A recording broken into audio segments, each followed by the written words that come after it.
This time on Highway Through Hell. There's carnage all over the place. A lost load becomes Nick's tangled wreck. Hold on.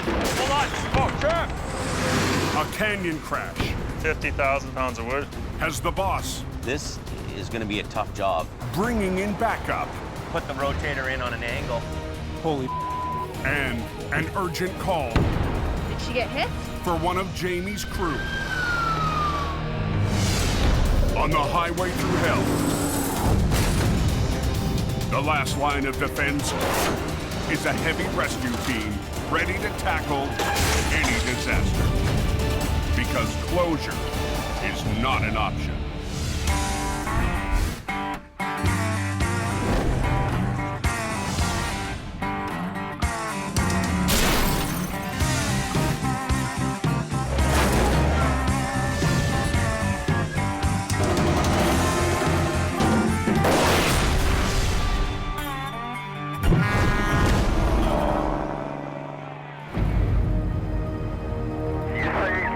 On the call? No one has. 10 p.m. on the Coquihalla Highway. The Coquihalla in the wintertime is not the place to learn how to drive. I've almost been in the ditch twice. Overnight freight runs struggle to climb the steepest leg of the road. Smasher's ugly. No, she's a snowing. Up near the highway summit, Hey, Al, can you come down the hill here? yeah, 10-4. There's a truck on there, Jackknifed. Al Quiring is called out to a Jackknife trailer in a dangerous spot. Oh, we got some kind of trailer blocking one of the runaway lanes. Holy, the disaster waiting to happen. Got livestock in that thing? The trailer is hauling a special live cargo. How many horses in there?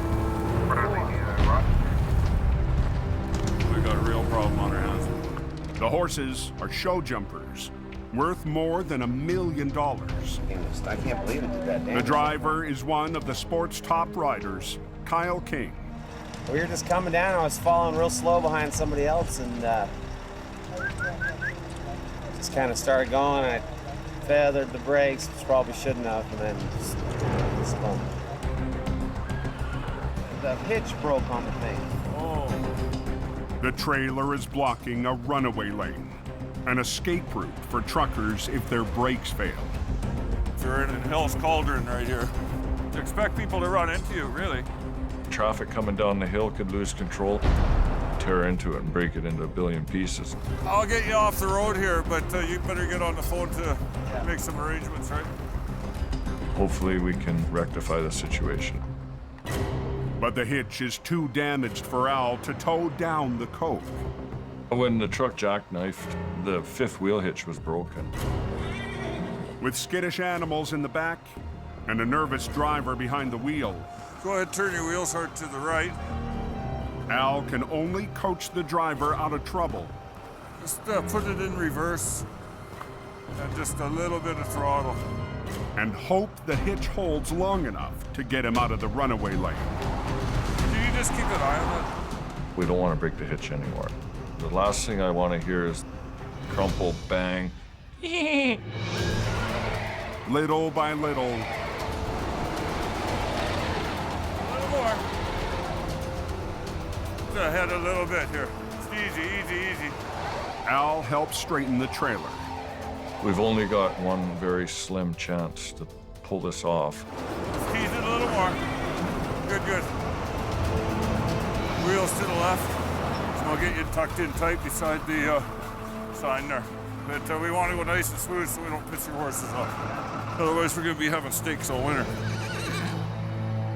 After 20 minutes, the trailer is cleared from the runaway lane.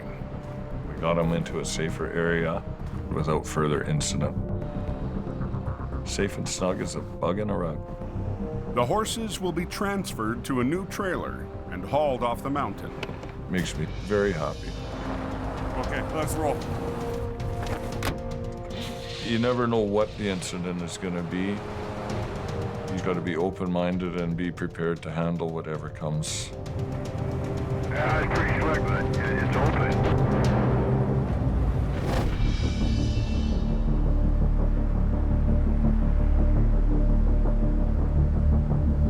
Wow, it's even raining here. Hard away from hope. The next morning in the Fraser Valley, Heads up, guys. It sounds like there's an accident blocking the highway. Mission Towing's Nick DePerrin heads to a call on Highway 7. There's a rolled over tractor trailer with a load of logs on it. There's a power line down somewhere. If the load's gone over the embankment, who knows what we could be up against. Anybody know what happened on that number 7? Just hope nobody's hurt.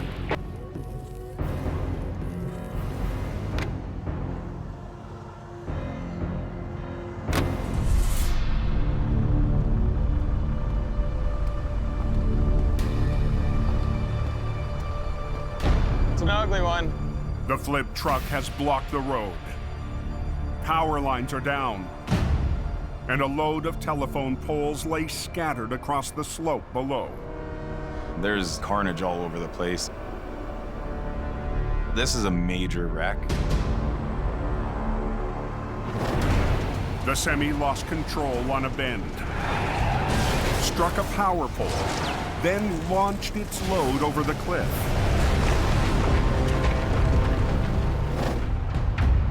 The driver escaped with only minor injuries. The guy's lucky to be alive. It would have been a completely different story if he would have gone over the bank with the load. The accident Don't go 7. has blocked Highway 7, an important secondary route to the West Coast, and cut power to the area. Hydro's got to install a new pole, take those lines, attach them up to the pole before we can get anywhere near it. This definitely isn't a typical recovery. Nick puts a call into Mission Towing's lead operator, his brother Jordy. Hey, dude. Oh, buddy. It's a good one. Oh, yeah. Since Nick's been back, this is probably one of the biggest jobs that he's had to be on. But Nick can't begin the recovery until hydro crews deal with the power lines. It's gonna be a while. They're just getting started here. Okay. Okay, I'll keep in touch with you. Okay, dude. Goodbye. Bye. One thing that is very important to me is to not disappoint my brother.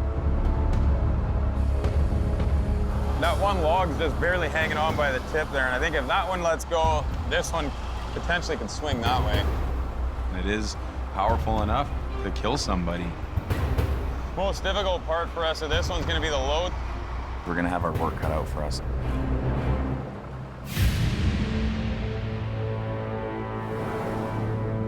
Can anybody tell me if Highway 7's open yet?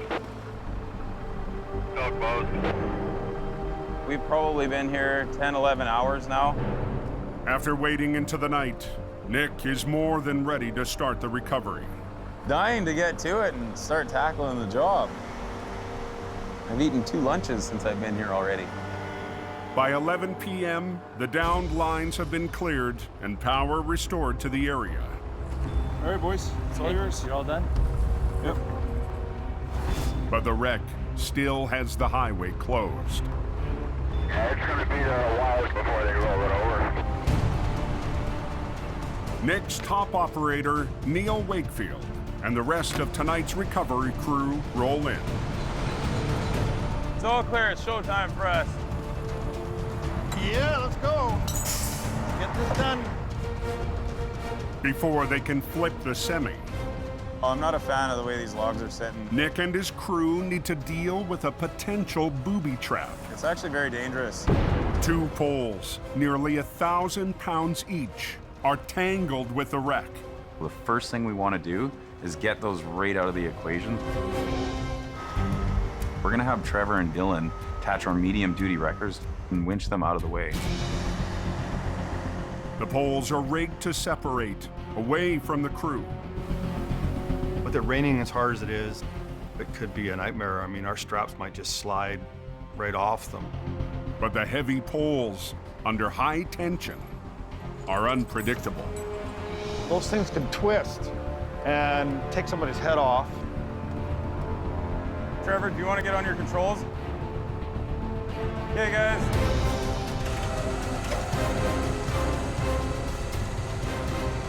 Tension both those lines. Both of them, right away. Hang on, Dylan, hang on. Lead with the low one. Lead with the low one. Hold on, hold on. Oh, crap! We want to bring this one up and then just work the two together. On Highway 7, Trevor, do you want to get on your controls? Nick's team must pry apart 2 telephone poles under high tension. We don't have a whole lot of control over where they're going to go. We might not be able to get out of the way if one of these logs comes rolling at us. It is powerful enough to kill somebody. Okay, lead with this low one. They need to get the slippery poles away from the semi that was hauling them Tension both those lines. so they can start the recovery and open the highway. Both of them, right away. Hang on, Dylan, hang on. Lead with the low one. Lead with the low one. Hold on, hold on. Oh, crap! Here it comes. Right there, right there. Yeah, that's lay it down. There we go. Perfect. Exactly what we needed it to do. Good. With the poles out of the way, I'm gonna move down to where I gotta be. Nick and Neil turn their attention to the sideways semi blocking the narrow highway. This is gonna be a bit of a bitch. We need to flip this thing back onto its wheels. But we don't have a lot of space to work with. We have to squeeze Neil's big wrecker in between a rock wall and the front of this truck. So I've got to be within 6 feet of the front of this truck. I'm really close beside it. With one wrecker on the back and another on the front, Nick's team will try to flip the semi without damaging their own trucks. I'm chained up and ready to go. You're ready to go? Okay. Tight to the front, Neil's 35-ton wrecker will try to flip the tractor, while from the back, Dylan's wrecker rolls the trailer. The biggest worry is that when it hits, it'll slide right into my truck. Okay, start pulling it, Dylan. Once we started coming over, we can't stop.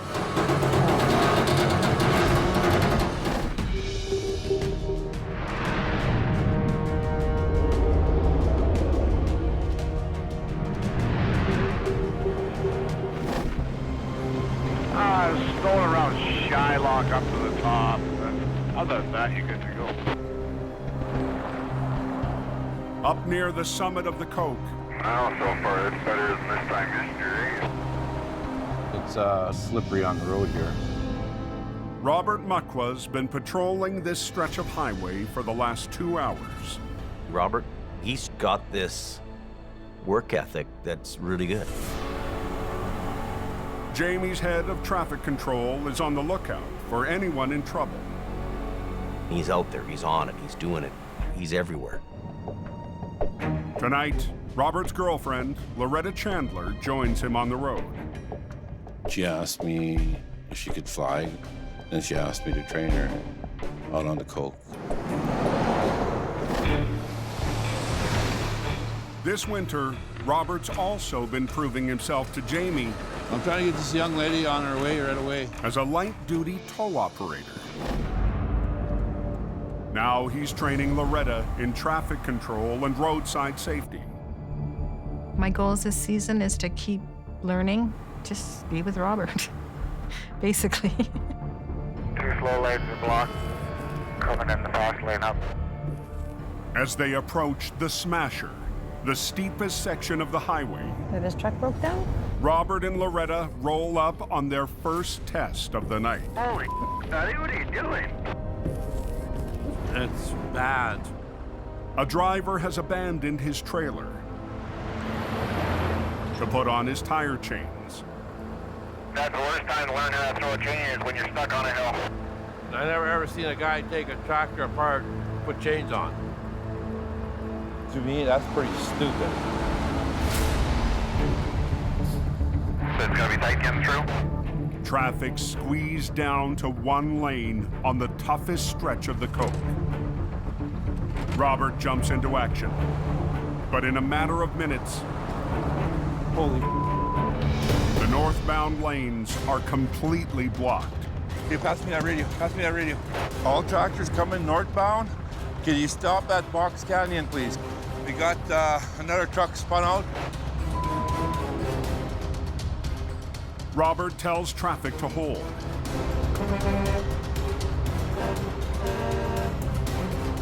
No more coming up. You got one heading your way now. He's got no radio. I looked at it. Damn it. But one driver doesn't get the message. That screaming up there. The other one's behind him. They don't even have keys. Behind here, okay? Okay. Do up your jacket, BB, okay? Okay. Robert sends Loretta down the hill to warn drivers. Okay, we got another idiot with no chains that went by me. Then calls for backup. Hey, Scotty. There's 1, 2, 3, 4 tractors spun out. We gotta get up there before there's any more collateral damage. Jamie's lead operator, Scott Bird, heads up the mountain to break the gridlock. You're getting a buildup back here. This is absolutely a joke. Scotty's on his way up. Should be here right away. The traffic's backed up solid. Robert is helpless Unreal. until Scott arrives. Just a whole lot of ugly. You got all maybe 10 seconds to figure out a battle plan. Scott sets his sight on the first semi. That's where he's going to be hooking you up from. Grab the first one that's the top of the pile and start peeling your way down into it. Roads are solid white, very slippery, so. Truck backing down the granny lane. Next up, the truck that caused all the mess. The driver has reconnected his trailer, And away we go. but without Scott's wrecker, can't climb the steep grade. I don't know what he was thinking, but it surely wasn't the right thing to be thinking. Move ahead now. With the highway finally unblocked, Can we go now? Yep. Right on. Robert checks in on his special trainee. Do up your jacket, BB. I won't do up. Me and Loretta are like two peas in a pod. That's right. See, now I got him on one knee.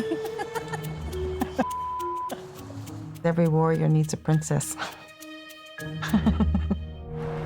the Coca-Cola like? Wide open.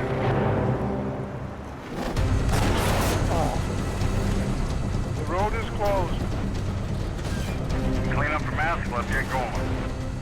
In the valley, Neil and Nick are in a tight situation. Oh, sliding. Give it a little more, Dylan.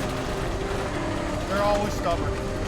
They're about to flip a semi in a space so small, Oh, no. Hang on. it could land on Neil's wrecker. 12 hours ago, the rig clipped a power pole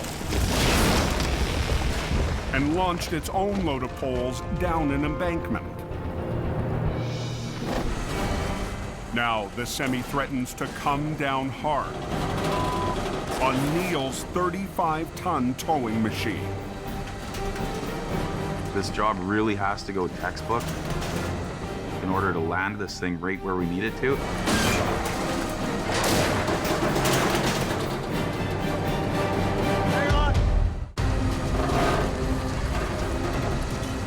On Highway 7,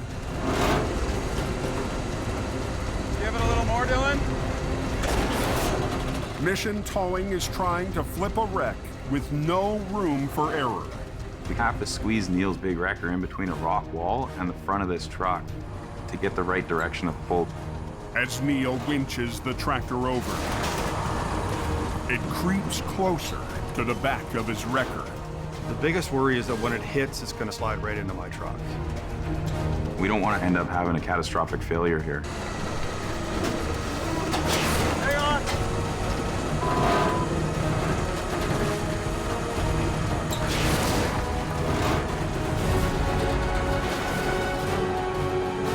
Right here.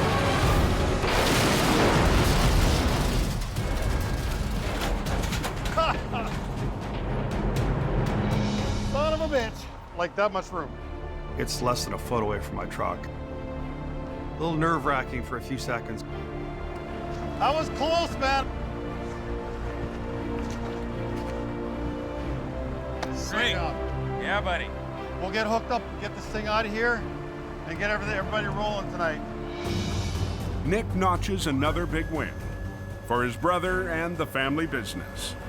I wish Jordy was here to see this. He'd be very happy with what happened here tonight.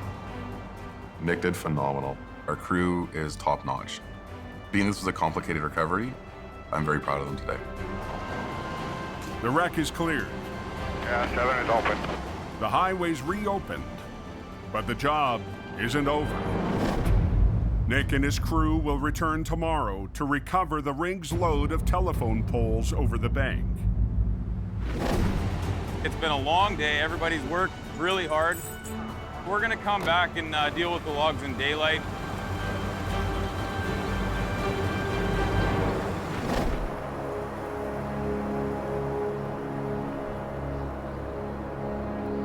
What's happening on the coke? Is it good going or what? Heavy snowfall. High up on the coke, Holy crap, she's coming down here, eh? 4 inches of snow has come down in the last hour. Another 4 is forecast overnight. Just be careful up there, she's slippery. At 11 p.m., Something must be going on up the coke. Multiple vehicle MVA, southbound, Highway 5. Yeah, we just got a phone call there, so it's official. operator Johnny Tipton has been dispatched to an accident near the summit. There's 4 or 5 cars involved in that incident. Yeah, pickup truck. Jamie Davis. On the radio, there's word that one of Jamie's trucks may be involved. That's quite a mess they got there. I just went by, eh? Holy. We just had a call that the Tunder's been into a crash up there. I hope everybody's okay.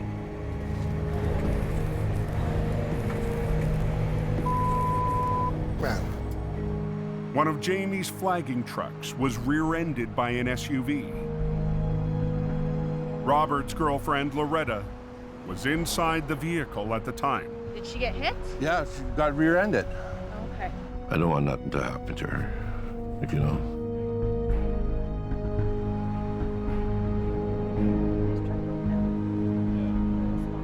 She's my life, right?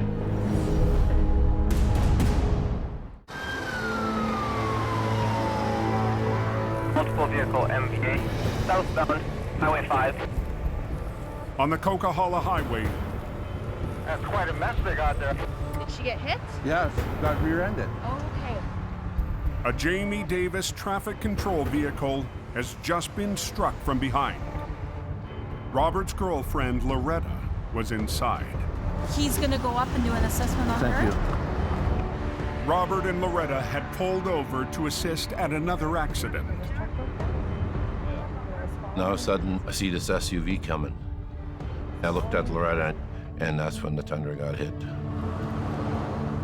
My heart sunk. I don't want nothing to happen to her. I love her. She's my life, right? How's Loretta? Well, she's in pain and everything else. I'm just worried about her. Paramedics discover Loretta has only minor injuries. She could have been really seriously hurt. This how scary it is up here. People want to go 120, 130, 140 on road conditions like that. What's their hurry? Her spinal cord could have broke from that hit. What if she couldn't move? If Loretta hadn't positioned the flagging truck where she did, other drivers could have been seriously injured or worse. I made that decision that night to put the Tundra in front of the 3-car pileup. For the rest of the night, Robert won't leave her side. She's a little banged up, so we're gonna go down, drop the truck, and I'm gonna take her to the hospital. I got a big heart, you know, I'd do it again.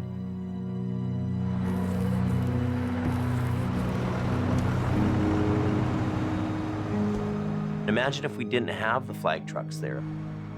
Imagine if they weren't a buffer. Think about it as if it was your loved one at the side of the highway. Would you drive a little differently? When you see flashing lights, slow down and move over. We all have families.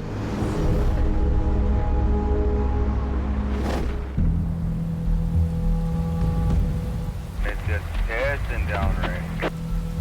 You might need a lifeboat, she's wet. The next morning, Anybody know how it's doing on the canyon? heavy rain is falling hard just outside Hope. Holy man, what a day. There, look at the water coming off this mountain. This is bad. Jamie's on his way to a wreck on Highway 1 in the Fraser Canyon. We've got this B train in the ditch. It's very heavy, it's loaded with lumber. This is gonna be a tough job. Oh, it's slippery.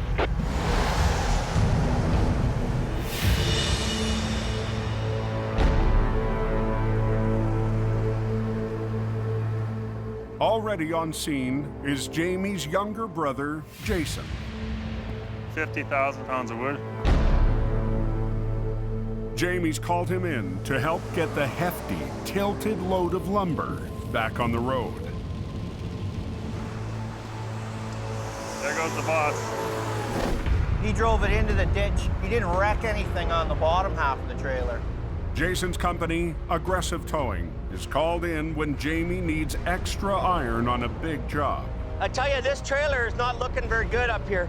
But the brothers don't always agree on how to get things done. He's gonna do this, boom, and you'll still, like he'll just do this. I don't like this. No, I'm sure we're gonna have 2 or 3 different guys arguing about which way to go, because brother's there, I'm there. This is a big B train, a lot of weight here. We're gonna need some big muscle to do this. Jamie's dispatched another record and is top operator from Hope. We're doing a pretty heavy tug today. Scott Bird rolls HR 66 to the recovery. So let's see if we can't get her pulled out of the ditch.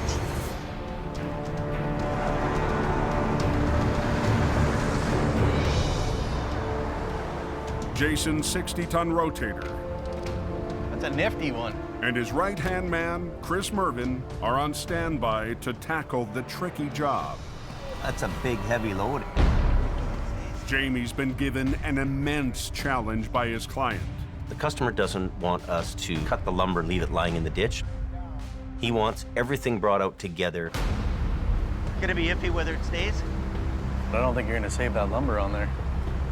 Like, it's already enough where you can get a one strap around. It'd be nice to get 2 on each set of lumbers, right? Now, 4 heavy rescue heavyweights need to work out a plan. We need multiple operators. Everybody's vision is different. What my thoughts were, Jamie. Or do we do this and put the rotator in on an angle so it's not... I got bigger lift. So it's not sideways. There's a lot of cooks there, that's for sure. Because if we swing that trailer out... Yeah, 50,000 pounds pulling sideways, we got to make that decision. And we don't play pickup sticks.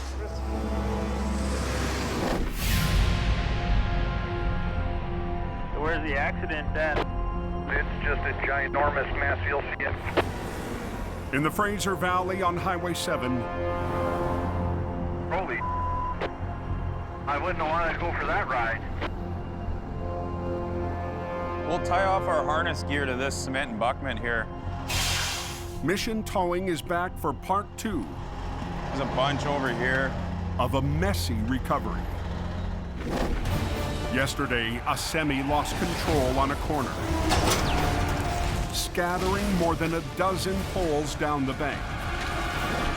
Last night, the team pulled off a tight flip Right here. Yeah! To clear the rig and open the road. Let's get geared up, Jay.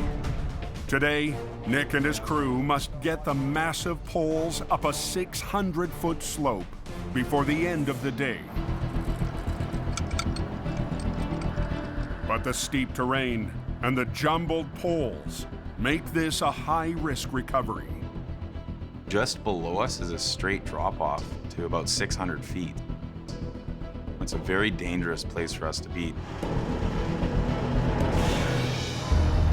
The plan is to rappel down the bank and rig the poles to the wrecker's winch lines one at a time.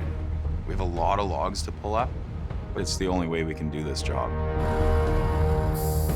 When the wrecker gets the poles to the top of the bank, a picker truck will take the load the rest of the way. And the picker operator will pinch it off of our wrecker and put it on the back of his trailer. All ready to go. Joining Nick for the descent, Already breaking a sweat here. is Mission Towing's Jason LaViolette. Those are gonna be a little sketchy over there, eh? In a giant game of pickup stakes, Nick and Jason need to be careful about which poles to pick. We're gonna have to try and pick the best one first, and hopefully the rest of them don't get freed up and go flying down the mountain. Nick and Jason wrap around the poles using choker straps. We're rigged, pull the line. Let's get over a little more.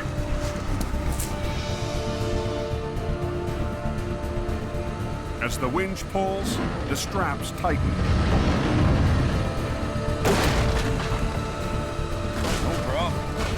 And the pole is slowly dragged up the slope. The picker grabs the 900-pound pole and hoists it onto its truck bed. Okay, which one's next? Be real careful on that valve. This particular job is very dangerous for us. Okay? Yeah. With all the loose debris, with all the loose rocks, it's very easy to fall and break a leg. So we're trying to be as careful as we can.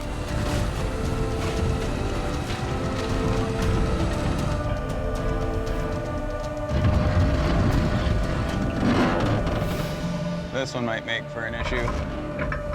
Holy man. But some of the poles Whoa, look out, Jay. are hard to hold on to. We ain't getting that one back. Keep the power lines in mind. And there's another danger. Dude, watch that wire up there, man, in case that thing comes down. He's right in behind it.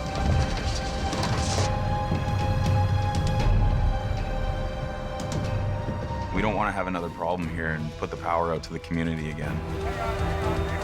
Watch your cable. Oh my God.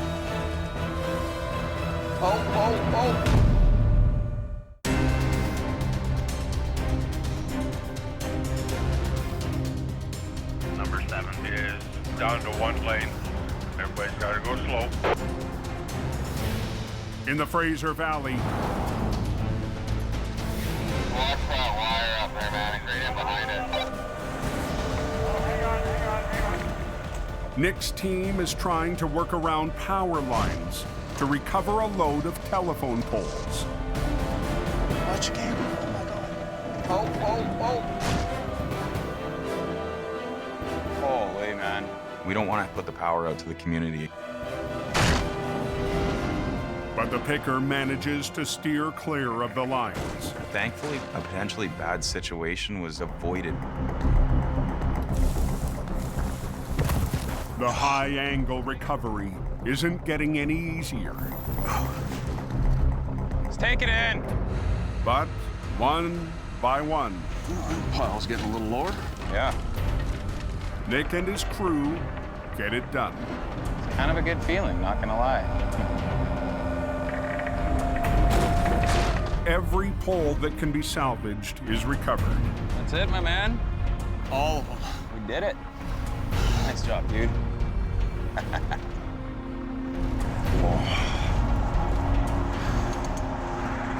Thank you, Trevor. That makes it way easier. Thank you very much. Yeah. That's what I'm talking about. Job completed. These guys will do what it takes to get the job done. And I'm just very happy and very proud that they pulled this off the way that they did. I'm very satisfied with what our guys did here today.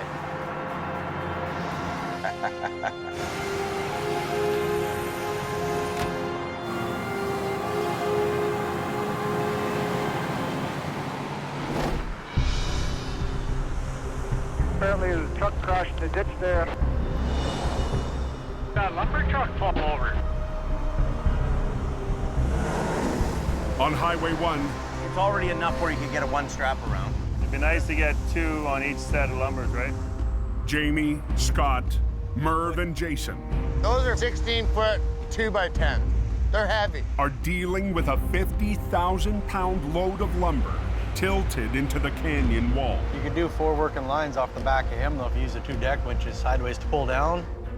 They need a plan to recover the rig fully loaded and avoid spilling 5,000 planks of wood into the ditch. Be up right in the center of this. And then I'll be in the same an line. old beat up Jamie Davis truck on the front. Okay. To lift and pull this thing out properly, this is a perfect job for a rotator. Jason's rotator is the only one available since Jamie sold his last summer. The rotator just makes jobs simpler. It's a wicked piece of iron. If I can get in the center of this lumber, then I can rotate with it as the wheels start coming up, right? Yeah. The rotator will have 2 lines rigged to straps wrapped around the lumber and another 2 lines for Jason to pull on the trailer while Scott winches the tractor. Pass those up to Gord, both of them. The load is just about on its side, so to be able to bring that up past the halfway point is going to be a tough job. I worry about that little hook. They don't like side pulling either too much. Those I know. But the limited capacity of the aging 25-ton wrecker could be the wild card. It'll hold, I think. I hope. HR 66. It's a timely piece. Don't get too greedy either, like 15 feet or something like that, right? When you're running the older equipment, you're always running risk of things breaking on you. Ready to make a mess? Gentlemen, confirmed total shutdown.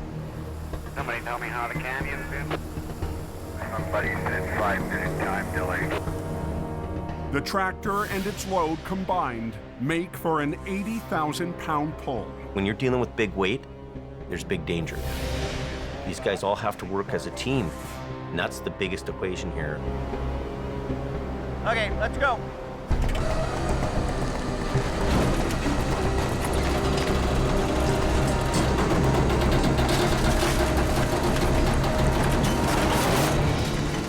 A little more in here.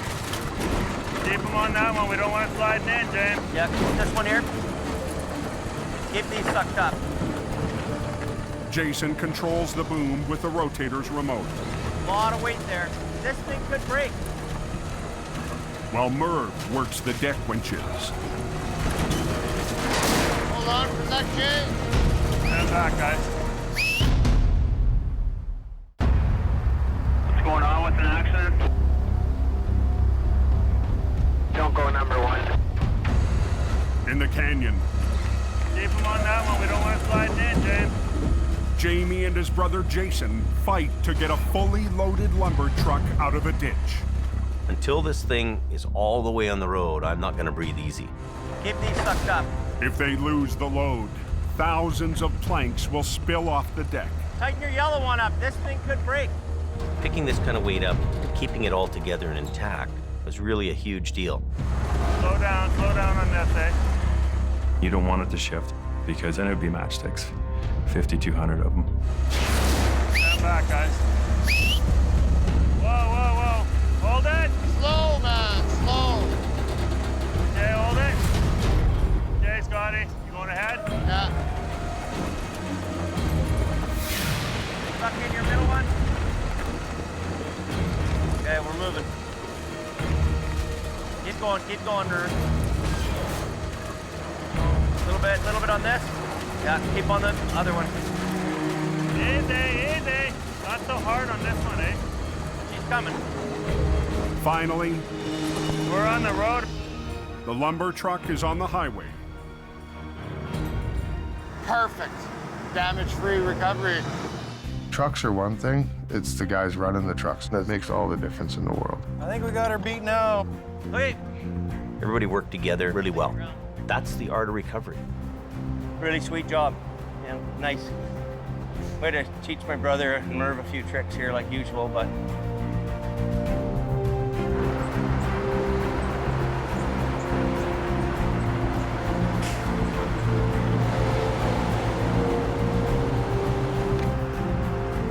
Anybody tell me if highway's open? It's open.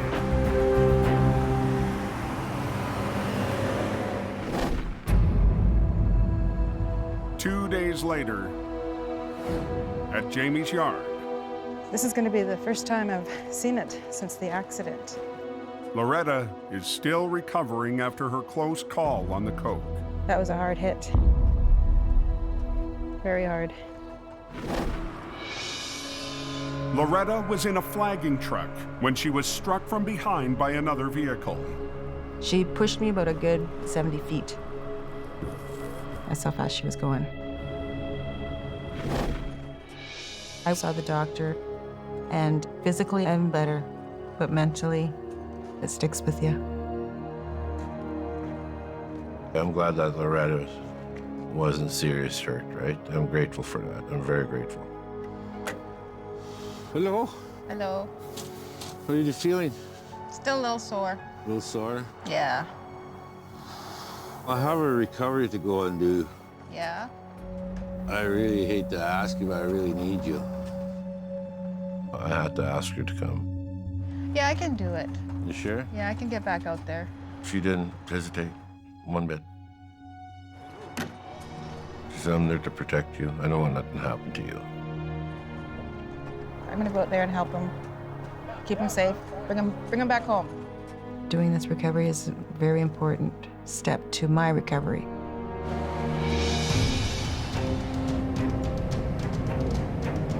And I'll just follow you? Yeah, just follow me. Thank you, my love.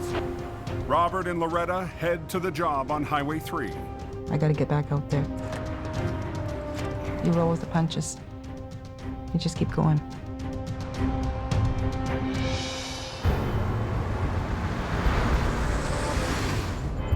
Down the road, Where the heck is it? Robert's having a tough time finding the wreck. Oh, you gotta be kidding me. This is covered.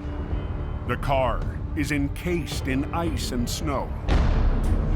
Shoveling time. But it's a bigger job than I thought.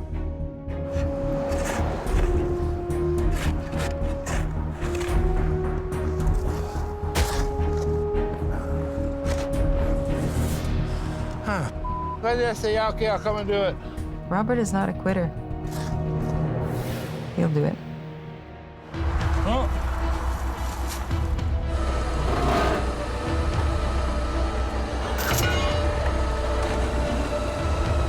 Come on, come on. Come on, come on, come on. Whew. That is a big snow hole. That was in there good. Robert, he picks it up, he's getting it, and he's making it happen. G'day! Having Loretta with him is an added bonus. Hey, Loretta, I'm going to be coming up to you. She's top shelf, and so is Robert. Thank you very, very much.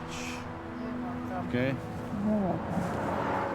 She's my warrior princess, and she's there to protect me, just like I'm there to protect her. Doesn't matter how hard your job is. When you love somebody, care about somebody, you can get through anything.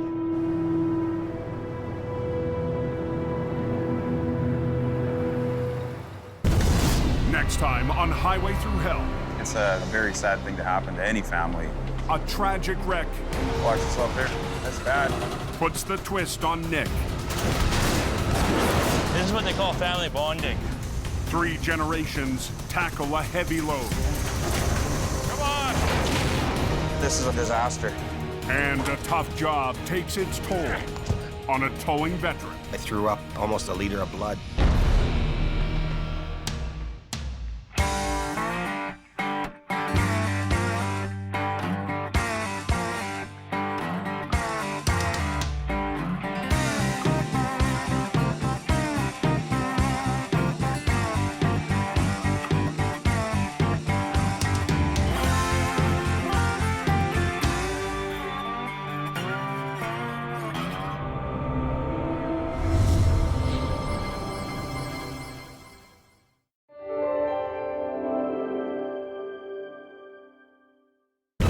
This time on Highway Through Hell, a terrifying tumble. Oh, he's alive.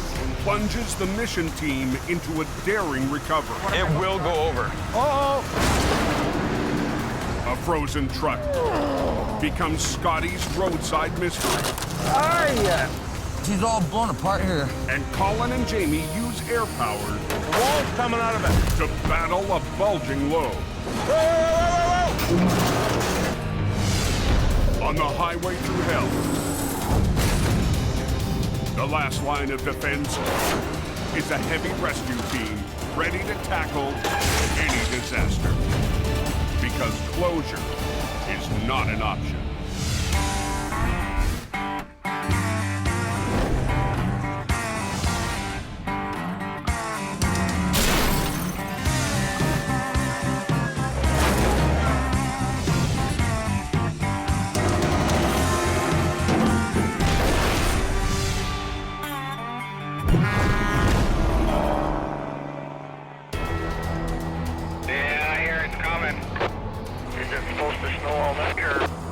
Look at him go. I bet you It's just after 8 p.m. on British Columbia's Coquihalla Highway. Oh, it's gonna get worse. This is nothing. 8 inches of snow has fallen in the last 2 hours. They're expecting heavy snowfall. And the early season storm is not letting up. If you guys want to do another pass through the chain up there. Tonight, Michelle McKenna is one of 10 plow operators 10 part. trying to keep the highway open. Yeah, it's snowing up there pretty good. We're at the mercy of the weather gods. Get an inch of snow up here and the truckers will start spinning out. And it doesn't take a lot of snow to cause a lot of problems. When the mountain gets slammed with a big storm, we're all working together to fight Mother Nature to keep traffic moving. 4 miles up the Coke, We've got quite a few guys out here tonight working. You know, it's snowing, expecting 30 centimeters of snow. Jamie Davis is heading directly into the storm. 20 or 30 centimeters of snow means business. But tonight, the heavy rescue boss is counting on his crew. What's the road like over on that side? It's, you know, hard packed. Jamie's on his way to Alberta to lead a tough job tomorrow. So he's left his BC operation in the hands of his new top driver, Scott Bird. I'm here. This winter, after years away, Scott Bird is back on the coast. I'm not sure you want to suck that under your deck yet, Jim. Oh, I do. Now Jamie needs Scott to be his anchor and hope. You ready?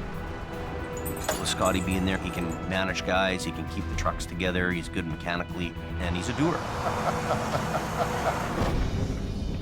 Tonight's storm is keeping Jamie's new right-hand man busy. Well, tonight we're just kind of pulling truck after truck after truck. Is what's going on is there's trucks spinning out all over the place and a lot of ice on the roads. Make sure you can lift off, just try and pull ahead. The guy can do the job, and he's good at what he does. I don't have to second guess sending him on a job. Okay, see you later. Have a good one. You too. I got a bad feeling about tonight's weather. I think it's going to be a busy night.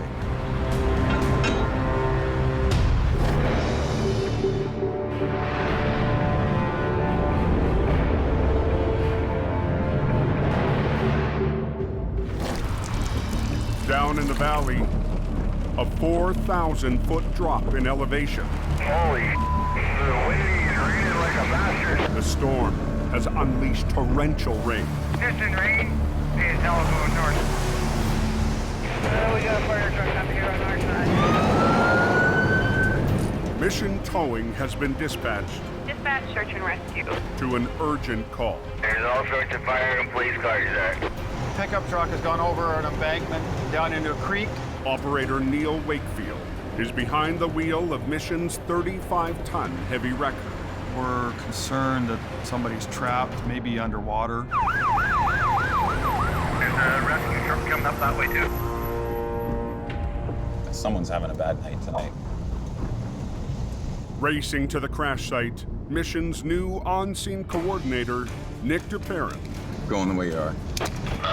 Nick recently returned to help his older brother, Jordy, run the family business. My brother and I are on the same page. We were trained by the same people. We were raised in the same industry. This is a very high-stress scene, really. It's certainly not a good sign seeing the search and rescue headed up here. Hopefully, if there is somebody in it, they're still okay. If not, it's going to be an unfortunate circumstance tonight.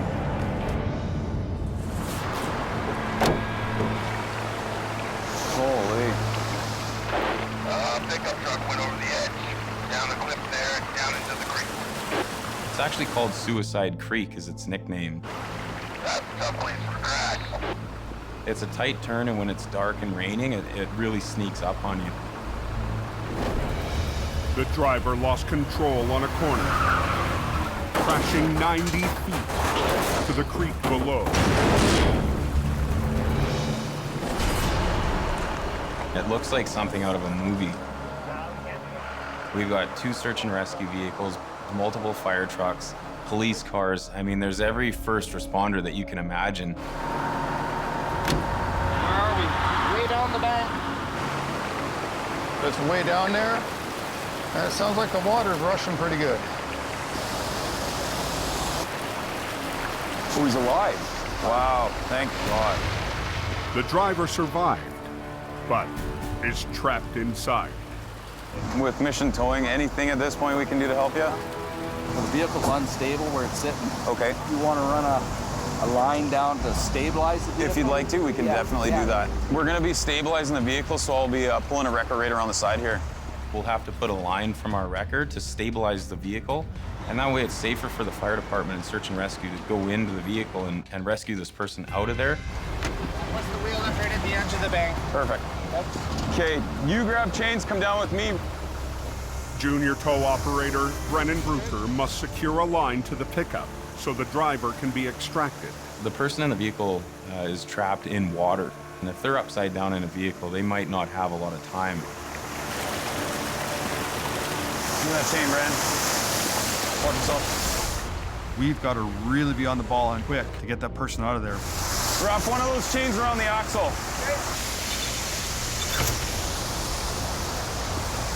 Take up the tension. Just snug it up, but don't move the vehicle. With the wreck secure, the rescue team moves in to get the elderly driver to safety.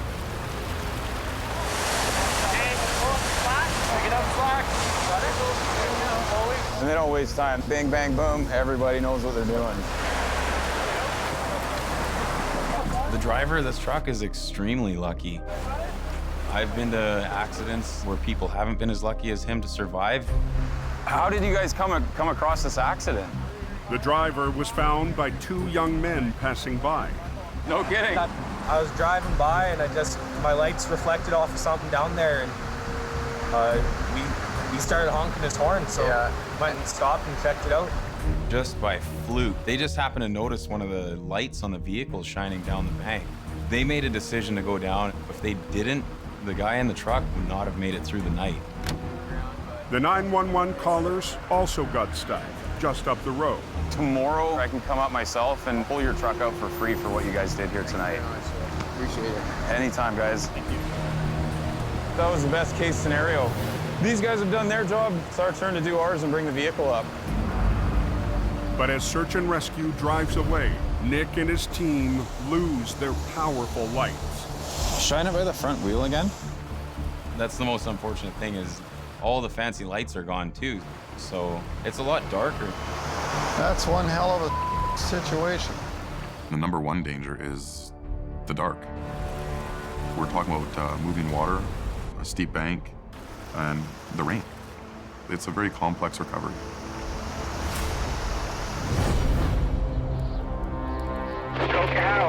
Is a mess.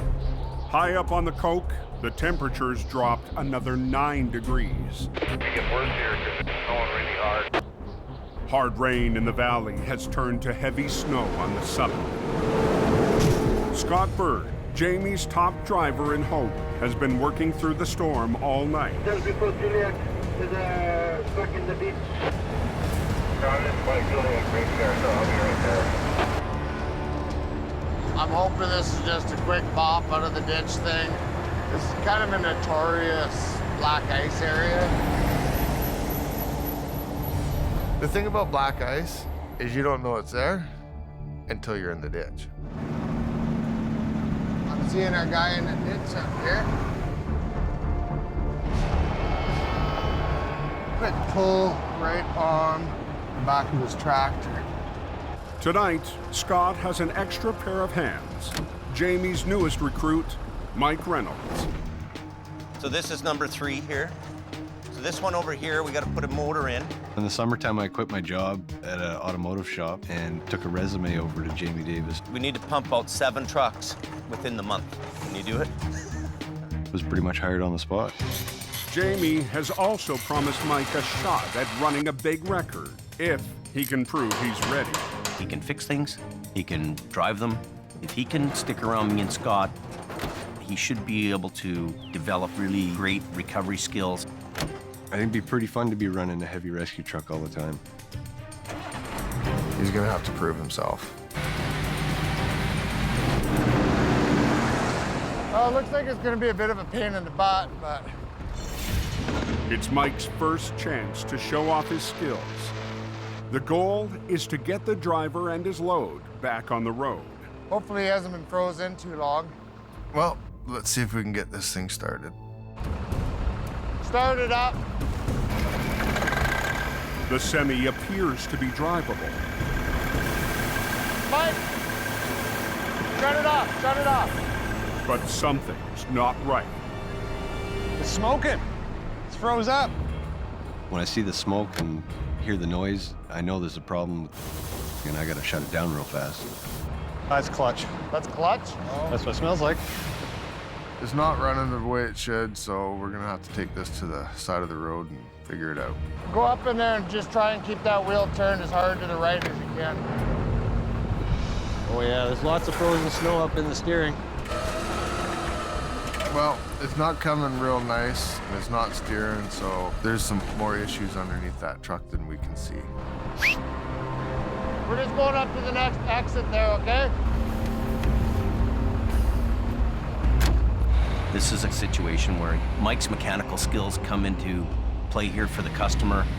Hopefully he can figure out what's going on with this guy's engine and get him on the way so he doesn't need to be towed. Froze that stiff. Yep, we need help, both sides.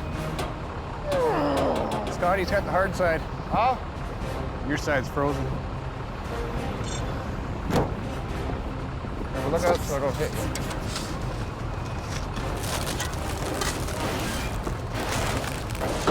Okay, do you want to lift this side? I'll lift the other side. Okay. Okay, lift. So, we open the hood, and what do we see? Oh, yeah. It was packed with snow. Ah, yeah.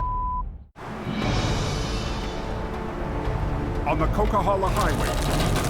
Oh, yeah, she's full. Hey, Snowball. Hey, is there an engine in there somewhere? Scott and Mike have finally uncovered the frozen mystery. Start digging. The truck plowed deep into a snowbank, packing it hard into every inch of the motor. I've never seen an engine packed up with snow like that. You can't see nothing in there. An engine could cost anywhere from $20,000 to $50,000, so you got to pay attention to what's going on. I've never had to dig out an engine packed with snow before. Jamie's new hire, Mike the Wrench, must rely on his skills as a mechanic to chisel out the engine block. Be careful, go too crazy with the bar, break something. Well, I was poking around in there with that bar. I didn't want to hit any coolant hoses, fuel lines. There's all sorts of stuff. Got the fan system on the front of the motor. If in chance that stuff got into the air intake, if it broke a tubing, we would definitely don't want that getting sucked into the motor.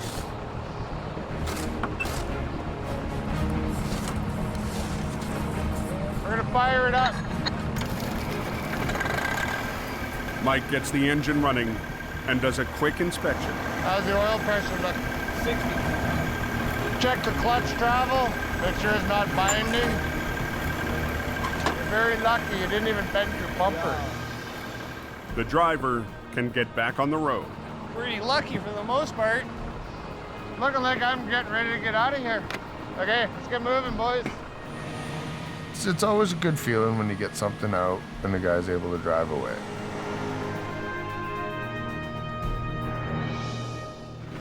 Harder angle, right on this angle right here. Okay. At the recovery site near Mission, BC, Nick and Neil position their wrecker to winch out a vehicle that's gone over the edge. Just let me get as much light as I can on you guys. The pickup truck plunged 90 feet into the dark ravine. It's tough because the truck's fairly far down the bank and my lights can only go down on so much of an angle. Over a bit more? Yeah, just a little bit. That should be good there. We just want to get past that rock. So we're going to want to make sure that those chains are hooked in real good. There is a boulder right underneath the front of it. We need to bring it back and up and over that rock.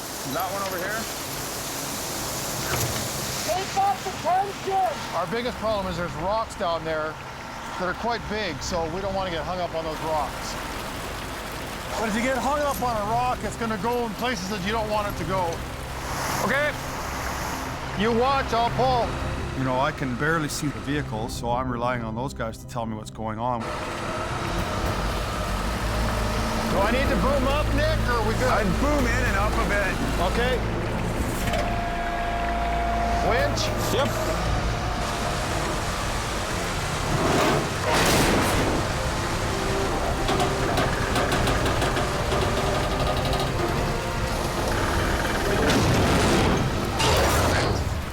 Now, Nick's crew must re-rig to get the wreck up the steep slope. We'll just go to the tow hooks. We'll put both on right now. Yeah. Somebody's gonna be a little chilly. It's a lucky day. We have to go into the water, and this water is freezing cold. Go back through, please. It's not somewhere you'd want to put yourself unless you had to be there. Well, feed you some slack. Got it. That's honestly the coldest water I've ever had to take a dip in. Woo. The plan is to run 2 winch lines from Neil's wrecker to pull the pickup up the rocky cliff. Now we're gonna tighten them up. Just double check everything here as it's tight. And then once it's tight, you guys can come up and we'll do the recovery. Very good. Perfect.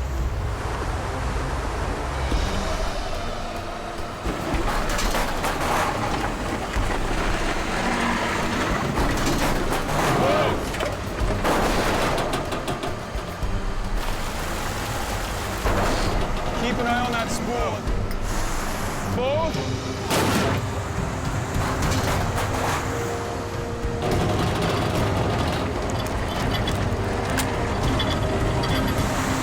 Hold it there. Something's going on. We can't see all the obstacles, and the vehicle gets hung up. We're gonna tear that thing to pieces. Uh-oh. On a mountain road near Mission, BC, Uh-oh. Stop. Nick and Neil's attempt to winch a truck out of a deep ravine is dead in its tracks. We're right at the bottom of the stump. We're sitting against this tree. It's against the tree? The pickup tumbled 90 feet down a rocky slope. The driver survived and was rescued 2 hours ago. Now on a line lowered down from Neil's 35-ton record. Grab your truck, point it a little. The truck is hung up on a stump. We're only about 10 feet from the bottom, so we haven't made it very far into this recovery. So as soon as we try to pull it, it wants to tip it up that way, and it will go over. Reese, what I need you to do is come around the outside with your truck and get it into position. A 1-ton driven by junior operator Reese Griffiths was brought in just to tow the wreck away. We're gonna run a line off your truck. Now Reese and his small truck could make or break the recovery. There's all kinds of things going through my mind. Is it something our 1-ton's gonna be able to help us get through this? Straight to that front corner right there. Nick is betting the extra line from the 1-ton will be enough to steer the pickup around stumps and rocks as the big wrecker hoists it up to the road. He's gonna be pulling it, but just guide it this way a little bit. Couple serious obstacles to overcome. Hoping for the best, but expecting the worst. Ready? Yep. Okay.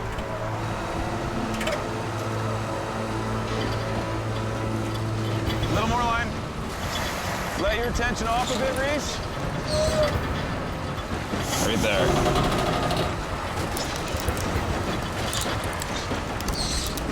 Perfect. The pickup is finally just 20 feet from the top. Hold it there for a sec, Neil. Okay, just totally slack off, Reese.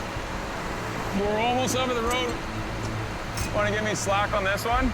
At this point, to us, it looks like it's a clear shot straight up the embankment. Just gonna drive ahead with it. Okay. This is where Neil's gonna work his magic. Yeah, buddy.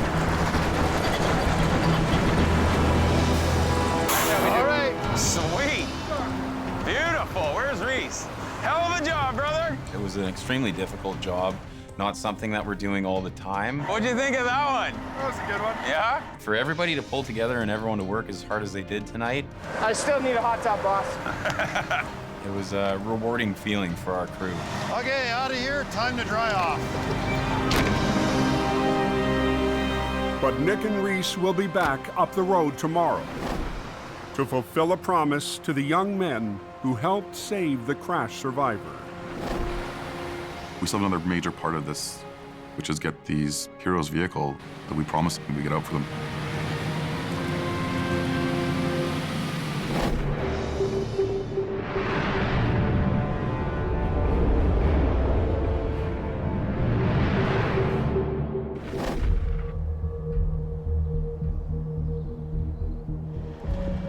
After driving through the night, Jamie arrives at his Alberta yard to hook up a special tool for a tough recovery. We got a call that a tractor trailer's flipped over. Jamie's towing his airbag recovery system to the wreck site 120 miles north of Edmonton. Down there, Colin? Joining Jamie Yeah, go ahead. is Colin McLean, still getting used to working without Jamie's rotator. That'd be a good rotator thing to have, eh? Well, yeah, but you sold it, so. Oh, what happened there? Holy, somebody's having a bad day. The driver lost control, and the trailer, loaded with 40,000 pounds of groceries, slammed onto its side. Looks like the trailer flipped over and the truck stayed upright, which is amazing. She's a gooder. Jamie will use the airbag system to try and right the trailer without blowing the cargo out the side wall. It's a full load, and it's all sitting on the wall. It's my reputation. I've told the customer I can lift this trailer up fully loaded, and I'm gonna do it. There's more weight in here than you think. Let's say good. On Alberta's Highway 55, she's a gooder. There's more weight in here than you think, and it's all sitting on the wall. Jamie and his crew need to right a trailer. Let's say good. With more than 40,000 pounds of cargo pressing on a side wall. My job is to bring value to the table for the customer here. Having this trailer break open and having groceries fall out the side of it wouldn't be cool. We'll need all these hoses. Here, grab that. Jamie will use his inflatable airbags to gently raise the loaded trailer off the ground. And then the last one will be over there. We're gonna put bags in, we're gonna blow them up a little bit, and then we're gonna drop one down, shove it in a bit more, lift, put it in. So there's a bit of positioning we're gonna have to do with the bags. Jamie has used his airbag system in the past on some of the most fragile loads. She's ready. Airbags, you know, you may only use them twice a year. But when you need them, And the further down you get, the better. it's gonna pay off. Colin is Jamie's top heavy rescue operator in Alberta, but today, he's glad the boss is on site. This is my first airbag recovery in 17 years of towing. There you go, James. I'm excited about it. Be a good learning experience. Keep going. You see how we're already getting some lift over? Yeah.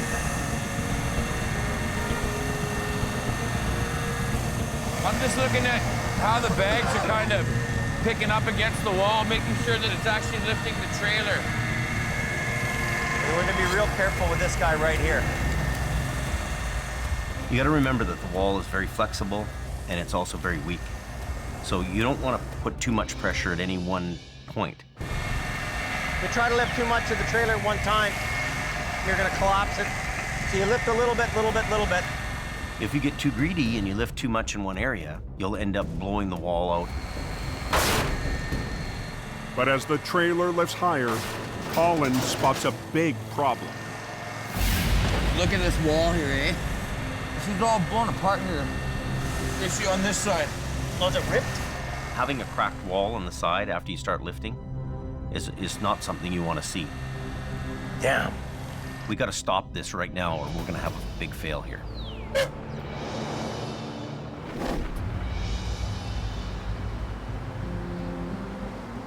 After the long night on the back road recovery, Nick Duperrin returns to his family's tow yard in Mission, BC.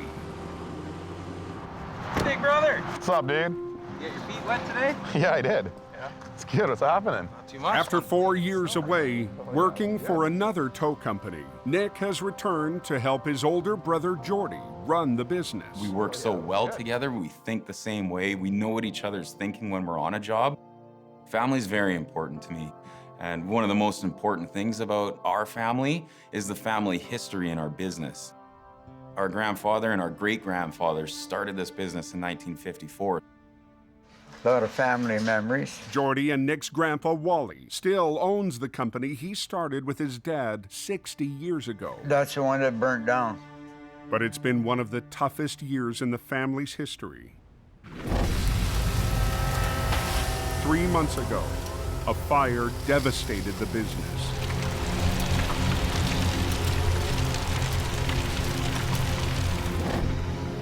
That was a toolbox, a 3-tier toolbox. Look at the door. Honestly, man, it just breaks my heart to see our shop like this. Everything that our family's worked so hard for is just destroyed. Everything's gone. There's nothing left. For the Peterbilt. Can't even believe this. There's a lot of memories you'll never get back. My grandpa's really upset. You know, him and his dad built this. We rise from the ashes. That's what we do, we rise from the ashes. As hard as it is, you know what, we go forward, right? Yeah. Yeah. You know, we keep saying to ourselves, whatever doesn't kill you makes you stronger. We come out of this with a positive attitude and try and service our customers like family. And today, that family spirit will be put to the test. Back at Suicide Creek, the scene of last night's recovery. What we're gonna do is no cost to the owner of the car because of what they did last night, saving the man's life. We really believe in paying it forward. It's kind of our way of saying thank you. This is it here. We got the Holmes 480, winch on the front. Junior operator Reese will help recover the Good Samaritan's car, but he'll be driving Grandpa Wally's favorite truck 43. This truck's got a lot of miles on it, a lot of miles in the hills. Gonna go get a few more miles on it today. Yeah. I've never ran a hose before, so it's gonna be a good learning curve. Yeah, I'm gonna take the Tundra, so I'll follow you out there. Okay, sounds good. Be careful, and I don't want it wrecked. That's my pride and joy. I'll take care of her for you. You'll be shot at sunrise.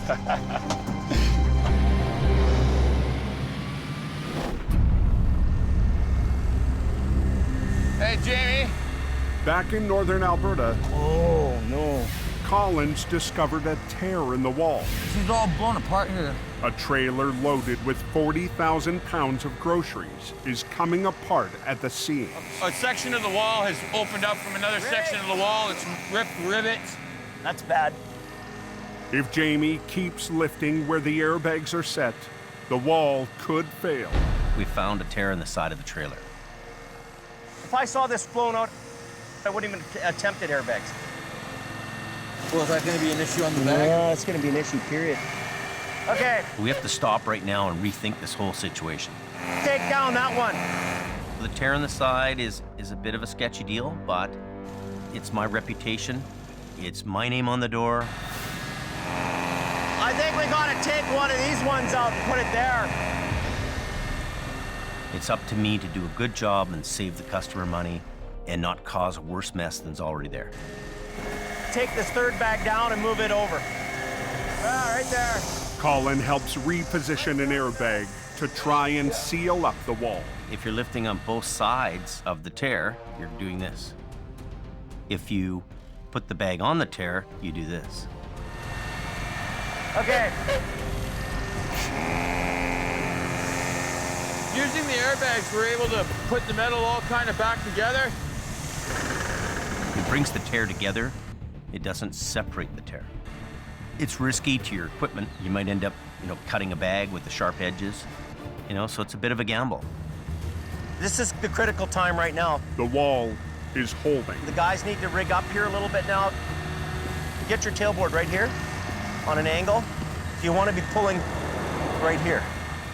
Now Colin and operator Johnny Tipton will use their wreckers to lower the trailer back onto its wheels once the airbags have done their job.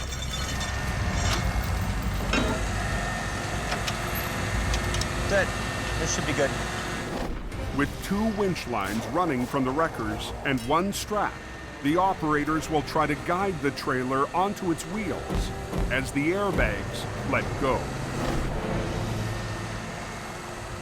You just take a little bit of weight, they blow out.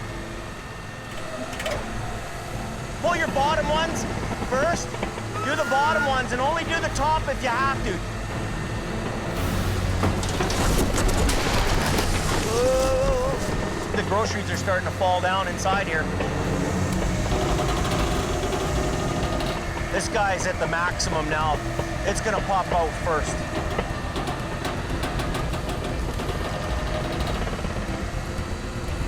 Good.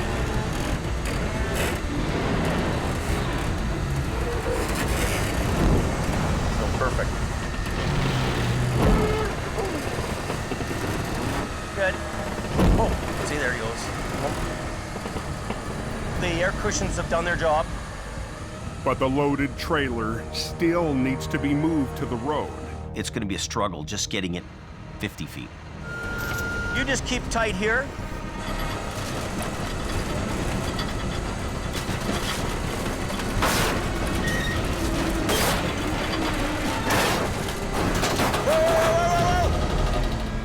Wall's coming out of it. The force of the pull makes the back wall bulge out even more. Damn. This trailer's going nowhere. This is kind of a, almost not doable because of the rivets that were blowing out of there. You can just see it popping, right? It's gonna break. All bets are off. If we try to do anything more with it, you're gonna not even be able to tow this thing back. It'll be so wrecked. Gotta rethink this whole deal.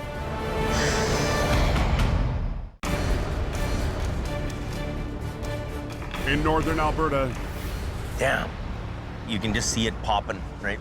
Jamie's attempt to lift a fully loaded trailer out of a ditch has come to a grinding halt. that's gonna break. This thing could easily just unzip like a zipper. If Jamie continues, the wall will blow out. The only wrecker in Jamie's fleet designed to lift it was sold months ago. If we had the rotator, we'd lift this. Really what we need here is a rotator and swing the front end of the trailer onto the pavement. Problem is we don't have the rotator here. So, you know, we're faced with the facts. This is what we have to deal with. Put one safety chain to your deck to here, and you put another safety chain in over here so it doesn't slide on you, right? The only other option for us is to put the underreach underneath, lift up like a big hand, and then try to drive it ahead. And you pick this whole thing up, right? And then you just idle ahead. This is a really critical situation here right now. We're at a point here where this thing could blow apart. And that's all we can do. They've got the road closed for now. All stop. Tighten those chains up. Lift. Keep going. Yeah.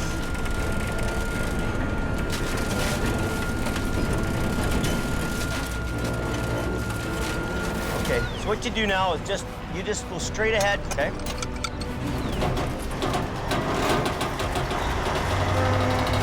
Turn your wheel to the left. Okay, good, good, good. Keep going. You got a 53-foot trailer kind of dangling off the back of your truck. Okay, go ahead a bit more. Drive forward. Are you kidding me?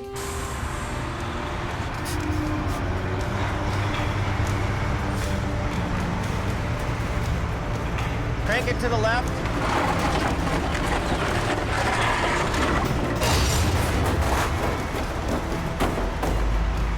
Okay, go ahead a bit.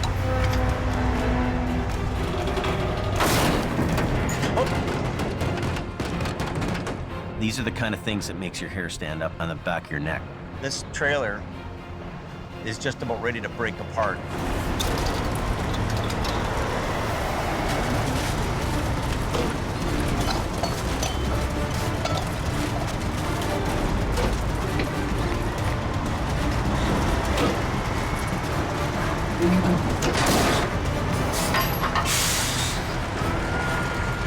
It seems like this is never going to end.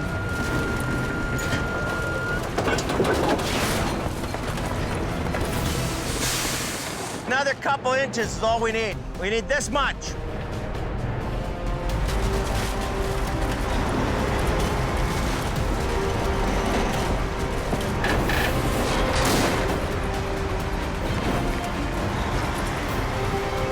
Okay. Okay, good. We lucked out there. She's barely hanging together. That's sketchy. The trailer is on the highway, but can't be towed more than a few hundred feet to a side road. We're gonna be really lucky if this trailer even makes it just to that pullout over there. We've got to come back tomorrow and unload this trailer. Is that all opened up there now? Southbound is open.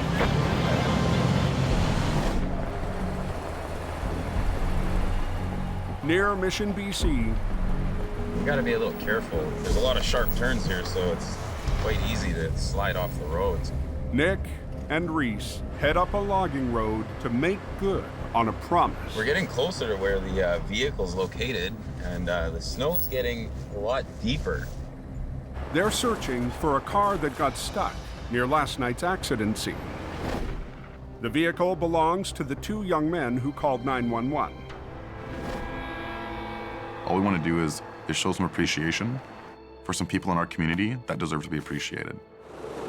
But it's getting tough for Reese in Truck 43 to keep climbing. The roads are getting worse. I'm hoping that we find this vehicle, because I don't want to be going too much further up into the mountain. Found it. Got a little slippery. Yeah.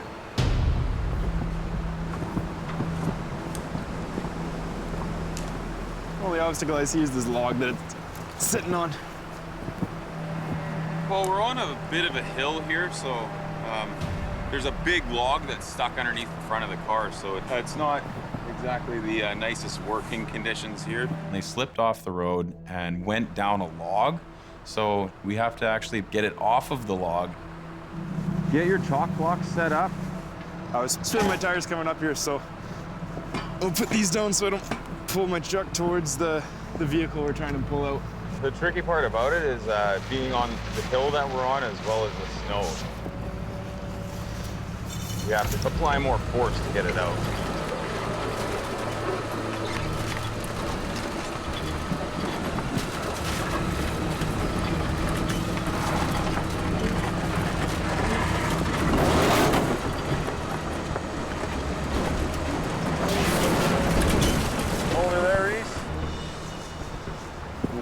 A lot of sticks and stuff that's jammed underneath.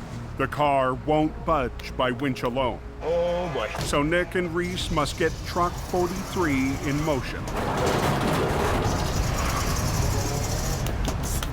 A big worry for us is that our truck slides off the road and ends up in the ditch as well. Definitely do not want to get Grandpa's truck stuck. To help Reese's truck bite into the icy road, Nick adds traction. It's going to help us maneuver the wrecker around to where we need it.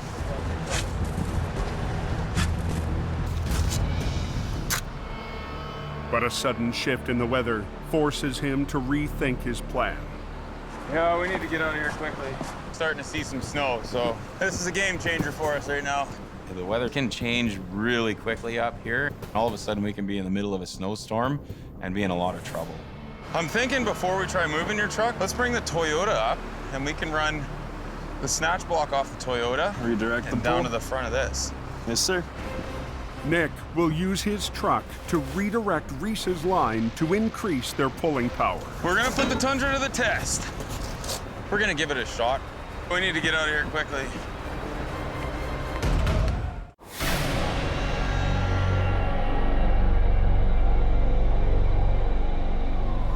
In the hills above Mission, BC, Nick and Reese race to get a car off a logging road before a storm closes in.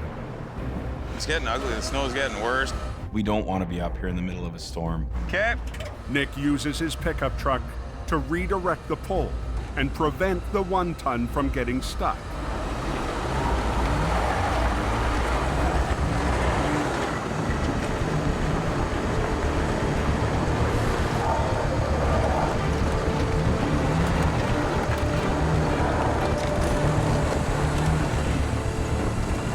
Awesome. Perfect. Look at that. Look at that. Reese, man. Nice job. The car will soon be returned to its owner at no charge back in Mission. You know, it's a great feeling for us to pay it forward to them. For what they did, for saving a man's life, was a really good feeling for all of us. Didn't get stuck. Now I gotta get back down the hill.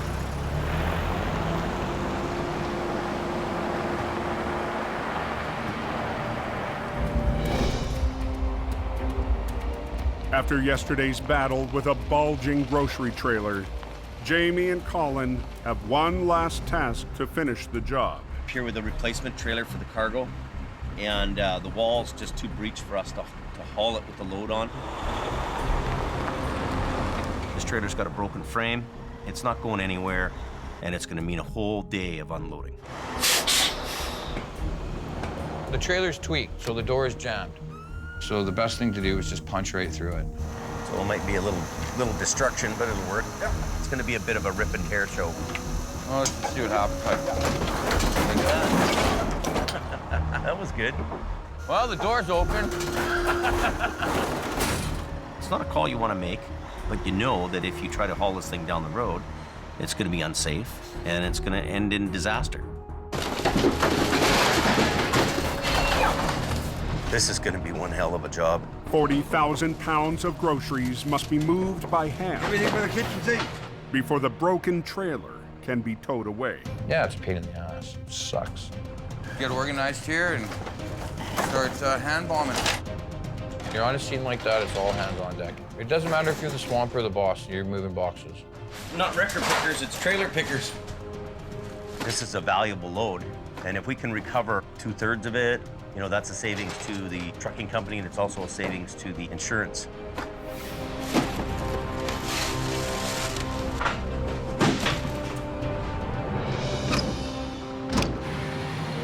I guess we're all done then, eh?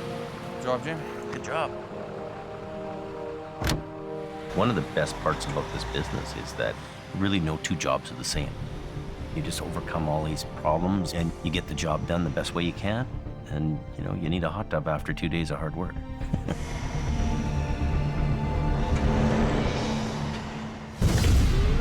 Next time on Highway Through Hell.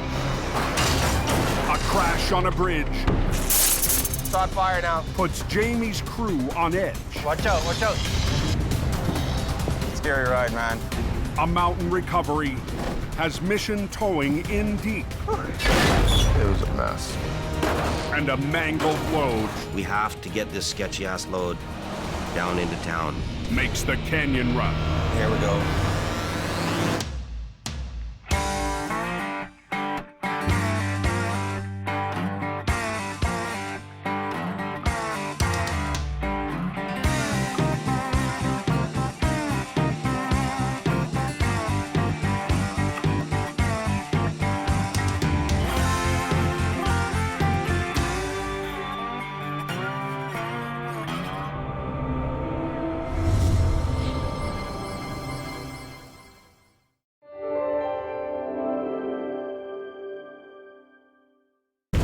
This time on Highway Through Hell, a freak storm Ordered the hurricane. sends a semi-airborne.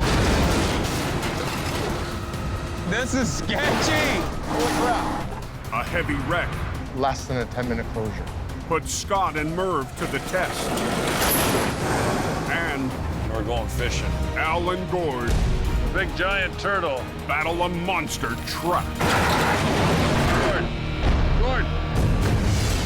On the Highway Through Hell.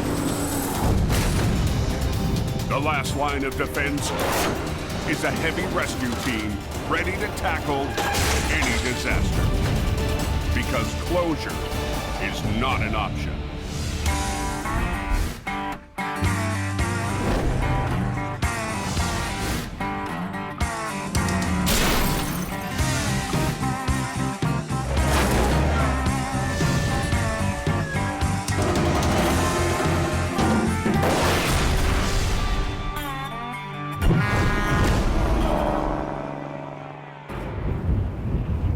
Holy it is extremely windy. Hang on to your steering wheel, boys. In Hope, British Columbia, Trees down all over the place. high winds and hard rain have truckers and travelers on edge. That's dangerous. Shouldn't be allowed to surf in high winds like that. Heading west from his mountain base into the Fraser Valley, Weather's starting to get worse and worse, and this is a dangerous day to be driving. Jamie Davis drives into a windstorm with gusts reaching 50 miles per hour. We get some high-speed winds from the west, and it travels through kind of a funneled area in the valley, and it becomes even more intense. Holy crap, there's a lot of water on the road. By early afternoon, conditions are getting worse. Winds up to 75 miles per hour howl through the valley towards Hope. Big trees are down. When a windstorm comes through like that, it does damage. Damage, damage, damage. Yeah, well, let's pull a truck over. Holy monkey. Truck is flipping. Oh my God, where? On the radio, there's word of the windstorm's first major casualty. Heads up, guys. Sounds like there's an accident blocking the highway. At 12:15 p.m., Al Quirin gets the call. Sounds like we got a semi flipped over in the wind. We haven't had one of those out on the highway here for quite a number of years. Could be exciting. Mission Towing's Nick DeParent has also been dispatched. The fact that the wind's blowing hard enough to roll this thing over on the highway is a little concerning. Could be scary today. The semi is blocking all westbound traffic on Highway 1. I'm the first to arrive on scene. Yeah, I gotta just have a look at it. See what we're up against. Hopefully I don't lose my hard hat today. This is unbelievable. It's hard to even walk. I don't think I have felt wind that strong before. Chances are I'm thinking it was probably empty or a light load, and that's probably what pushed it over. The driver escaped unharmed, but not unshaken. I just got put in midair. The wind was so strong underneath the truck. And because I only have 6 skids on it, it picked me up. Rocked by gale force winds, the lightweight truck becomes airborne.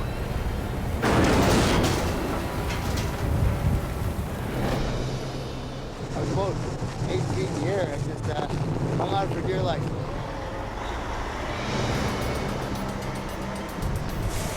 Ten minutes after Nick arrives, Where's our kite? Al Quiring is on scene. This was one of Quiring's customers, so he's contracted to do all their towing. We were there to assist Quiring on the job. It will take both Nick and Al's heavy records to get the job done quickly. Order the hurricane! Ultimately, the goal is to work together to get that road open because we got traffic backing up. Al's right-hand man, Crazy. Gord Boyd, joins the battle. You can't have the Trans-Canada Highway shut down. That's just not allowed. The flying truck has cut off the main commercial route to the west coast. So you just get it done and get it done quick and get the hell out of there. To straighten the wreck, parallel to the road, Al pulls from the front, Okay, be careful. while Nick pulls from the back.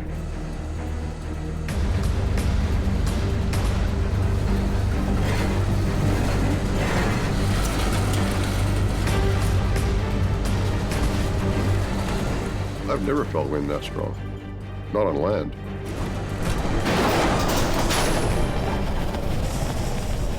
Holy crap.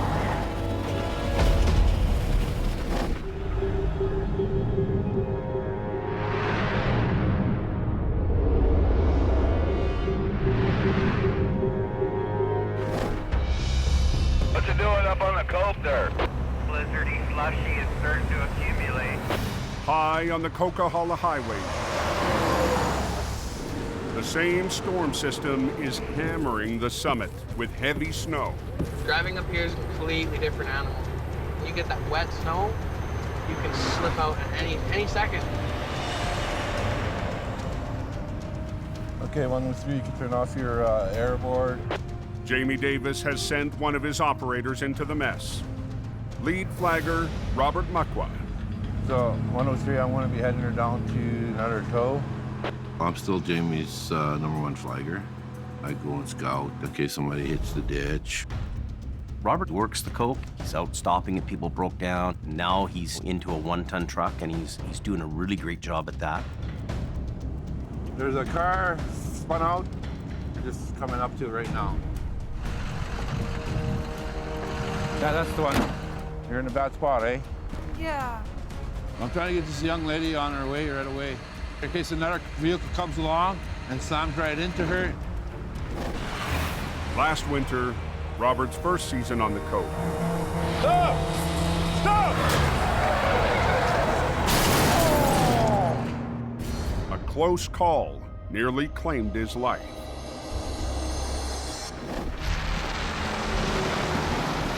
It's a very dangerous situation with fresh snow on the road, especially when there's still ice there. Some of these people are traveling at 140. Come get in the truck. Yep. Roll down your window. Crank your wheel this way.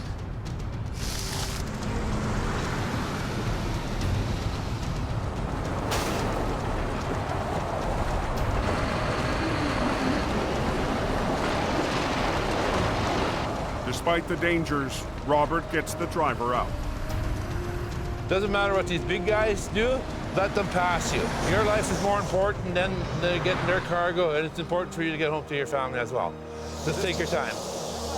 Okay, you have a good day now.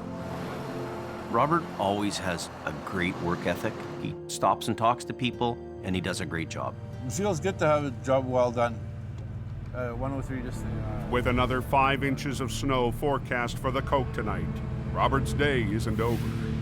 The roads are very slick and slippery. Recipe for disaster.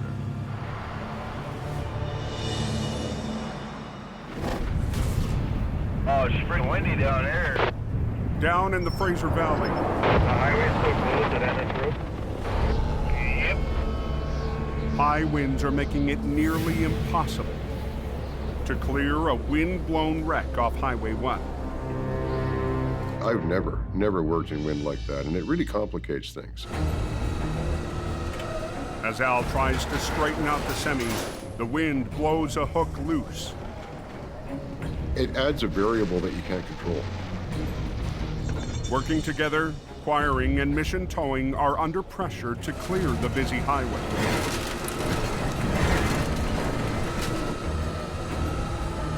They got the truck coming over there. Watch out! Highways wants the road open, RCMP wants the road open, and you got to get it done quick.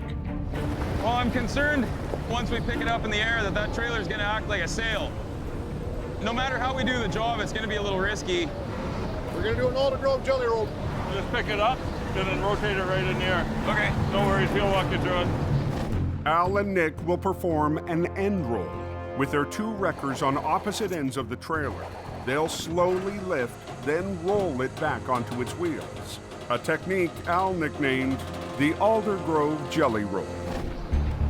An Aldergrove jelly roll is an end roll done our way, with a little bit of finesse and a little bit of skill. This is a first for me for the jelly roll, so we're gonna learn something from acquiring today. But in a windstorm, Al's trademark move could end badly. Very high risk here, very high risk. This thing is already blown over once. Hook it right on the 5th wheel pin. My biggest fear is the wind catches it, flips both wreckers over. Now we've just wrecked everything. This is ugly. Ah! Don't do a thing. Dude, this is sketchy. All of a sudden, there was this huge racket. Crap. The highway westbound is still closed, eh? If we have front doors to get open so we can get through it. On the Trans-Canada Highway, It's gonna be a long way. Wind is downright crazy. Murphy, Al and Nick are about to flip an empty trailer in gale force winds. I'm worried, man. The semi was blown off its wheels. The driver was lucky to survive. Ah! Don't do a thing. But just before the roll, All of a sudden, there was this huge racket. Barn just lost the roof. What? Barn just lost the roof over there. Turned our head, and here goes this big barn roof, like some scene out of a tornado movie. Al has to rethink his plan. I can put my side outrigger down, but We're fighting that wind big time. You know, if a good gust comes in, our sticks are right up. I was worried about the stability of their truck. Their truck is quite a bit lighter. we're going to just err on a bit of caution. We're going to put the other wrecker in here and hang on to it just in case the wind comes in here and catches this thing and takes this thing for a ride. To help add some weight to the recovery, good. Al's son Kerry arrives with a 20-ton wrecker. Okay, snatch blocking up. With Nick's wrecker tied down.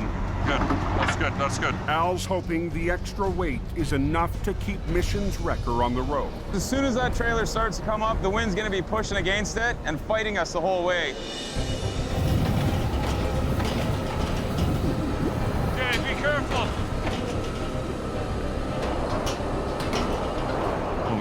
trailer up. It moved like 3-4 feet in the air. You could actually feel the wind on that trailer. Keep that tire skipping right on the ground. Keep that tire on the ground. The winds aren't backing down, so Al adjusts his roll maneuver. Lower your winch line there, Nick. Hey. Keeping the trailer's wheels anchored to the ground. We get this thing up in the air, and the big wind comes, it's already knocked her down once, so. There's a chance it might go over one more time yet today. It's always in the back of your mind that something's gonna happen. Let her down. Let it down on your red. Let it down on your red.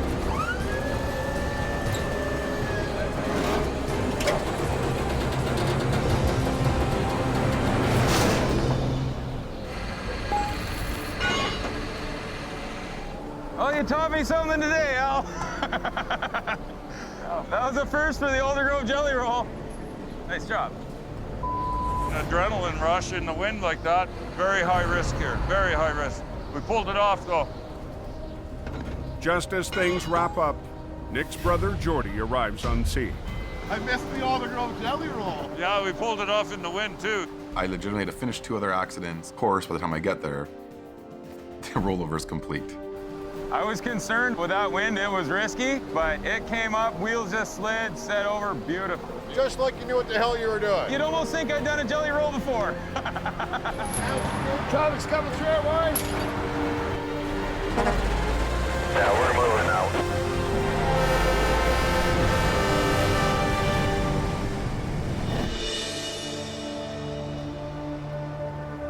Bit of a nightmare that ain't over yet. In hope, Boy, it's a good night. Jamie hears the news. Highway 1 is open, but there's another problem. Hope's going to be out of power probably for the next 12 hours at least. So there's going to be no electricity when we get home.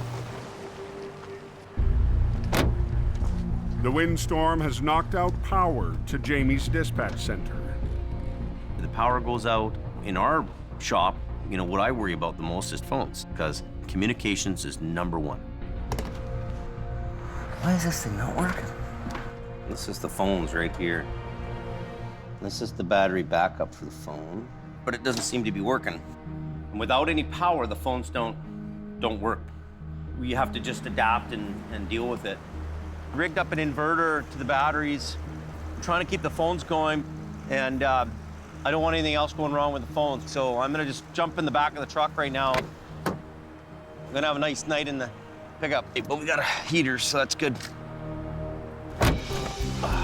Sometimes we gotta do what we gotta do. Kind of like having a sleeper on a big rig. Good night. Up on the coke. I heard the coke was going pretty heavy, but they got 4 plows on the smasher. Plows push through the unrelenting storm. Going hard. Plows are working though. And blowers carve into snowbanks to keep the road from vanishing. But if we don't get rid of it, nobody gets through. Operator Ron Hagen is constantly watching for anyone in his path. Hey, you gotta really watch that people aren't around walking in any of the path where you're gonna be discharging the snow. But tonight, Look at this guy. Did you see that? no one was expecting a tailgater on a snowboard. Just went by. I don't believe it. Hey, you guys on the hill there, there's a pickup truck heading south down the hill with a guy behind the pickup. So watch out for him. Oh, man, no kidding. Lord. 6 miles up the road, What a moron. Robert's pulling a double shift when he spots a big job for Jamie Davis. I'm coming down Mine Creek Hill, and I see there's a tractor on its side. It was right there. The tractor and trailer is flipped right over. Just hope nobody's hurt. The driver lost control and flipped into the median. He touched some black ice back there and he lost control. But no injuries, nobody's hurt, nobody's going to the hospital. That's the way I like it. The truck is carrying 60,000 pounds of peat moss. Seeing it's peat moss. It's gonna be heavy. It's gonna be heavy. And look at the weather.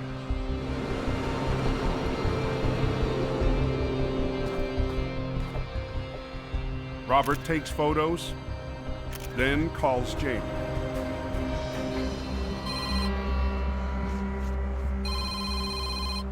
Hello? Jamie. Hey, buddy. Doing a recovery at nighttime is dangerous for your workers. You can't see. This wreck's completely off the road. It's not affecting traffic, so we can wait till tomorrow morning. How are the roads this morning? Oh, the coke is beautiful, man. At 8 a.m., Jamie's lead driver, Scott Bird, rolls up to tackle the peat moss wreck. We've got the green light from highways to do what you gotta do, get it done, get it out. I'm responsible for making sure that this recovery goes correctly. Bumper isn't even bent on this thing. Just a whole lot of ugly for first thing in the morning.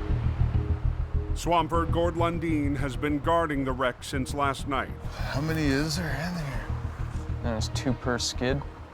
So it'd be 24 skids, right? Let's use front to back, eh? So there's 48 of these bastards. 48. We're dealing with 4 foot by 4 foot by 4 foot plastic bales of peat moss. He's grossed out with weight-wise. So if we try and flip it over with this cargo in it, the bottom of the trailer is gonna come with us and the rest of it's just gonna stay where it is. They're big, awkward bales of dirt. So it has to be unloaded for this job. But it'll take more than muscle to offload the super-sized freight. Hello? Hello? I need a picker and a 53-foot trailer. My cargo crew, they're pretty tough guys, but 1,200-pound bales, that was a little more than they could deal with. Okay, so what our plan of attack is, we'll get them out and then we'll move them over. The picker's here. Scott's called in a special crane, a knuckle boom picker. They all gotta come out and then lift it onto that trailer. The knuckle boom was the choice for this job. It has several different joints in it. They can pull sideways with it, so he could pull the cargo out of the rack. I want to know, how far is that boom going to go out that way? In charge of traffic, Robert spots a hazard. I'm just concerned about the boom swinging over top of my taper, right? There is a big safety issue with where this truck is sitting. The picker truck's swinging over his load and there's a failure and it swings into oncoming traffic. I can't have that. Watch your back, Scotty. Every second that you have the highway blocked, it's bad.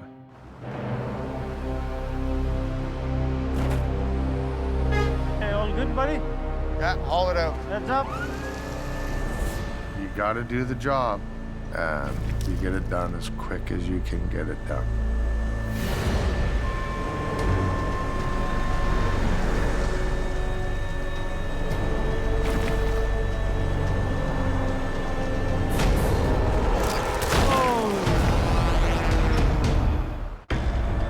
Hey, all good, buddy? Yeah, haul it out. On the coke, Heads up. Scott and his crew are offloading 1,200-pound bales of peat moss, We gotta work it. just feet from a live lane. We're picking the very first bale, and we're using 1 strap on it. Oh. I guess that one's pretty much where it's going. It didn't end as effectively as we wanted. Nobody got hurt, but it was close enough. We're gonna double strap them. I want every one of them doubled, please. After that happened, we decided we were gonna put 2 straps on it. There's really no other way of doing it. It's a time-consuming, slow pain in my arse. Hours behind schedule, the extra step will push the recovery into evening. Faster. You gotta get them out. It is just a nightmare. How far did you got the trailer done? Oh, slow, slow, slow. We're pulling her out 1 bundle at a time. 8 hours into the offload, the knuckle boom is still hoisting bales from the wreck. And then the sun goes behind the mountain. When you're working in the dark, little things become big things. We gotta get it done. Can you foresee any problems if I go into town? I gotta go get a tow truck. I got it, man. Everything's under control. To get ready for the recovery, Scott returns to Jamie's yard in hope and fires up the only wrecker available tonight. MR-60, also known as the Army truck. With 16 tons of pulling power, the Army truck has become an important asset in Jamie's downsized fleet. It's an old, steady Clydesdale horse, and it'll tow till the cows come home. But its old-school mechanical winch lines make it a challenge to operate. The Army truck, she's a little slow. Should have put it in a museum. It's fun to work it once in a while. Would I want to drive it every day? Not so much. With the rest of Jamie's trucks out of town, Scott needs a second wrecker to back him up. Mr. Mervin. Chris Mervin is the top driver for Aggressive Towing, owned by Jamie's brother, Jason. You guys ready? And it's not the first time Merv's lent a hand. Mervin's really become a seasoned veteran now, and we're really lucky to have him. Come on, baby, just a little more. I'm always excited to go help. It's back to physics, buddy. We always win in the end. I'm available for you anytime. Mervin's gonna come up. He's got a 50-ton wrecker. All right, Scotty, I'm just coming over the hill. Oh my God, look at that wreck. That's a beauty parking job that guy pulled off. We've got a lot of pulling power. Straighten it out, flip it over, drive it away. I told her it's slippery. But the big flip can't begin until the last bales of peat moss are out of the trailer. Right on, big shitter. How's it going? Oh, slow. I got 6 bales left in there. 6? Yeah. The colder it's getting, the straps are stiffening up and it's getting slipperier. Ah. Every minute that they're behind schedule, your anxiety level's rising, and it's just... So let's start rigging now. Oh, yeah. So what do you want to do? You want to drag the ass into the trailer up? Flip it and pull it. And I'd like to have less than a 10-minute closure. Highways want us to get this out of here now. I think our best chance for least lane closure is just drag her right up to the edge. Yeah. And then we'll just roll her right on the road, slam her down, done.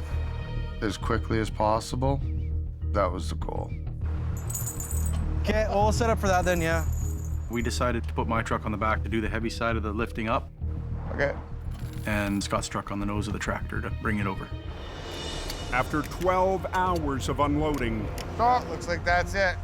the trailer is finally empty. Scotty's given us a 10-minute time frame once we start. He's a little short-handed, being a little tiny truck, but whatever you're given to work with is what you got to work with. So we got to kind of finesse her to keep both trucks working together in sync versus one truck doing all the work. Do you want Rob to shut down that other lane? Yeah. Stop the traffic. Coca-Cola is closed till they clean up that accident. You ready, Scotty? Go, go.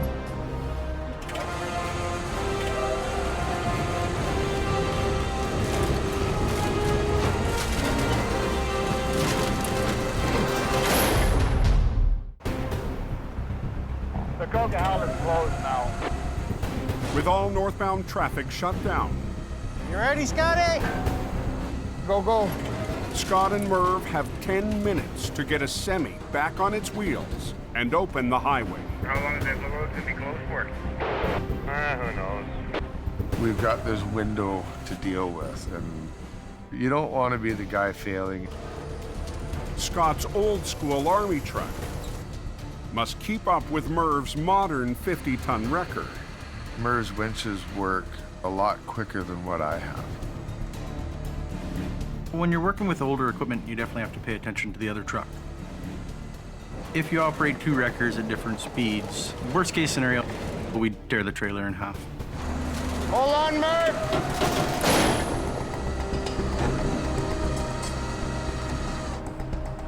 Okay, wind her up.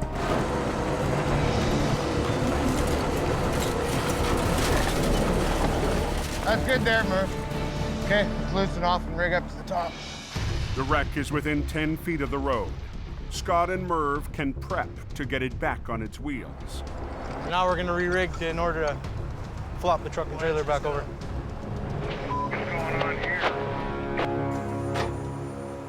Happy, happy, go forward. Happy, happy, go, go. Yes. Done. Okay. He is. Pulling. I gotta get on this before Mervin out does it. Middle line, Merv! Hold on, Merv! Okay, wind her up.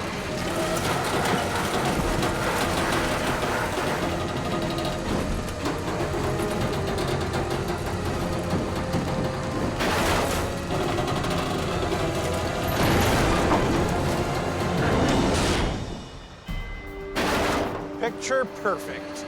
Are we under 10 minutes still? Yeah, we are. What are we looking at, 5.5 minutes, Scotty? Whatever it is, buddy, it's working. And we'll let the traffic go. Let's get the road going, people. Okay, here's traffic. Everybody out of the way. You can just kind of take that sigh of relief. You couldn't ask for a nicer job to be done.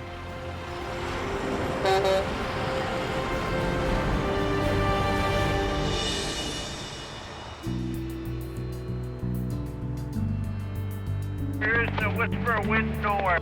Trees dead calm. 2 days after the windstorm, From a big storm to clear skies. crews are still cleaning up in Hope. And the power's back on at Jamie's dispatch. Jamie Davis towing. You can see how devastating the winds were. And the boss is in his back 40. We have a lot of trees that are down here. So help pick up the lumber. Come on, let's go. Jamie's recruited his twin daughters, Alexis and Brianna, and son, James Jr. You can do it. It's not that big. Just try. Oh my God. Just try. Sorry. So we're gonna load the wood in the back of the Tundra and get a heaping truckload full.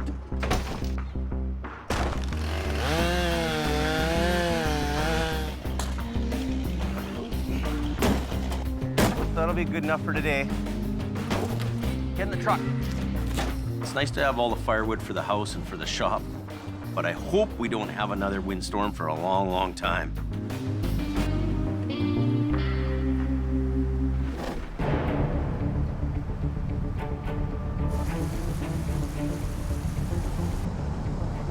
"90 miles northwest. We're going fishing. Catch us a big fish. 2 heavy wreckers climb a back road to tackle a beast. It's a truck with an industrial rock hauling box on the back. It's laying on its roof about 40 feet over the bank. Al quiring. Oh! Watch out for the wheel wash there. It's a deep hole. And Gord Boyd. Pick up on 43.5. Are on their way to a mammoth recovery at a mine site. It's probably a 100,000-pound dump truck or close to it. So the forces will be against us to begin with. Pick up down 41.2. This is all washout here. Survive and get out of here alive is the goal. Pull in tight by this excavator here. This is gonna be a fun day. The rock truck missed a tight turn and rolled 40 feet down the bank. There's a turtle on its back. A big giant turtle. That must have been a holy moment while he was going over anyways. The driver walked away. That's a big ass truck. Like seriously, that's a big ass truck.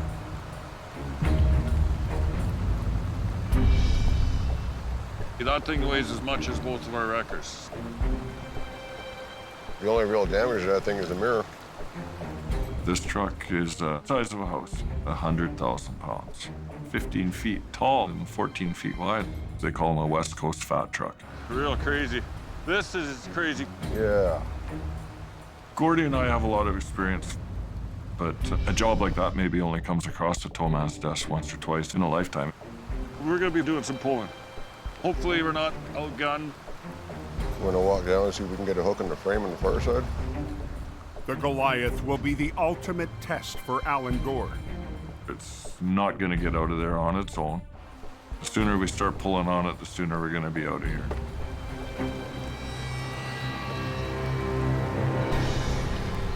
Can you grab the big 3/4 chain with one hook? You mean this one? Yeah. Oh man, that's sloppy. Before they can rig up, it's not good. Gord gets a feel for what heavy rains have done to the muddy slope. Hillside is water soaked. I think the forecast is for rain. Got it. Oh yeah, sure. I can get up the bag. My foot's sunken up to my ankles. That's a problem. Don't want to see a water problem develop here. Once the ground gets saturated with water, it becomes unstable. Grab one of my big 5/8 sling hooks. Yeah. If that slope fails, there's a good chance it'll start tumbling and take the wreckers with it. Hey, we're gonna have a problem there. Look at that. That ain't good. You're gonna go for one hell of a ride. And it's gonna hurt. Holy crap, that's slimy.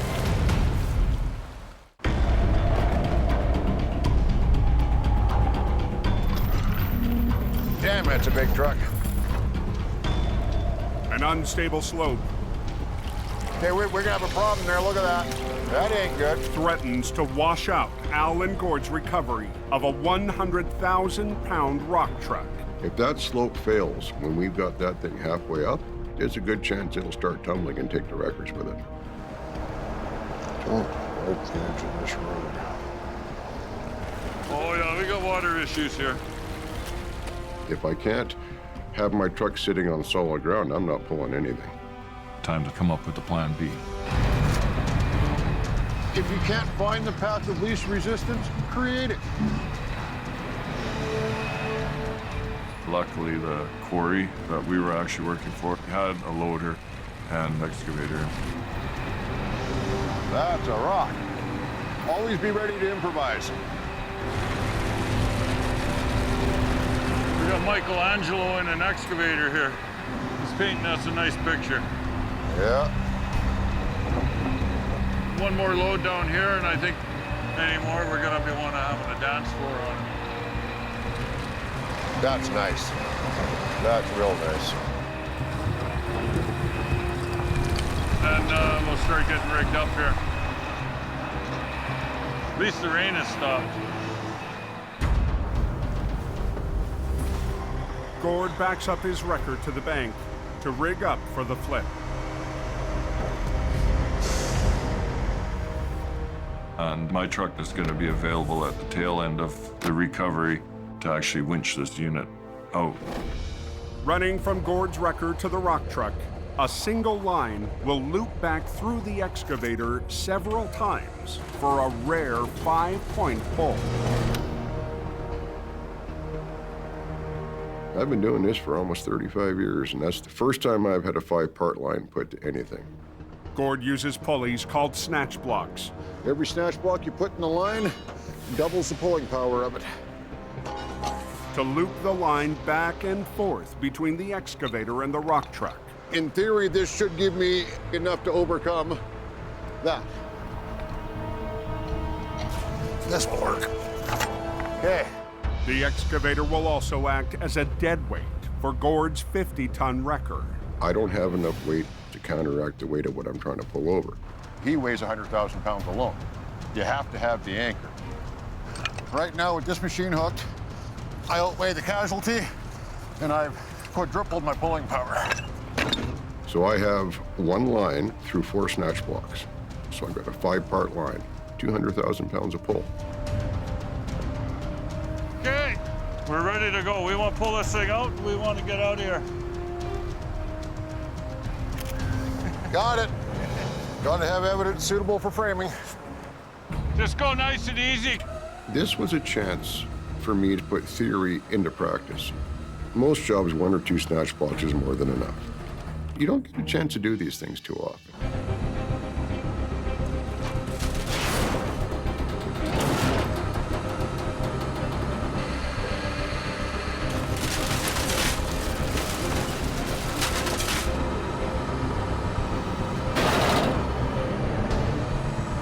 Ah, here it comes.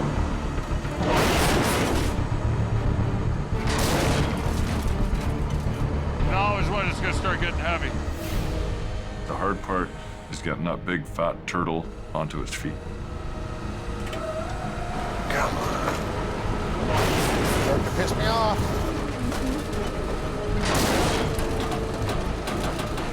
Just hold on, Gord. Just hold on. Just back it down. Gord didn't have enough power in all those blocks to get it up on its wheels. No way.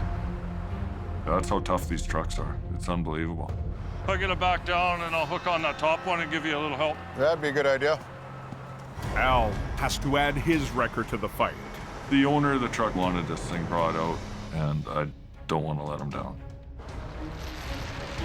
Al's just gonna add his line to make it want to come over. A little extra oomph. Whether or not it'll be enough, we'll find out.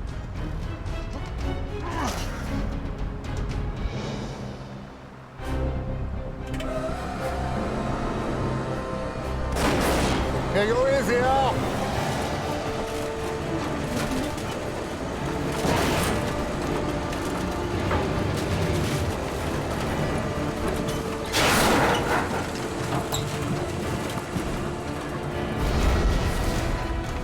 Looking a little better. We just might get lucky. That's what I like to see. Okay, hold on a sec, Al. We're getting closer to heading home for dinner. The rock truck is on its wheels, but still needs to make it up the steep slope. It'd be nice to get air to it right now and get it to release so that it rolls back. Yes. The truck's air brakes are still locked from the accident. If we were trying to drag that with the brakes locked up, I'm sure we'll be there for a week. We don't want to try and pull 100,000 pounds. It doesn't want to roll. It works better when it rolls. Well, the 32-point inspection looks good from here. Okay, you ready for air? Yeah, we'll try that, Gord. Okay. Once the brakes are released, the rock truck could go for a ride and take the wreckers with it. It's on a slope. It wants to roll back down the hill. Push the button in. Push the button in. I always get nervous doing this part. If things went sideways, I was gone. Gord. Gord. Push the button in. I hate this part. Gord and Al are about to attempt a 100,000-pound pull up a steep slope. I always get nervous doing this part. But nothing will happen until Gord climbs the wreck and releases the brakes. It's on a slope. It wants to roll back down the hill.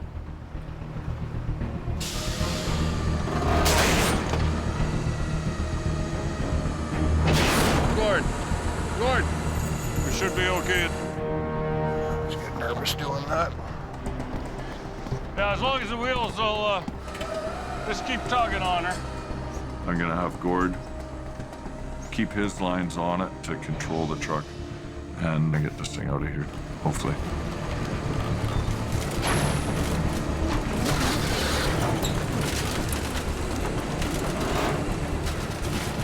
Just keep tugging on her. Thing ain't gonna get out of there on its own. There she's rolling.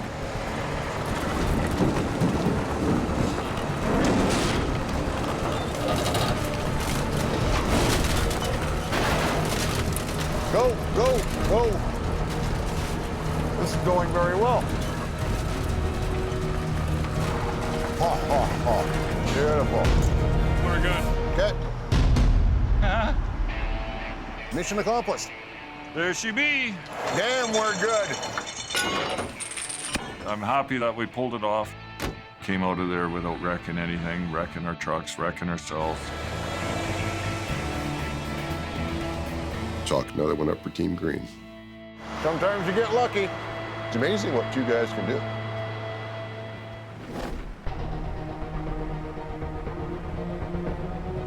So far, so good. You're all fair and clear up here. Battered by a windstorm 2 days ago, life in Hope, BC, and the highways that run through it Copy that. has returned to normal. Be careful, be safe. That's what we're liking. Nice dry road. But for Jeff McLaughlin and his airborne truck, it's still a struggle to understand how he survived that day. And I thought, there's no way. This isn't happening. Before I knew it, it's like an airplane. I hit the highway, the windows smashed, and the sparks were flying inside the truck. This driver is very, very lucky to be alive. They don't know how I walked away. I don't know how I walked away. I love the road. I love the mountains. It's gonna take a little more than that to get me out of the truck. For those workers who are out there on the highway, putting their lives in danger to help people, the risk factor is huge.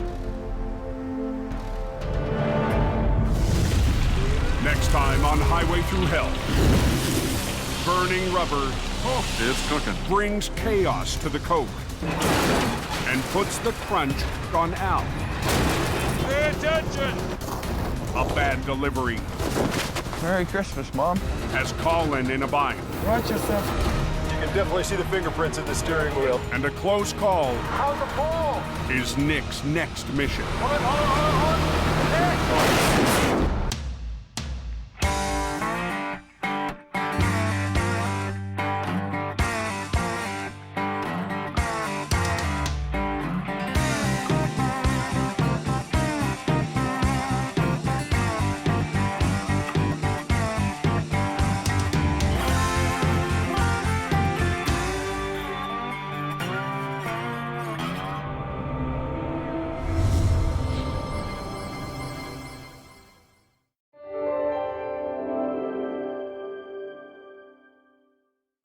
This time on Highway Through Hell, Number 3 is pretty bad. Jamie's top dog But this will be the epic wreck of the year. gets more than he bargained for. We're right on the verge of tipping the thing over. That's a serious load.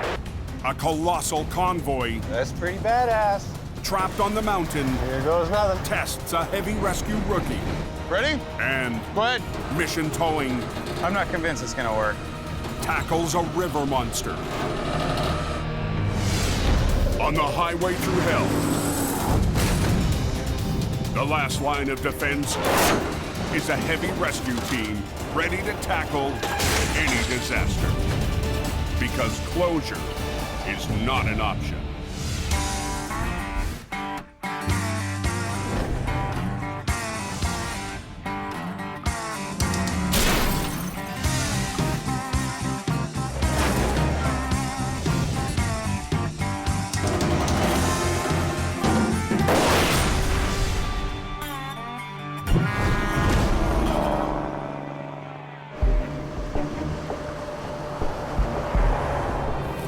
What's it doing up on top? Well, it's letting you know that spring's not here quite yet. A spring storm has hit the mountains near Hope, British Columbia. Anybody know what's going on with Highway 3? Probably a couple inches, but it's snowing all the way across the Sunday Summit. Jamie Davis towing. At 10 p.m., Scott Bird gets the call. Well, I was gonna go up to Coke and do some work up there, but I just got rerouted up Highway 3. Scott's dispatched in the biggest heavy wrecker in Jamie's fleet, HR 117. So number 3 is pretty bad. Instead of climbing the Coke, Scott turns east onto Highway 3. There's a truck in the ditch. Yeah, watch yourself up there. A customer of ours called, and one of their units is spun out up by Sunday Summit. Sunday Summit is the second highest point of elevation on the southern route, with 1,000-foot drop-offs beside the narrow road. It's skinny, it's windy, it's up, it's down. You gotta be on your game to play on this road. Highway 3 is not to be forgotten about. It has all the dangers of the Coquihalla and more. An hour into the drive, There's our guy. Scott gets his first look at the job. A Super B loaded with lumber that has slid off the road. I think it'll be a pretty easy job. It's a pull-up. I've done thousands of them. Get my line out, pull the guy up, kick him free. But the truck's driver knows it's worse than it looks. The road listed that way, and I just started sliding over into the ditch. The B-Train's tractor and its two trailers are leaning hard to one side. Truck's running and everything okay? Yeah. Okay, I'll pull some line out and we'll get this done. We'll be doing about a 140,000-pound pull. By myself, I'll get her done. I can go to anything and deal with anything. Once that cable's tight, release your brakes. If you start going backwards, go back onto the brakes, okay? Okay. Yeah, watch yourself up there. You're gonna come up on a tow truck trying to pull a lumber truck out of the ditch. The highway is still open. I'm gonna try and see if he's gonna come out easy. Scott gets to work, pulling on the front of the 60-ton Super B. Come on. But it's a struggle to get the tractor back onto the road. Come on. The fully loaded trailer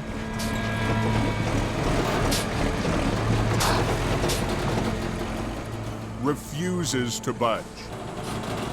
Gravity is my biggest enemy right now. Scott will have to try another approach to get the heavy trailers to move.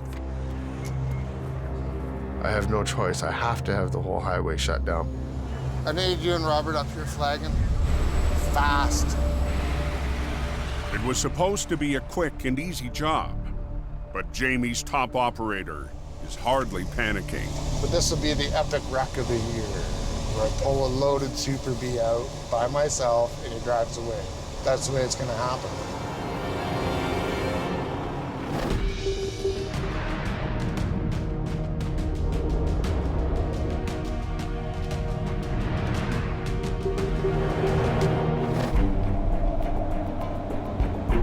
With Scott tied up on Highway 3, there's something blocking the snow shed.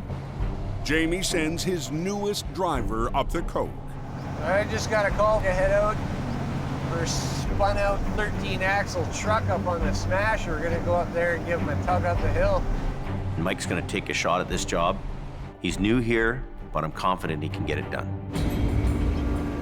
Mike's behind the wheel of one of Jamie's smallest heavy wreckers, HR 66.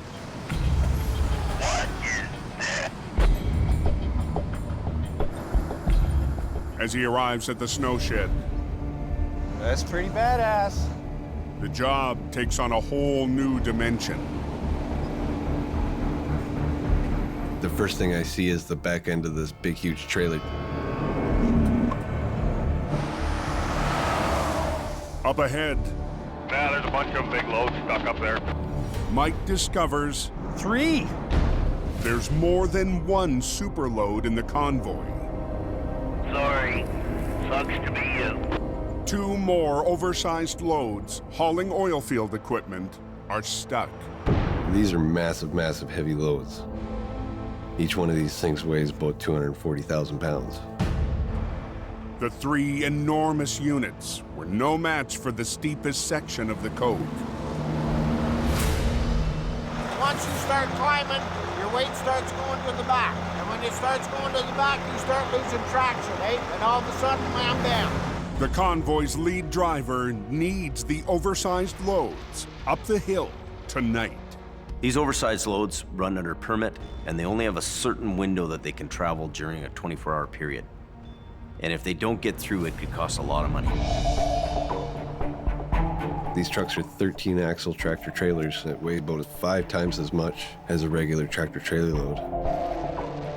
The rookie driver and his 25-ton wrecker won't stand a chance without chains. When something's blocking the highway, the pressure's on you to get these chains on in a hurry. Hold on a second. It's a little bit of a fight to get them stuffed in there, but I'm flexible. I fit in here. I'm gonna get this done. Done. I'm gonna be in first at first. Okay. And I won't shift. We'll just crawl it up. We'll crawl her to the top and hopefully we make her, right? That's right, sir. Okay. Hope nothing breaks. Chained up, Mike starts moving the first super load. Crawling up the Smasher's 8.5% incline.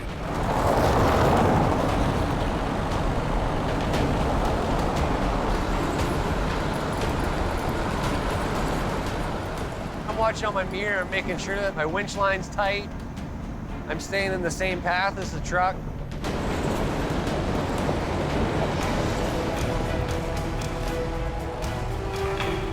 Every moment that we got these heavy loads blocking the road is potential for a bad accident and there's potential for lost freight time.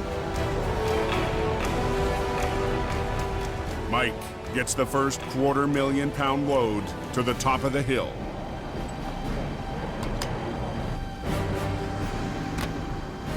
That's a little weighty. Yeah. Back down the road, 2 more wide loads remain stranded. All right, so you go down and get the other guy. Okay, white truck's in the barn. Sweet. The convoy's permit is set to expire in an hour, so Mike heads down the cove. Tow truck backing down the granny lane of the Smasher. The fastest way he can, in reverse. It's super hard to see out your mirrors, and especially when you got headlights coming at you. Gotta be careful, driver.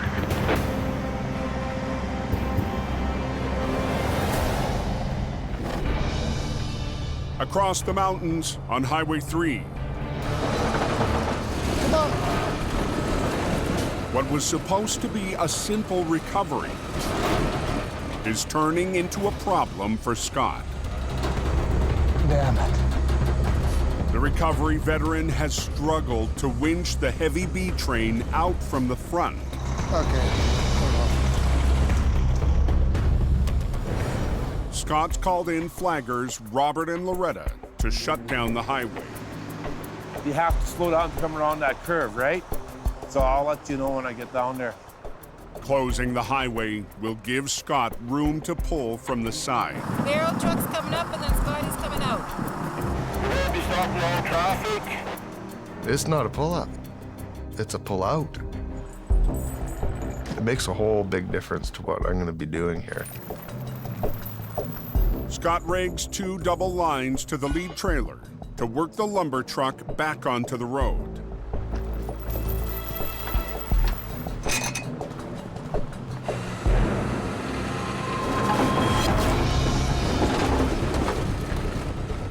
There's not a mark on this truck or trailer anywhere. The load's perfectly intact. So now the pressure's really on. With more than half the B train out of the ditch, Scott re-rigs for another attempt at pulling from the front.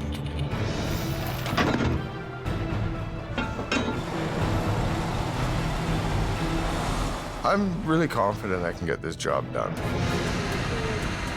This will be the final pull. I'm thinking it's just going to be a walk in the park. But the rear trailer Steer! Steer! is putting up a fight.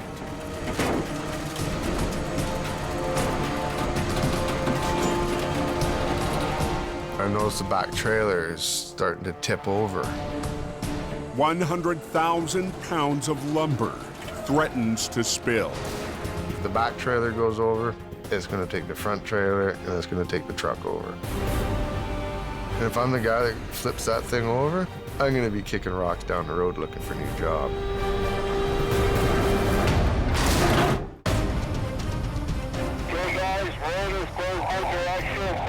On Highway 3, east of Hope.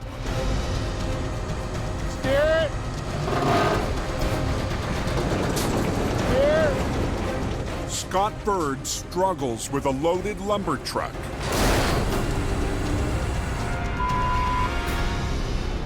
Threatening to topple onto its side. Damn it. Weighing more than 100,000 pounds, the tilted B train went off the road. Unfortunately, we're right on the verge of tipping the thing over.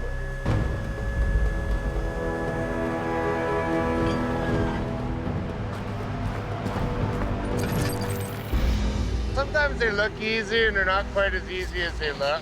And it's right at a very crucial point right now that if I do the wrong thing, I'm gonna have a big problem.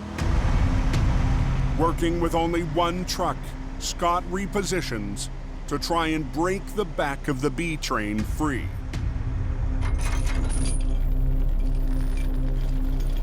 We have to immediately address that back trailer. It has to come out sideways.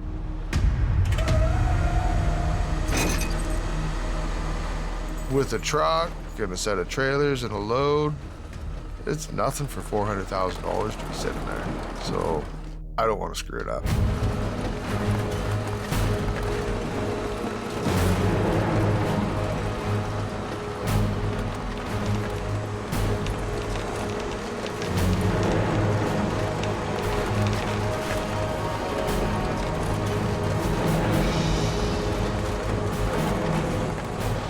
Let's just made a thing into a good thing. Now we'll go do this midsection.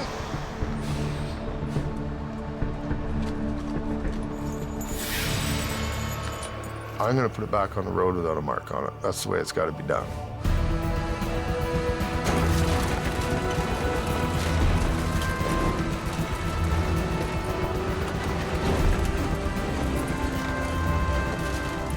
Finally, both fully loaded trailers are back onto the road.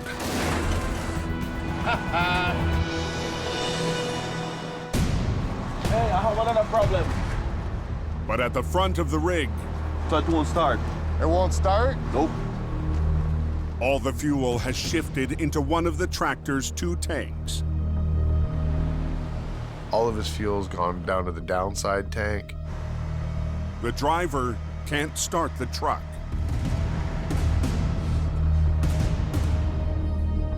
She ain't gonna run. Now I have one more situation I gotta deal with before he can drive away.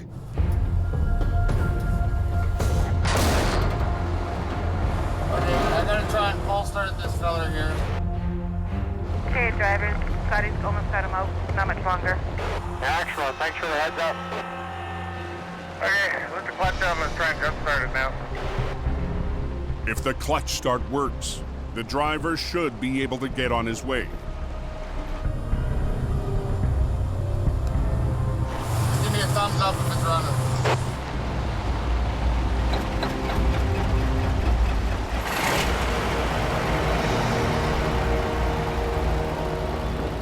We'll pull over just up here and we'll cut you loose.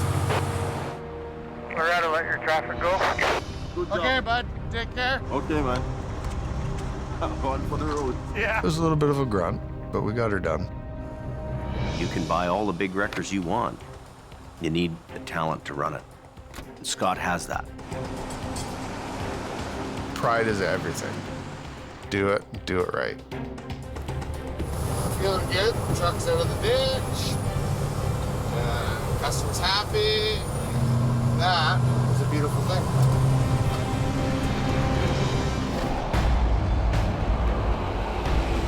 Back on the coke. Tow truck's backing down the granny lane of the Smasher. After getting an oversized load to the top of the Smasher, Mike Reynolds backs down to try and get the rest of the massive convoy moving. It's a little intense backing down the hill, especially when it's your first time.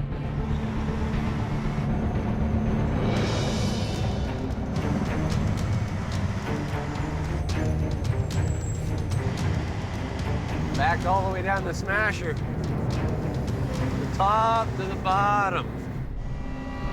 But as Jamie's rookie rolls up to the second wide load, another tow truck is already hooked up. Tri-Drive here is having a little bit of trouble with their load pulling up. The wrecker struggles to haul the 240,000-pound unit up the steepest stretch of the cove.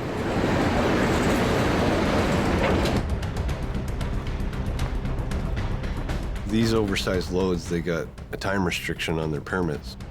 Yeah, I got one triple on. You gotta get this thing figured out pretty quick here. Sitting here doing nothing ain't gonna get the road open. To get the oversized load moving, Mike's front bumper is connected to the back end of the 100-foot-long train. And I'm gonna act as a push truck and help push him up while the other tow truck pulls him up. It's got to be in there far enough, eh? That's a long one, eh? It's probably bottomed out. Never got to be a push truck before. So just first gear in it? Yeah. All ready back here? Ready in the middle.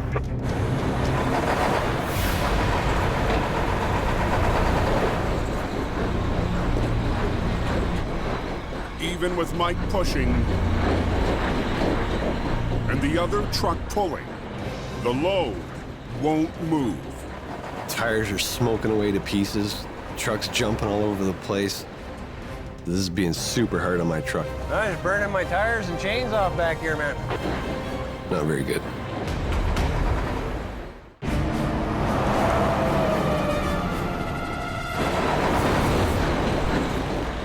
I'm just burning my tires and chains off back here, man. On the steepest section of the cove,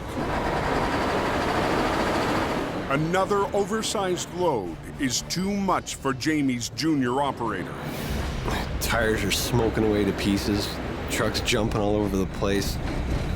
With Mike pushing at the back and another truck pulling up front, the 250,000-pound unit won't budge. This is silly. We got to figure something else out. Closer inspection reveals the load's tractor has a broken axle. He weighs so much, we need the extra help from this tractor. When his tires don't roll, it ain't helping us at all. This second guy's needing a tow job now. The damaged cab is towed away. They're gonna take the tractor off the first unit that I pulled up the hill and bring him down here and hook him up. Leaving Mike and the convoy's lead driver to take on the 240,000-pound load. It weighs over 4 times as much as HR-66 does. I'm gonna put it in bull low and 90 under. Start under this, I just got bull low. Okay. Played our cards and lost. So here we are.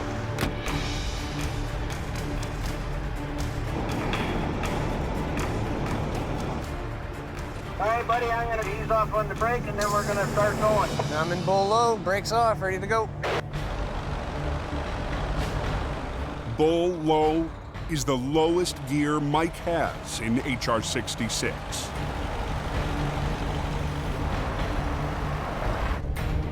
This is just me pushing now. No tow truck up at the front. It's really, really tough to get traction, and it's really easy to spin my tires. It's a little bit of a chewy fight, but we're gonna deal with it and get this job done. Stay in the hammer lane right to the top. Guys are towing a tractor up the hill here. Here he's loaded. Okay there, Mike, we're gonna slow it right down and then we'll come to a stop there, okay? It's the second heavyweight load of the 3-part convoy. I'm in neutral. Mike's helped up the smasher tonight. A little bit of teamwork. But there's still one more unit to rescue.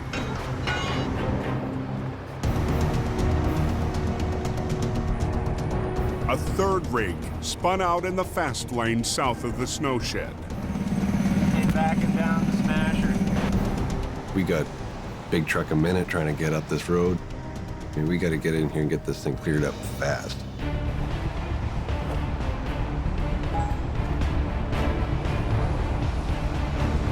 Just got to get through this last one. There goes nothing.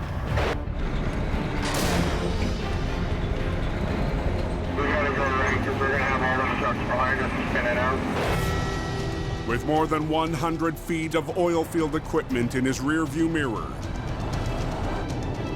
Mike crawls through the shed towards the finish line. We're almost done. We're almost out of here. Gotta earn my stripes here. This might be in the top heavy load department.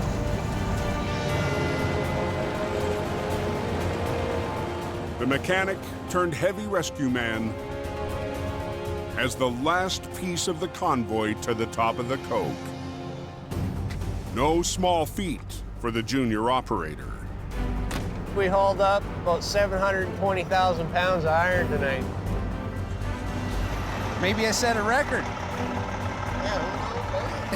You get thrown into these jobs to learn it by the seat of your pants. This is what you got to do. You got to try these things and you get better at them. Good luck to you guys.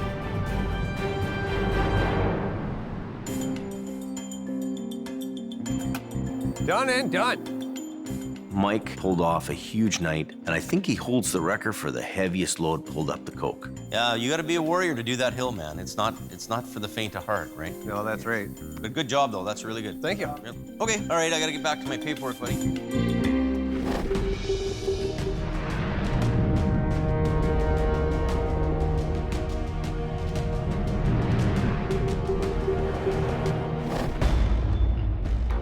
The next morning in the Fraser Valley,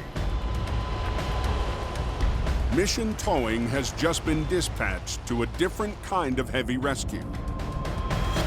We're heading out to a mill that's been torn down.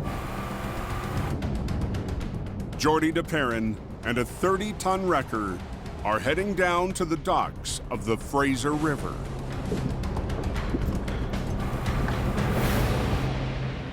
A customer called us stating they had a piece that was in the river. You're walking into this job blind and you don't know what you're really getting into. Oh, this is a mess. Wow.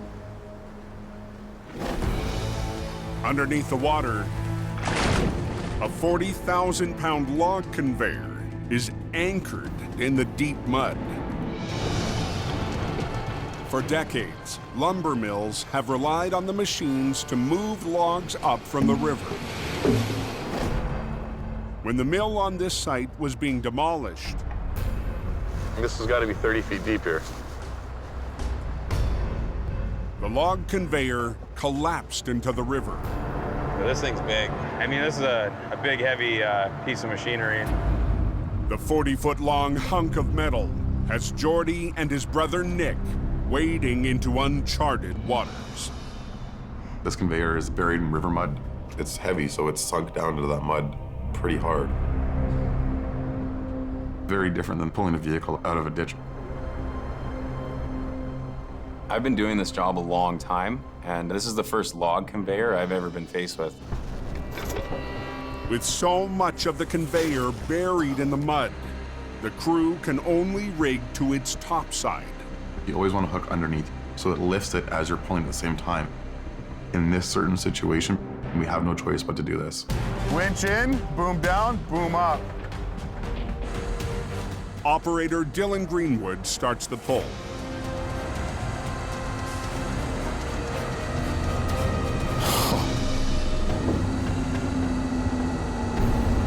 He didn't budge it.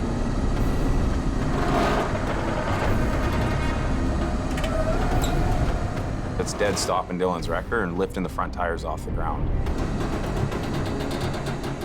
We're watching for any sign of this thing moving at all, and it's not budging one little bit. The conveyor is suctioned so badly to the river bottom. Dylan's 30-ton wrecker is not enough. We're gonna need more muscle. Yeah. We can't get a good lift on it. Jordy and Nick roll in some extra iron for the job. A 30-ton excavator. You get you to bring your boom down? The excavator can lift a lot higher than the tow trucks can. This is definitely one of those jobs where we make it up as we go. Hook onto this thing and give it our best.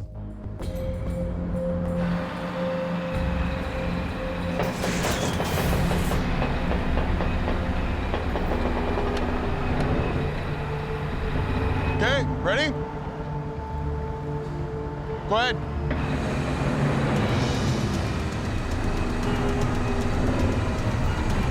Yeah, there we go, there we go. The excavator's high-angle lifting power Keep going, brother. raises hopes. And it's starting to move. We're very happy about it. We're working with him to lift and pull at the same time to get it up here. We're taking half the ground with us. But as the 40,000-pound relic finally starts to rise, Like pulling a boat anchor out, eh? it begins to plow up another obstacle. The resistance that we're trying to overcome is overcoming us right now. We're gambling right now with this one. Dylan! Dylan! Stop. Stop. No, no, no, no! In the valley, on the banks of the Fraser River, load it up. Mission Towing tries to pry 40,000 pounds of dead weight out of the mud. This thing's just a big hunk of metal. It doesn't have any wheels on it. It's not gonna roll. And it's gonna fight us the entire way. As it finally starts to move, the log conveyor builds a wall of mud, pushing the limits of an excavator and a 30-ton wrecker. Dylan! Dylan! Stop. Stop. No, no, no, no! Sinking in down here.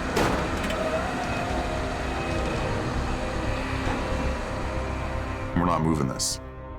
This recovery is defeating us. Jordy and Nick need more muscle. Mission Towing's 35-ton wrecker and driver Neil Wakefield. Jordy gave me a call and told me to meet him. They couldn't move it any further. Got there as quick as I could. Neil has spent years customizing Mission's eye-catching wrecker, Truck 70. That truck is my whole world. I am constantly working on it, painting it, rewiring it, polishing it. It's my baby. He's even poured thousands of dollars of his own money into its chrome and gleam. I don't have any other bad habits. I don't smoke or drink, so what am I gonna spend money on?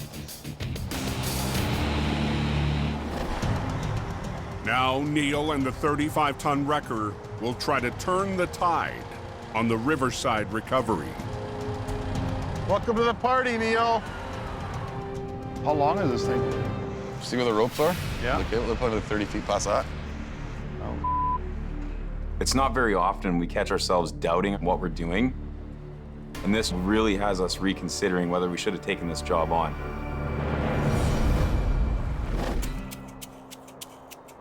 In hope, Here, take this to E and ask her where she puts all those.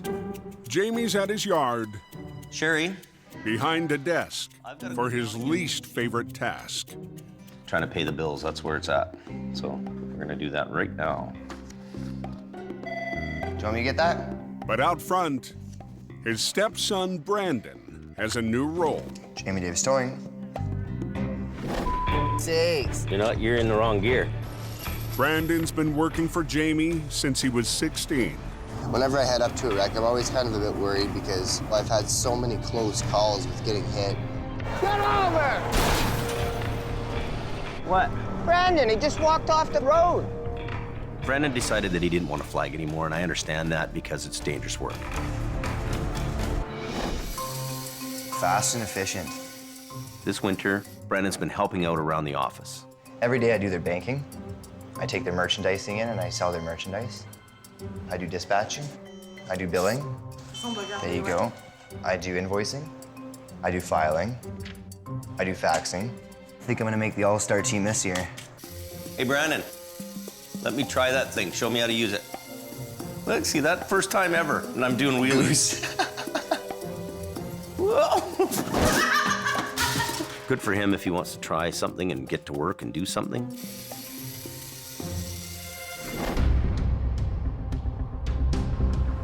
At the river. Are we gonna do 2 into 1 or are we gonna do 4 lines? 4 lines. Okay. Mission Towing is forced to add a third weapon to break the deadlock with an 18-ton log conveyor. We've maxed out Dylan's wrecker and this excavator, so we're hoping the 3 of these things working together, we'll be able to get this thing out of the water. To free the conveyor from the riverbed, they'll use 3 machines and 11 lines. The pair of wreckers pulling at an angle and the excavator lifting from above. How much more do you think you need, Dylan? We're gonna go right where this line is going. It's underwater right now. Okay. Let's hook to a chain underneath it. Jordy is throwing in everything he's got to reel in the big catch. We have 11 lines this load because we're dealing with a lot of weight and the resistance. We're at a point right now where we're not sure. Can we get this out? We got lots of pulling power here. Perfect. Well, let's keep our fingers crossed. Yeah. But 3 machines and 11 lines still may not be enough. We're gonna run out of truck here is what's probably gonna happen.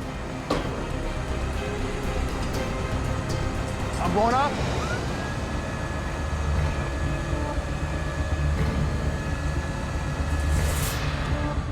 There's nothing worse than walking away from a job. We need to pull it out. This is the moment of truth right here. If it's gonna work, we'll find out right now. Okay, ready? Go ahead.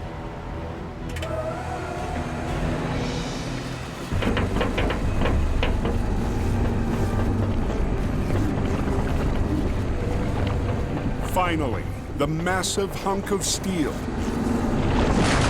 Beautiful. Breaks suction. Then starts to push through the wall of mud. I don't know, man. But the base, supporting the heavy wreckers, threatens to give way. Dig them right in. We might need a wrecker to come and get us out. The weakest link is the ground that we're sitting on. We're working on the riverbank. That concrete's very soft.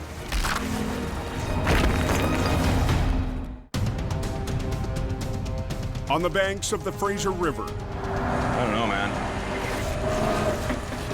I'm not convinced it's gonna work. Mission Towing is losing ground. Stop! Fighting to reel in a 40-foot catch. It was moving. So are we. Dig them right in.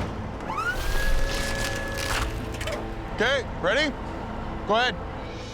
As Jordy's wreckers pull on the 18-ton conveyor, they punch through the old pavement. Keep going, brother. There we go. But with 2 trucks, 1 excavator, and 11 lines on the job, Jordy's crew makes a breakthrough. Sweet. And all of a sudden, it just sort of jumped. Okay, we're gonna actually get something done today. Beautiful, Neil. Beautiful. I'm not feeling defeated anymore. But the recovery is far from over. The massive relic must now be maneuvered past old pilings and a 15-foot retaining wall. This is gonna be the hardest part. The fingers are crossed.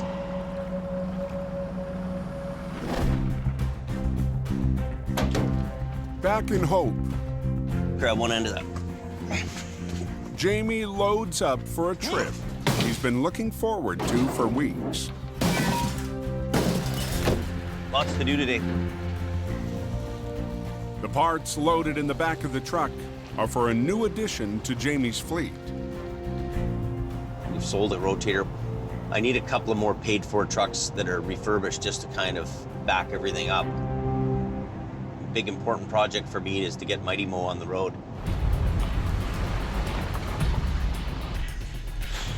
Jamie's rebuilding an old Holmes record he fell in love with decades ago. Yeah, it looks good. Looks really good. He calls it Mighty Mo. It's the largest mechanical wrecker that was commercially built. It was the rotator of the day. Mighty Mo is a big machine. It's by the USS Missouri. Mighty Mo is named after a famous World War II battleship. Jamie's got the love of the old school towing. He still likes it. I think he needs to seek help about that. Jamie hopes the vintage wrecker will be ready to join his fleet before winter's over. But first, it has to start. I'm gonna give it a whirl just for giggles. Okay, you ready? Yeah.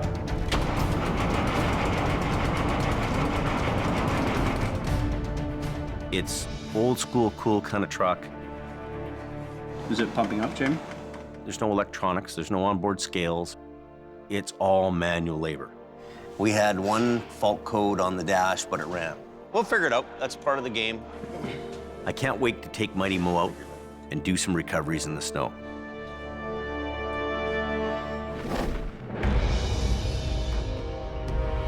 Let Dylan catch up to you, Neil. At the Riverside Recovery, Mission Towing has spent the last 7 hours in a tug of war. Pulling me up.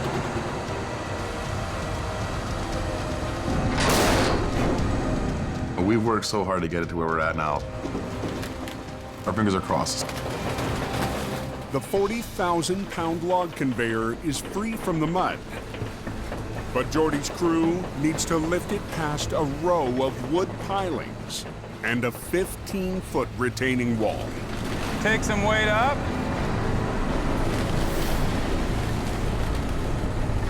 Is it gonna get hung up on them? Is it gonna get caught on them?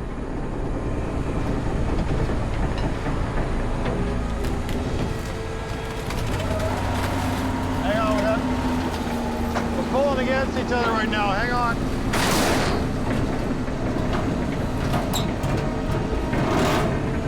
We're at the crucial part of the recovery. This is the do or die stage. There we go.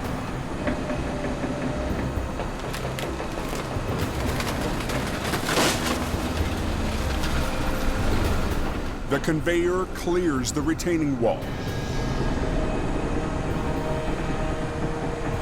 Neil, hang on. But gets impaled on a wood piling. No log coming out with it. Let Dylan pull. Let Dylan pull. Pull, Dylan, go. It's worse than a tug of war.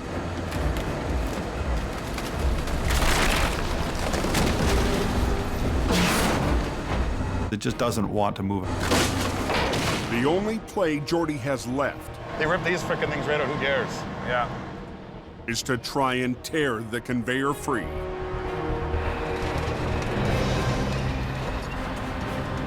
We're gonna turn it over to the excavator and let him fight this thing the rest of the way. That's a pretty serious pull. That's gonna get us. Whoa, whoa, whoa, whoa, whoa. On the banks of the Fraser River, Whoa, whoa, whoa, whoa, whoa. Mission Towing is in a final showdown with a beast. Hold it! To free the 18-ton log conveyor from a piling, Hang on 1 second. Yeah. Jordy's crew has brought the excavator back into the fight. And you see the back end of that excavator coming way up in the air. Next thing, we got that thing on its roof. That's gonna go. Just need you to lift right now. Don't try pulling.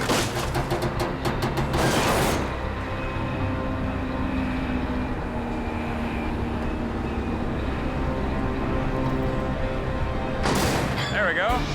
Go. Oh, yeah.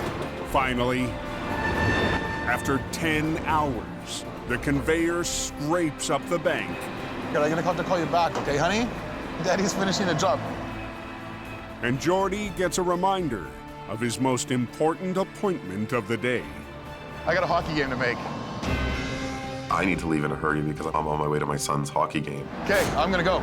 Good job, buddy. See you later. Thanks, Dylan. Hey, big brother. Later, dude. Good Nice job. We love a challenge, and we love to do something that people say cannot be done.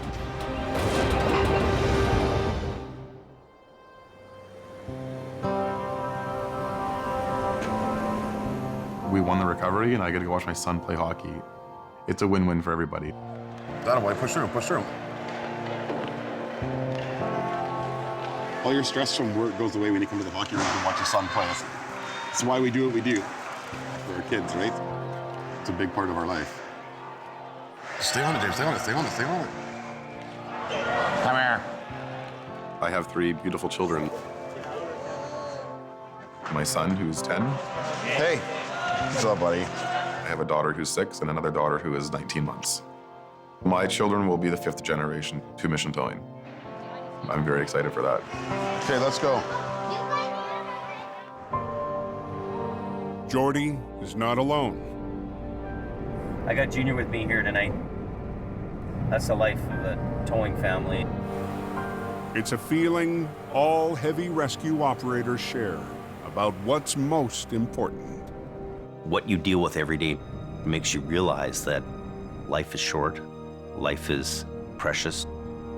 The value is really the small things in life.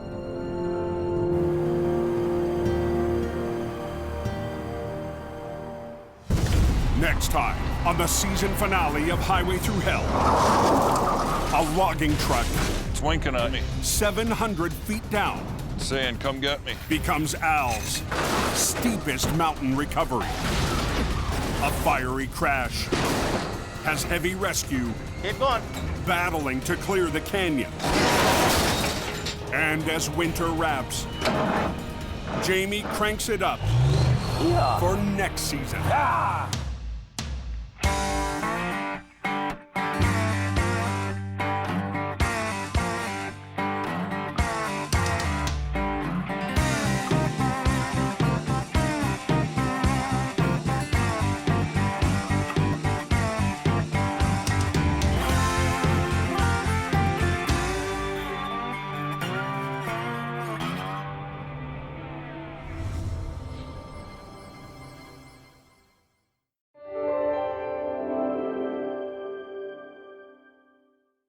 This time on Highway Through Hell, closure in the canyon. There's 2 trucks banged up down here. Wow. This is not an easy task. Forces Jordy's crew We want to clear this traffic on this side. to pull an all-nighter. Team Green Just think of a giant ostrich egg. juggles an odd job. And Jamie's top man There will be words exchanged over this.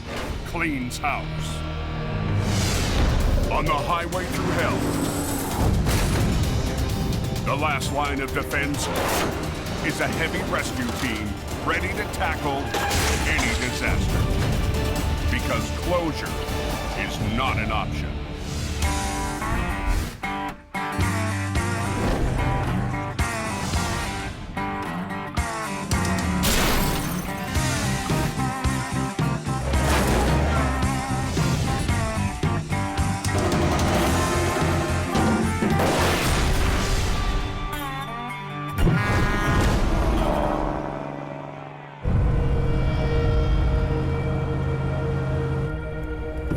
Be careful on the coast.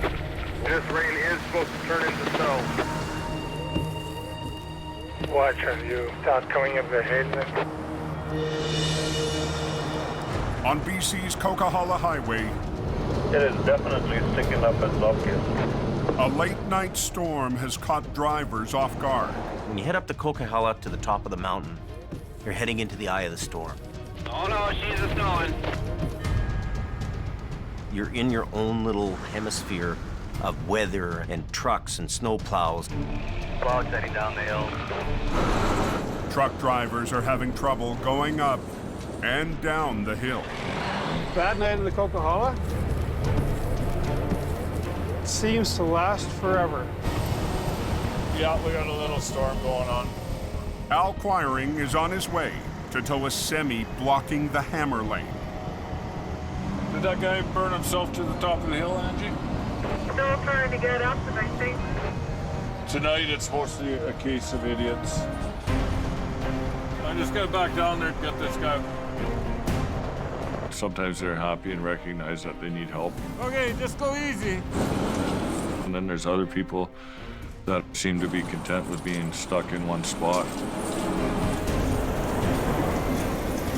that guy's still trying to spin his chains off. Oh, he's got her full throttle there, so it's a little bit dangerous to be hooking on. I'll just wait till they blow something up.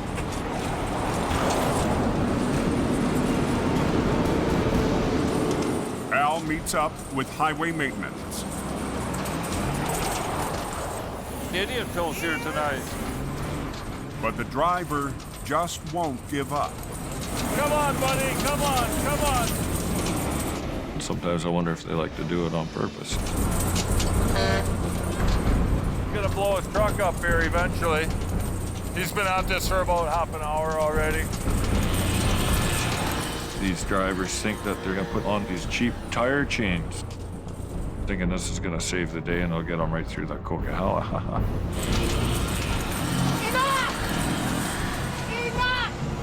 Finally, You're getting towed! the ice and everyone's patience has worn thin. See, watch out.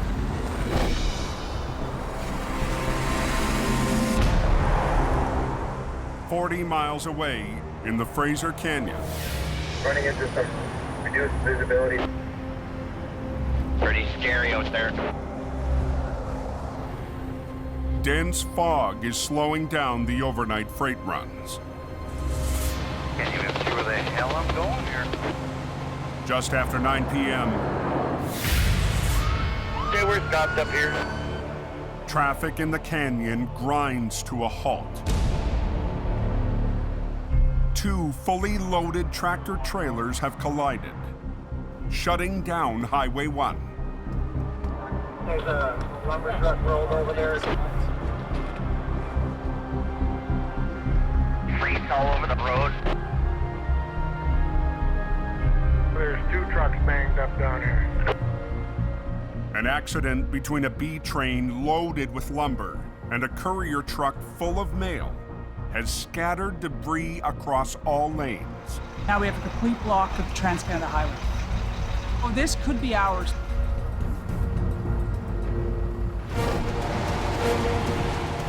The lumber truck lost control in the fog, left the road, and rolled onto its side. Moments later, coming from the same direction, the courier truck jackknifed hard into the B train. Both drivers escaped injury. The courier driver is still on scene. There was no way I was going to be able to stop. Slammed into him at about 100 kilometers an hour. Scared the you-know-what out of me. They're going to need some heavy equipment to clear all this. Hey, buddy. Was fully loaded with lumber. Mission Towing already has one driver at the wreck. We're having a party on Highway 1. 10 minutes later, Jody DeParent arrives to lead the recovery.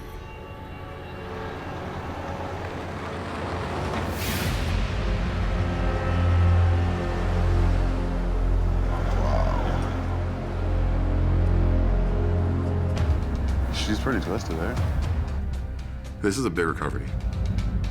This lumber truck picks up the entire road. Wow. Yeah, the whole highway's blocked off, eh? There's nothing getting through until we move it. It looks like an all-nighter. This is not an easy task.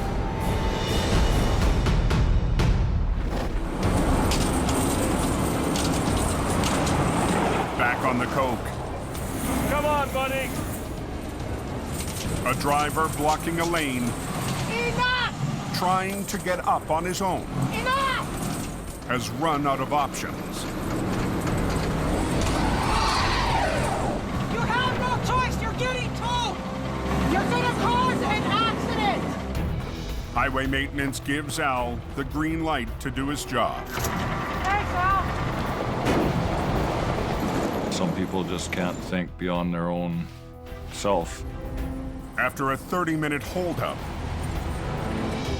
and 3-minute tow-up, How much is that there? the trucker, An arm and a leg, buddy. learns a tough lesson. You'll probably put 300 miles on your truck.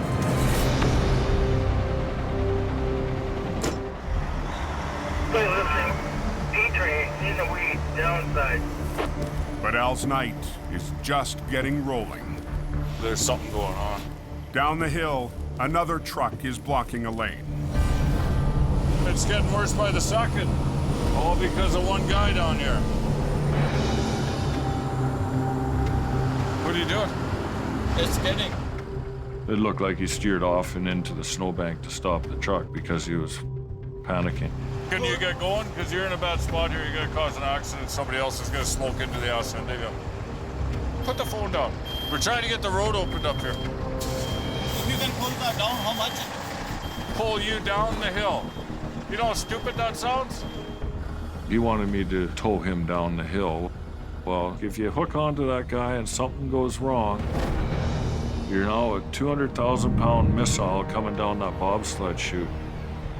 And God help anybody getting in your way. If you don't want to move it on your own, we're going to move it for you. We're going to... He's got the door locked now. Oh, let's go get the cops up here. We're coming for you. Woo, woo, woo, woo. A commercial vehicle safety enforcement officer arrives. You can't wait here. We got hundreds of vehicles up there waiting to go down. CVSE comes and they show him the badge and show him the riot act. Never read tonight, eh? Must be the moon. And he finally agrees to put the chains on. It's a good word of advice, buddy. Don't come back here till you got winter tires, eh? Chained up. Are you ready? Lots of room, buddy. You got lots of room. The truck Nice and slow. heads down the smasher. Gotta go back up the hill then? Yeah. I don't know if it was Friday the 13th or full moon time, but it seemed everybody was wearing cranky pants. One of those nights on the Coquihalla. Down in the Fraser Canyon, Somewhere at the back here, nothing's moved up front, has it? No, not yet. a collision between a courier truck and a B train loaded with lumber Lumber everywhere. has choked off Highway 1. Did he ever do a number? Jordy and his team get to work We want to clear this traffic on this side coming down. on the massive multi-stage recovery. Get that one out of the way. Operator Dylan Greenwood hustles to move the lumber truck's rear trailer far enough You're good there, Dylan. You're past it. to open a single lane of traffic. They're gonna be opening up one lane. It's about time. Do single lane alternating traffic to relieve some of the traffic that's been stuck in the lineup. Opening up one lane. And thank you very much. Missions heavy operator Neil Wakefield What's up, buddy? Welcome to the party. and Jordy's brother Nick It's a game plan, fellas. have all arrived to help tackle the mangled mess. There's carnage all over the place, and we're gonna be here a little while. unpin the rear trailer, do it on its own. Yeah. The crew begins by finishing the job Dylan started. Put it onto its wheels, get it out of the way. Let's try it. Flipping the back trailer of the lumber truck so it can be towed away. If we just get a long chain, we can grab hook. We actually have to flip this thing all the way around to set it down onto its wheels. Come on, slow down. But the live lane of traffic, just feet from Jordy's crew, Nick, watch your back. leaves little room to work. So I'm ready whenever he's ready.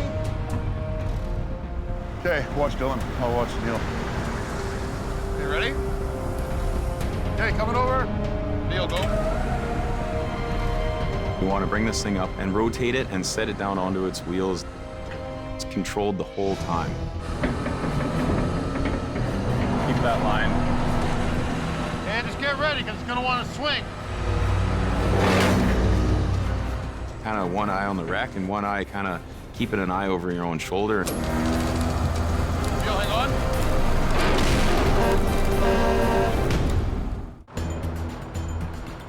There's a lumber truck there, wiped out. Sure spread that lumber around, didn't he?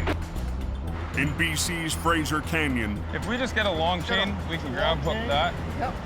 Jordy, Nick, and the mission crew Unpin the rear trailer, do it on its own. Yeah. clean up a spectacular wreck on Highway 1. This is a major wreck. There's 2 trucks and trailers destroyed here.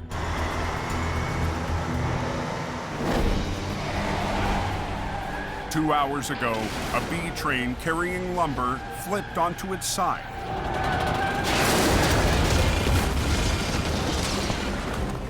Seconds later, a courier truck slammed into the wreck. So I'm ready whenever he's ready. Okay, coming over. Jordy's crew is trying to flip the back trailer of the lumber truck. Get ready, because it's going to want to swing. Hang on, Neil. Let Dylan catch up. To roll it onto its wheels next to a live lane of traffic. Now start taking this line in. Up with the boom a little more. There we go. It's going to swing a bit. It's going to swing in. There it goes. We want to bring this thing down onto its wheels, controlled the whole time. Now lead with this low line.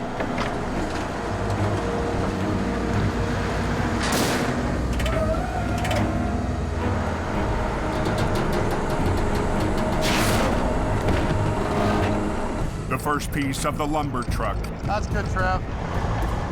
Didn't even break any airlines, so he can just drive away with it. Love it. is hauled away. Now Jordy and Nick will tackle the courier truck. This truck has a load of mail and parcels in it. We want to get this delivery moving as quickly as we can. Hold tension on both of them for me, Dylan. Keep it tight. I'm not so convinced of this one being easy.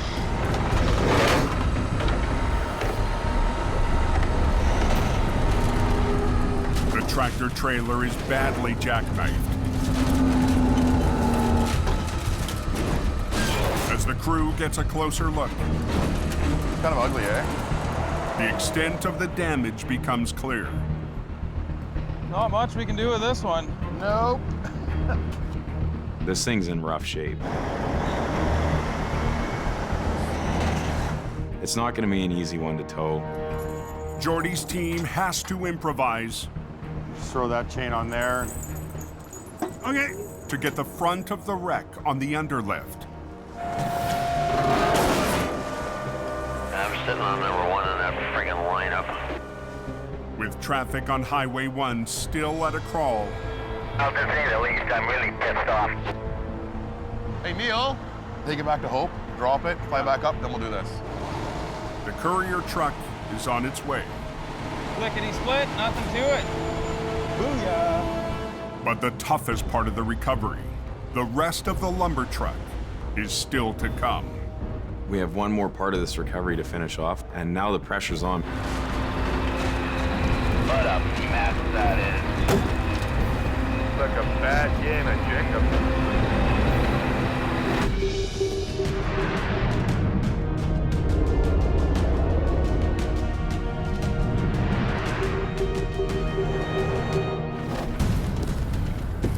125 miles to the north.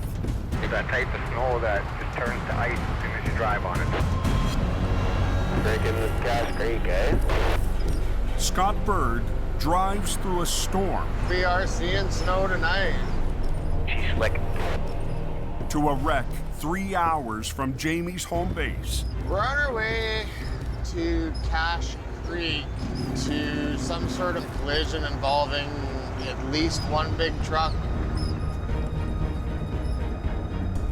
I believe this is our accident. Southbound stopped at the bottom of the hill, just be advised. Pushed a little bit up, eh? Well, you can hit me hard, man. The semi was clipped by an oncoming rig that's already been towed away. She's a fixer. The driver's side hood is gone. The front tire is pushed way back.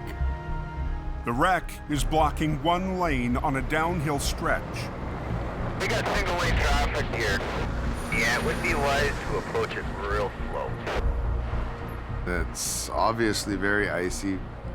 There's no time to stop for nothing. That's kind of a recipe for disaster. But the crumpled front end means it won't be a simple tow job. Because the axle's tore out of it. I don't want to trust the springs. I don't want to trust anything. This is a dangerous spot. You got to think quickly, and you got to figure a way through this problem. Hook it and buck it. Scott sets up for a chain lift, an old school technique for towing damaged cabs. That's the way we're going to go about her tonight.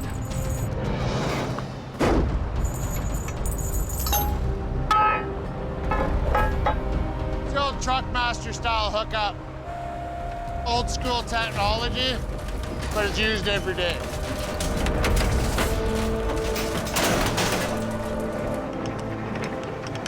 Unhooking it. Scott disconnects the tractor from the trailer, so the units can be towed separately back to Jamie's yard in Hope. Now I gotta go underneath and pull a drive line out. But before Scott can haul the tractor away, he needs to prep it for the road. I'm thinking, hey, this is gonna be easy. So we got the shaft out. We can open the road, make it a little safer for everybody. Air it up, hook it up, and go. Put an airline on this and we're out of here.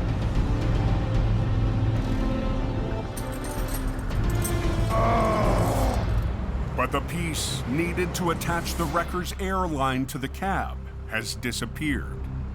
I'm missing a bunch of these that adapt up and down to different sizes for the air tanks. There's been other people driving the truck.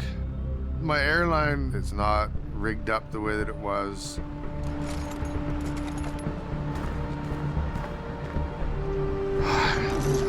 Marbles.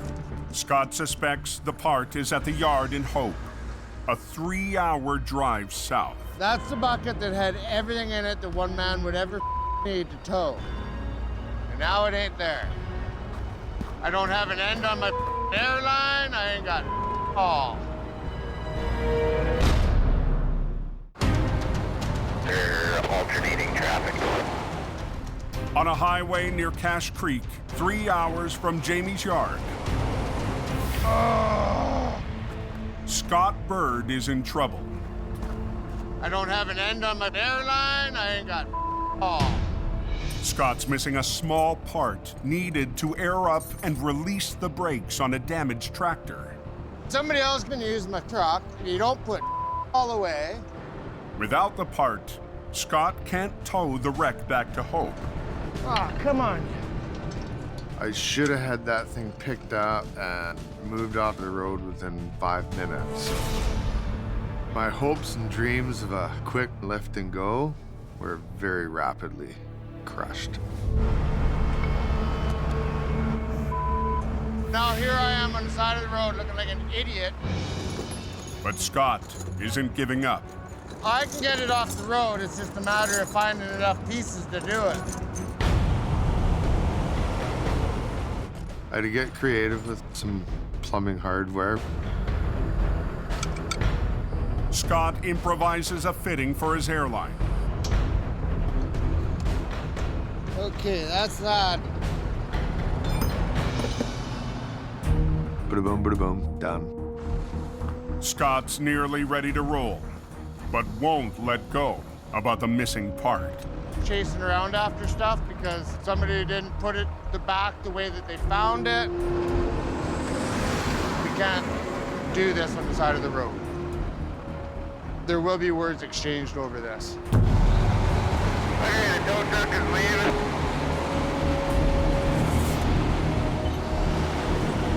We're out of here. What lanes are blocked? On Highway 1, This thing is messed up.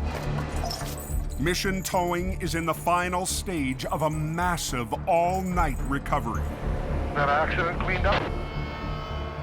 After 7 hours, Jordy and his crew must remove what's left of a lumber truck. It's about 6:30 in the morning and we don't have a lot of time. Rush hour is right around the corner. To get it done quickly, the crew will try to flip the tractor and front trailer at the same time. I'm just gonna chain the cab down so that when we pull this thing over, the cab comes with it. To pull it off, they'll need all lanes of the narrow canyon highway. Just shut it right down? Shut it down. We try not to close the road, but the best way to do it is to do a road closure. One is closed. With 2 wreckers on opposite sides and opposite ends, one will try to lift and rotate the trailer, while the other peels the cab off the passenger side and onto its wheels. Backing up. And we're gonna basically belly wrap it so the chain comes out and comes around. We gotta go, traffic's backing up. The pressure's on for us to get this thing loaded on our equipment and get it out of here. Okay, we're ready. The 2 wreckers start to lift and pull. The back is so twisted out. Hopefully it springs back. Work that lower line. That lower. There we go. Okay. Be careful, you guys. We want to do this in one shot. Boom up a little more. There we go.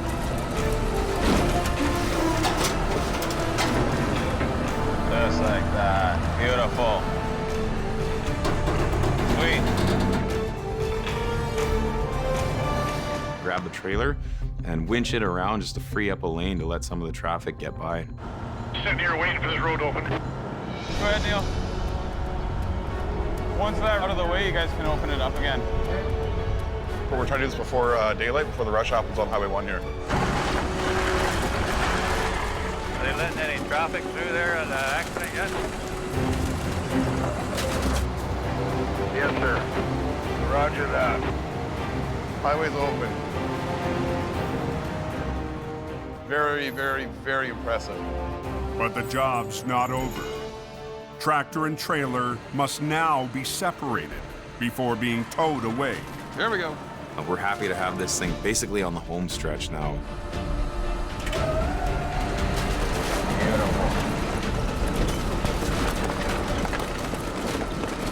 It's been a long night. Everybody's tired.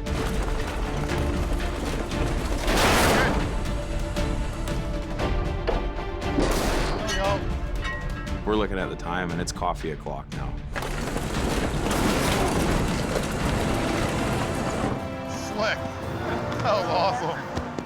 It was quite the job, and we got it done right for daylight. Great teamwork by our crew. It was a major wreck in the big scene. We're celebrating a victory on this one.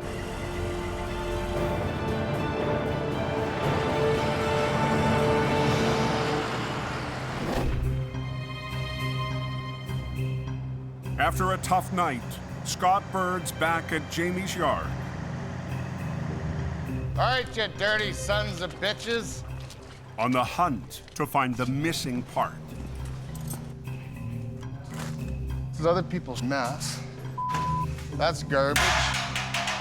Everything that I reached for that I thought was there wasn't where I left it, and it was just a pain. It's starting to really get under my skin. Scott finds the part after cleaning up a counter piled with junk. This little area is a dumping ground. There's just absolutely nothing where it belongs. I guess today's a cleanup day. This winter, Jamie hired Scott to set an example. He's doing his job, he's looking after business. So whatever way it gets done, I don't really care, just get it done. But I think this is the right tool for the job.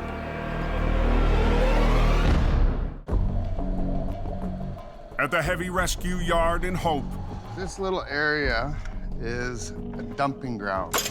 Scott Bird's still fuming. It's just a cluttered frickin' mess. But I think this is the right tool for the job. He's sending a message to the rest of Jamie's team to put their tools back where they belong. Yeah, I gotta get the stuff out of here and moved. As Scott finishes off the crew junk table, the boss returns. Got us some firewood for tonight. Wow. He's taking the bull by the horns, a little rough around the edges sometimes. Well, I don't mind this. I think this is a pretty good idea, actually. But I can trust he's gonna make the right moves. It's good. It's getting really clean in here. Things are gonna work out. In the Fraser Valley, Big Green to the rescue. Al Quiring heads down a back road to a strange call. Yeah, cement mixer overturned into a creek. See what the action is when we get there.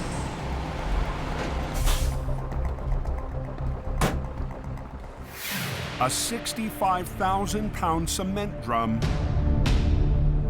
went for a tumble and rolled into a ditch near someone's front yard.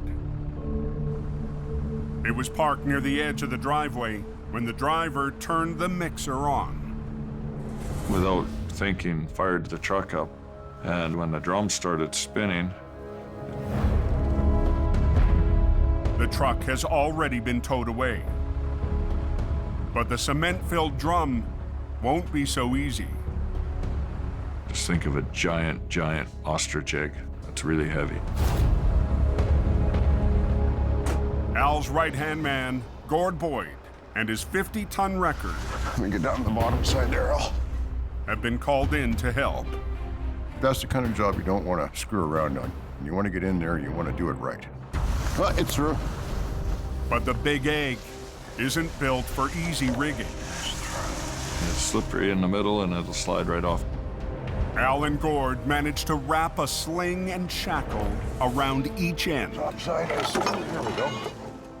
The drum doesn't have wheels on it. It's bulky, it's awkward. It's going to take some finesse. To drag the 30-ton drum out of the ditch, Al and Gord will use nearby trees to anchor their wreckers and double their winch lines for the pull.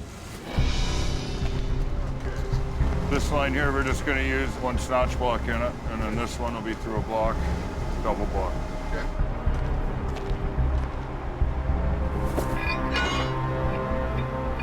There you go. Beautiful. That'll work. We've done some extra safety rigging so we don't flip over. But the soft slope and dirt road the wreckers will pull from could be a problem. There is a danger that the ground I'm sitting on could give way.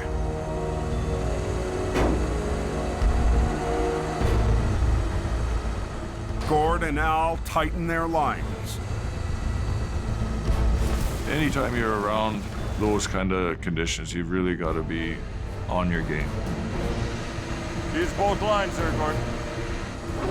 Just bring it all the way.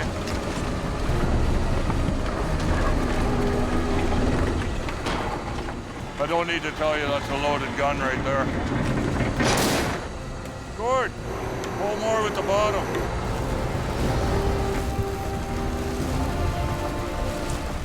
As the drum reaches the top of the bank. Hold it, Gord. The ground starts to give. Just wait. That's the last thing we want.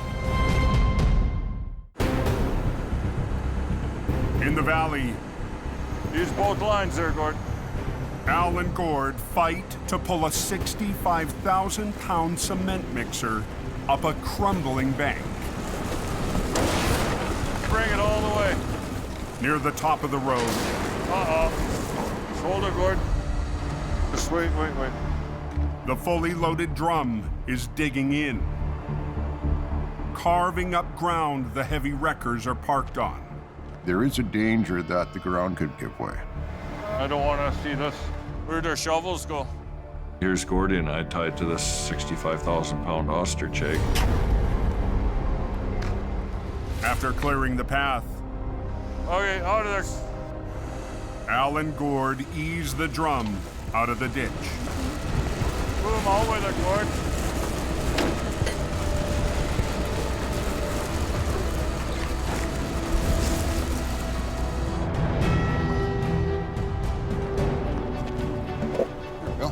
Okay, bring her down.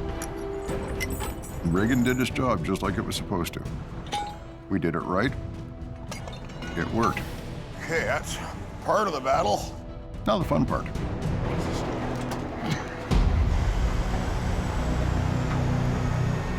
Al and Gord need to maneuver the mixer another 30 feet to the road. What we're gonna do is just hopscotch it out.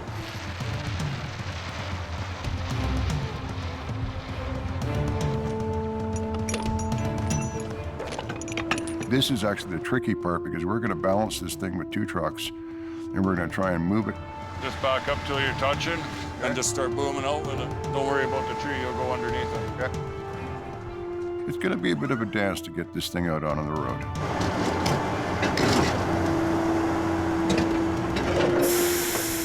Boom out and I'll pull it as far as I can. Okay, that's boom all the way out, and I've got the weight. Keep bringing it.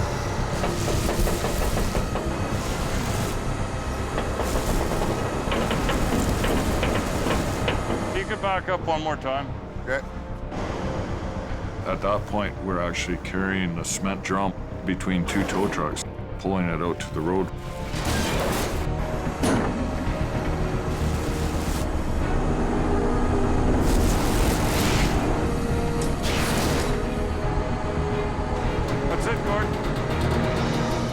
Out.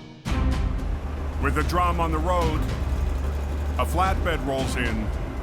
Get this thing loaded and get it out of here. To cradle the big egg for the ride home.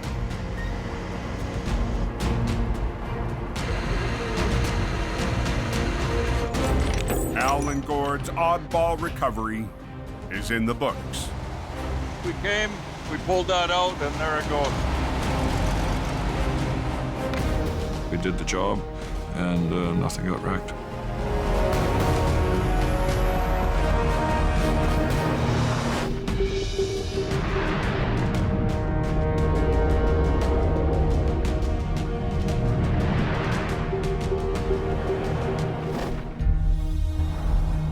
Three hours east. Another storm coming in tonight, I hear. Jamie's newest driver rides into unfamiliar territory. We're up here doing teamwork for this police rotation.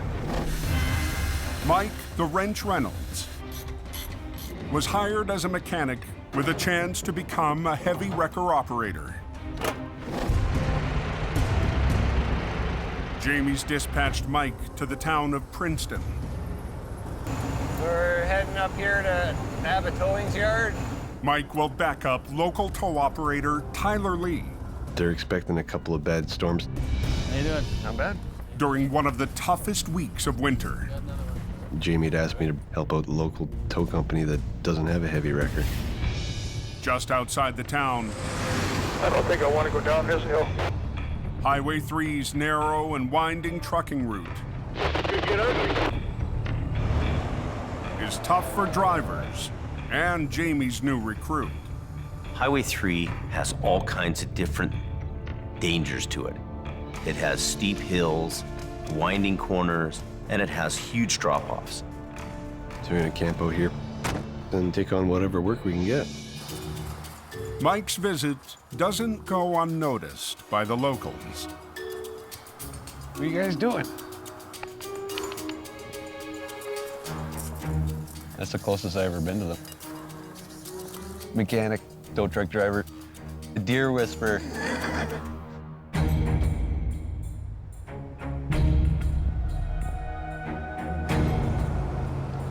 At 8 p.m., Getting a couple inches of snow out on the road right now.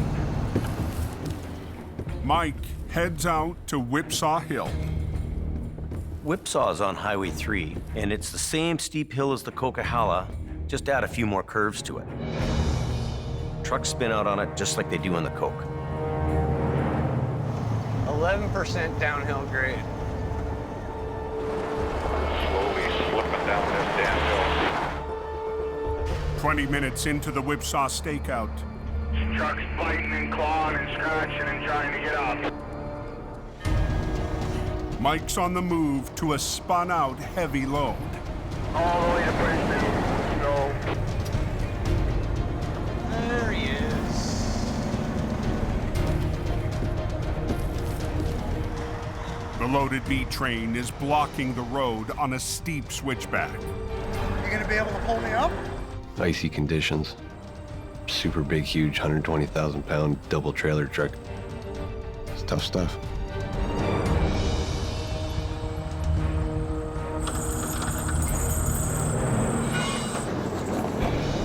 But on his first tow-up of the night, Come on, you freaking newbie. Mike's having trouble getting in gear. He's rolling. Waiting in there. After 10 minutes, Going pretty good. Mike gets the trucker to the top of the hill. Thanks a lot. Have a good night, Ed. Sweet. 2 minutes later, another stranded semi Yeah, I come to a stop there. Tow truck. sends Mike back down the hill. He spun out up on the second set of switchbacks here somewhere. Not too far up the road here, I think. How's it going, bud? But Jamie's heavy rescue rookie Son of a bitch. runs into his first major hitch of the night. You got the tow hooks that go in your bumper? No, I don't. Oh. The tow pins on the spun-out truck are missing. It's not too awesome not having the proper tow hooks with the guy in the truck. That's the worst case scenario for doing a heavy load pull-up up a hill. If Mike can't come up with a plan, Where are they? traffic will stack up on the slippery highway.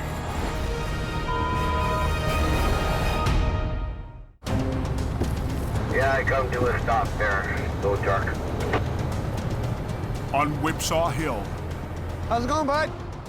Mike the Wrench is helping truckers climb an icy stretch of Highway 3. A little bit new territory, new ground for him to try to work within here. When he runs into trouble. He's got no tow pin on the front of his truck. He's got tow sockets.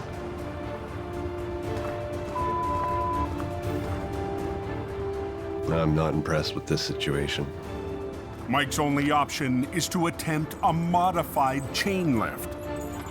We're gonna hook a chain around his front axle and go off the low point of my truck so we don't pull up into his bumper. A risky move for a rookie operator. So I'm gonna add a snatch block to the back of HR66 so I can run my winch line down from the boom to the snatch block, which is a nice low spot, and that'll go straight back under his front bumper to his front axle. Mike will use his low line to avoid damaging the semi's front end. But losing his high line will decrease pulling power. Not having that downward angle on the cable will lose a lot of the weight from his truck to pull me down. You get extra tire spin. It's just a straight up tug of war now. We're just gonna go first gear low. Yeah, all the way up there. Okay, I'm ready. All right, take it on. All right. The fully loaded semi puts Mike's 25-ton wrecker to the test. Going slow, but I'm going up.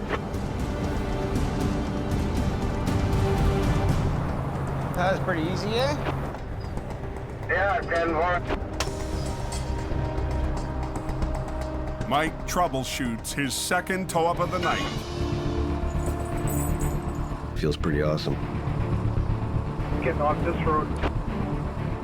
Then moves on to one more. Then we got another guy called in.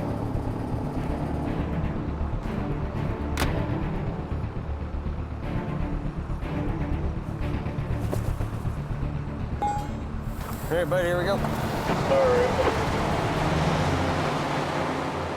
Third pull-up tonight. That's pretty good, even for Coquihalla standards. Good old girl. Thank you very much. No trouble, bud. Safe travels. I think Jamie will be able to get a good night's sleep tonight. Decent first night. I haven't wrecked anything. I kept myself busy, got all the jobs done, and made some new contacts. We're just getting warmed up.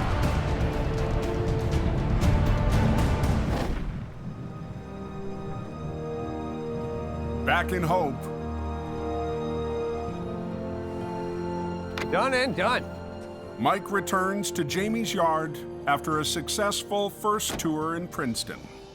Mike's taking care of business here, and he's starting to learn the recovery game. I think he shows great promise for the future. He's a ticketed mechanic. He can fix things. He can do recovery work. And I've got my select group of guys with me. Well, good job. You pulled it off. Really good job. He's a valuable part of the team. All right, we'll see you later. You betcha. Gotta deal with the office. It's a good feeling. I don't have to second guess sending him on a job. I know he's gonna handle things.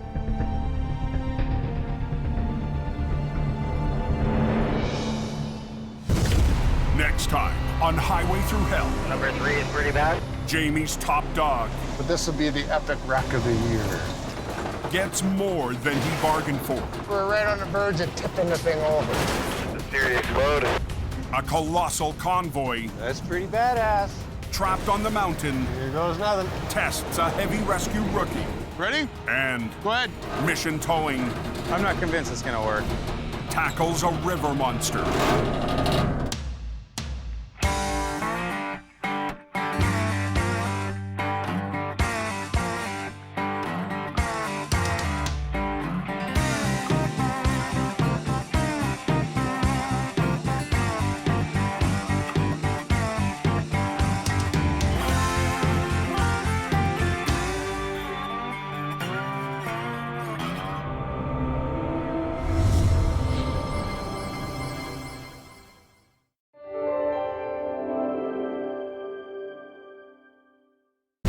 This season on Highway Through Hell. Davey Davis is on fire.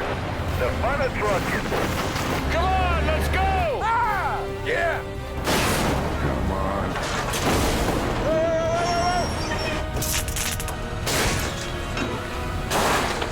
Whoa, whoa, whoa, whoa, whoa! Nobody's going anywhere. Uh-oh. One chain? Are you serious? Whoa. All in hand. Yeah, you pooched her good. That looks like it was a hell of a ride. Watch out, watch out. Definitely a Japan's moment.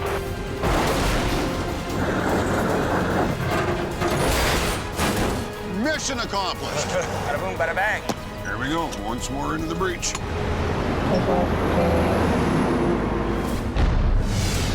On the highway through hell, the last line of defense is a heavy rescue team ready to tackle any disaster. Because closure is not an option.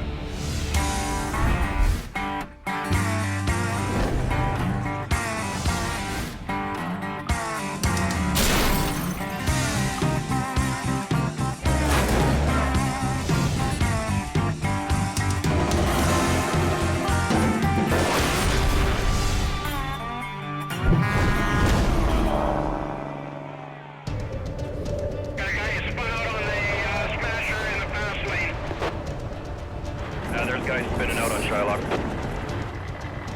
It's still chain up on the Coquihalla Highway. We got a schmozzle here. Nobody's moving and we're blocked in. Being stuck up here in the Coquihalla is miserable. It's always nasty here. The first blast of winter has BC's Coquihalla Highway at a standstill. I really just want to get going. You're gonna turn hard left and try and get over against the guardrail.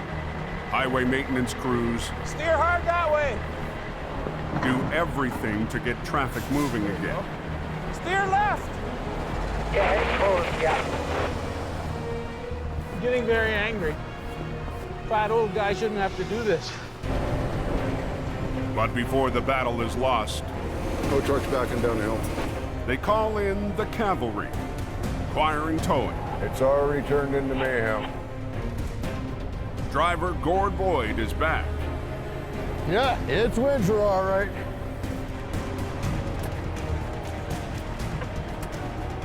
First storm of the season is getting up there and shaking the rust off. It is literally just like a war zone up there. Straighten your wheels! Straighten your wheels! Straighten your wheels up! I'm the guy who swoops in, does the dirty job, and gets the hell out of the way. That is not too smart, that one.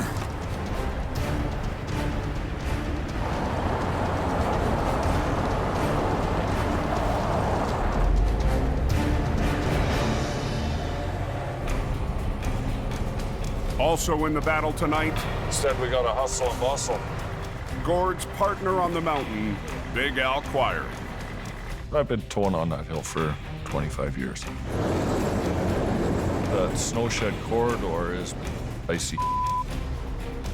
Al and Gord tow semis that are spun out on the Smasher, the steepest section of the highway.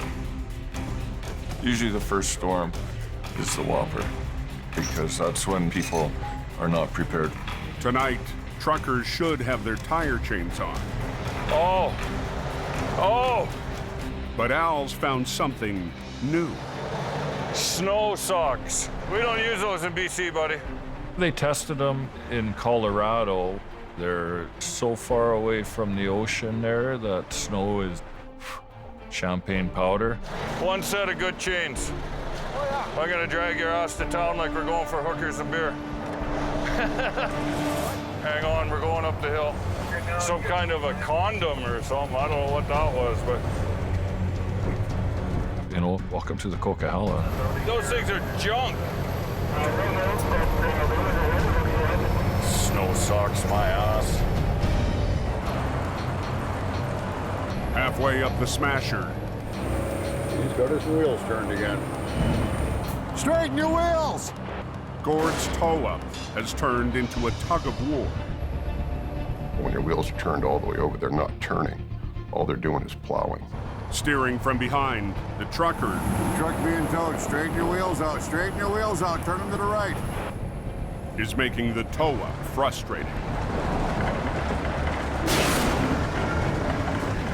Straighten your wheels up! God, some of these guys. For the quiring team, some things never change. There's always a few guys who just are unprepared for winter. Always. We have compact slushy slippery, temperature 0 degrees.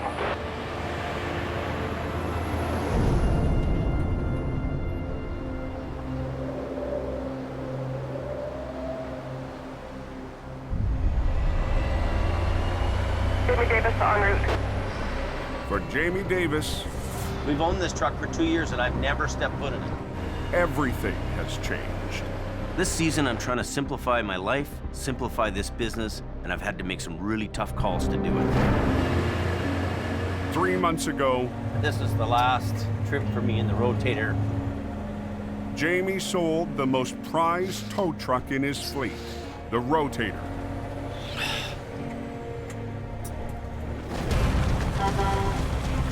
From the first day it rolled into his yard 4 years ago, That's really nice. It's got 8 winches.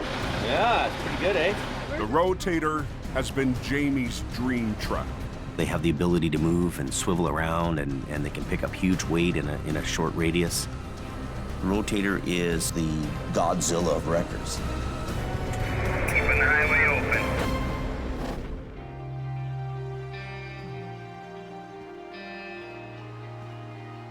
It's hard for you to get rid of one of your favorite trucks.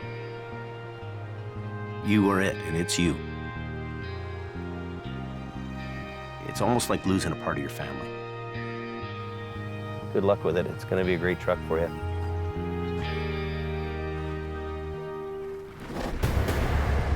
The sale is part of Jamie's plan to downsize his operations in Alberta and BC. We're retooling to adjust to what the state of the economy is. It really was a business decision. It had to go. This winter, Jamie will focus on his base in Hope and get back to what he loves most. When you're managing people 24 hours a day, it becomes a full-time office job. And I don't like that job. Holy, that truck just cooked right down to the frame. Jamie's heading up to an urgent call on the Coke. We're headed up to the truck fire. Hopefully this truck is burnt out and we can move it fairly quickly. Holy cow, looks like that thing's burning pretty good. The burn job is up near the summit of the Coquihalla Highway. Carved through BC's Cascade Mountains, the Coke is an engineering marvel, a vital trucking corridor to the West Coast that can turn into one of the most challenging rides in North America. When you're driving the Coquihalla in the winter, you are driving in a whole different world. Here's the fire. Yeah, Pirates of the Coquihalla on the cleanup.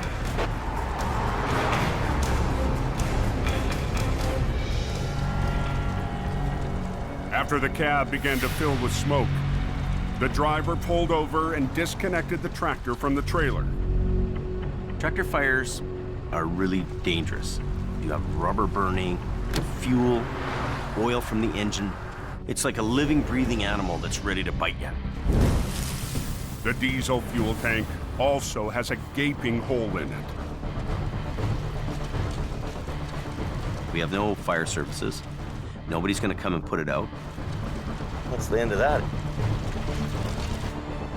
The wreck is blocking one lane. Take your windows up, going by that truck. And billowing smoke across the highway. It's smoky, it's causing hazard to other vehicles. Well, it has to get off the road. To clear the highway quickly, Jamie makes a bold decision.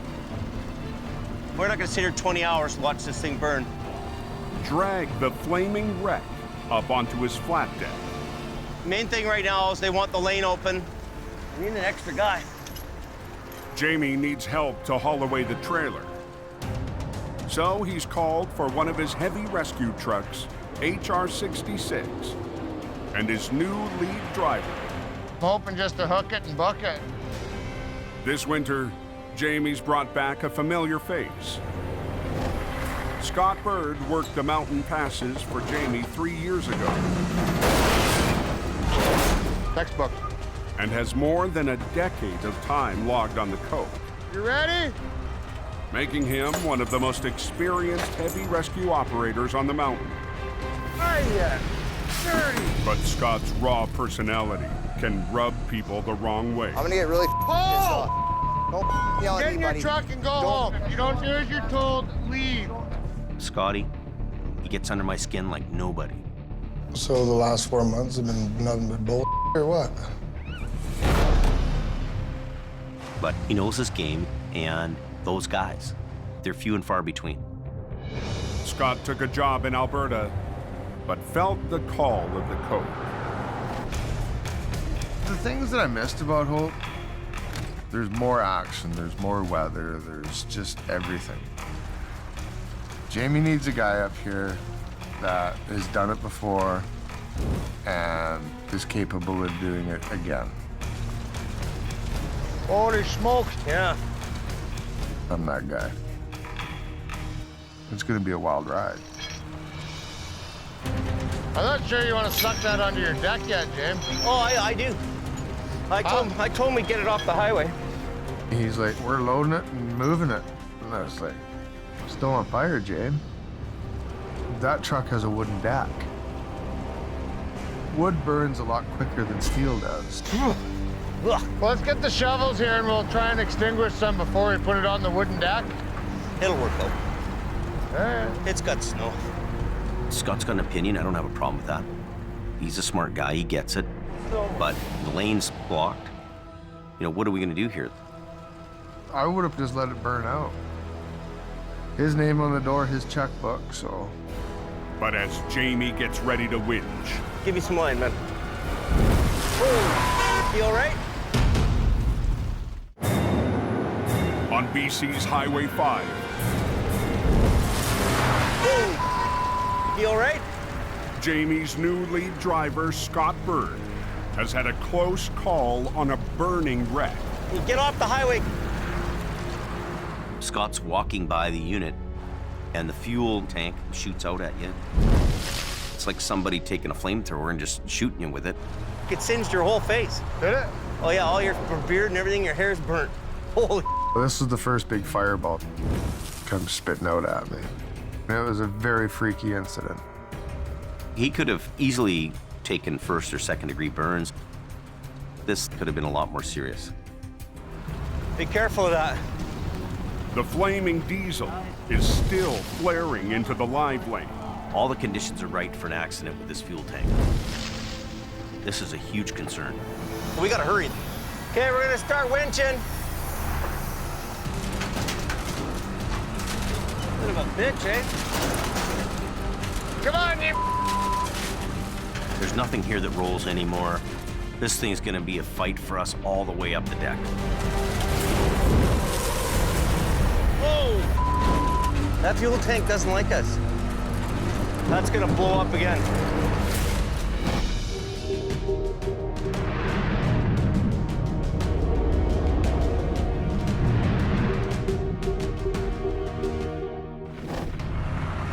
Ooh, that didn't look good. On an active logging road 40 miles west of Hope, You can only go too fast once. heavy rescue operator Jordy DuPerrin has been called out to a vehicle in a river. Missed the corner and went straight into the river. This wall's just done. Bottom, go. Jordy leads mission towing. Just this line. Bottom, go. Voila. Beautiful. A family-run business started by his grandfather more than 60 years ago. Just do the job right. I never want to let my grandfather down. It's something he's worked very hard for his entire life. Way too much respect for what he's done and who he is. Jordy's team also specializes in mud mountain recovery. This is off-road towing. On the back roads outside their home base in Mission, BC. Here we are. It looks like it was a hell of a ride.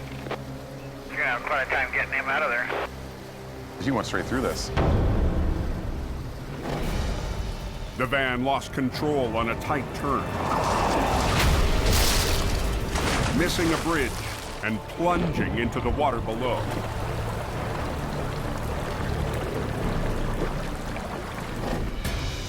Holy cow. Yeah, you got lucky today. The driver found a way to climb out of the van and get to shore.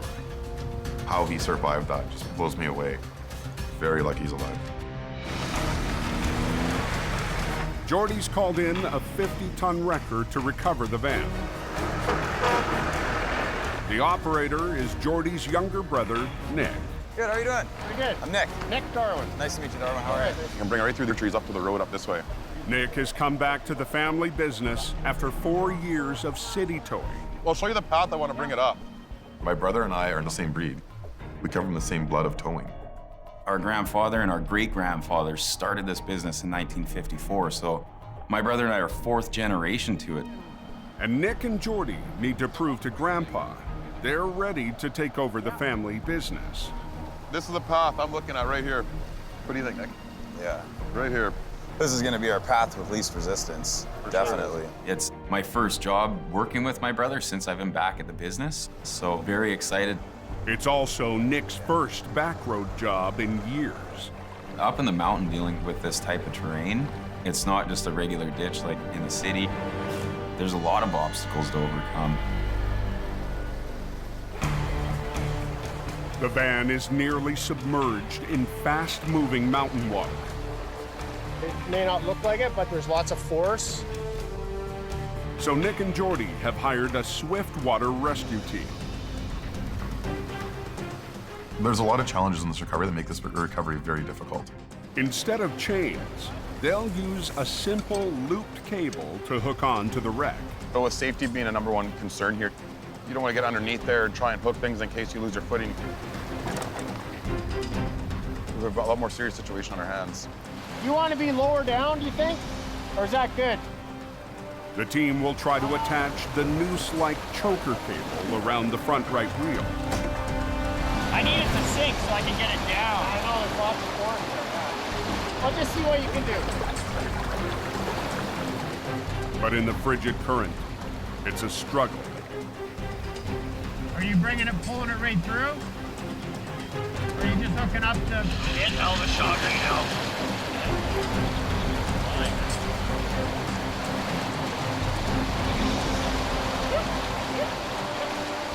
They actually hooked a choker to the vehicle best we could for the water that was moving fast around that vehicle.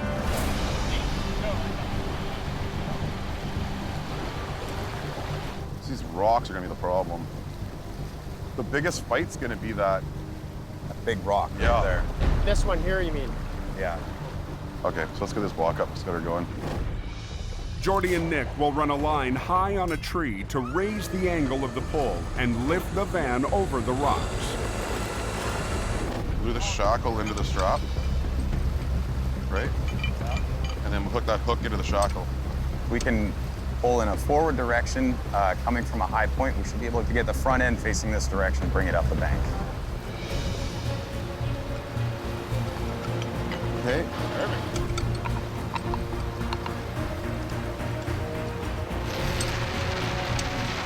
Hook that hook up.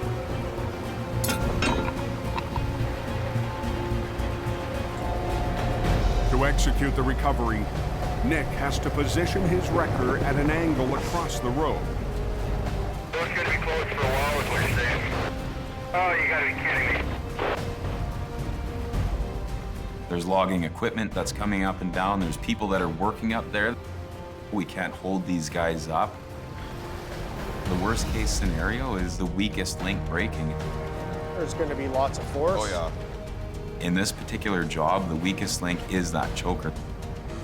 If that were to let go, we have to start this whole recovery over.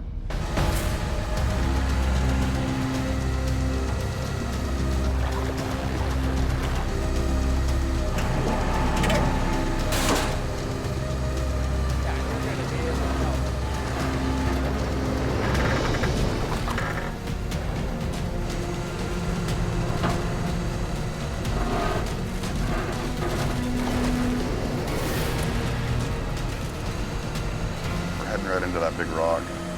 The van is on a collision course with a boulder.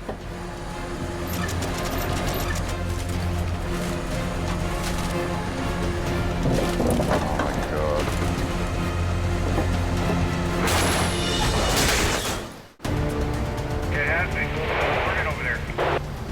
just off a logging road west of Hope, BC. Oh, no. That's what we're afraid of.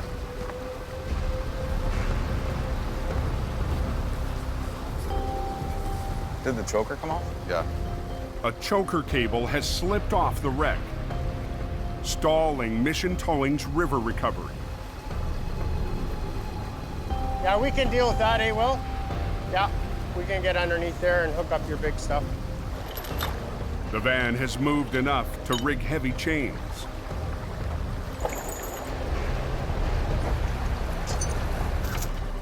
But Jordy and Nick still face a minefield of rocks between the van and the shore. You got that one rock or the other rock right now? It's got to come over either one of them. We're never going to get it over that rock right there. No. I think we're better off going the direction we were going. Yeah. And try to get that front end to come around it. Okay, guys. From the road, Nick will continue to winch using a single high line to coax the van over the rocks.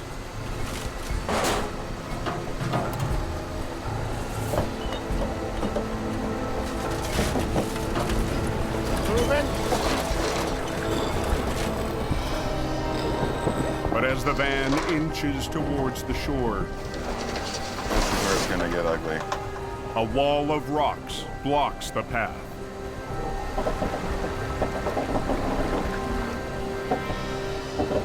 The front end's gonna come right out.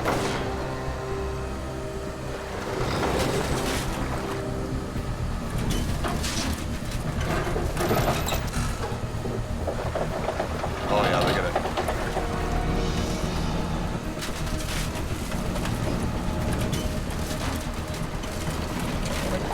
I ripped that tire right off.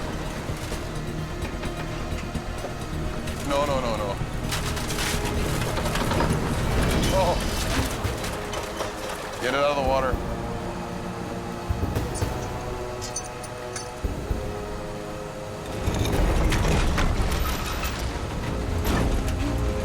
Up, more. Nick! Yeah, more.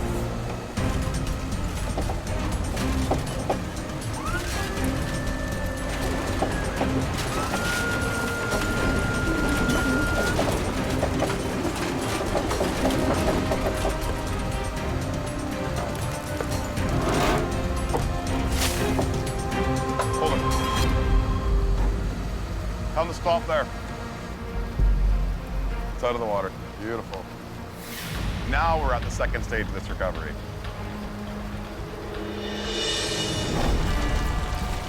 Fire burning pretty good. On the Coquihalla Highway, Hard on the lungs, man. Jamie and Scott race to get a burning wreck off the road. You guys got a fair amount of traffic behind you now, eh? To get the blocked lane open fast and the smoke hazard off the highway, Yeah. Jamie winches the smoldering tractor onto his wooden flat deck. As much as I can get on. You guys want to bring the pickup now and we'll throw the rest of this stuff in?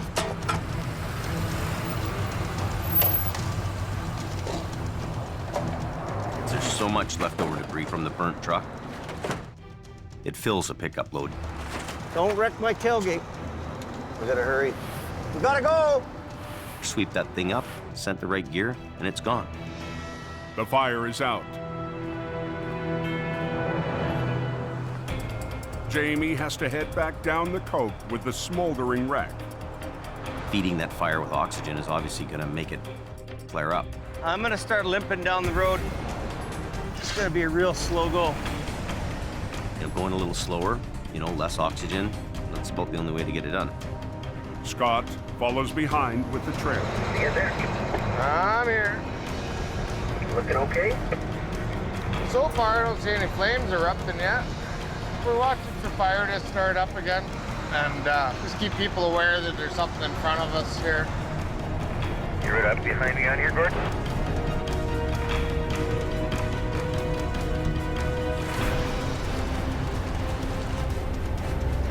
Fire on the deck. Got some fire on it, Jamie. Holy cow, Jamie Davis is on fire.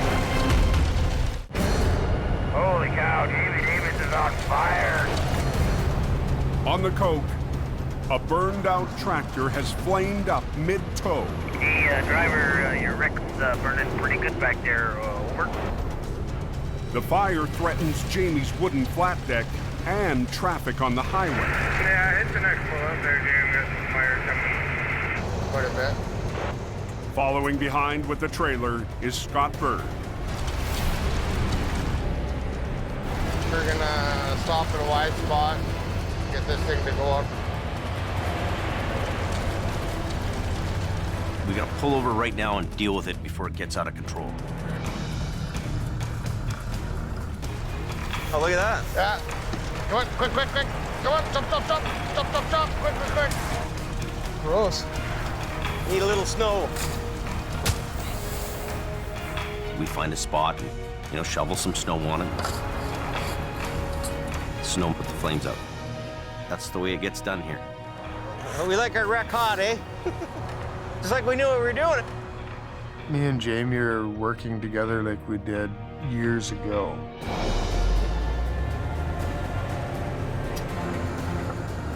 To have another guy around that knows what they're doing really, really makes it a lot less stressful. But I'm that guy for Jamie. Highway's open. Things are good. Nice to be at work and I'm happy. I'm a way happier person on the job than I am at the office. It's old school, like we used to do things around here. Scotty's here, he knows what he's doing. We're gonna take care of things. At the river, the van is out of the water. I want to rehook it. I don't want to go back in or flip over. But Mission Towing's backcountry job is far from over. Through there. Jordy and his younger brother Nick now need to thread the van through 200 feet of forest up to the road. I mean, the terrain here is not made for a vehicle to drive in and out of. We're gonna run that second line down to it. Okay. They'll use 2 winch lines to guide the van through the trees and over the uneven terrain. One line pulling the vehicle straight, the second line on a different angle to steer it around the trees. Am I stuck on something, George? Yeah, right here. Basically, you have one line pulling it. The other line is steering it around the way you want it to go. That tree's in the way. That's the only way you're gonna get around these trees. Yeah. Gonna be a pain. Traffic on the logging road has been shut down for the last hour. We're hoping to be quick for them, make this happen quick.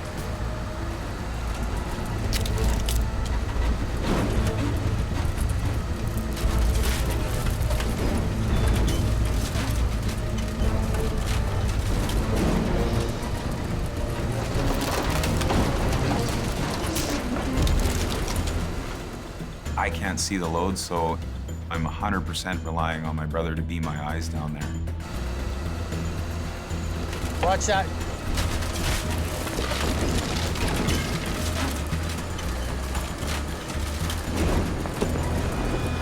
Oh no. Oh.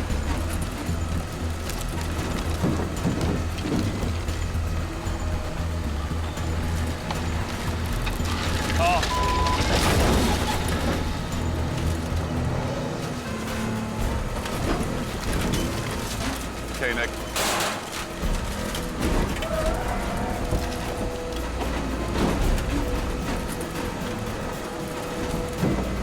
Come on. There we go. It's coming. Oh, yeah. We're almost there, guys.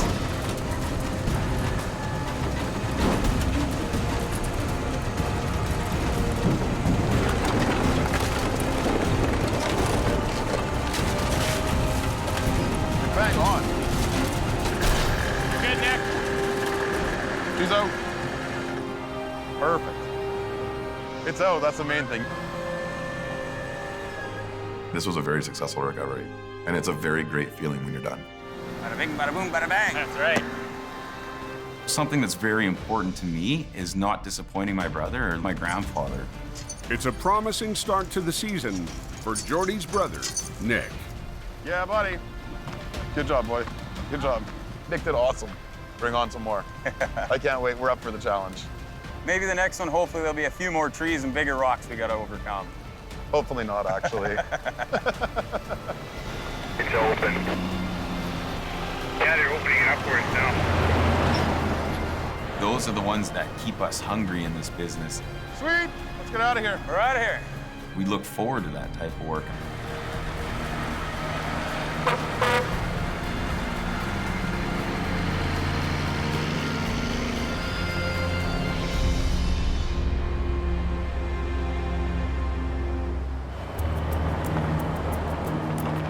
Six hours after the call came in, the burn job is back in the yard in Hope. That's no smoldering. Jamie gets an urgent call from a customer in Alberta. They have a whole bunch of fire department guys. They got the road all blocked off. A semi hauling dangerous goods has crashed 120 miles west of Edmonton on Highway 16. So yeah, so they'll roll out there right away. Okay? Okay. A hazardous material wreck is serious, they're dangerous, and there's no looking back. That's pretty serious stuff that they're doing there. You either get it right the first time, or you don't get it at all. Dispatched from his base in Edmonton, Yeah, she's closed westbound. Jamie's lead driver, Colin McLean, rolls to the crash site. There's a rollover and emergency vehicles everywhere. Everybody's on scene. We'll find out more when we get there. Over the last 2 winters, I'll back up. Yeah. You back up in the front, right? Yeah.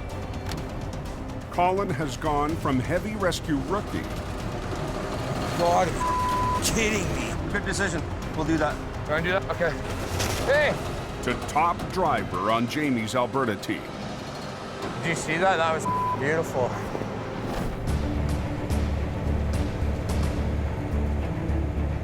Well, basically in Edmonton, you got me running the show. I'm a confident heavy wrecker operator. We got any records here at this accident? Jamie knows I can do the jobs. If he's got the work, I'll get it done. Where can I sneak in here?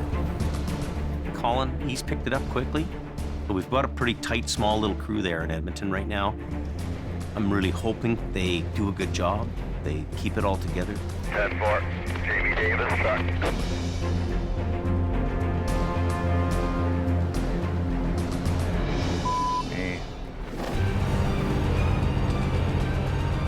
The driver lost control and plowed into the ditch.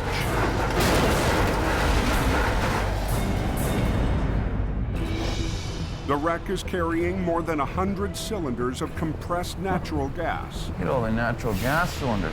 Lovely. The racks of dangerous goods are housed inside 3 separate transport modules. So flipping it back onto its wheels will not be easy.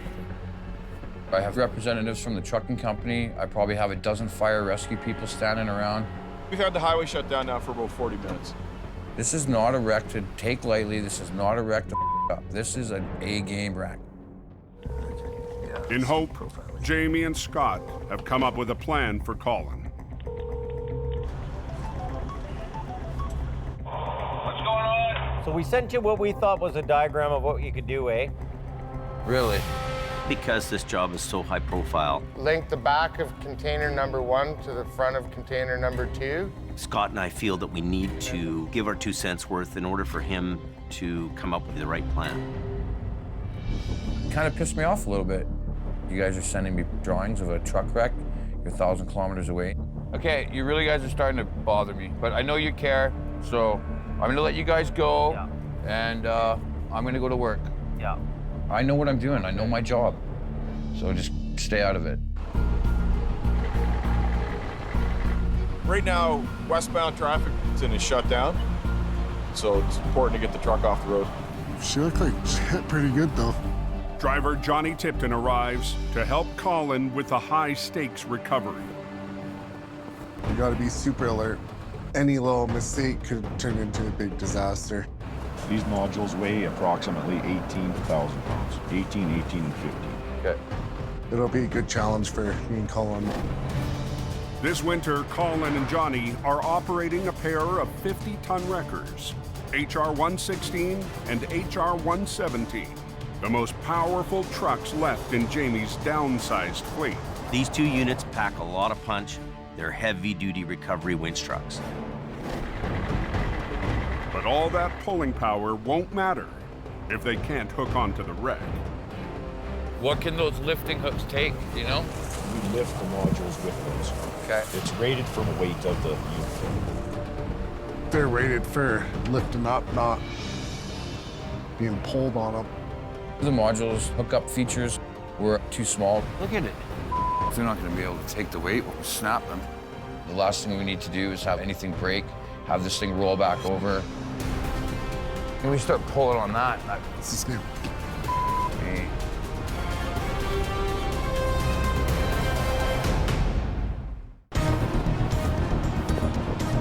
Look at how far out we are. On Alberta's Highway 16, there's not a lot to really get a good hook in on these. Colin and Johnny are trying to flip a wreck loaded with bottles of flammable compressed natural gas. If they're not going to be able to take the weight, we'll snap them. The truck's 3 containers have lifting hooks designed to raise each cargo box up one at a time. Tap it. They're rated for lifting up, not being pulled on them. But the small hooks are no match for the massive pulling forces needed to winch the semi back onto its wheels. This isn't going to be an easy rigging job. But you're looking roughly 80,000 pounds. We're about 75 feet to the crest of the road, so it's a pretty good pull. Let's put a wrecker down here. So we do have lifting points here. After a closer look, do a reverse roll. Jamie's crew hatches a new plan. I'll put the boom right here, and then as we lift, I'll boom out. Johnny comes up with the idea to put his truck right next to the wreck down in the ditch. As Johnny raises and anchors the wreck from the field, Colin will use 3 lines to gently hoist the gas truck from the road.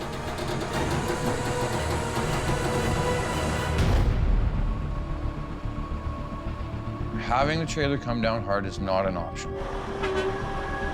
If you mess something up or create a leak or a spark, your ass is on the line. But Colin is still rolling the dice, betting the trailer's lift hooks won't break. One canister opens up and starts leaking, well, now we got a big problem. Get that nice and short. This is just the best option for what we're dealing with. Okay, tighten it up. Okay. Ready?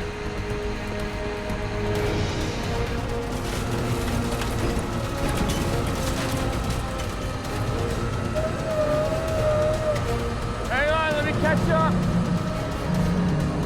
As Johnny lifts with a single line, Colin has to work 3 lines simultaneously.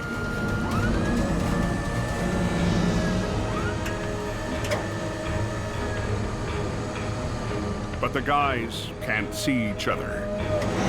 How you doing, Johnny? Yeah. Oh, everybody watch out.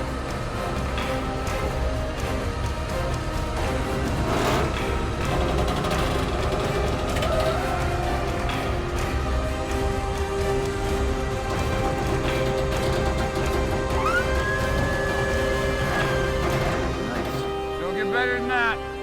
Decent, Johnny, decent. I don't even think it shook a door. But the semi full of dangerous goods still needs to be dragged out of the ditch and onto the road. Johnny will pull on the tractor while Colin supports the trailer with 2 safety lines. Because there is that possibility of it going back over. It's going to be a tough recovery because of the incline that we're at. Go!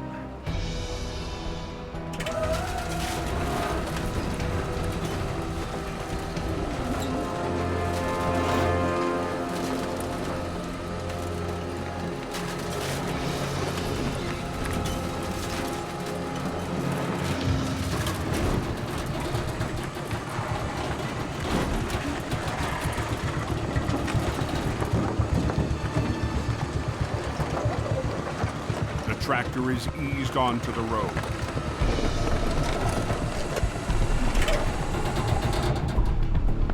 Good job, buddy. Colin and Johnny will drag the semi the rest of the way up using the underlift. It's going to be better if we just take it all in one unit. Johnny can back right up to that front axle, hook up to it. We're good to go. We were in a rush, so we decided that we would hook up to the front of it and just pull the trailer out. There we go.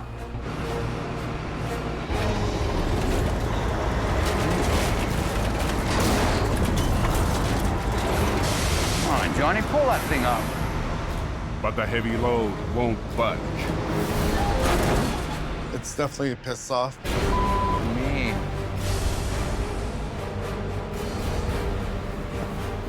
What the happened? It's gotta be stuck down right there. Ah, son of a bitch. On Alberta's Highway 16, Hey, hang on. Colin and Johnny's plan to tow away a hazardous load That's what it is dead in its tracks. Stuck in the hole in the back wheels there. Melted snow has turned the ditch into a muddy bog. Put your truck crossways. Just pull it straight ahead. Okay. Colin and Johnny are forced to re-rig, keeping the busy highway shut down. All right. This is supposed to be the easiest part of the job. This really pisses me off. We should be out of here by now. Got it? We had to unhook, put both trucks on it, winch it all the way up out of the ditch. Just about. There we go. Nice.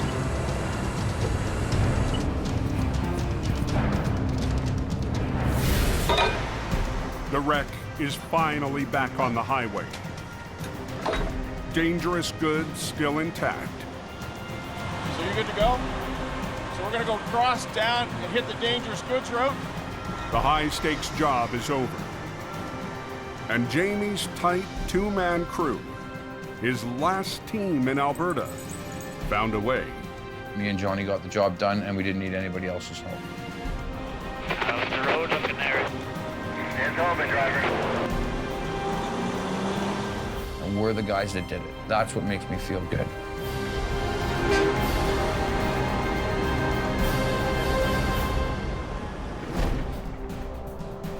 Back in BC, there's relief. Bye. After 2 years of building up his business in Alberta, the economic downturn has forced Jamie to simplify his operation. This season, we have the right guys, we have quality, and my stress level's down. And shift his life back to where it all began, in hope. What I gotta learn to do is be there and enjoy it for what it is.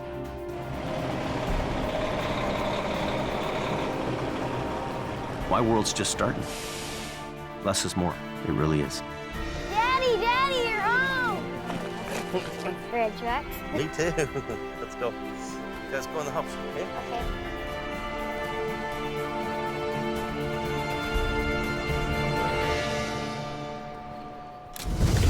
Next time on Highway Through Hell, a terrifying tumble plunges the mission team into a daring recovery. It will go over. Oh! And a frozen truck becomes Scotty's roadside mystery. She's all blown apart here. Colin and Jamie use air power Wall's coming out of it. to battle a sketchy load.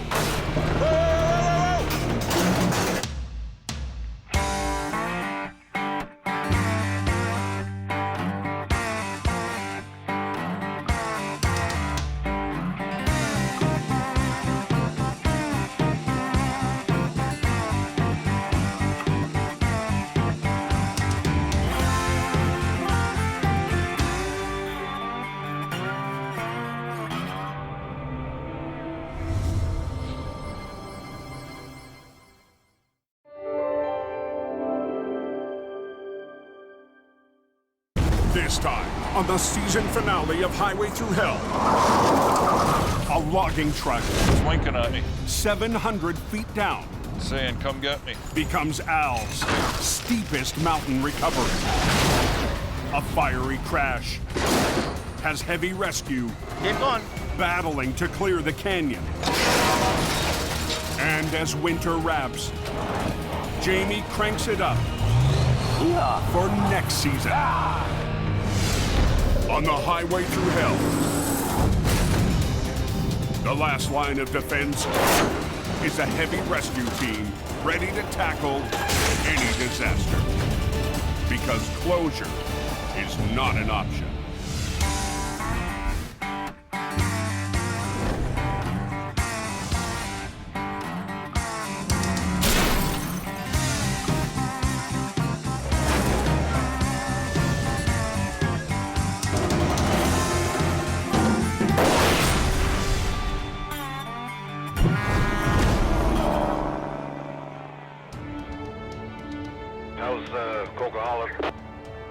In Hope, British Columbia, I just come down. It's beautiful.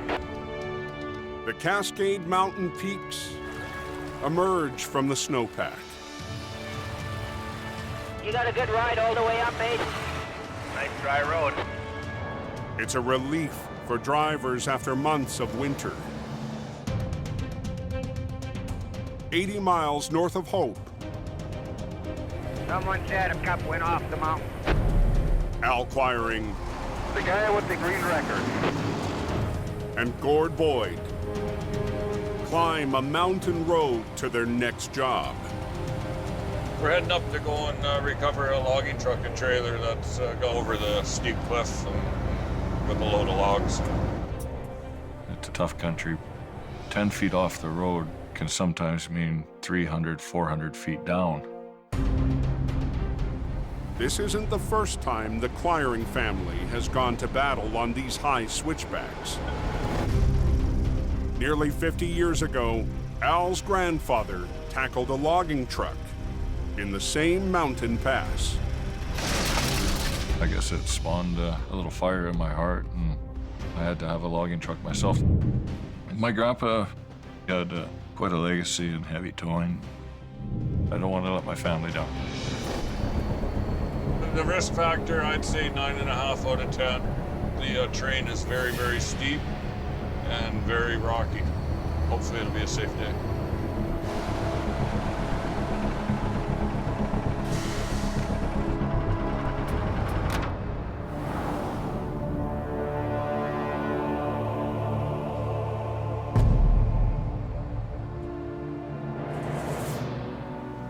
Long ways down. Oh boy. This is going to be one for the books. The driver was standing outside the logging truck when the parking brakes failed and the rig began to roll. It plunged over the cliff,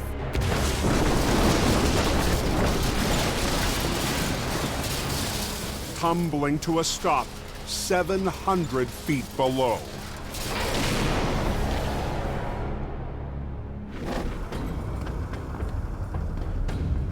This is the biggest job of my career for going down the bank.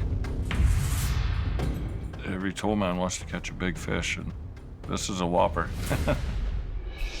Al's brought in a team of rock scalers. These guys are our level 1 first aid.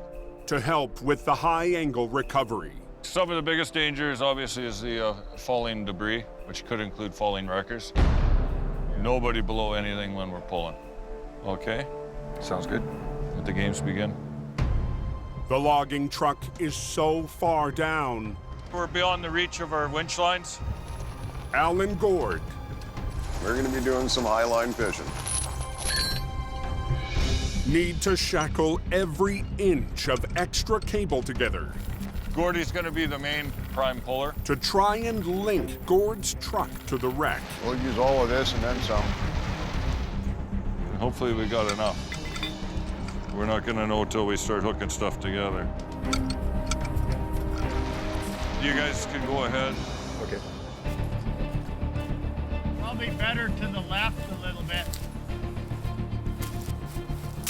The scalers start the 700-foot descent. I think it drops off on us here pretty good. While up top, Gord stands by to winch. I'm not stupid. I'm not going down a 700-foot cliff. That's just not happening. You can see the blinker, it's winking at me, saying, come get me.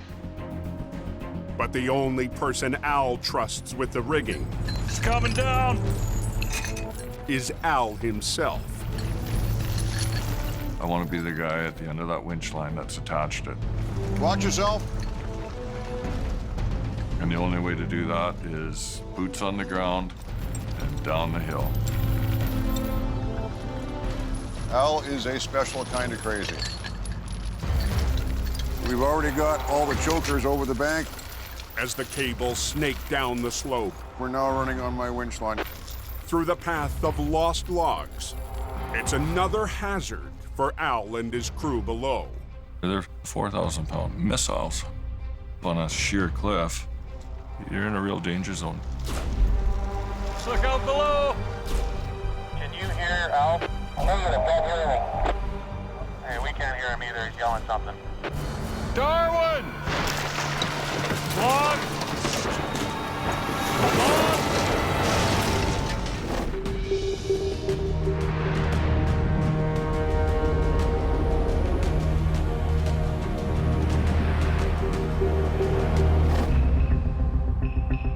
"30 miles south. Yeah, big accident. In the Fraser Canyon. It's a complete no-go. Everything being turned around. Scott Bird is on his way to an urgent call on Highway 1.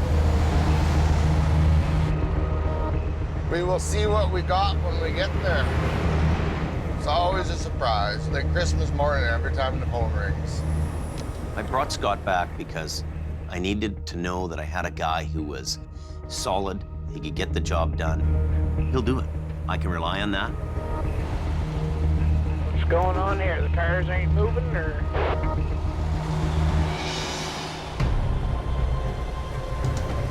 Oh. It's right upside down. A roll-off truck hauling empty bins lay in pieces.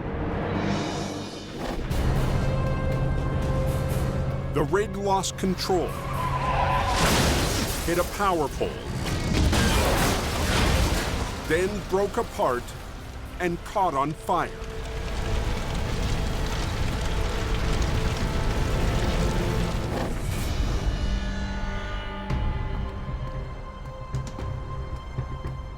Another trucker, still on scene, pulled the driver from the wreck.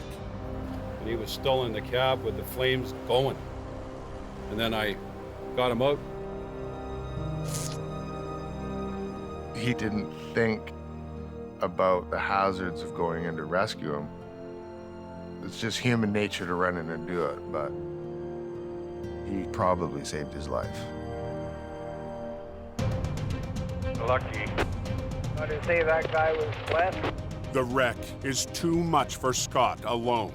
Everything is all detached all over the place. Not open yet. I'm sitting here. In hope, company boss Jamie Davis leaves his yard to help Scott get the highway open. The canyon's shut right down. So the quicker we get it done, the better it is. I'm just happy to get out of the office. I'll have a good day no matter what happens. It's gonna be a while. Yeah, she's the waiting game. On a forest road 30 miles north. Darwin! Can you hear Al? A load of logs scattered on a slope. Darwin! Hey, we can't hear him either. He's yelling something. Log! Log! Threaten Al's team. 700 feet below. That's the part that was really scary to me. You don't want to have it. Somebody get pinned or thumped. The runaway log is a reminder. We're almost there. Al needs to work fast and get everyone out of the line of fire. When he reaches the wreck, This guy's gonna get towed away. Al decides the trailer will be first up the bank, and he has just enough line to do it. When it went off the edge, somehow this trailer must have pole vaulted and landed down. The trailer is pinned down by logs. We'll cut that log that you're holding into smaller pieces. And Al uses his chop saw on the trailer's metal frame. It should be enough. Now he's crossing his fingers. The trailer won't get hung up on anything. We'll get up over on this side here. As it's pulled up to the road. Back up, boys. If it doesn't want to clay nice and come out in pieces, then we're going to be in for a real pull. So hopefully just the trailer's going to break out. Spades down, boom up.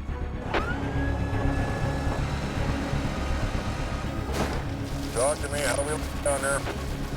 We're just starting to break it apart here now. Pulled the trailer apart and the truck moved a little bit. Come on, sweetheart.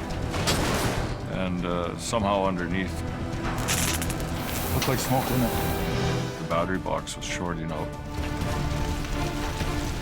Yeah, we got a fire going here. All right. Yeah, we got a fire. We need a fire extinguisher down here. On a mountain road north of Hope, BC. Looked like a blue smoke, didn't it? Yeah, we got a fire. A logging truck has caught fire. Tell them we need a fire extinguisher down here. During Al's extreme recovery. We got water? No. Tell them to hurry.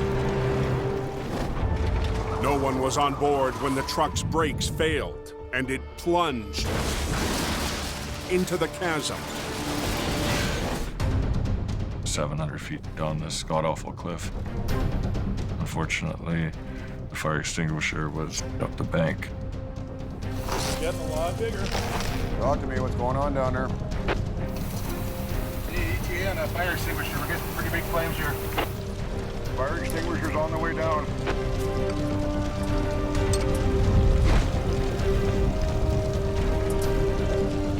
The fire's burning within proximity of 300 gallons of diesel fuel. We throw some gravel in there? Yeah.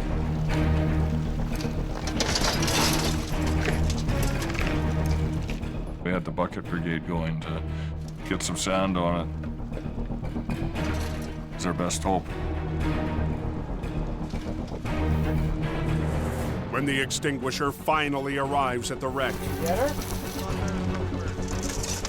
the sand and gravel has the fire nearly out. What about back here? Yeah, I think we got it out. Okay. We were very lucky. Next time I'll make sure to check that list off before we go down the hill. Okay, let's clear out here. Now Gord will try once again to winch the trailer up the 700-foot slope. You've got trees, you've got rocks, you've got logs. Okay, pull her up there, Gordon. I'm relying on Al over the radio. Yeah, keep going. You're good. To tell me when to pull and when to stop. It's just busting loose here. You're literally working blind. It's just a tire. Keep going. Okay. Watch out. Back up, boys. The slightest tug from down below, you can feel it. Okay, keep going. But you can only feel so much. We're just stationary. Back off on it a little bit. I am standing by. Okay, don't do anything. Okay. The trailer is hung up and refuses to flop onto its wheels. It's gonna roll. It's a lot easier on its tires. Get a timber 8 feet and just kind of lay it against into the top bunk. But Al comes up with a plan. We gotta prop a log up against the trailer so we can pole vault it onto its wheels. Okay.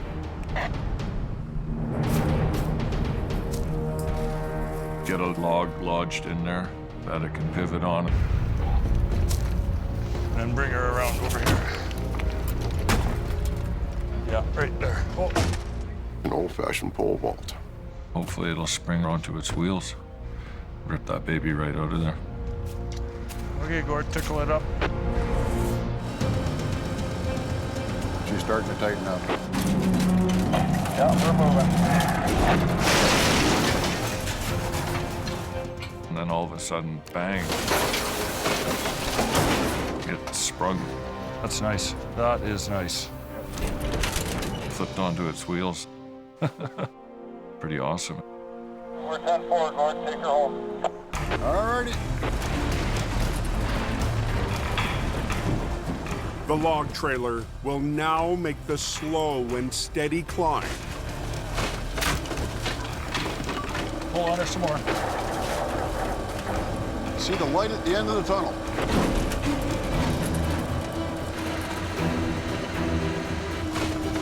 As Al returns to the top, Don't stop until you're on the slope there. the trailer finally reaches the road. Sometimes a good chunk of jack pine is all you need to solve your problems. He's on the road.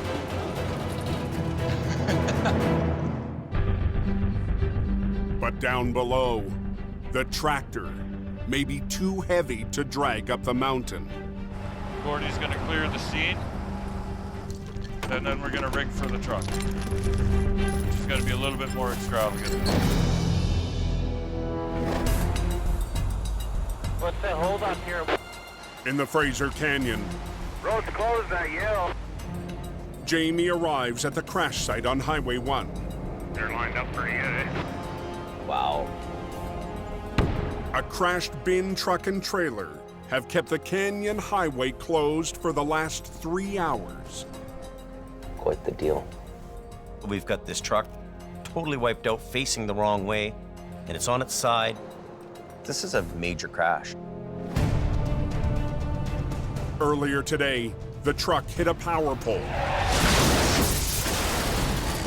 and broke apart. The driver was rescued from the flaming cab. Scott was first on site. What's going on, buddy? With the power lines out of the way, Jamie and Scott will team up to clear the multi-piece wreck. Okay, I'm gonna go past the wreck, turn around, I'll do the back end. You can do the front end, just put a line on it, low pull. This winter, Scott's been Jamie's steady hand and most trusted operator. Scott and I, we're a team. We're gonna make it happen. With Jamie winching from his classic 16-ton Army truck, and Scott using one of Jamie's top-of-the-line 50-ton wreckers, they'll work together to flip the tractor. You ready, Jim? Pretty smashed up, that cab. I'm worried about this hood. It's so damaged, it's like a piece of fiberglass in a slingshot and letting it go. Okay.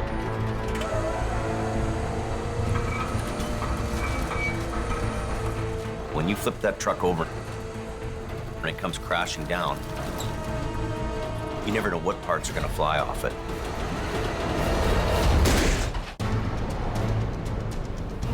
Anybody know if Highway 1 still closed there? On the Fraser Canyon Highway, near Saddle Rock Tunnel, Yeah, it'll be closed for quite a while. Jamie and Scott Ready, Jim? work fast to reopen the Trans-Canada Highway. Let's go right through there. Make it go a little bit long, though. They have to flip a heavily damaged tractor. I'm worried about this hood. It's like a piece of fiberglass in a slingshot and letting it go. It could end up flying apart and hurt somebody. It's gonna happen right in a second. You're gonna have the glory, Jim. Take her away.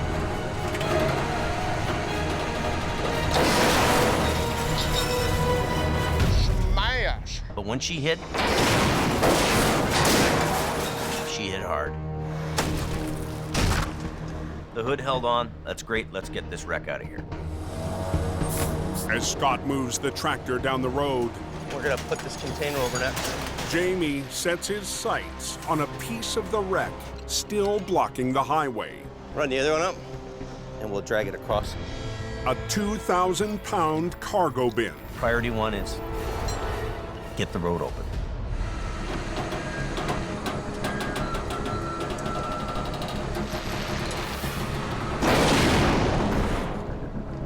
Oh, yeah. Oh, baby. It looks like they could be opening Highway 1. Beautiful. Jamie's old-school wrecker drags the steel bin out of the way. The Army truck is a nice old machine and does the job. We're gonna open alternating. 5 hours after the driver was pulled from the crash, Okay, bud, drive safe and be careful, eh? Yeah, you betcha. the trucker who rescued him is first down the canyon highway. He's the hero here. He saved his life. And traffic's a-moving. Jamie, David, thank you. With the highway cleared, There you go. Scott and Gord will tow the tractor back to Hope, We'll worry about that other stuff later. then come back and deal with what's left in the ditch. There's a chance we could get it out of there. Let's have a look at it. But Jamie has other ideas. If I wanted to be a real show-off, I'd get that thing out of the ditch before he got back. The boss is tempted to tackle the flip trailer by himself. That's a big, big recovery. Oh. I might just throw a line on it for fun, see if we can do it before Scotty gets back. I'm kind of being a little bit of a bugger, and I'm going to steal the glory just to give him a little hard time.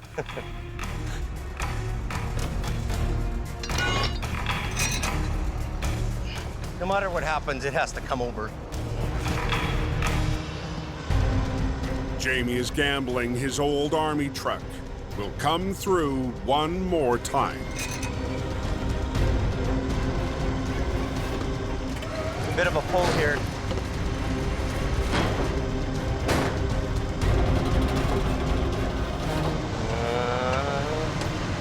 It's a little more than I should be doing.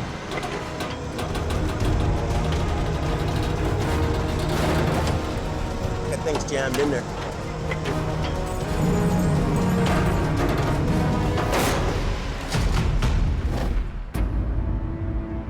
To the north, It's a long way down. Al and Gord brace themselves for the next piece of the logging truck. 700 feet below. That canyon just keeps going down into like Sasquatch country. This is probably the toughest job we will ever do. It's a long ways down into those trees. So you gotta watch your step. At the crash site, the truck's tractor is still weighed down by massive logs. The truck was probably 30,000, 35,000 pounds. Let's give her a cut and let's get pulling.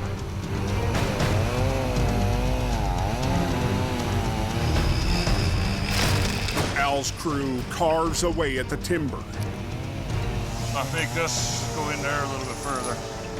To give Gord's wrecker a chance up top. How you guys making out down here? We're all clear at the bottom here. Okay, we're ready. Okay, start the pull. It's about to get heavy. Truck whisper to it. Woo, doggy! Yeah, keep pulling. But 700 feet up, Got my nose coming up. Gord's 50-ton wrecker is maxed out. Why I'm putting 100,000 pounds of pull to that thing. Oh, are you pulling? Pull. I'm pulling. It is not coming. The last thing you want to see is this great big green thing tumbling down. on top of you. Cable snapping around him. There's something we gotta do. On a mountain road, Got my nose coming up. Gord Boyd is in a losing battle with 30,000 pounds of mangled truck. I am putting 100,000 pounds of pull to that thing. Oh, are you pulling? I'm pulling. It is not coming. Al Quiring is 700 feet below beside the wreck. It was just Gordy hooked to it. His truck was starting to lift. I think we're gonna need help on this one. He needed more power Yeah, I'm gonna start heading back up the hill to get it to pop out. Al has to add his record to the fight. Using his side puller and back winch, Al will add an extra 50 tons of pulling power to help Gord winch the tractor up the 60-degree slope. Wind up with both, Gord. With Al and Gord working together,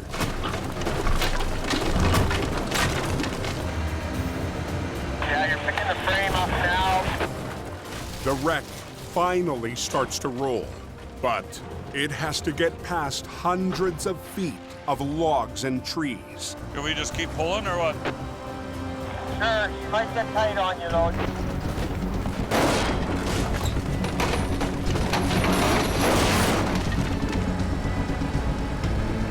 The weight of our two wreckers far outweigh that truck.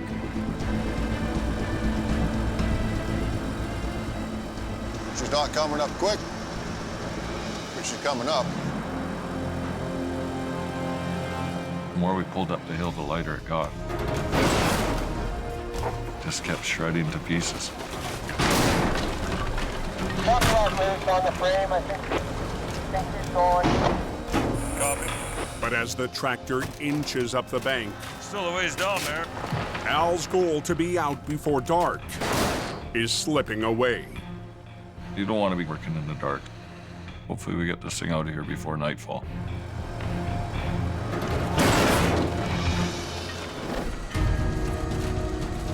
On the Fraser Canyon Highway, Jamie and his army truck try to flip a 14,000-pound trailer and cargo bin. Scott's at the yard, dropping off the tractor. So the boss attempts the recovery alone. Bit of a pull here.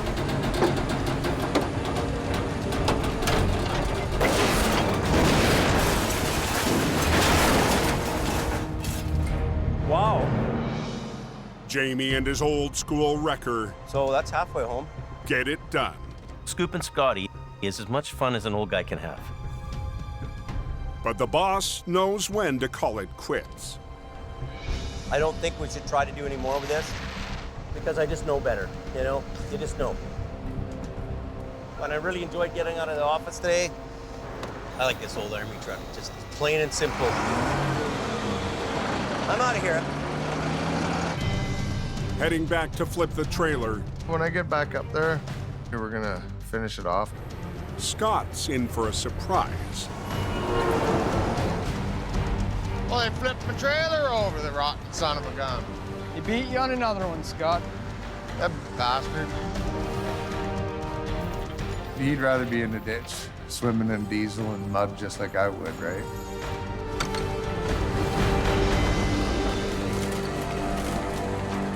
That's all right by me because I know that as he's doing that, he's got a good laugh going on. This thing should be pretty fun to tow. It's ugly. Scott and Gord mop up the last piece of the wreck.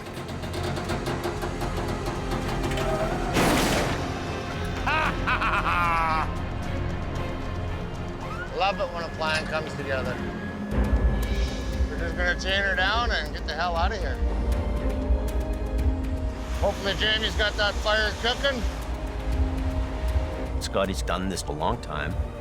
He understands the game and he plays it well.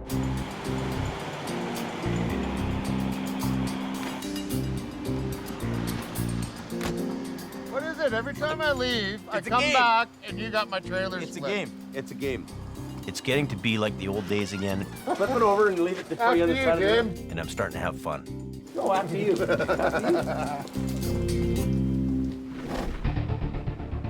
In the hills north of Hope, Let us back it off here a bit. Al's deadline on the logging truck wreck has come and gone. We're out of light. Pull up on it. But with the tractor still crawling up the bank, Al and Gord press on. One of the golden rules is be out of danger before nightfall. All kinds of things to be worried about. There it is. Okay, let's go, Gordy. Give her both there, Gord.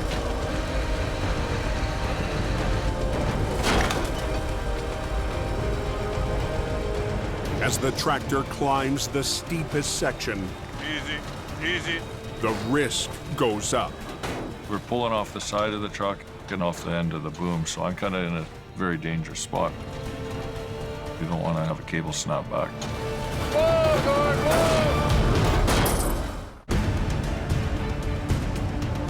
whoa! On the side of a 700-foot slope, There it is.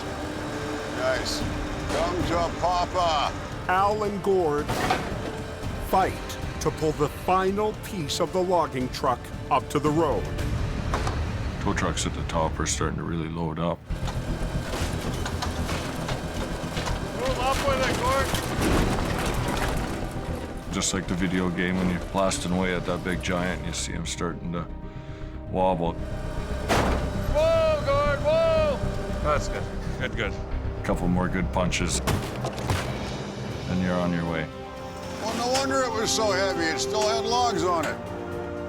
That was a tough one. We came to the party, and we conquered it. And that was the best part. Mission accomplished. 47 years after Al's grandfather recovered a wreck in the same rugged country. One like my grandpa did, but a little bit bigger. So. It's another historic moment for Quiring Towing. What a ride that must have been. Hopefully, this job would make my grandpa proud. The only guys that can pull it out is Quirings.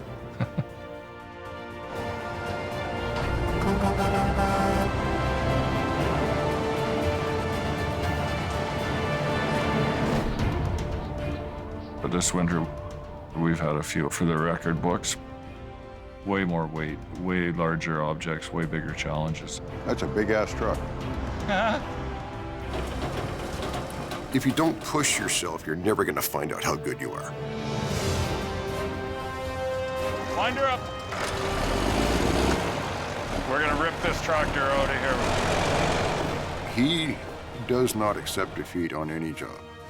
Whatever the call is, we handle it. No, I told you we got her. Very high risk here, very high risk. There are critical times when decisions have to be made. Take your brakes off your trailer! Ben Gordy, he can handle that. Here we go, once more into the breach.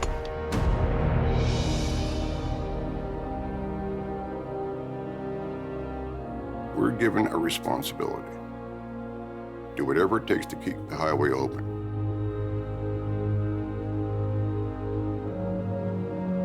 We take that responsibility very seriously.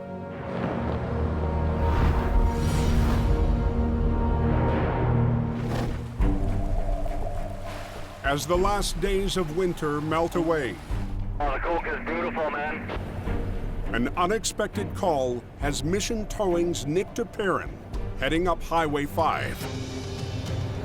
It might be nice and sunny, but the temperature in the air is still a little bit cold, which causes black ice and slippery sections on the highway. There's an accident up at the top of the coke. We received a call that they have a Jackknife tractor trailer.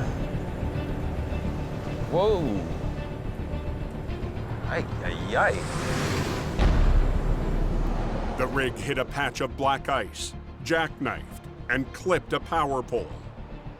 The driver's very lucky the lines didn't come down on top of his truck. Oh, it got the pole there. Yikes. Is that axle ripped right out of it? Holy. The pole ripped the front axle out of this thing, so it's not gonna be an easy hook up and go. We want to clear the highway as quickly as possible. To get the wreck off the road, Nick's called in heavy operator Neil Wakefield. Wow. Here, the front axle ripped right out of it. Oh. This one, the whole front end is torn apart, so it's an ugly one. Nick and Neil will pull on opposite ends of the wreck. Because this thing's jackknifed, we can't just hook onto the front of it and tow it away. We're gonna have to straighten this thing out.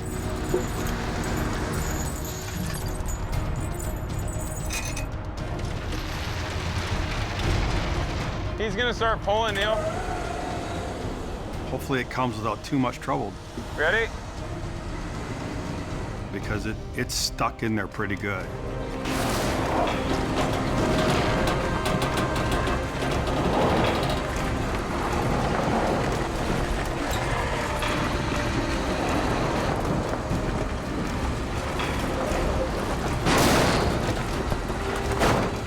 Beautiful, Neil. Beautiful.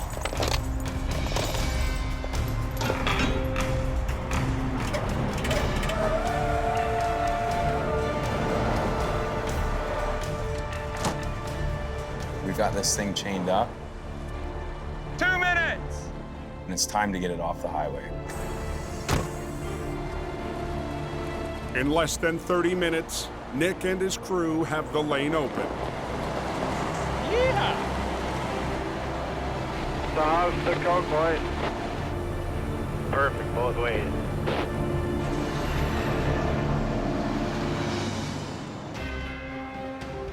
Two hours later, back at the mission yard, Nick checks in with the man who pulled him back into the world of heavy rescue. What's up, dude? What's happening, brother? Oh, you know. Big brother Jordy. It's great to have Nick back because it's pressure off of my shoulders. This year, mission towing suffered a terrible blow. The devastating fire completely burnt our whole business down. Dealing with the aftermath of the fire has been, it's hard. But the family business persevered.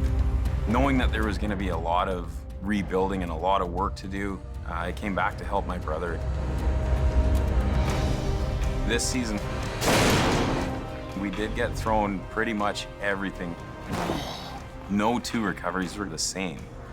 We had jobs out of the ordinary. Wow. Okay.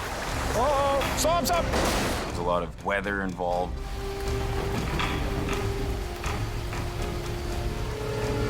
You get everybody clear? Serious, devastating accidents.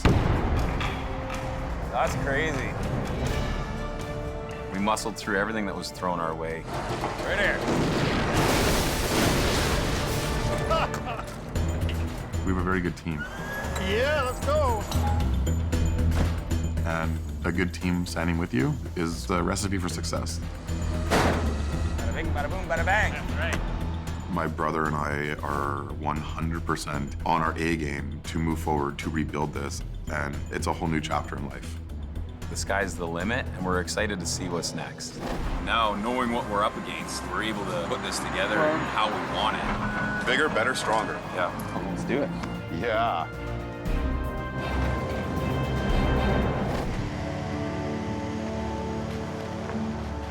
With winter winding down, Jamie is also taking stock. Looking back over the past months, feels like things are happening, things are getting better. So I don't come into work hating coming to work. Since we shrunk things down, it's just better. I'm sleeping at night again, I'm happy again. No nonsense, way better, way better. As long as I can get Mighty Mo on the road and show you how to do the hill. Oh. Okay, I better go do my stuff. But Jamie won't be satisfied this season until his final project is complete. Today we're gonna go pick up Mighty Mo, and I'm really excited to drive it home and do the finishing touches. For Jamie, getting Mighty Mo back on the road will mean bringing history back to life. It's my truck, paid for, it's all period correct. It was kind of the rotator of the day, an 850 Holmes. That old truck is gonna go out and do the same job if you know what you're doing. And to be able to drive that around this winter is gonna be just fabulous. It's a big day for me to be able to go in and pick this truck up. Oh, it's beautiful. This is a beautiful work of art. Hey, Kelly. What's going on? Well, I got the parts for this. Yeah, did you get those cones? Yep, I got them. Okay, good. A lot of love and energy went into this thing to make it the way it is. Okay, partner, I'll go get some fuel and hopefully I make it back.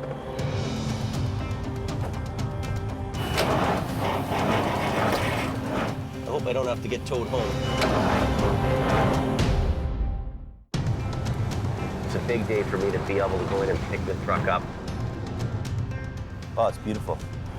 I'll go get some fuel and hopefully I make it back.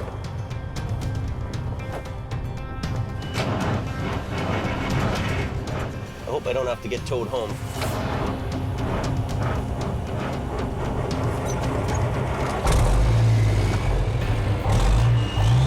Yeah.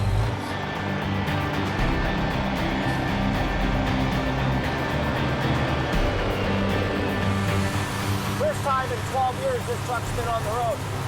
In grade 6, one of these big 850s drove by me, and I knew at that point I was going to be a big wrecker guy.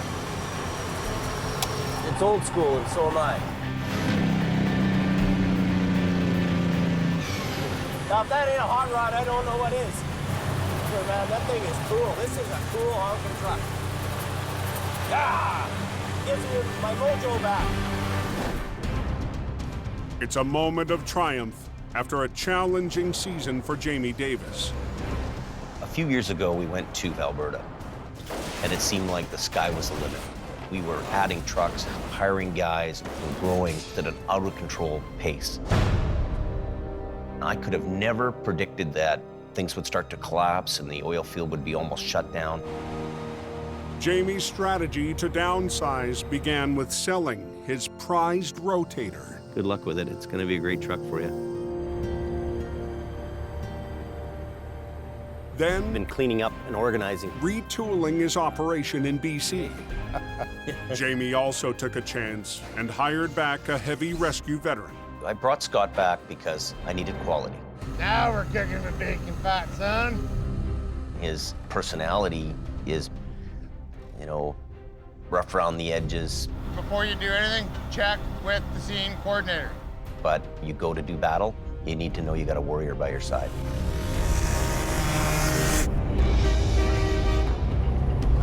Stars, buddy. You're my hero this week. And he was kind of the glue to the team. Pull, little mambo, pull! He's been a real pillar this season. Yeah, showing you how it's done, son. Showing you how it's done. Jamie's got his whole fleet up here. But this winter, Jamie had to say goodbye to a key member of his team. I got a position with another company. Wow. Colin, he's a self-contained towing army. Decent, Johnny, decent. Well, we're just gonna put the sunroof back on. I miss him because he was a very good worker and he did the job. Just another day at the tow yard. With Colin's departure, Jamie's Alberta operation soon followed. Bottom line is, you can only lose for so long. I think what it did, though, is it taught me that less is more. Rebuilding for the future, back in hope, life for Jamie has come full circle. Oh my God. Let's try. Look, see that? First time ever, and I'm doing wheelies. Daddy, Daddy, you're home. Mo's home. Yeah.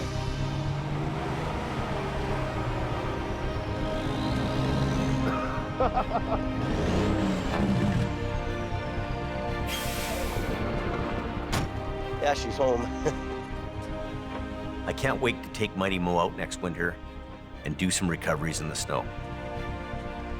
I don't know what next winter's gonna bring for us, but we've got the crew, we've got the gear, and we're ready for whatever's gonna come our way. This is gonna be cool. Bring it on, I'm here.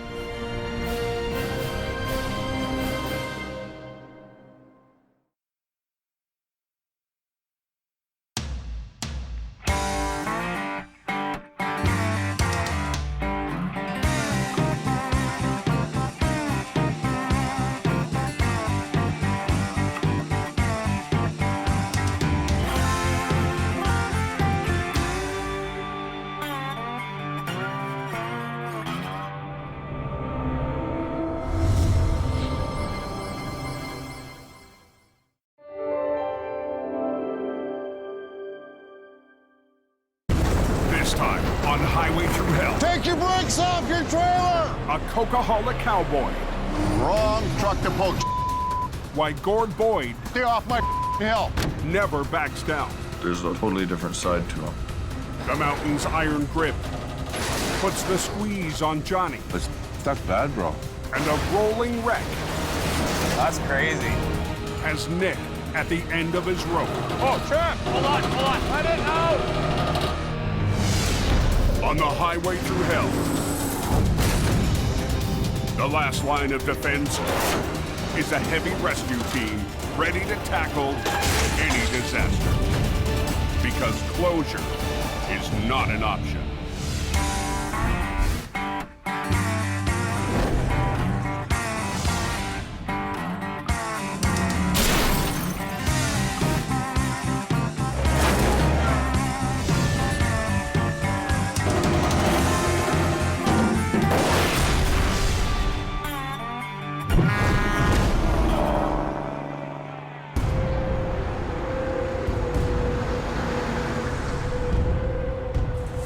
Anybody out there tell me what it looks like going up that Coca-Cola?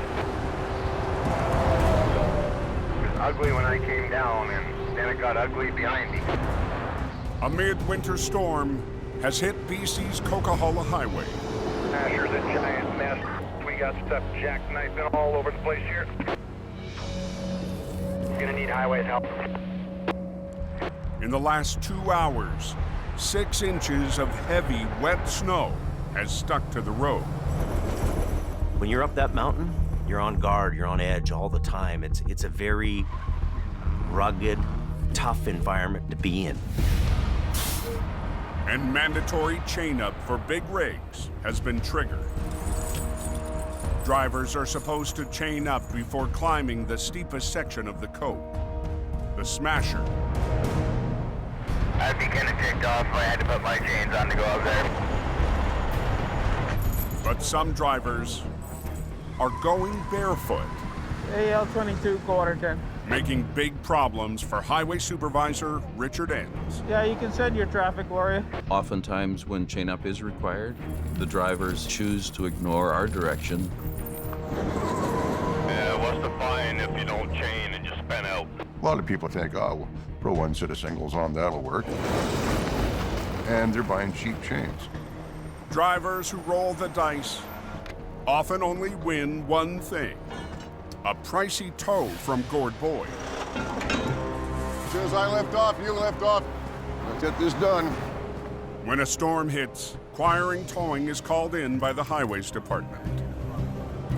We have been given a responsibility to keep this highway open, and I intend to fulfill that responsibility. I curse that hill as well. And I'm sure a lot of other people curse that hill. Just a couple of trucks jackknifed going down the shit. I just heard about a jackknife semi. We're going to back down real quick and see if we can do something about it. Gord's battled the hill for Quiring Towing for 7 winters. Oh, yeah. Today, even drivers going down the Smasher need help. You get a couple of guys jackknifed, and most of them are sitting there in the seat shaking, because they've just gave themselves a really good scare. We got a mess.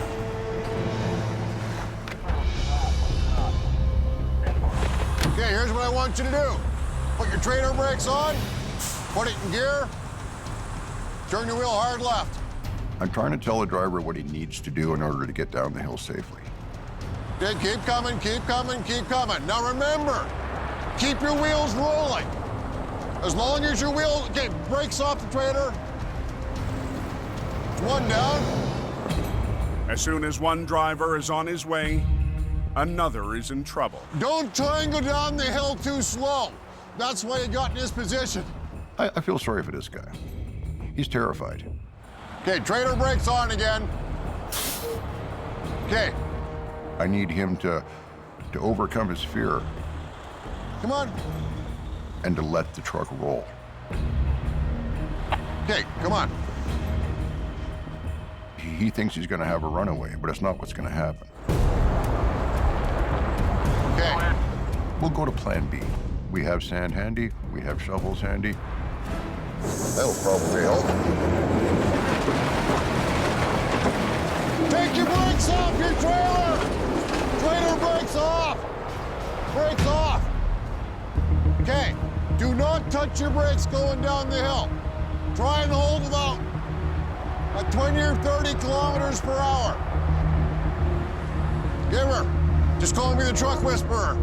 Big relief to see him going down the hill. Now I can concentrate on the guys coming up the hill. Oh, we got guys spun out all over the place. With too many truckers not chaining up, I got two B-trains spun out side by side in the top corner, and I'm behind them. Gord's patience is wearing thin. This guy here tried one set of chains, and he's stuck beside you. How many sets of chains you got on? I have one set of chains. One set of singles? And it always works. And I would have been fine until this car got spun out beside you. You know what? Put more chains on. That is what irritates me. He's blaming everybody else but himself.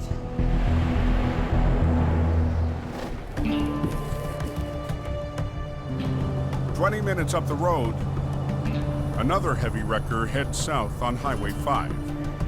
The driver is on his way to a tow yard in Hope. Jamie said that there's supposed to be a big snowstorm there, so he told me to pack a bag there. I expect to stay a couple days. If the roads get really bad out there, to give them a hand. Born and raised on the prairies, Johnny Tipton has worked for Jamie Davis in Alberta for the last 3 winters. Johnny is a survivor. He should be on a tow truck survival show. He is just a go no matter what. I like driving truck. I like being by myself. I like the varieties of work that we do. Coming down, Johnny. Alongside Colin McLean, Johnny's conquered big wrecks on the flat prairie roads. Johnny's got a quiet confidence about him, for sure. He knows what he's doing. It's just Johnny. Good to go. But with Alberta in the grips of an economic crash, Jamie will give him a shot at heavy rescue on the coast. Alberta's slow, there's nothing going on there for him, so I think this is our best bet. I've never driven this road, so I'm not sure what to expect. I've heard stories about this highway. Definitely in unfamiliar territory there. This is a whole new environment for me. The Coca-Cola, you gotta respect it, because it can end your driving career in a heartbeat. We know that Johnny's a great guy to have on a truck. A little bit new territory for him to try to work here. I hope it works out. After a long day on the road, Johnny Tipton finally reaches Jamie's yard in Hope. Johnny, you made her. Yeah. Cool. How'd you like your trip down? Good. Yeah? It's pretty cool, driving out the mountains for the first time. I hope Johnny can fit in around here and be part of the team.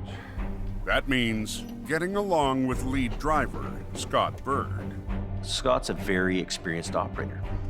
Sometimes he rubs people the wrong way, and I hope that doesn't happen with him and Johnny.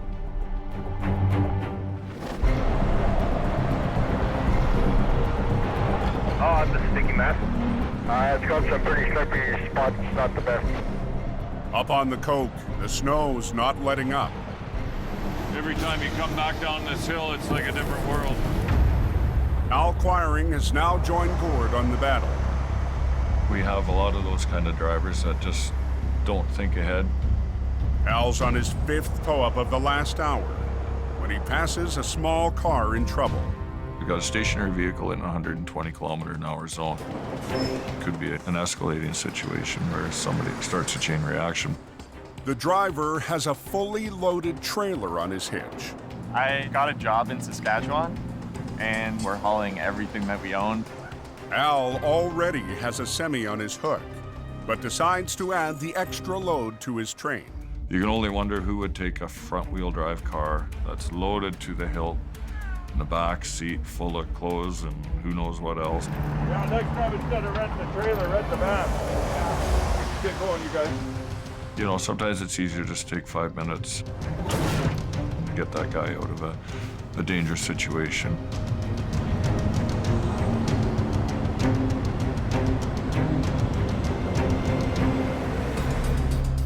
After climbing to the top of the summit, Al gives the driver a break. That just saved you a pile of money. Probably like $300. They got a free ride. I've never been pulled up like that. It's sort of like a train of shame. It would have made my day if they'd have whipped out a grilled cheese sandwich or a hamburger fresh from Hope. It's another case of happy to see their taillights in the distance. Have a nice day. Here's what it is, eh? You betcha.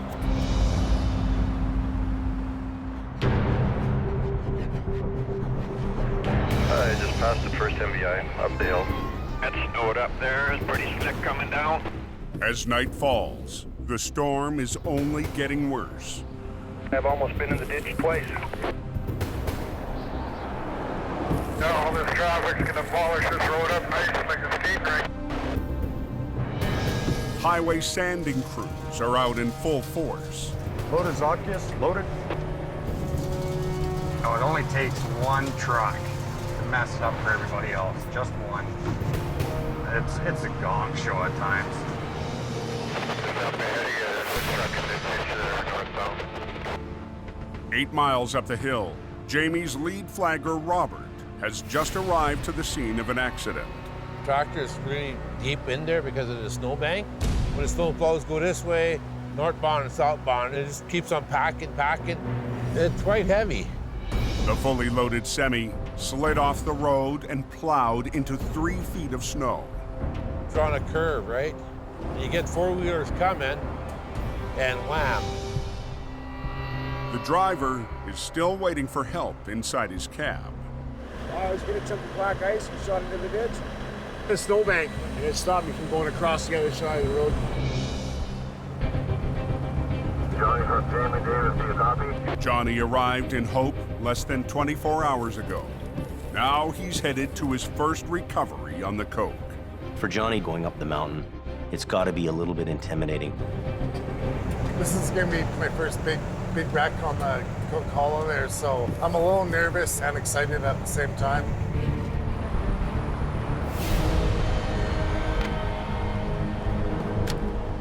Johnny's out of his element. He's gonna have to be very careful because you can find yourself in trouble in a hurry. The truck and trailer was in the ditch with a lot of snow there, so it was in there pretty good. Guys, you just turn around right here? Or you want to go turn around down there and shoot her back this way? I'm thinking I should hook up that back there. Johnny decides the best way to rescue the 70,000-pound rig Pull it backwards. Should work. is to pull from the same direction it went in. Well, let's hold traffic, bro. Okay, I'll be quick. But the heavy mountain snow could add another 20,000 pounds of resistance. The snow in BC is very wet, very dense. It's a very different snow from Alberta. For a guy who's never done it before, that's a big challenge.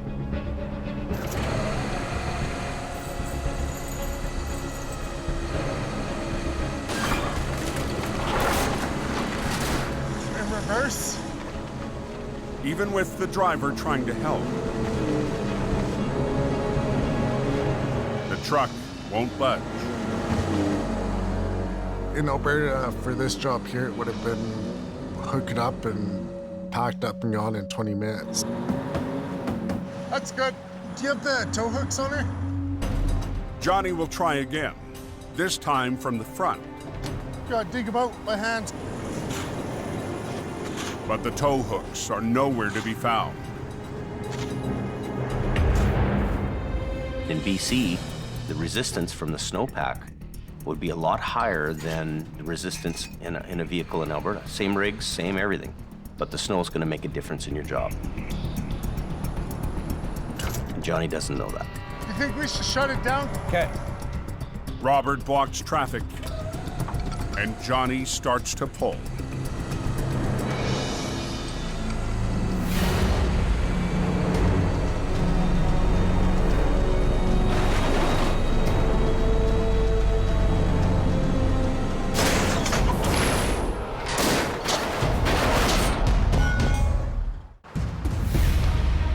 Anyone know what's happening here?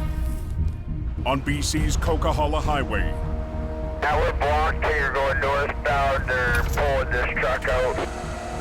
a semi locked in heavy snow. Snap. Has stumped operator Johnny Tipton. They snapped the pin? Yeah. The snow's iron grip has sheared off the toe pin. This is sucked in there so good. It's Johnny's first recovery on the coke. No, I was hoping it'd be a little more simple than this, but it's a whole new environment for me, that's for sure. There's always some curveball that comes from somewhere and kicks you in the ass. Johnny needs a new angle to get the driver back on the road. Thinking right here, slide it out that way. That's a pretty deep. Yeah, that's what's holding us up. That's what's fighting us right there, so. It's like the snow is a big hand and it has a hold of that truck. To help break the suction, Johnny decides to pull from the side.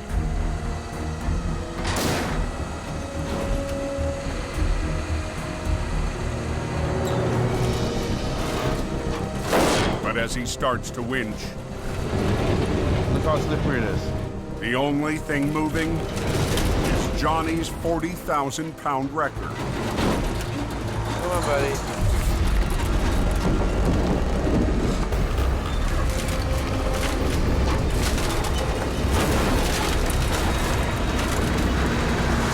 Buddy, come on. The dense snow refuses to let go of the rig. Six, man. Johnny has run out of room. He's a fish out of water. You got to adapt to your surroundings. You got to learn fast. You got to learn on your feet. And you got to come up with a new plan. Oh no, she's snowing. 6 miles south. And VSA 12, he didn't make it very far. He got to the top corner. Gord Boyd is back on the mountain. There's two spun out just outside of the shed there. They're both in the slow lane. Sometimes the snow comes down so quick and so hard, you just can't keep up with it. Let's go see what this fellow's problem is. Another driver on one set of tire chains has spun out on the smasher. He didn't make it very far. Buddy, what are you doing? As soon as I get a second truck stopped beside you, the highway's closed. People who just don't get it. You're in the middle of the highway, you're blocking the highway. God, these guys drive me nuts. Everybody says, well, nobody can get up this hill. And I go, well, let's see. Have you got tow hooks? You got it in? Lock? As soon as I take up slack, lift it off and just start grabbing gears. Oh, yeah. You know, if it had chained up properly in the first place, we would never be having that conversation at all. I just got both of us up the hill. What's the difference? Oh, hey, I know what it is. I got chains on all my tires. But as Gord heads back down the hill for his next customer, that better not be a truck you got on. It's already on the hook of another tow truck. Battle plan is quite simple. Win. Win against the mountain, win against the competition. If you're not going to play to win, there's no point in playing at all. Wrong truck to pull. That's my customer. Hey, back off, buddy. I got here first. Unhook it right now. Out of both of us, I might be the registered gun owner, but Gordy's the one with the short fuse. You should have waited for me, buddy. There's always a green truck on the hill. Hey, unhook it right now. I don't take from anybody. I refuse to let a bully get the best of me. That's just not gonna happen. Stay off my hill. No trucks all jacked around down here. I am not afraid of anybody. Nobody bullies me.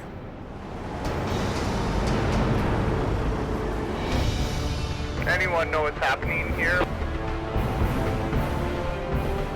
They're tracking the median. They're pulling it out. Come on, buddy. Come on. High on the mountain, a new face on the coke is fighting a losing battle. Stuck. Johnny Tipton hasn't been able to get a stuck semi blocking the highway to budge. And his heavy wrecker is now on the edge of a ditch. You gotta winch yourself out. Yeah. Johnny will have to anchor his wrecker to the 80,000-pound semi and winch his own truck out of trouble. For Johnny doing his first job in BC, running a brand new truck that's worth $500,000, you've got huge responsibility and a huge weight on your shoulder. You just have to soldier on.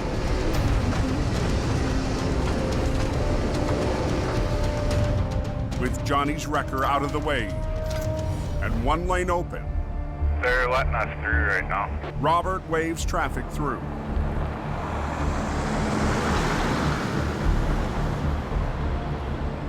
I can't believe it's not coming out. No, it's stuck bad, bro. The snow is not wanting to let go. He's got to attack this job with a different way of thinking. I'll let you talk to him. Hang on. Jamie's prairie operator needs a lifeline. Yeah, I can't get this thing to budge.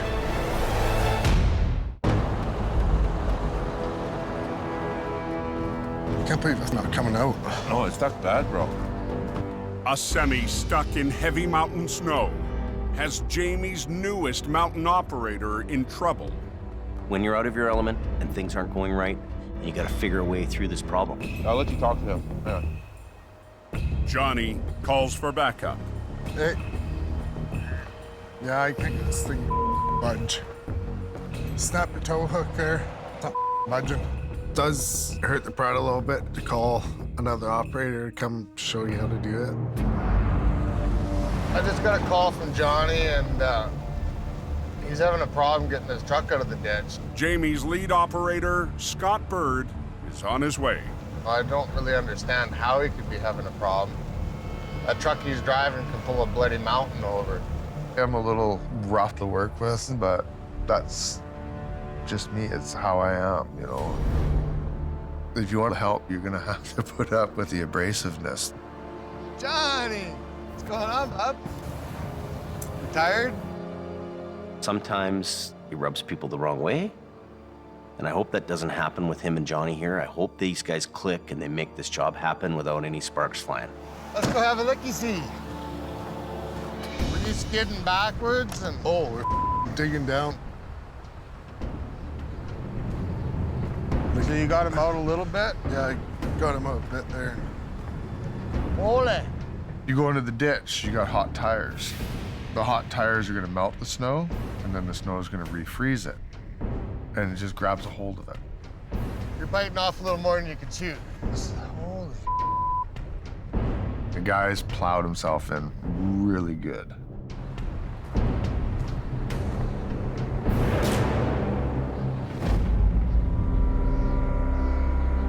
Looking pretty white up top. By midnight, traffic heading up the mountain has finally tapered off, giving Gord Boyd time to think about his clash on the highway tonight. I learned how to deal with bullies. I learned how to develop thick skin. Gord's faced a lifetime of battles that began long before he ever drove for Quiring Towing. People don't realize as a heavy-duty operator that there's a totally different side to them, which is unseen. I stuttered badly when I was a kid. Man, it was pathetic. I couldn't string 5 words together in a sentence if my life depended on it. I got beat up a lot until I started fighting back. When you're a kid, the worst thing you can be is different. Because all the other kids are going to pick on you because you're different. It's been the driving force in the last 20 years of my life was to overcome my stuttering. It took me a lot of time to get over, and still do it to this day. And it's just one of those things I carry with me.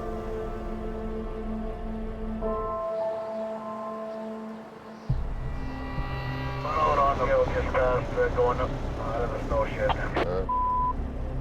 Yeah, I'll get the highways guy down there.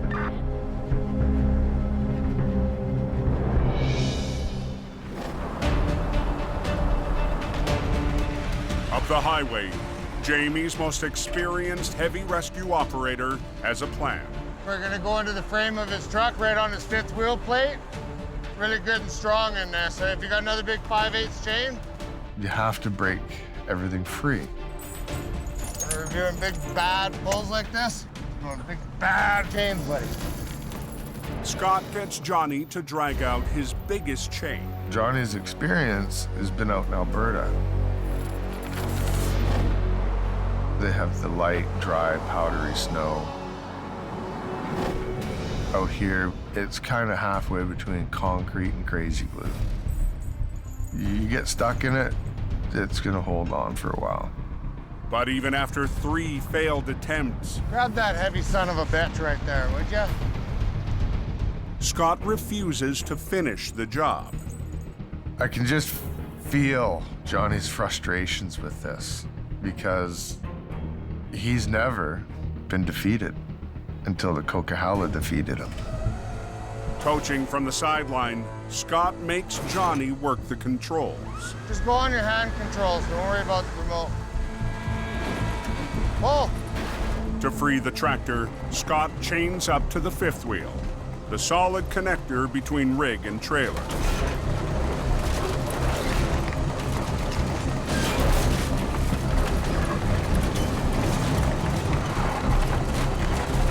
Come down.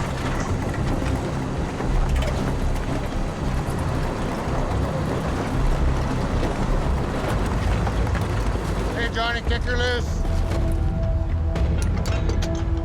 Get yourself turned around, Johnny.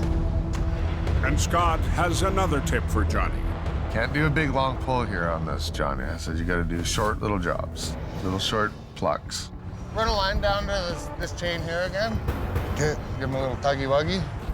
We're just gonna do another little pull at the back there. I'm gonna get the guy to leave his wheels the way they are for a few minutes.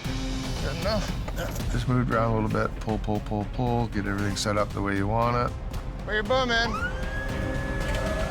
Pull, little mambo, pull!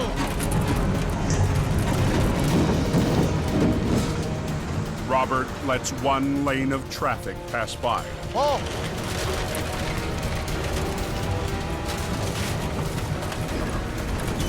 Stop.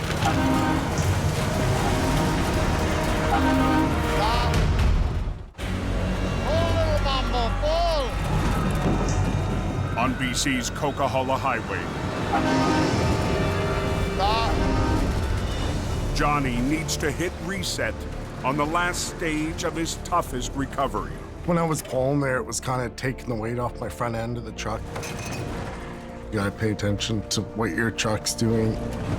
Pull! It's just experience. It's a learning curve. Hey, Robert, shut her down.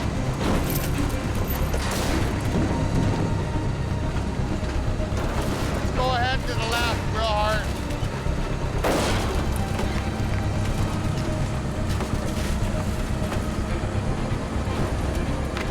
Turn your wheels hard to the left.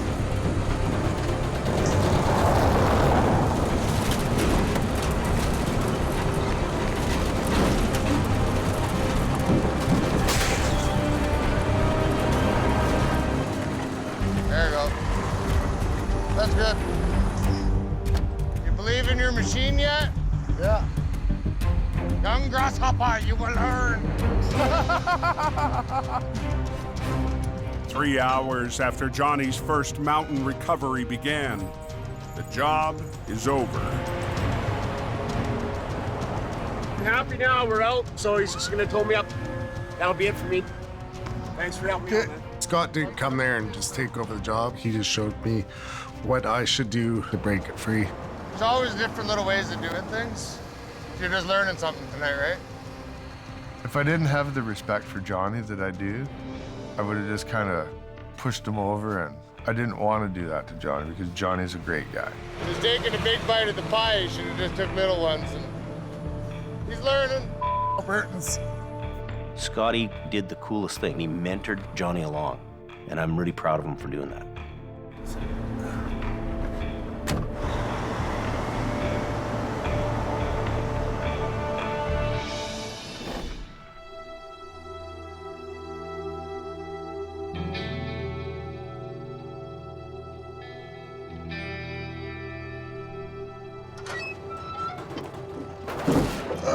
Okay. On a rare, slow morning at the quiring yard, Gord gets a visitor. Hi. Hi. What's your name? Caden. Caden? I'm Gord.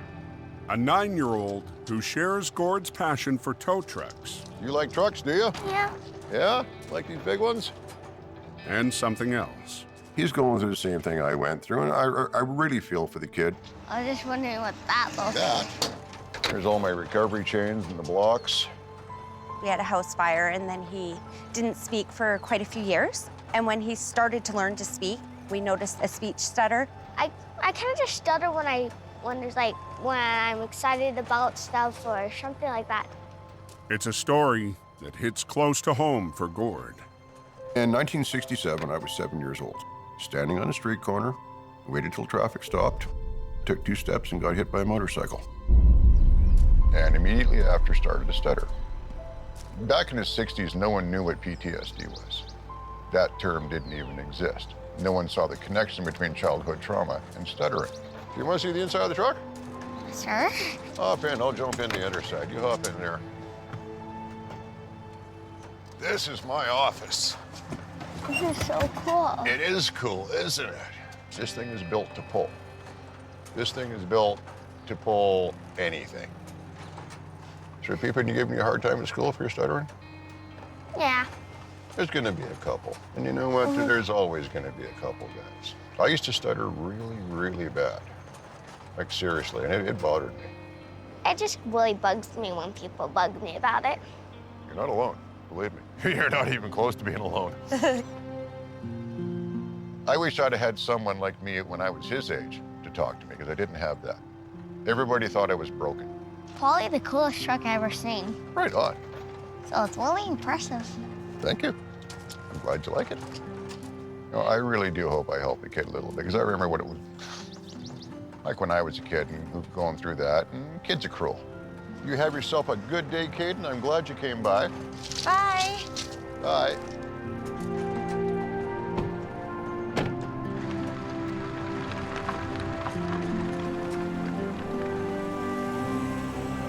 That was cool.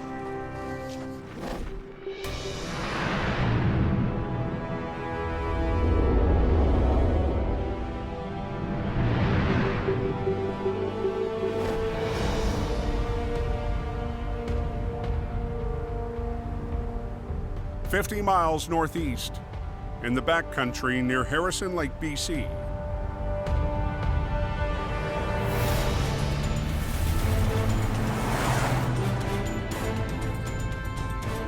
We're headed up approximately 13 kilometers up East Harrison.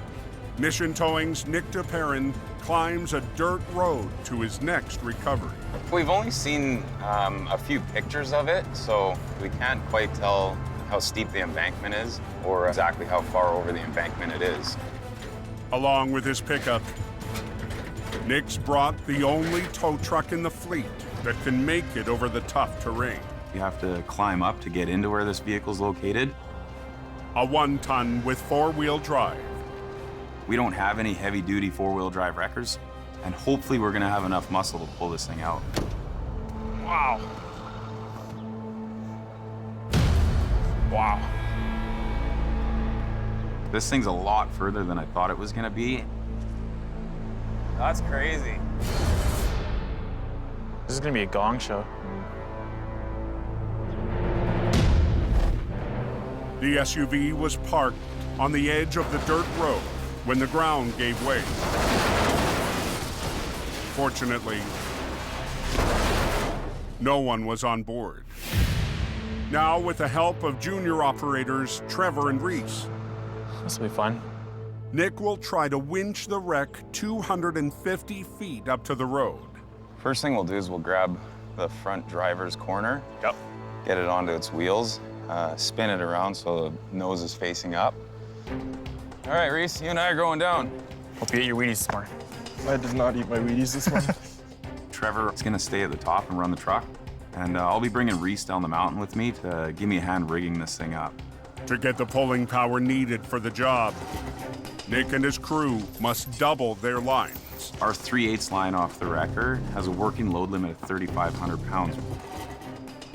Hey, Trav, as straight as possible, okay? It increases that by 2 times to utilize the wrecker to its maximum strength. Where are you at, guys? Right here.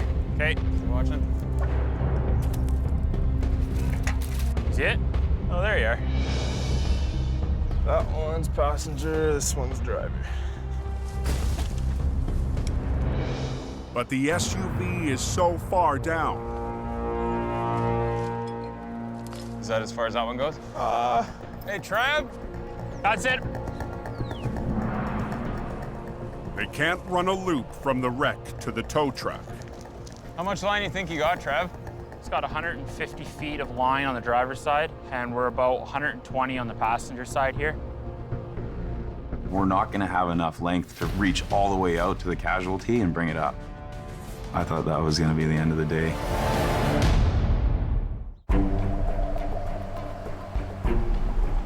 That one's passenger, this one's driver. In the hills above Harrison Lake, BC. Oh. Hey, Trav? Nick's at the end of his rope, trying to haul a crashed SUV 250 feet to the road. That's it. We're not gonna have enough length to reach all the way out to the casualty and bring it up.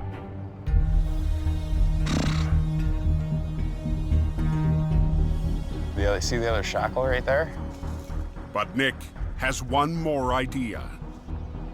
So I'm thinking we actually might have enough if we run that 7/16 line in one length right to it. Check. The crew will loop the first winch line through a snatch block, then rig it to the second line, making a longer single line to reach the wreck. What we're gonna do is marry the hooks. So we'll put that block on this right here.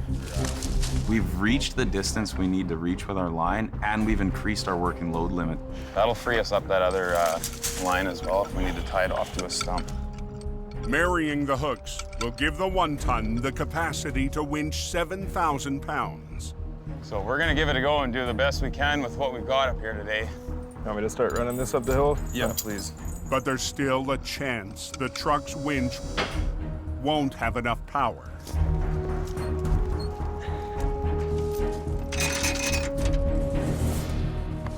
Hook that onto that hook.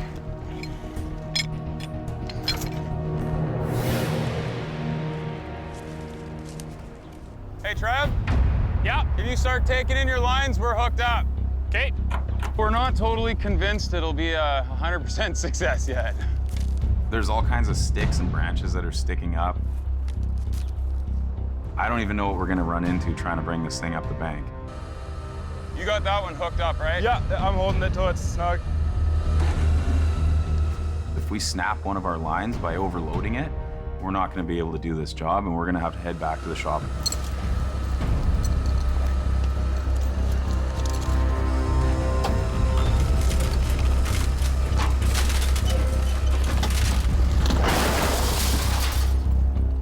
The wreck is on its wheels.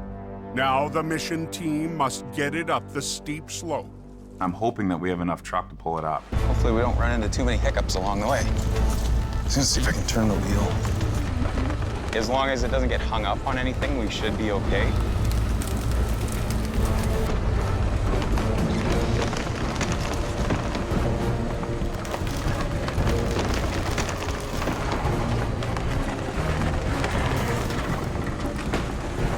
Bring your boom in. Line? Yeah. But just 30 feet from the top, the load is fighting the small tow truck. Hold on. Oh,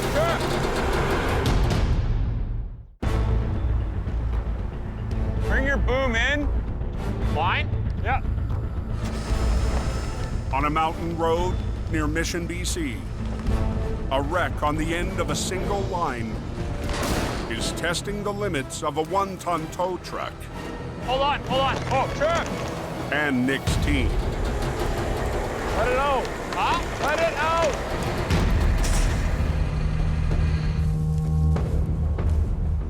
We're just hung up on a stump that's under there.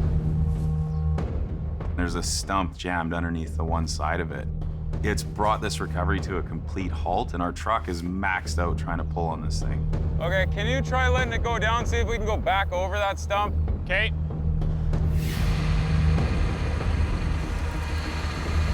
I don't know if we're gonna be able to get it with this 1-ton. No.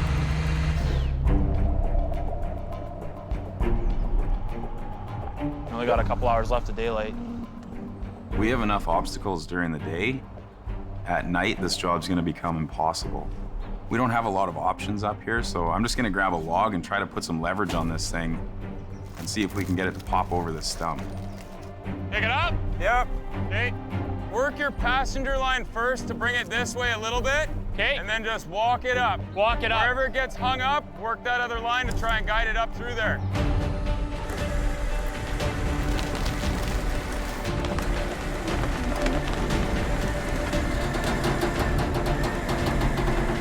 Okay, let it down.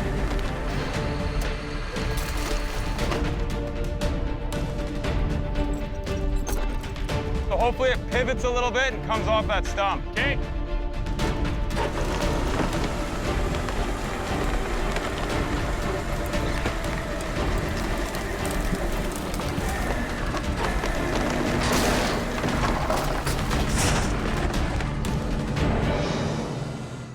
Good?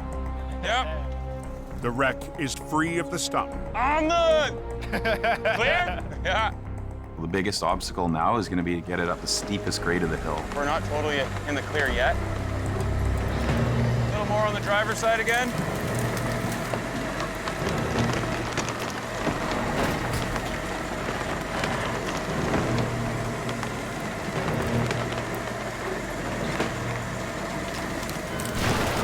All right. Lead with this side just a little bit. Bring your arm up. Okay, right there, bring your lines in. Okay, work your brake and your throttle at the same time.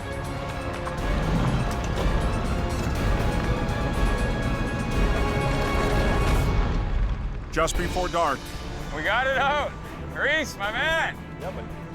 Nice job. Nick and his crew Nice job. Right on. are finally in the clear. Mission accomplished. To get this thing out and loaded up and headed to the yard with it is a very good feeling. This was a difficult job to attack with this particular piece of equipment. All in all, it's a success. We got it done before it got dark. You guys did a hell of a job out here today.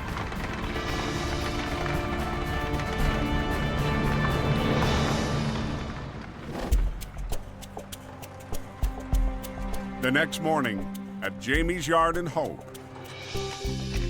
Johnny. What's going on, buddy? Well, this is it, man. Yeah? Living the dream. Johnny Tipton is still recovering from his rough night on the coast. The weather and the environment here is so much different from Alberta, right? This industry is a tough industry because you're getting different jobs thrown at you all the time. A couple little learning curves you'll go through, I'm sure. It's not the first one, it won't be the last one.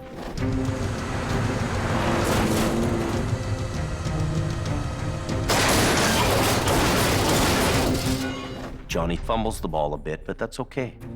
Always glad you're around there to help me out and all that. Scott goes up there, picks it up for him, and you know what? Touchdown. The way that Johnny and Scott are getting along here, I think I want to keep Johnny here in BC. Hey, Johnny. Hey. Hey, I need you to put your BC plates on. So we'll take the Alberta one off and bring it back to me. You can't expect your guy to know everything about everything. I guess Jamie is confident in me. I'm happy that I'm out here working now. Johnny's got the right attitude, and a good attitude goes a long way. Hey, Johnny. Everybody that's working here now is kind of upbeat. It just seems to be working really well. Oh, I'm glad Johnny's here. I'm supposed to fire Scott, and you're taking over. Yeah. Oh, so Who's gonna help Johnny pull trucks out of the ditch?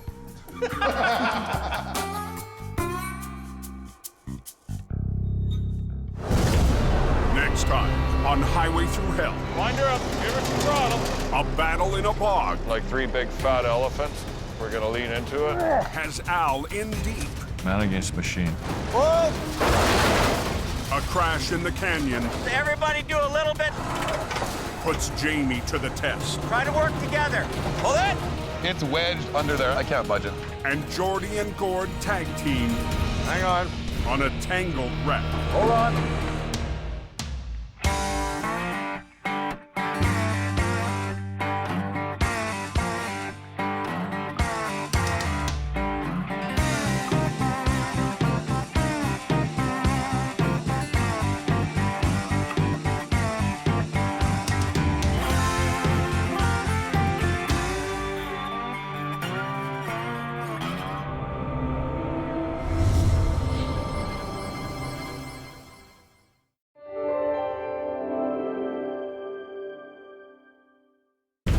This time on Highway Through Hell. It's a very sad thing to happen to any family.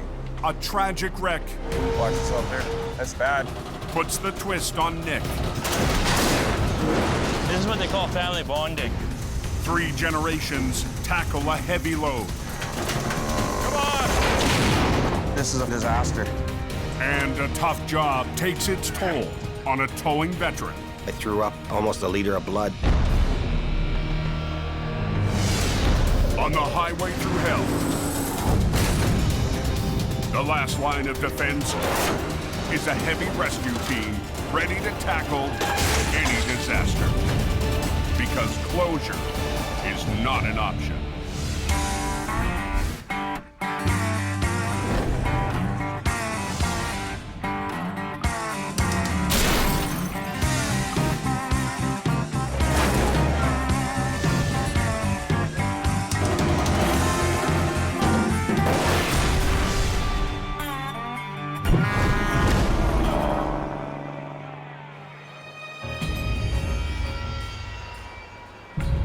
We're supposed to get a good snowstorm coming in tonight, I hear. Yeah, that's what I hear. Just before midnight on BC's Coquihalla Highway. Just be prepared. A massive snowstorm is forecast to hit in the next 2 hours. When a storm slams the mountain, you have to be very aware of your surroundings because you don't know what's going to happen next. At the summit, sanding trucks and plows roll out for tonight's battle. We're expecting roughly 15 to 20 centimeters. And with that, we bring all the Top Guns out. Plow driver Gary Eastman has seen it all. This hill's bipolar, because it'll change just like that, eh? We get 3,500 trucks a night up here, so we got to keep this open. Here we go.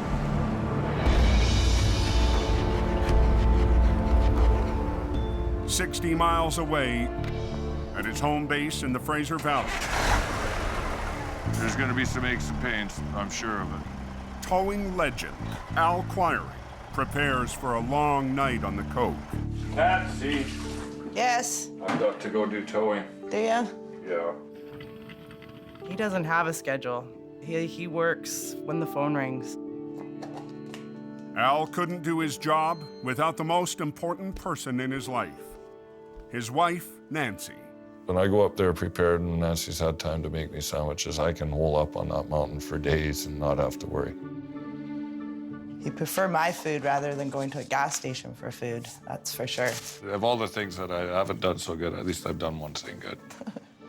Marry a decent woman and rear up a good family. I'll see you in a day or two. Okay, be careful. Be safe. Okay, bye. Bye.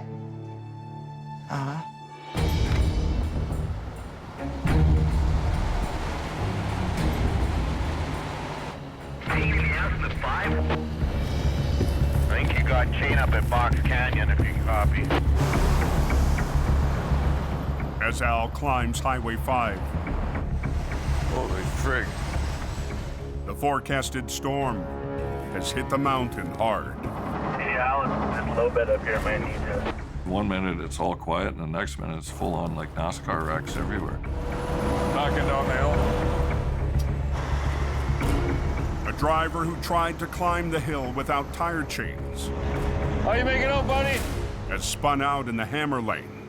As long as you got a visa that works, we can tow you right to China. You ready? Let's go. Start grabbing gears. You can go for 10, 12, 14, 18 hours there in a heavy snowstorm, and it'll seem like 15 minutes. The sooner we get at it, the sooner we're eating. Holy frig. As the storm dies down, I've run out of things to tow, I guess. Al finally gets a break. So we're gonna have us a little sandwich and wait for the next bit of chaos that comes up. When the mountain starts to wear him down, Nancy keeps him going. 20 years she's been putting up with me coming up here in the winter. I don't know what I'd do without my wife, Nancy. It'd be a tough go, I think. What happened to the Coke? At 2 a.m., Guys in the ditch, get somebody up there right away. another call gets Al back on the Coca-Cola. Bit of a nightmare, it ain't over yet. But it's not for a tow-up. Most of the time they're calling me for somebody that's blocked the highway, and here it was actually for somebody in the ditch, which is not a common thing.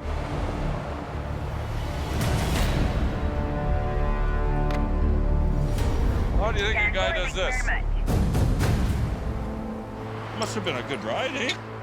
The flatbed B train spun around 180 degrees, then landed backwards into the ditch. This guy's in a 120-kilometer-an-hour zone, facing totally the wrong way. The driver survived the wild ride. It was down in the ditch underneath this thick, heavy layer of snow. When the 60,000-pound rig went off-road, it flash froze into the deep snow. You hit the ditch, the snow's flying, the truck's hot, and it melts into a perfect little cocoon type thing, and it's stuck there. And when it stops, it flash freezes. It's hard to break that unit out of there. She ain't gonna be pretty.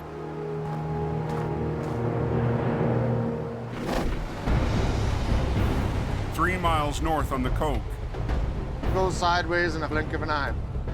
Jamie's lead driver, Scott Bird, is on his way to rescue another vehicle that's gone off the road.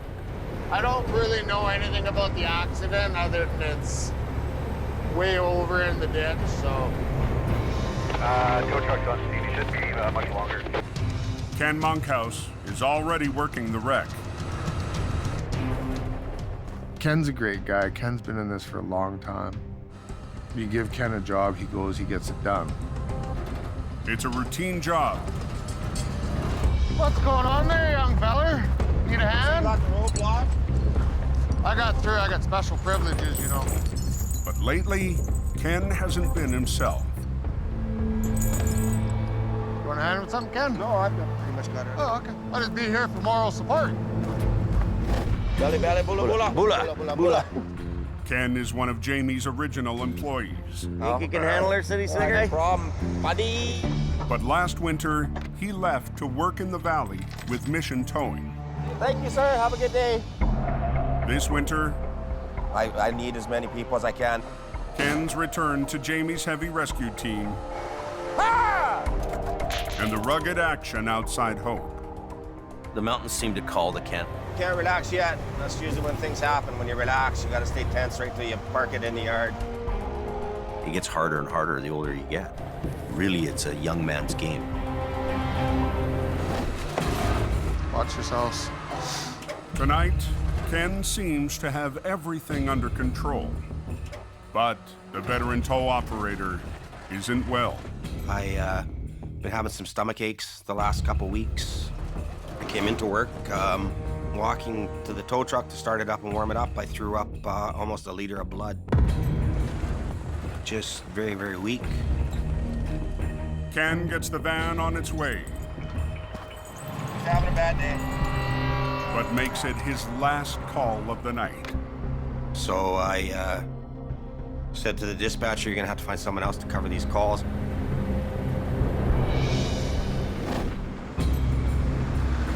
Extremely slippery. Just drove it right into the ditch. Wiring is on scene. 3 miles south, Al's dealing with a heavy wreck that spun off the highway. It's a tricky little spot. The amazing thing is that there was actually very little damage to the truck, which is kind of unheard of. The 60,000-pound B train is frozen into the ditch. If Al pulls too hard, he could twist its frame. Even though that unit might weigh 60,000 pounds, it's going to take maybe 100,000 pounds to pull to bust it loose. Al's only option is to attempt a series of sideways pulls to move the wreck up the bank. Everything is cold, everything is frozen, and the resistance in that ditch with the snow is at its maximum. Al starts by pulling on the least buried part of the rig, the back end. You're pulling on 3 separate pieces there, so pull on one end, work it up, pull in the middle, work it up. Come on, sweetheart. Oh, that sounds better.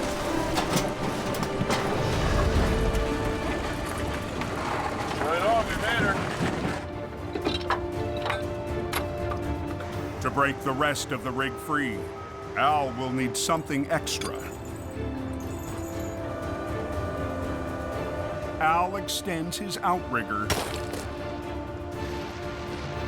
Use this winch to pull out the other one.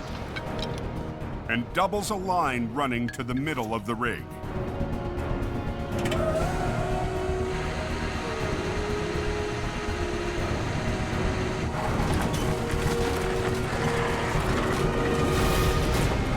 But the more Al pulls, the more his 60,000-pound record creeps closer to the ditch. It's frozen and in deep ground.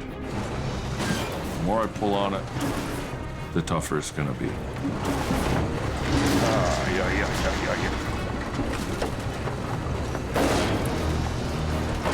Unbelievable.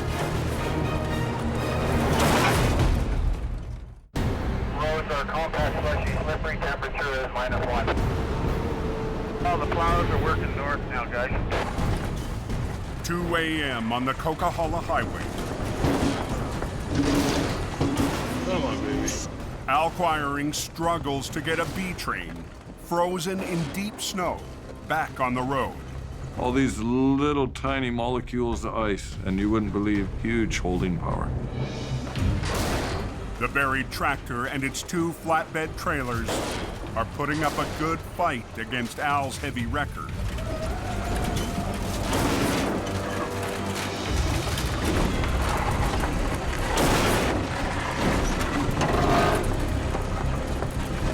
Come on, come on, come on, come on, come on.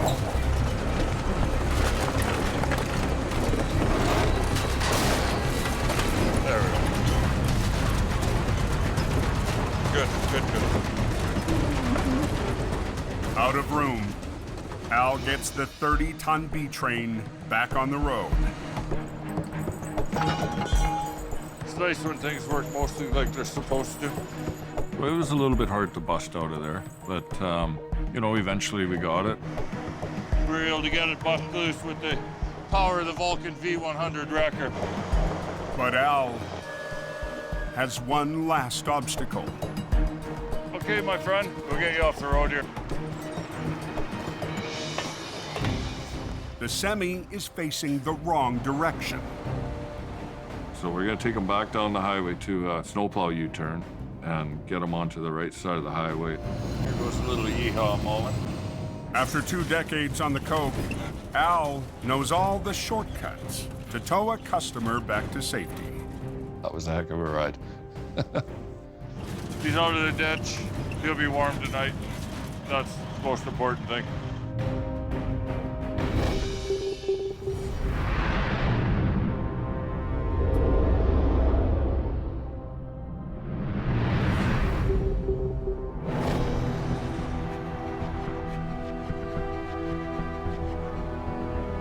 The next morning in the Fraser Valley. Yeah, what's Highway 7 looking? Close, going east. Now what happened, do you know? There was the head-on. Mission Towing's Nick Tuperin is on his way to the toughest kind of wreck. We're headed to a fatality accident involving a B train and a car. As far as I know, that's all the information that I have. We're definitely going to have our work cut out for us today.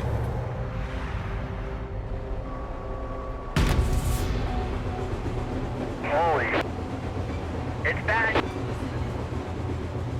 A B train hauling particle board collided with a small sedan. The driver of the car died in the crash. Unfortunately, with this accident, there was a young female who didn't make it out alive. Fatality accidents is a major part of what we do, unfortunately. It's a very sad thing to happen to any family. It's very emotional to deal with. The accident happened overnight. As police wrap up their investigation, the recovery can begin. It has been closed for about 8 hours. The urgency is to get it open so the people can get to their destination. Heavy operator Neil Wakefield arrives in Mission's 35-ton wrecker. Yeah, just one truck out of the way so I can get to the front. There's a lot of plywood all over the road. This truck is all tangled up. It's a real mess. Yeah, right around the frame right here. Right, we want to get one lane open as quick as we can. Yeah. So if you can drag them that way 20 feet, we can push it over. Yeah, yeah. To reopen a single lane of traffic, highway crews want Nick's team to drag the tractor and its 2 trailers to one side. But hundreds of sheets of particle board are in the way. We're anticipating that we're going to run into a problem. You want to do both lines on that one chain? Yeah. Yeah? But we're going to give it a shot and just see if we can't get this thing off to the one side and have one lane open. Okay, I'm going to pull ahead. It would take hours to pick up the boards, so Nick and Neil have to work around them. So far, so good.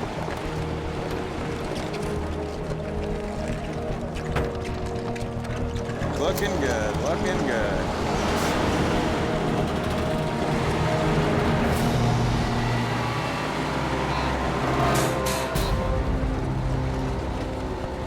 No, we're not going. We're not going. We've moved this thing about 5 feet. See if we can pull that back trailer around, because it's probably all that wood under the other side. It's jammed up in the particle boards, and it brought this whole thing to a halt.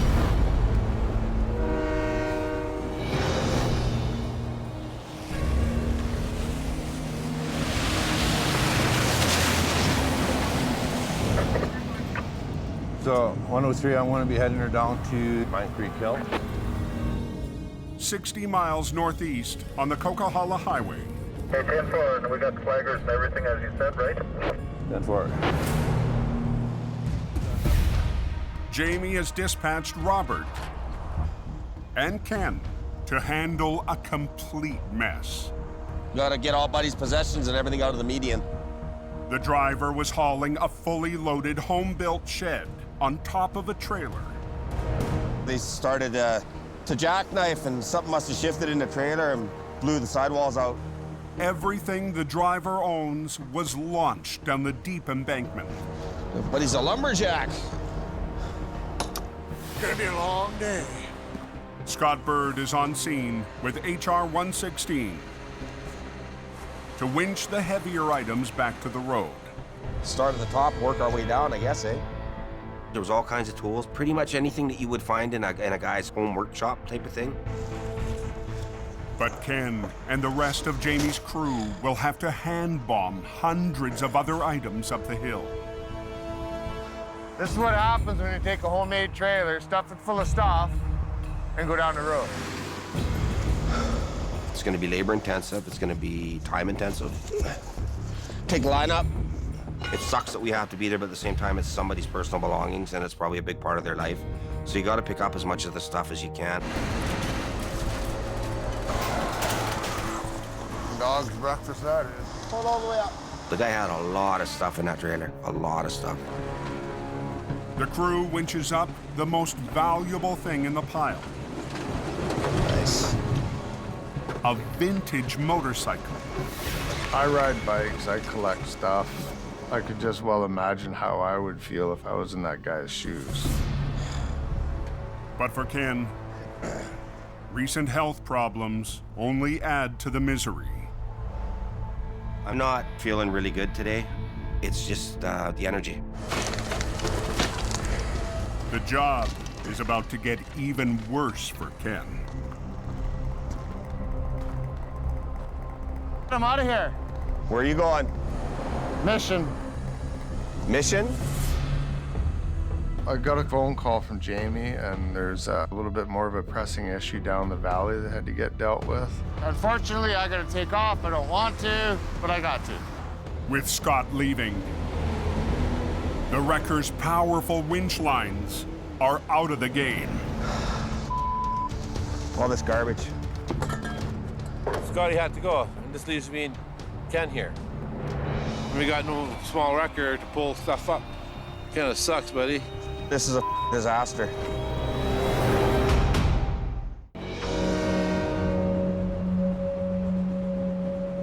Highway 7 closed. In BC's Fraser Valley, There was a head-on collision there this morning. a major accident has claimed one life and closed a trucking route to the west coast. We want to get one lane open as quick as we can? Yeah. Nick and Neil's first attempt to drag the wreck to one side to open a lane of traffic You give it a try and hope you get lucky. has hit a roadblock. No, we're not going. Yeah, it's getting hung up in all that wood there. Kind of sucks that it didn't work, but we're gonna have to do it some other way. Nick calls in a second heavy wrecker. We'll try unpinning that pup trailer and just drag that thing out of here. The extra wrecker will pull on the B train's back trailer, called the pup. The pup is pinning down the rest of the tractor trailer.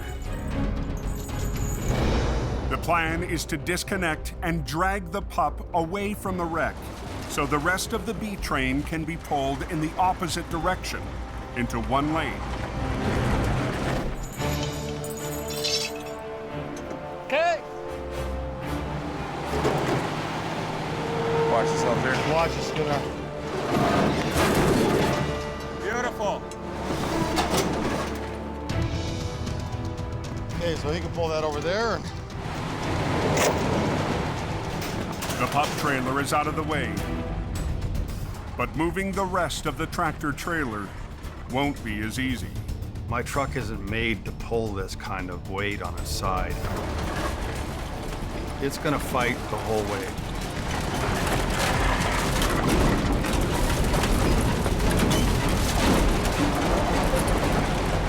Neil's 35-ton wrecker bucks under the weight of the drag. The front wheels of Neil's tandem are coming right off the ground.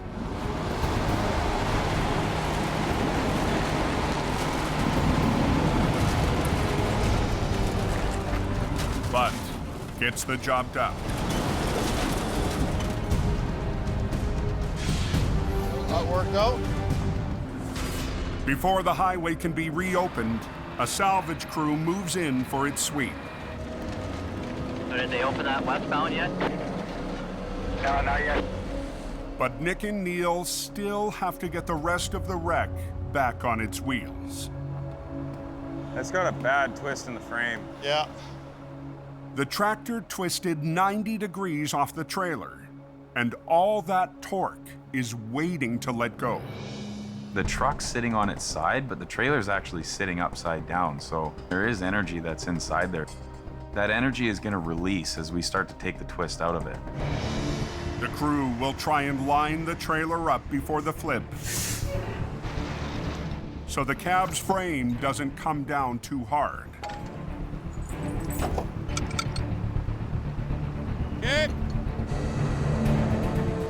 We want to try and keep it together so when we do upright it, it won't be a big mess to clean up. We don't want to spend any more time here than we have to. We want to get this over and done with.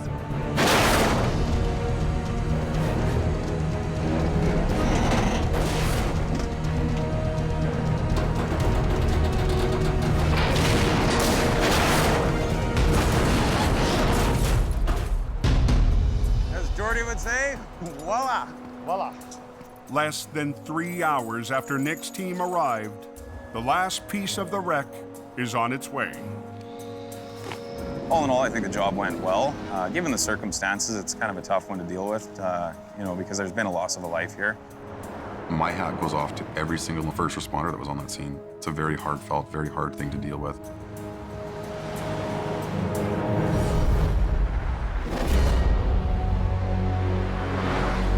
Back on the Coca-Cola, Scotty had to go. This leaves me and Ken here. Kind of sucks, buddy. Ken and Robert have been up and down a bank for the last 5 hours, retrieving hundreds of items from a small trailer. You're at the bottom of the embankment. It's about a 20% grade and it's covered in snow. And you have no traction on your feet, and you're cold and you're wet. When you're doing a job and you're in the deep snow and it's cold, you'd rather be in any other place than in that ditch. You just gotta hunker down and get her done. There's just no other way around it. But life in the ditch is wearing Ken down. I've seen so many things in the 28 years I've been a tow truck driver. After 3 decades of towing, the strain and stress Get out, get out, get out, get out! is catching up with him. A couple years ago, I slid backwards down a hill. Last July, I came 4 feet from getting crushed by a lumber truck that was on fire on its side, sliding down the road. I wake up in the middle of the night, my heart's going 9 million miles an hour. You can only dodge fate so many times, and when your number's up, your number's up. Sooner or later, you know, it's gonna get me.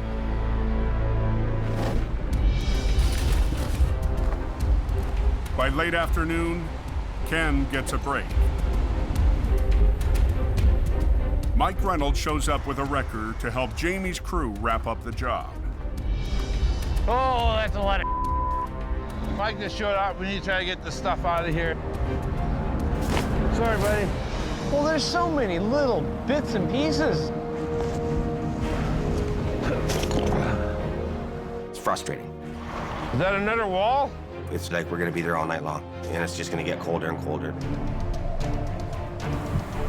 Just before dark, a truck and trailer rolls up to haul the final load back to Jamie's yard.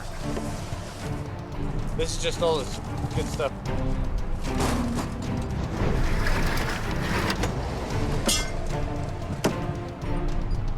After the marathon day, Ken and crew are finished. At a certain age, running yourself on a big job like that really takes a toll on you. Be out here in this kind of environment doing this type of work. Getting too old for this nonsense.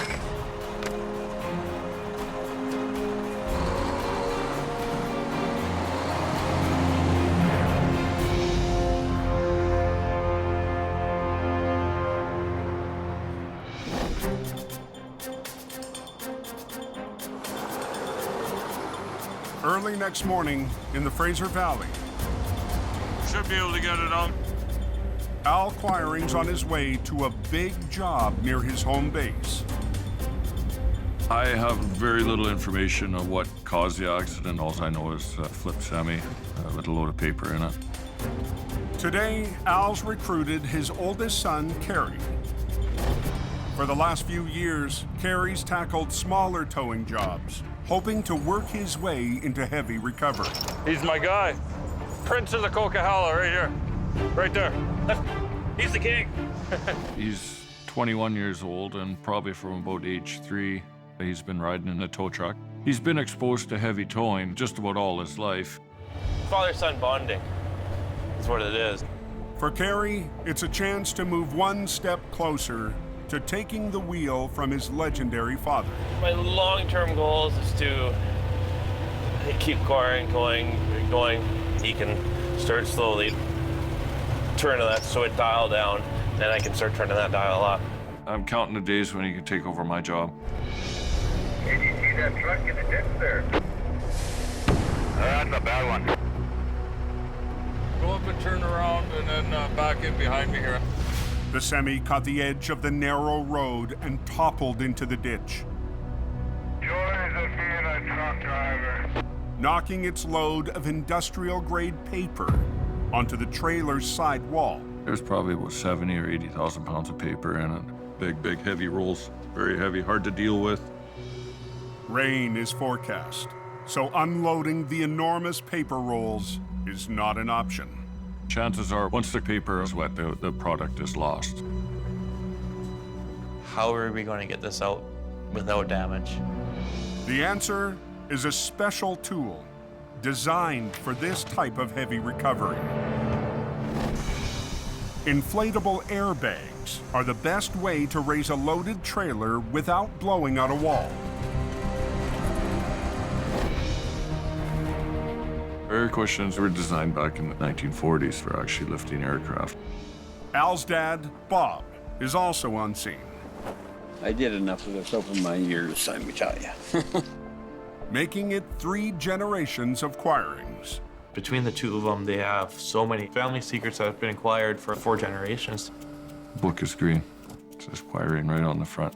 Guide to Heavy Duty Recovery. It's there, it exists.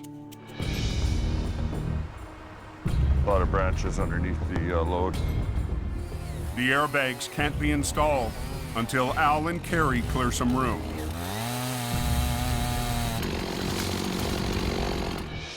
Even cut back, the sharp branches are still a hazard. The airbags will get punctured. So Al shares another tow secret with Kerry. Get some plywood in underneath to protect the air cushions. Beauty.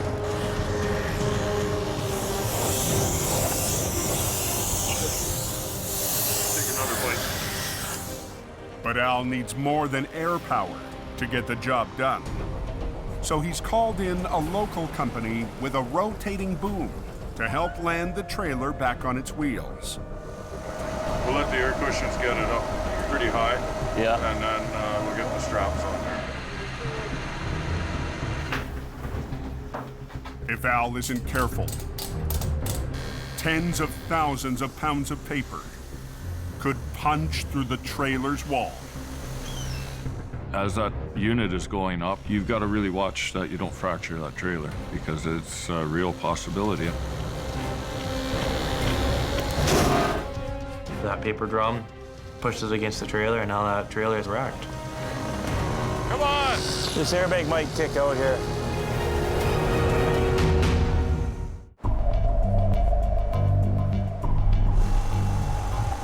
In the Fraser Valley, This airbag might kick out here. 3 generations of Quirings are working together. This is what they call family bonding. Al, his dad Bob, and son Kerry are counting on the family's airbag system to slowly push a trailer with industrial-sized rolls of paper back onto its wheels. You really got to use your ears to know what's going on, listen to the trailer, and be careful. You don't want to start ripping the trailer open. One step at a time, things can change. Come on! Yeah, starting to push. Starting to push.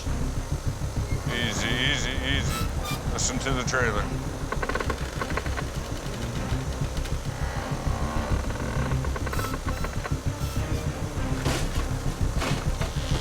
jumper there. The airbags have raised the trailer as far as they can. So it's up to the local boom operator to bring it home. Pull it.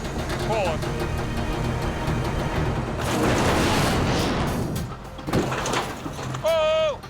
The tractor trailer and its 80,000 pounds of paper is back on the road. Yeah, basically. For Carrie, it's another recovery to pick up a few more family secrets. Working with my family, I've learned a lot of tricks and trade secrets, and it's something that separates you from the rest of the crowd.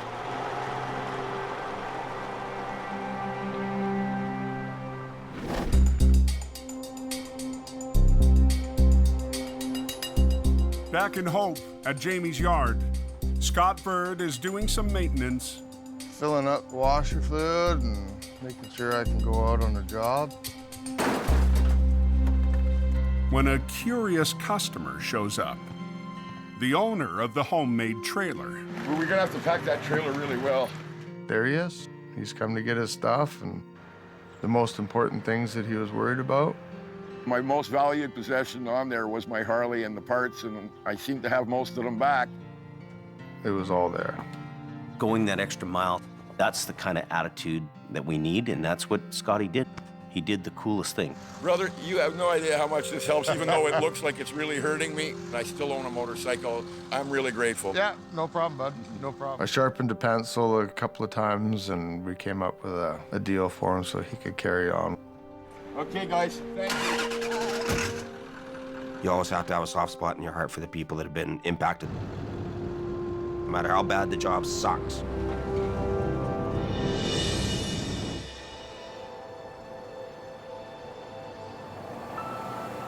Ken's not at the yard for the reunion. He's taken a much-needed day off. We're going to my hiding place when I gotta get away and turn my phone off and just chill out.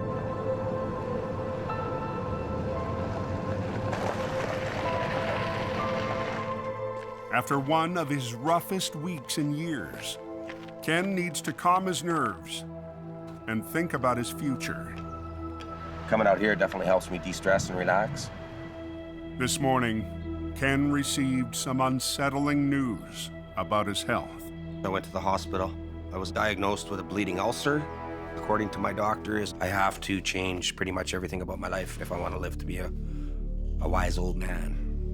It's all to do with I was involved in an incident on the highway just west of Hope last summer. Since then, I've been having problems with that post-traumatic stress.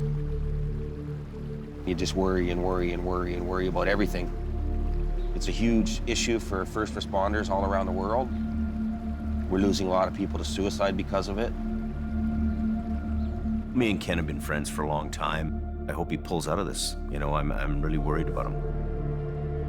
Probably time for Ken to make a change.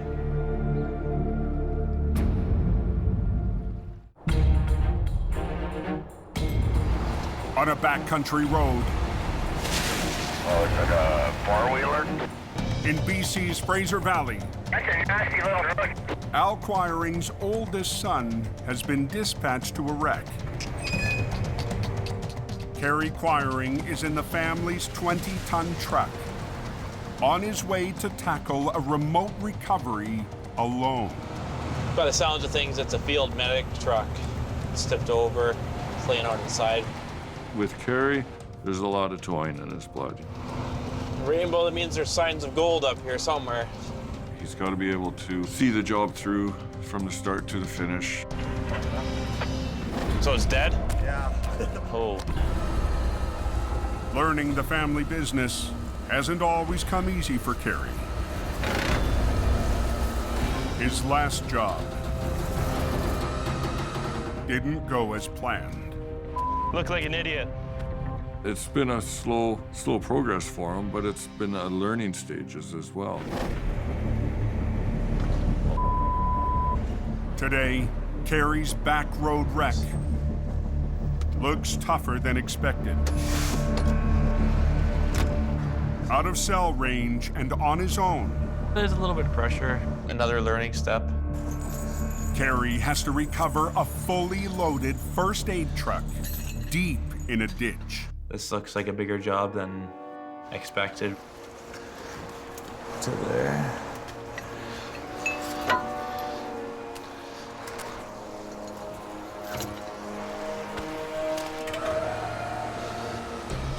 The truck is a specialized unit packed with medical equipment. Its heavy, modified box gives it a high center of gravity, making it easy for a junior operator to get into trouble. I realized how top-heavy, flippy it was. Right on with this one. I'm just gonna hook onto the back here. As Carrie re-rigs the 16,000-pound load, he discovers a new obstacle. A lot of heavy rain, creeks are swollen up, as well as the shoulders are soft. I hope it doesn't tip over.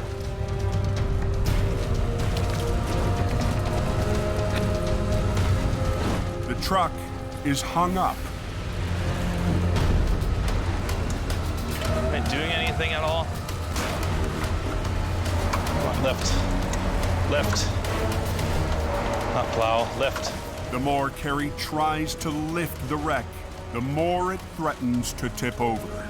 It started tipping too much, and I didn't like it. I don't like that at all. And I got to a point where it didn't matter what I did with my truck.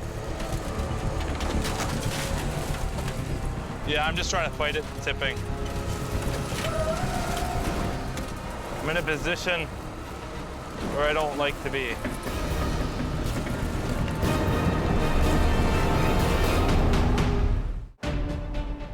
In the Fraser Valley, on a remote logging road. I hope it doesn't tip over. I'm in a position where I don't like to be. Carrie Quiring is in trouble. Am I doing anything at all? The heavy rescue rookie is trying to winch a top-heavy load. I don't like that at all. But if Carrie keeps pulling, he could lose the wreck. Hang on, guys. I only had myself to count on in this situation. I thought to myself, what will my dad do in this position? He's got to have confidence when there is no set plan in place. I got something up my sleeve here. I got a strap. Well, I'm just gonna hook to this tree to get the angle. He rigs a snatch block to a nearby tree. There. And redirects a line to stabilize the wreck. I opened up the Al Quarrying Toolbook of Secrets.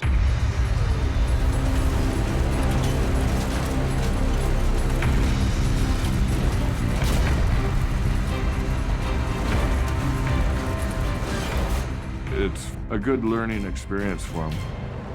That's a Al Quarrying Tool secret there. Carrie pulls out a victory for the family tow business. I'm not as quick as my old man, but he's got another 25, 30 years on me. The secrets of his father guiding him along. There's no actual Al book tow secrets, but it sounds pretty good.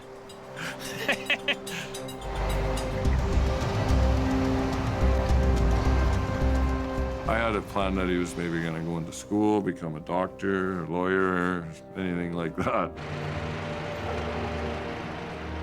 I'm not heartbroken that he's not. I'm happy that he is taking the reins up behind me. How was your day, boys? You survived out there? Yeah. He just wants to be so much like his dad and like his grandfather. You know, he wants to be just like them.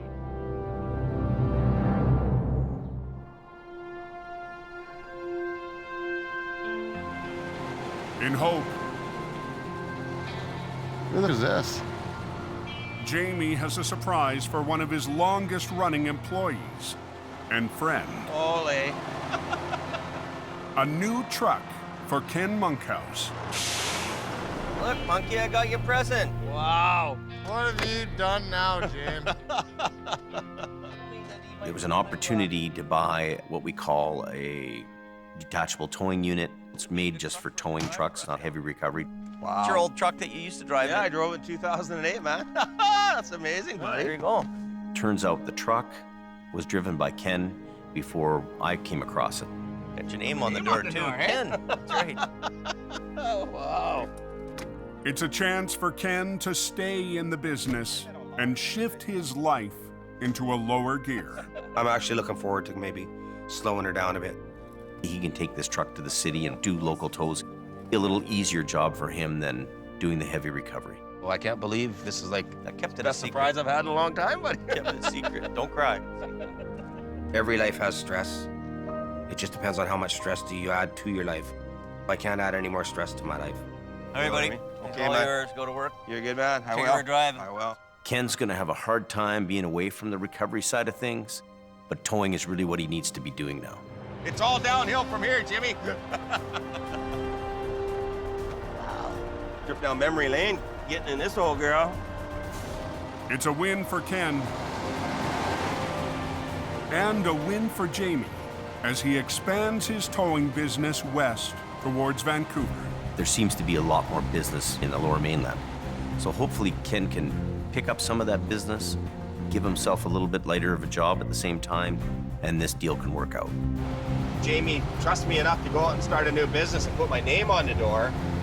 That tells me that he's putting a huge amount of faith in me, so I'm not going to turn my back on an opportunity like that with Jamie Davis.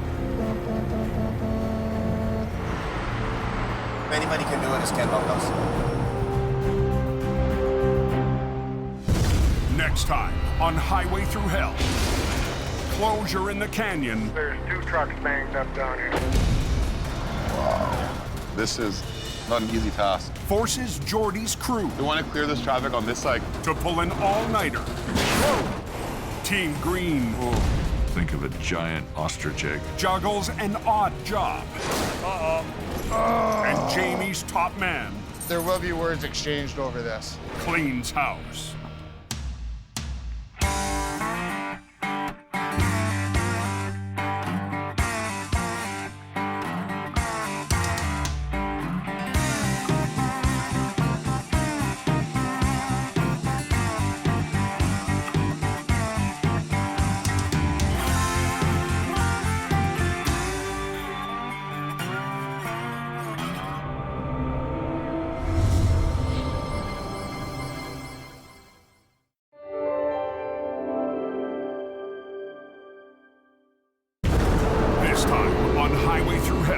Wind her up, give her some throttle. A battle in a bog.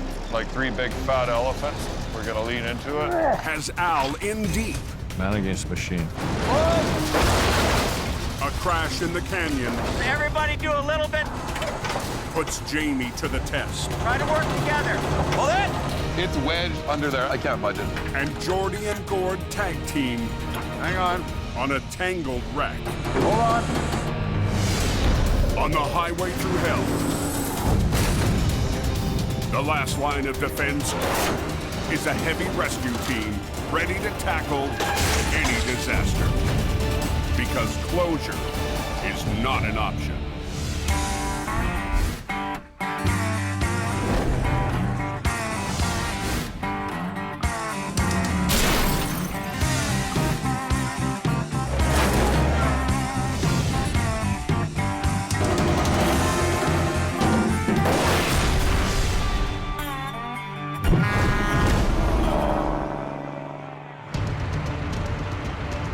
How's the coach? Going hard.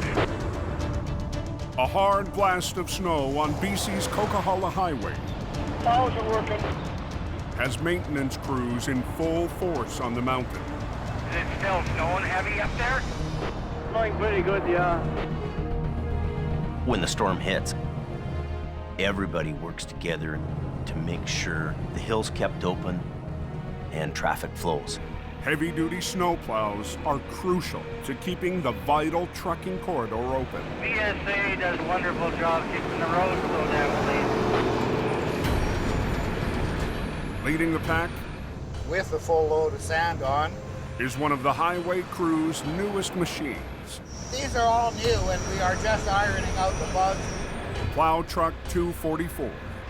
Oh, they're scraping away. It's getting better. But after an hour on the front lines, now we've got an issue. plow driver Robert Copeland is in trouble.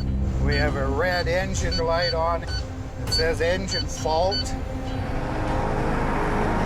The highway's newest line of defense is down.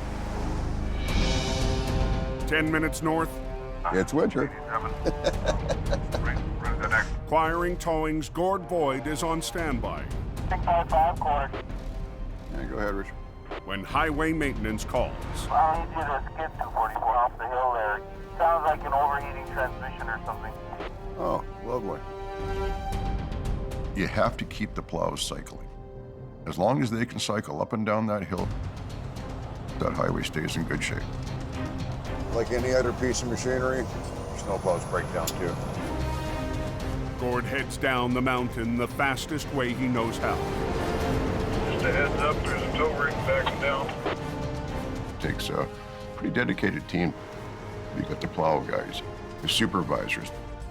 Me, I would be considered the special forces. They need it on the road for tonight. Okay, time to get dirty.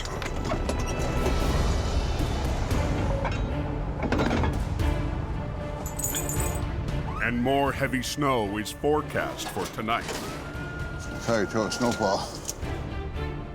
If it snows again, they're gonna need every piece of equipment they got, including this one. Okay, let's get this thing under here. I gotta get it back to the shop so they can find out what's wrong with it. At the maintenance yard, the pressure's on to get plow 244 back on the road before the next storm. Now you can play with it. Thanks, Gord. You're welcome. One more. Okay, right there. If mechanics need to order new parts, the plow could be benched for days. The rock got in between the fan and then hit the inside of the rad. 2 pinholes, enough to shut the truck down. 2 hours west in the Fraser Valley, another quiring wrecker is headed into battle, but not up the mountain. Not every day is a coca holiday. Most days, We gotta hustle and bustle. Al Quiring is king of the tow-ups on the coast. Now we're cooking with gas. There she be. I'm not bad, but I'm not as good as Al. Al's the best recovery guy I've ever met. Today, the Valley has drawn Al into a once-in-a-lifetime job. 2 70,000-pound excavators swallowed up at a work site. Somebody got stuck. They went in with another machine and buried the second. This is going to be a big job.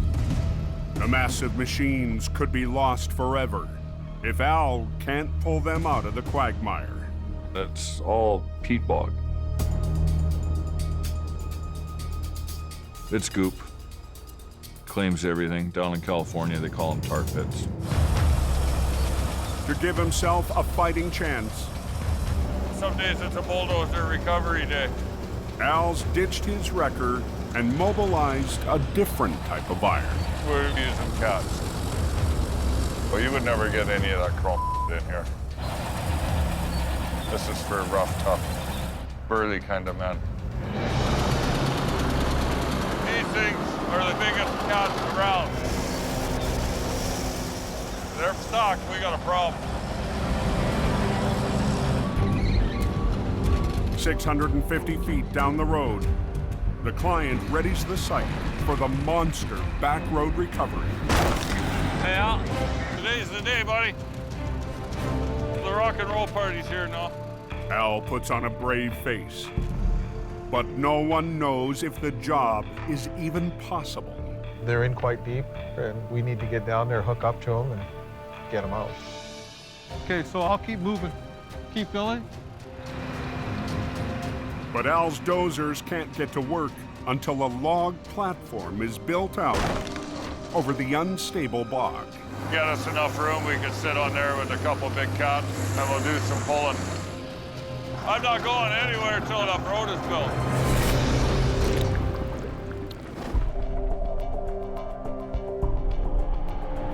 Up on the coke. Is it snowing up top yet?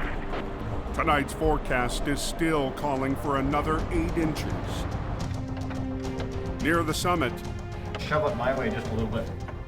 highway crews race to get the newest plow back on the road.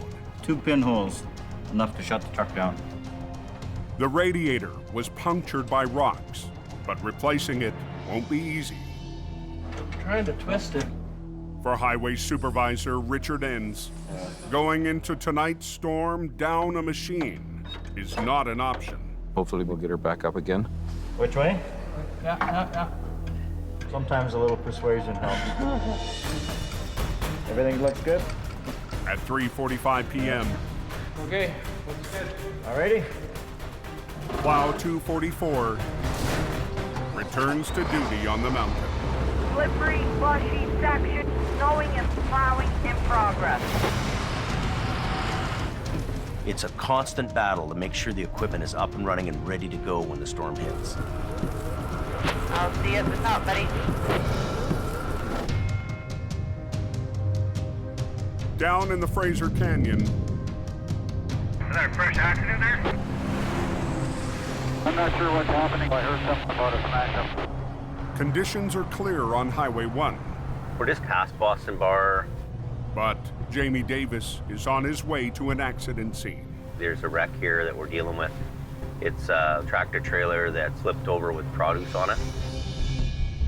The wreck happened last night. I don't know how they got there.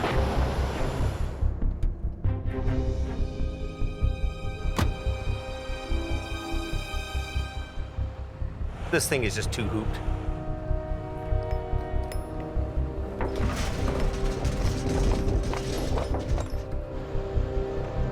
I'm not gonna lift that. Scott Bird, Jamie's top operator, has just arrived from Hope. When I got up there,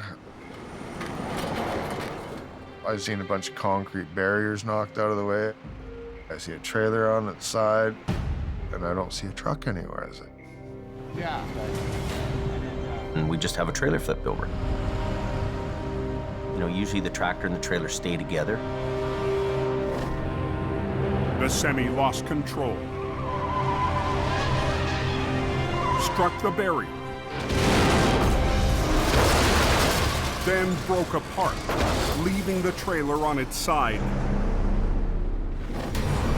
And the tractor nowhere to be found. It was kind of a difficult one for me to piece together. Interesting. On Highway 1, Not paying attention to the road, I'd be guessing. Jamie and Scott have been called to a wreck where the tractor is missing. Usually the tractor and the trailer stay together. And I don't see a truck anywhere, is it? I don't know. Yeah. It was kind of a difficult one for me to piece together. Kind of a really weird wreck. Finally, Jamie spots the tractor around the corner, 500 feet from the trailer. The tractor is sitting upright down the road, facing back the other way. Jamie also discovers the driver spent the night in his cab. How the hell did he end up on that side? After losing control, the tractor snapped off from the trailer and somehow avoided tumbling off the canyon road. Interesting. Greatest thing I ever saw. If the no posts weren't in place there, there's a good chance that truck would have went down into the ravine. As highway crews repair the barrier, Oh, look at that. Jamie and Scott get ready to tackle the wreck. Hey, you need a little bit of extra fat on the job? Yeah, a little more fat, yeah. Oh my God. What we have is a great big Greek salad, tomatoes and cucumber. Greek salad's one of my favorites, but I think after today, it's not gonna be so much. Over 40,000 pounds of produce will have to be offloaded before the damaged trailer can be flipped. The structural integrity of the trailer is compromised. Anybody trying to move that trailer with the load in it, it would have been bad. Jamie calls for another refrigerated truck. We can't lift it because we lift it and the sidewall's gonna break. And another team to transfer the produce. You send a truck and trailer here, I'll have the crew reload it and we'll shrink wrap it and put it back in your trailer. Okay, bye. With the perishable load at the side of the highway, the race is on to get another trailer and clear the wreck. In the valley, It's just an equipment and machinery graveyard around here. Al Quiring's facing the recovery of a lifetime. 2 excavators buried deep in a peat bog. The crew is finishing a log platform so Al's bulldozers can get close enough to tow out the trapped machines. Just like building Alaska Highway. Punch stick road, dirt over top, gravel, logs, peat bog. About that order. Front and center for the pull is a piece of iron with a special place in Al's heart. His vintage 1963 D9 Cat. It's the best D9 that they've ever made. Bulletproof. This particular tractor that I've got, it was kind of a scrap piece of metal. Brought it home, sweet talked that thing, and finally it roared to life, and this made my day. The makeshift platform is ready for Al to start the recovery. How's it look? My biggest thing is we can't get a hold of it right now. The excavator has a tow pin on its undercarriage, but it's buried in the muck. We got about 15 feet to go to get to that pin. Yeah, I know. After a previous failed attempt, a leftover cable still attached to the excavator gives Al something to rig onto. This cable's hooked up, Al. It's a 100-footer. It's hooked up to a shackle right at the pin. You go and hook onto something that somebody else has got off their farm. If you can't see it, how can you be 100% confident with it? If something breaks, things go flying. Last winter, Al had a bad experience with someone else's leftover rigging. That doesn't sound good. So that's why I don't like using other people's rigging. We'll lean into it a bit and see if we can get it to poke its nose up a bit more. Today, Al will pull using the old rigging and hope it holds long enough to expose more of the machine. Hopefully we can nudge it out enough, we could get a big wrap around to get that big on there. I might be able to pull it just enough. Yeah, 10-4.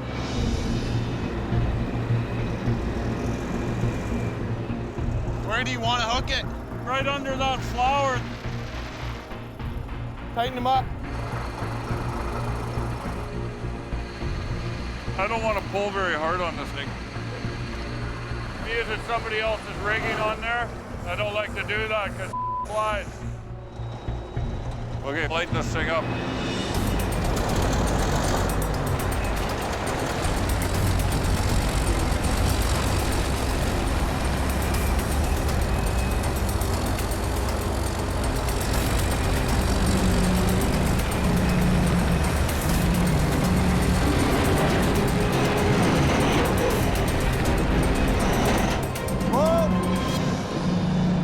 The excavator's 8 feet farther out of the bog. Joe! But Al won't risk pulling on the old rigging any longer. After that, somebody's got to get in and really hook on that. We're going to wrap around it and then do the pull. In the canyon, the structural integrity of the trailer is compromised. Heavy rescue waits for a crew to move a load of produce out of a damaged trailer.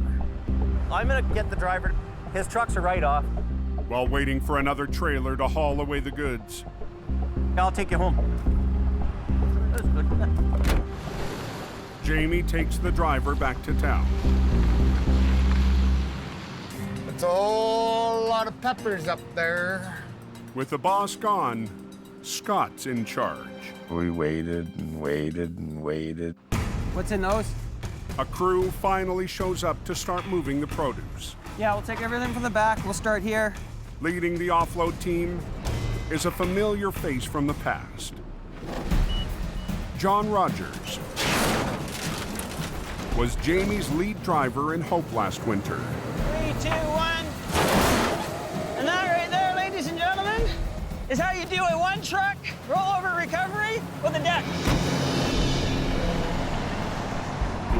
Yeah, let's just get the rest of the plastic out and then start uprighting everything. Scott wants all of the groceries stacked and ready on the highway before the trailer arrives. We'll just leave it where it was. Scott's an idiot. Oh, some days. But John has a different idea. In my opinion, it's easier to leave it in the trailer, just do it one time. It's easier that way. I want to get the stuff standing up. That's what's gonna happen. I understand what you want to do, but sometimes that's just not legitimately going to work. I'm not gonna argue with you. I'm gonna run my scene the way that I run my scene, and I'm gonna tell people to do what I want them to do. That's my job here. I want things out of there, over here. I don't care. Jamie's put me there in charge of the job. But you're not doing the work.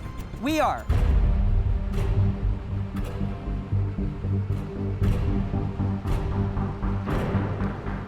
There's a pecking order, and he's below me. Thank God John Rogers is on scene. I'd be lost. It takes more work to do it the way we're doing it, but it is his wreck, so we'll do it his way. At 3 p.m., a refrigerated trailer arrives. Are you loading everything in there? Everything is going in there. Thousands of pounds of produce must be loaded before dark, or the cargo could spoil. Do what you gotta do, get it done, get it out, and that way we don't have any more problems.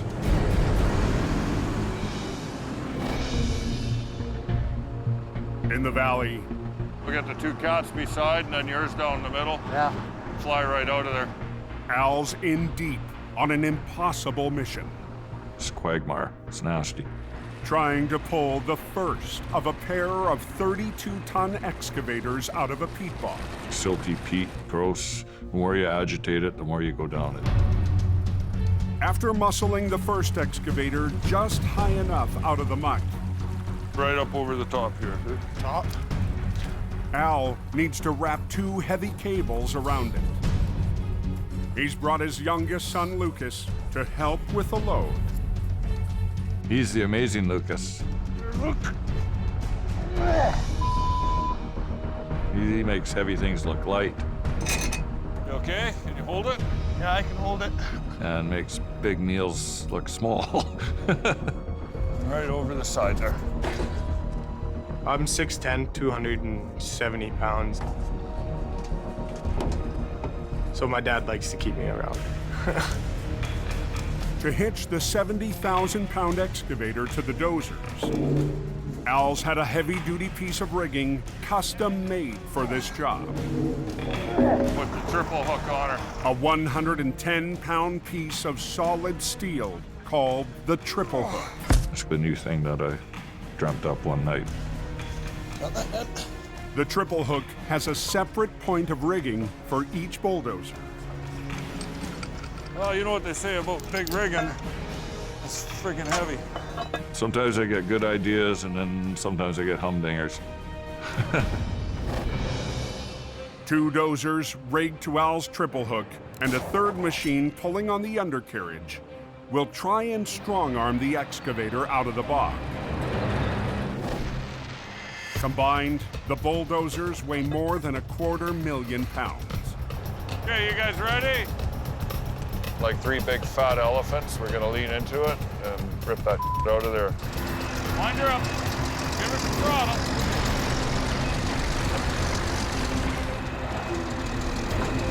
Use the winch.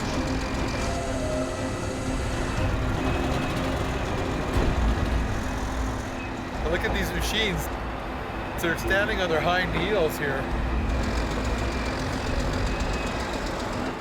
The excavator is halfway out. Come on, pull on her.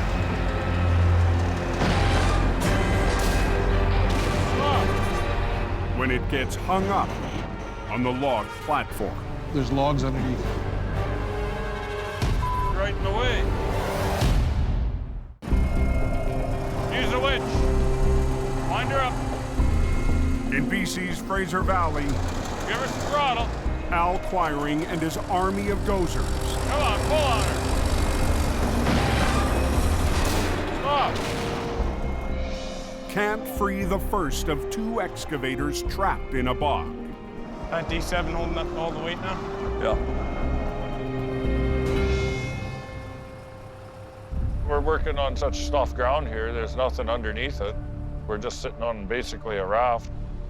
The machine's tracks are caught on the log platform at the edge of the pit. Dig a bit of that, move this log out. The operation's on hold until some of the big logs are removed.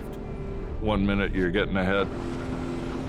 The next minute you wonder why you answered the phone in the first place.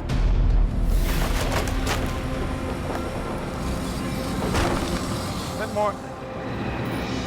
But the quick fix could cause the platform to fail, sending Al's prize D9 into the bog.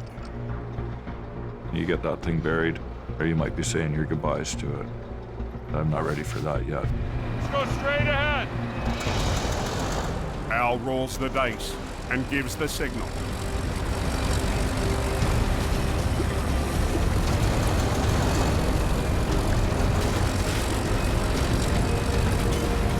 There she comes. This time, nothing is in the way.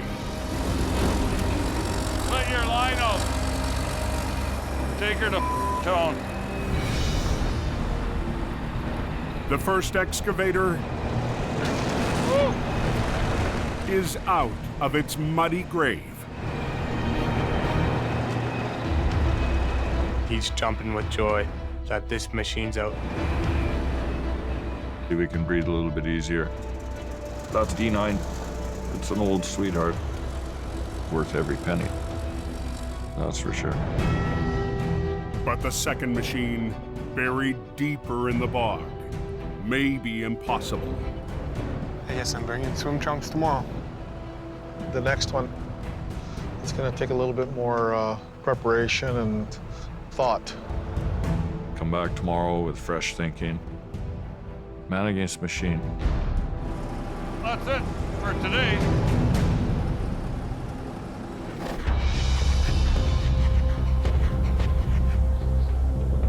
In the canyon, Down the road there, driver? Oh, yeah. Scott and an offload crew Oh, we're down to cucumbers. race to transfer over 40,000 pounds of produce before the load is spoiled. At 7:30 p.m., Let's go have a look at the load. Jamie and his 11-year-old son, James Jr., are back to check on the job. Come on up here. James Jr. comes out, goes right into the trailer.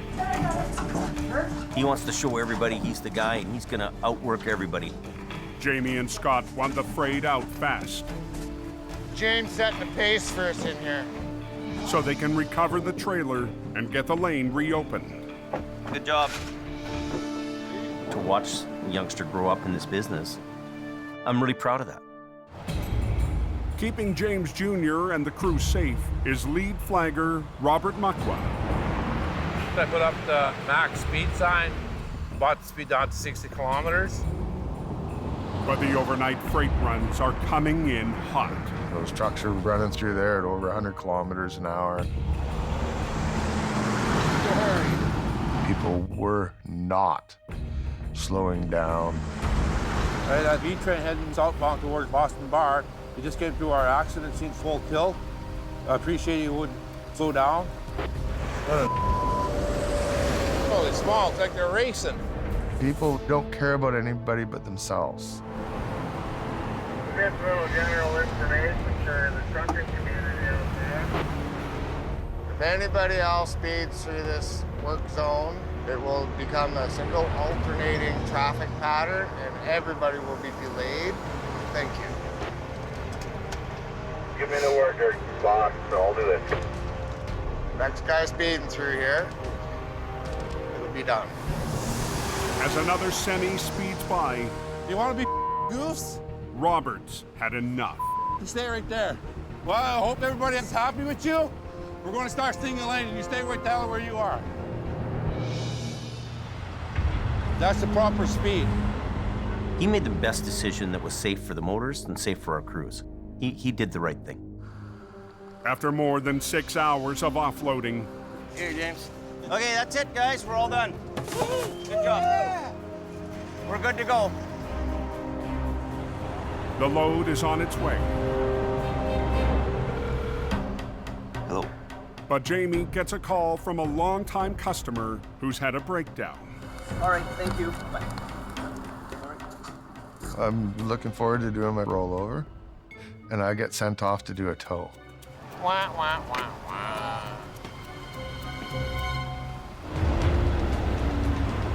Scott drives away with HR 66, the wrecker that was supposed to recover the damaged trailer. You want to do the recovery? I've been on this job long enough. I want the trailer off the road. Jamie decides not to wait for Scott and flip the trailer with the only trucks available. We've got 3 vehicles that we can use. 1.5-ton truck, a 1-ton, and we have the rescue here. You got snatch blocks? Yeah, I got a snatch block, yeah. With Robert and Gord. Get everything rigged up before we block the highway. And even a hand from John, Jamie will try to pull off the recovery with an unlikely set of trucks. So if we all work together, I'll get each guy rigged up and we'll get each truck in place. Jamie will run lines from the 1-tons and the rescue truck to the highest points on the trailer, hoping it's enough power to pull the wreck back onto its wheels.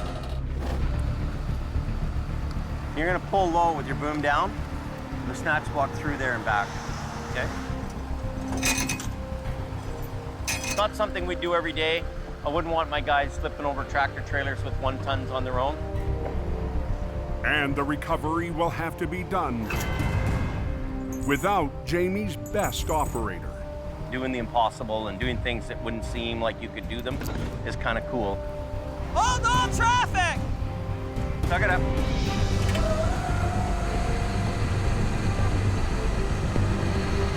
Okay, now everybody watch me and I'll tell you how to pull, okay? Take your tension up. Try to work together, all 3. Don't overdo yourself. Go ahead. Just everybody do a little bit, Hey, stop. You catch up. Try to work together. Yeah. Mine's faster than theirs is. Hold it. Do your thing, buddy. Keep going. In the Fraser Canyon, Mine's faster than theirs is. So you just let them catch up, you give a bit. Jamie's trying to orchestrate a recovery. You wouldn't regularly flip over a trailer with small vehicles like this? Using 3 mismatched tow trucks. Go ahead, Robert. You guys go ahead. Keep going. You 2 just keep full tilt. Keep going. Everybody keep going.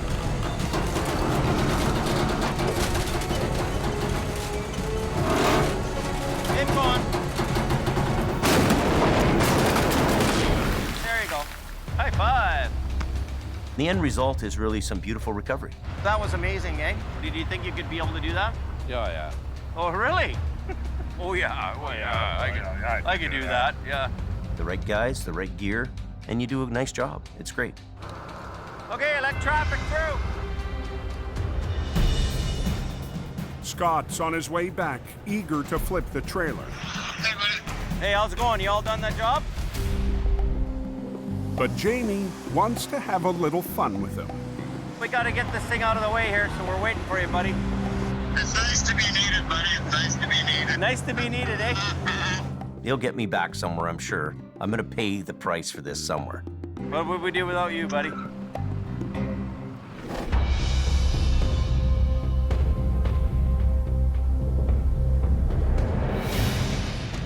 next morning, falling temperatures have brought a thick frost to the Fraser Valley. Feels like the same dragging on dream as yesterday. Al Quiring is back to take on the second stage of a mammoth recovery.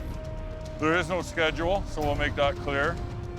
Rescue the last of 2 excavators trapped in a peat bog. There's one thing about that peat. It will sink you. The 70,000-pound machine has been nearly swallowed up. It's not just gonna hop out of there on its own. The crew has been pumping out water for hours to expose the digger. Right over the side there. So, like yesterday, as he did on the first excavator, there it is. Al can wrap heavy cables around its base and tow it out of the bog. We were barely able to bust that out of there. There's no such thing as a little bit stuck in the peat bog. But today, Al might already be sunk. The second machine is packed into the peat bog, and I'm unable to get the cables around it. Water is rising faster than can be pumped out. You're in a swampy situation, water coming from all directions. I want to get the job completed. Even the big bucket from another excavator is no match for the bog. Just keep bailing. The water in the mud, it keeps building up. It's flowing back in as fast as he's trying to take it out. It's like a vicious circle.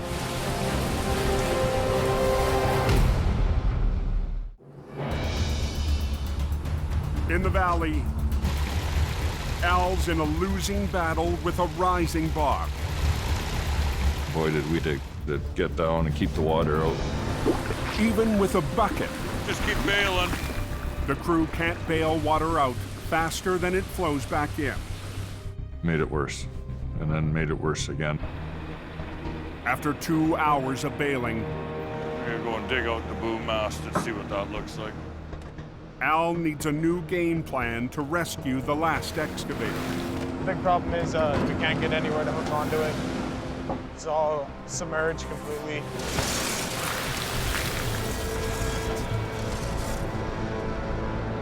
I think we'll grab her right by the turret here, Len. It's not my favorite spot to pull, but it's gonna have to do. You're thinking of hooking the line around the... Right at the bottom of the mast. I'll put that big grade 10 3/4 chain. Al will take a chance and yank the excavator out by its giant arm. The excavator boom itself, which in my opinion is not the best spot to grab it, but it was the only spot to grab it. It'd be nice if we knew where the front of the tracks were. Al? That's the tracks right there. The chain wrapped around the excavator's boom will be rigged to the triple hook and harnessed to Al's 3 bulldozers for the big pull. Frederick, back your sweetheart in. We can assemble that piece. The custom-built triple hook and its shackles weigh more than 300 pounds. That piece is engineered for 125-ton capacity. We're good for hooking with 3 D9s and pulling as hard as we can. But pulling hard on the boom is a big gamble. So it's going to be a hard one on this. What road is closed? Number 7. 18 miles away. Anybody know what happened on that accident? Hit the truck? No way. Hey, Dylan. Mission Towing's Jordy DePerrin has been called out to an accident on Highway 7. I arrive on scene and the road's closed. They have the highway shut down. A pickup truck has smashed into a semi hauling animal feed. His tractor trailer was turning into the driveway. Pickup truck didn't see him and drove straight into him at 100 kilometers an hour. The driver of the pickup was sent to hospital. This was inches from his face. It is unbelievable that truck stopped where it did. And that's where we're at. Jordy's 1-ton will tow away the pickup. It's loaded, so. But he'll need help with the big rig. The back wheels of the tractor are in the air, so you know this pickup truck is hooked under this trailer pretty good. I'm gonna need a heavy wrecker to lift this trailer off the pickup. All of Mission's heavy wreckers are out on other jobs. Today's such a busy day for our big trucks. I brought Gordon from Acquiring to come help us. Welcome to the party, Gord. Yeah, no kidding, man. Jordy needed a heavy and needed it now. He's got about 10 ton in it. It's wedged under there. I can't budge it, man. You got to pick it up. His family and Al's family have worked together for years. They need help, they call us. We need help, we call them. But lifting the damaged trailer could end in disaster. We could pick this thing up and the trailer could fold on us, you know, depending on how the structure, the frame underneath the tank is. Highway 7 is closed. How long do they figure until it's open again? Quite a while. Jordy and Gord race to clear the wreck. It's very important to get this highway open. And get this going as quick as we can.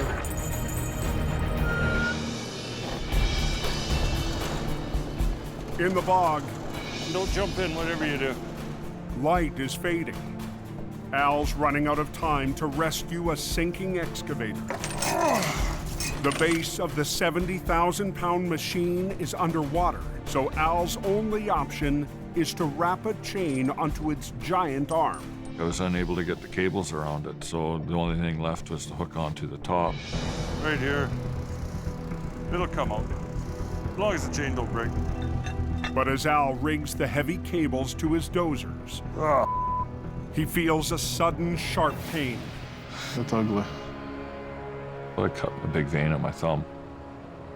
Of course, when the adrenaline's going, that's real oil. My dad, he's tough as nails. I'll just put it back in my glove. He manned up, put his glove back on, and got right back to work. Down to the wire, Al fires up his D9s. And that's when the cats come in concerto and start pulling. For one final pull before dark. Come on, pull on her! Turning fresh air into a diesel smell. It's like cool.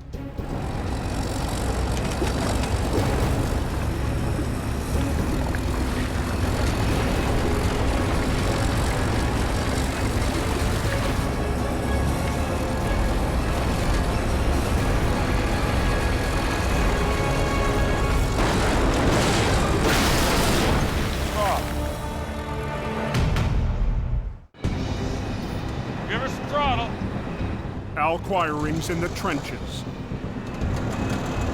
Come on, pull on her! Fighting the forces of Mother Nature in one final assault. You're all right, come on! It looked like at first the machine was going to lay on its side and come right out. But it just came in and bound itself up. And then pow! Al's heavy-duty chain was no match for the bog. Chain. Want a shovel, Dad? We're gonna need an excavator. That's a big chain. It's not like it was a tin can. It's amazing. Definitely a hindrance. The second excavator. We might not get it out today. No, we're not getting it out today. Will have to spend another night in the grip of the peat bog. And Al will have to wait another day to conquer his toughest job yet. Kind of disgusted and disappointed that it didn't come out. We found the weakest link. Battered, bruised, and even bloody, Al's not giving up. We'll just get some bigger and put on there. As I've gone down this trail of heavy recovery, each job brings its own challenges. So that's that today. Come back tomorrow with fresh thinking. I'm hopeful. I've had that chain a long time. I gotta go home and cry. Can you get through that accident? They got the road closed. On Highway 7. Okay, how are we looking here? Gord and Jordy work together to get a feed truck and a pickup off the road. Helping out my buddy Jordy, because that's the way we do things. Isn't that right, Jordy? That's right. Gord will use his heavy wrecker to lift the loaded trailer off the pickup. It's a fully loaded 3-axle trailer, so it's probably, with the weight of the trailer, probably 70,000 pounds. We're going to use the 50-ton capacity of this wrecker to do what it was designed for. I'm going to lift this up so Jordy can pull that pickup out from under it. Gord uses 2 winch lines to hold the heavy trailer steady as he lifts. Worst case scenario, you get it up in the air and one of the cables snaps. Now you've got it only being held by one side and it will roll. Take up some slack. I'm gonna winch on this one. As Gord lifts, Jordy must work in sync. Hang on. To winch the pickup out from under the load. Hold on.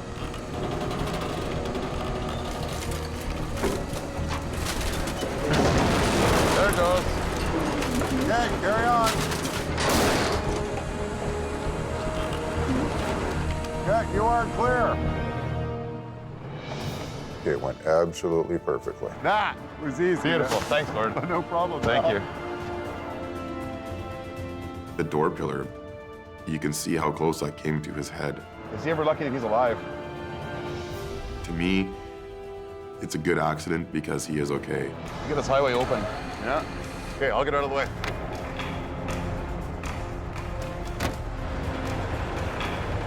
Working with Gord is very easy. I get where he's coming from, he gets where I'm coming from. The truck can move into the farm, and I can load the pickup truck and get off the highway. This road's open. The thing I like about Jordy is that, much like Al, he's had the benefit of his father's experience and his grandfather's experience, and you can't buy that kind of experience. I don't give up. Step back and rethink is another story. He does not accept defeat on any job. There's no such thing as can't be done when it comes to elk wiring. Broken everything. There's always a question in the back of your mind. If you're gonna take the job on, are you gonna be able to see it through? Heartache Road. There ain't nothing but misery and agony down there. Next time on Highway Through Hell. We're gonna roll some coal. Al's back in the bog. We're gonna rip this tractor out of here. For the final battle. You guys ready? It's just a machinery graveyard. A rock slide. It's a very big problem, extremely difficult. Has Jordy fighting a train wreck. You get everybody clear? And tough times. I'm facing some tough choices. Have Colin at a crossroads. Hey, Jamie around?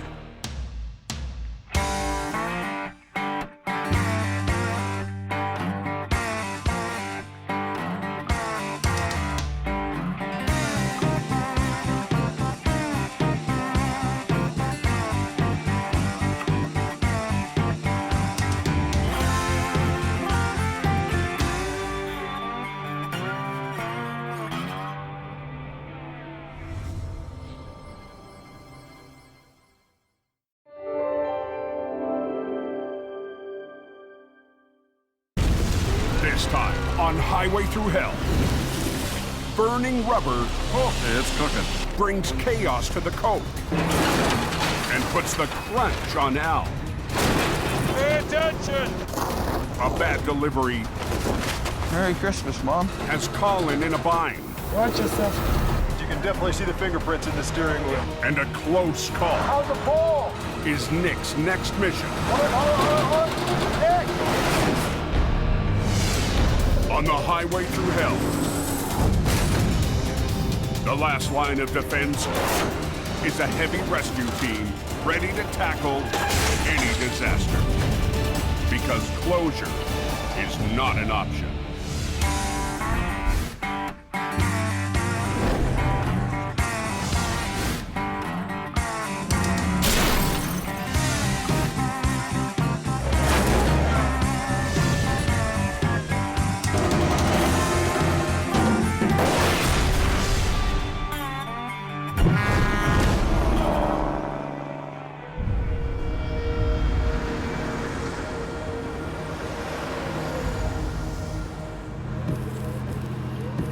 What's the coke like?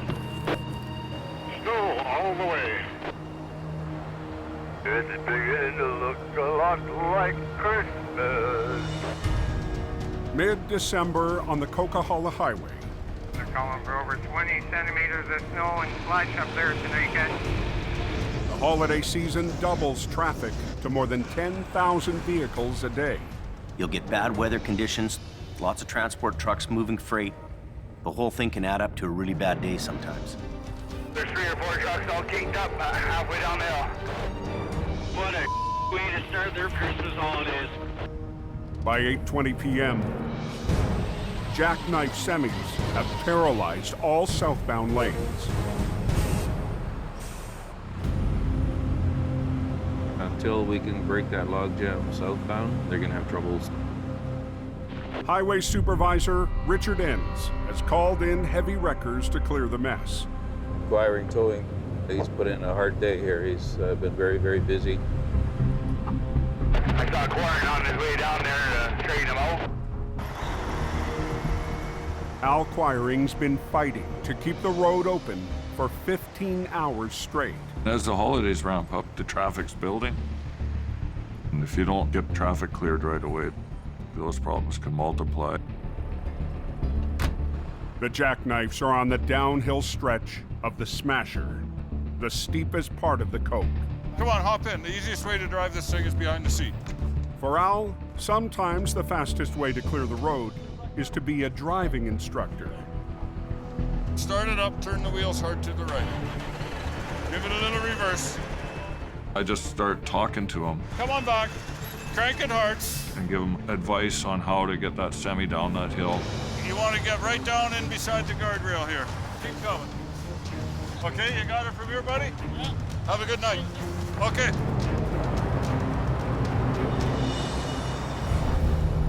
But another semi still stands between Al and an open highway. We got the highway blocked and I put the chains, then we're gonna get you straightened out and then you can change. This is my property, okay? Yeah, but you're on somebody else's highway.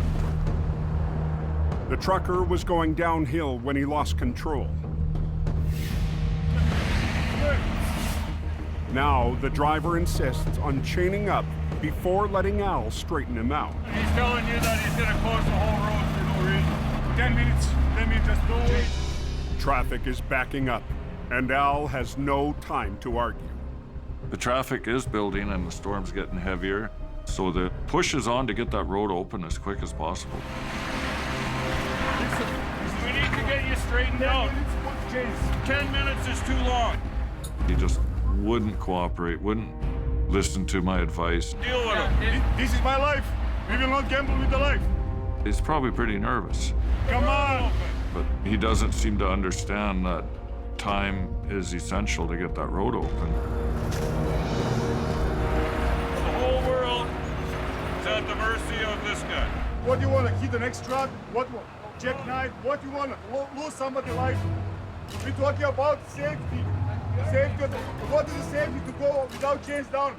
He seemed more eager to argue with the crew that's trying to help him move than to actually move himself. Without chains, they're not going anywhere.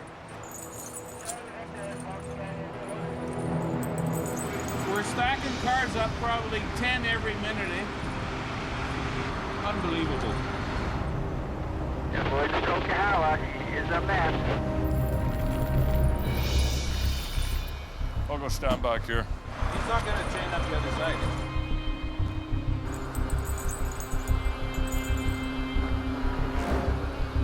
So you're going to have to start following instructions. Charlie Victor, as soon as you come up here, we're having troubles with the trucker. Richard calls in enforcement.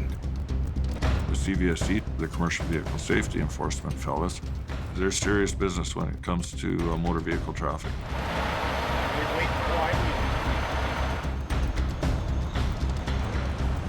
Let the authorities hash it out with him. But it's okay to stand at the back of the crowd sometimes, too.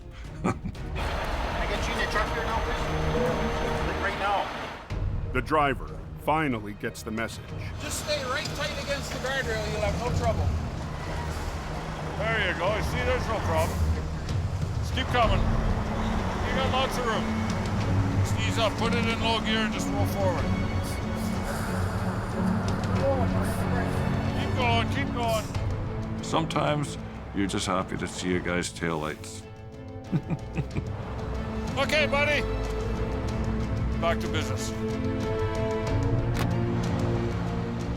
With the smasher in his rearview mirror, the driver is still shaken up. Of course, I was scared. I have a 1-year-old daughter, 4-year-old son. When I got the kids, everything has changed in my life. In the moment, I was thinking I will lost everything. And I don't know. Now I'm happy. I'm very happy. That's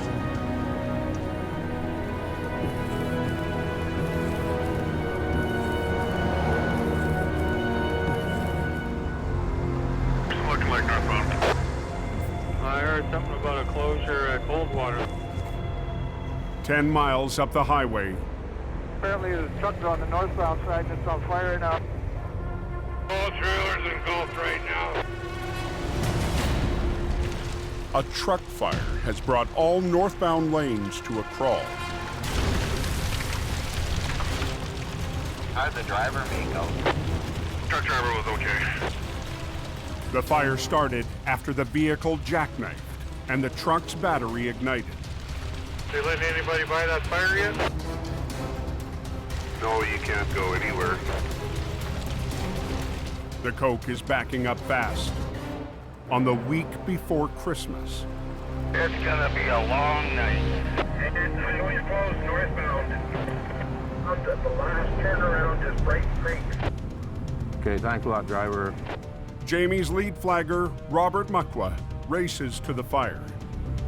It's very important to have traffic control in place before the tow truck gets there.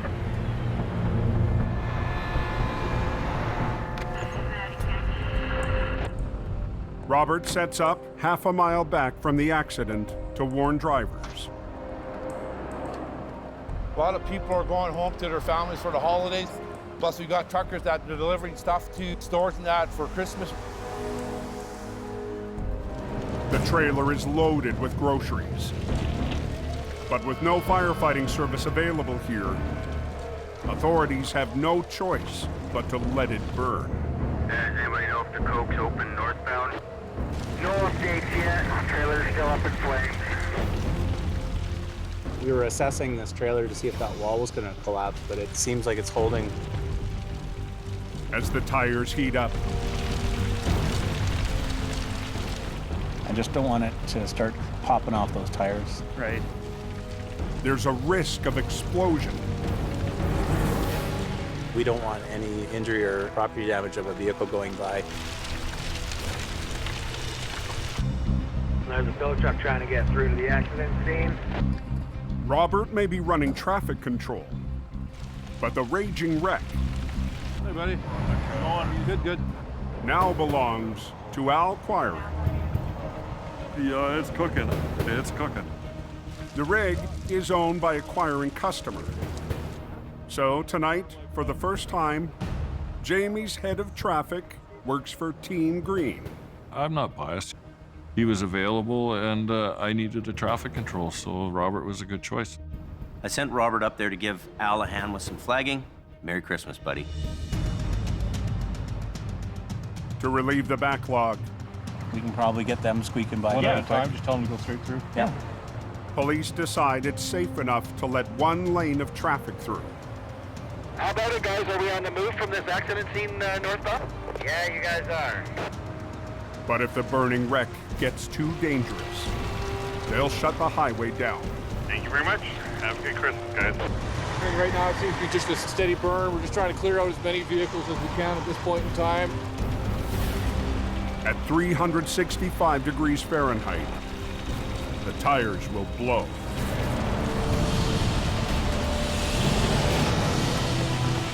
When it builds up pressure, this explodes.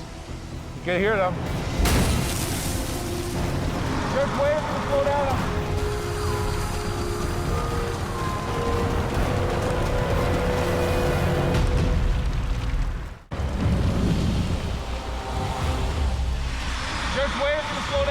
check this out first. On BC's Coquihalla Highway, This don't look good. a burning semi has holiday traffic on hold. Truck, trailer, everything's engulfed. Al Quiring's on scene to deal with the carnage. Yeah, it's cooking. It's cooking. The risk of exploding tires has forced police to shut down the single open lane of traffic. Biggest issue is the tires exploding. So once they're done burning down a little bit, then they're gonna let the traffic start rolling again. Is it still one lane or what's going on there?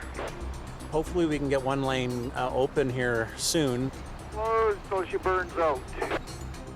Drivers with Christmas cargo can only wait and watch. Would be nice to be in Calgary in the morning. Don't know if we can make it now. Finally, just before midnight, Very dangerous. the last of the tires have nearly burned down.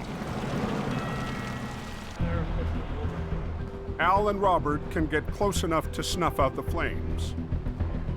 A first for both, working together on a wreck. It seems kind of odd that they're working with us, but I had confidence in Jamie Davis's traffic control, definitely. Well, to get it cooled down a little bit anyway. With the fire dying down, Al and Robert discuss a plan to get the traffic moving again. Want to be bringing the speed down from 120 Yeah. to 90 to 60? I'll leave you my extra signs. I got a stolen traffic control outfit here, and they're gonna take care of the scene. Hopefully Jamie doesn't pay attention. They're gonna babysit this wreck overnight. Al will be back tomorrow to tackle the wreck.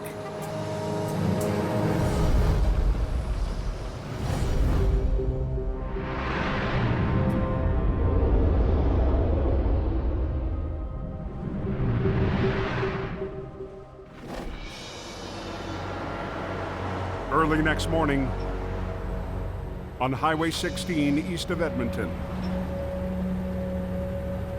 Oh, yeah. Now we're getting into the good stuff. Heavy rescue operator Colin McLean is feeling his way through ice fog I got about 10, 15 feet of visibility in front of me. to rescue a truck that's gone off the road. It's a different fog. It's really cold. It crystallizes on your windows and your headlights.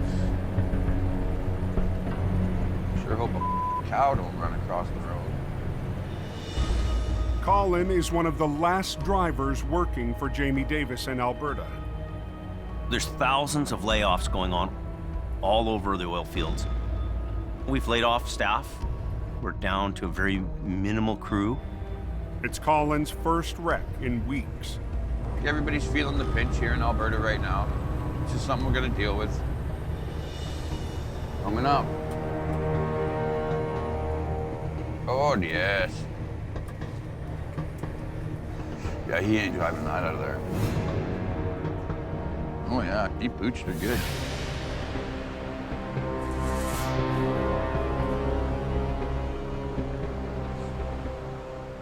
The driver lost the road in the fog. Morning, boss. She's in the ditch good, eh? A bad day made worse because he's the owner of the 5-ton. It's going to be costly to fix this. More money than I make a year. Fully loaded full of crates of mail. We're loaded. The damaged truck is packed with Christmas mail and holiday packages. A mail load is the load that you don't want to see in the ditch at this time of the year. You know how important it is for those presents to get where they need to go. Big, big priority. You blew the roof out of it. If I try to roll this over, there's nothing here holding that in. So what'll happen is I'll go to roll it over, all the mail is just gonna stay in the ditch. And you're not gonna be able to drive this away. The truck's totaled. He's definitely not driving this truck away. We start offloading this and getting it onto another truck. That's the first step. The truck's back door is damaged and can't be opened. But Colin has a plan. I'm gonna get my truck down in here, and I'm gonna punch the door out. The door's anyway, right? It's Oh, what do you mean? Well, it's already the whole truck's. But the driver insists on leaving the door untouched. This one is damaged for sure. Yeah. We are not going to fix this, but the door can be reused. Well, He thinks there's a better way to get at the parcels. Let's rake one part of this. Through the roof. No, you're gonna end up hurting yourself. Grab it, go slow with it. Come on. Yeah, there you go. Just take the whole roof out. It's kind of what was holding in the mail, though. So, Merry Christmas, Mom. There you go, Ismail. The job's on hold until another truck and team of workers arrive to transfer the cargo. Now just let it sit. Don't hold it.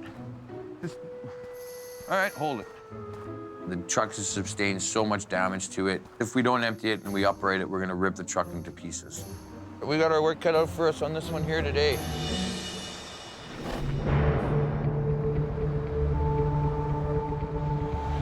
On BC's Coquihalla Highway. What's the Coquihalla like? I heard something about one lane that was open northbound. Yeah, there's like everybody go around now. Al Quiring has to get the charred remains of a loaded transport truck off the road. Roasted potatoes. The flaming wreck took all night to burn down. Oh.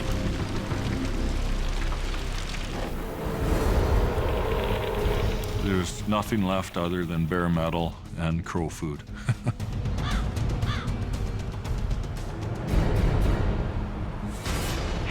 Duo here. Heavy holiday traffic has been squeezed down to one lane for the past 12 hours. I wouldn't take the Coke there northbound, and she's lined up there pretty good.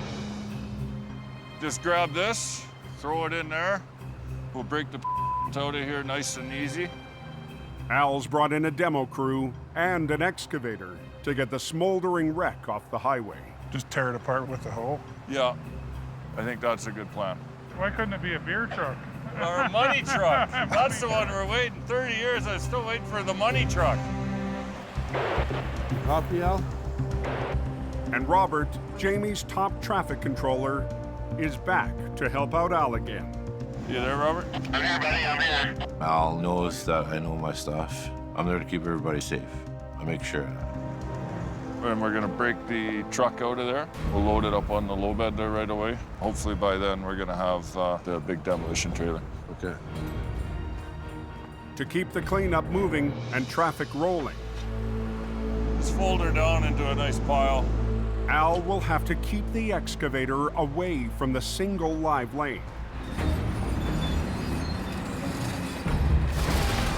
Just rip her right out, Daryl. Just scoop with the claw, roll this thing up into a super soft taco, and into the basket. Bring her right up to the front. We got about 1.5 feet there. Good, good. Yeah, it's got that burning truck there, and he come out with the corn. I think I'm coming up on it right now. Yeah, you should know it by now. Another white load coming through excavator.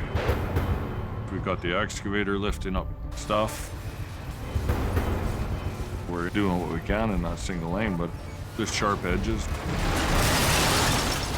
There's protrusions, and it definitely increases the danger. Pay attention!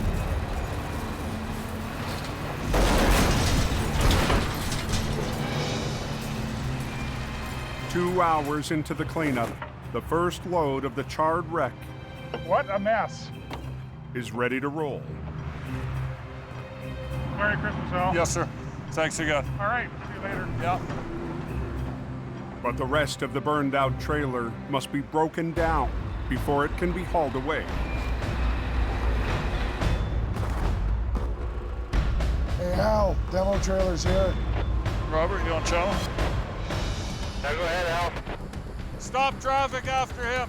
That far. A demolition trailer is called in to cart the mess away. but it will have to park in the live lane.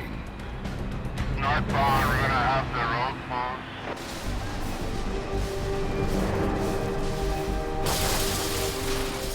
When you stop traffic, you've got 5 to 10 minutes, and then traffic is going to start to back up.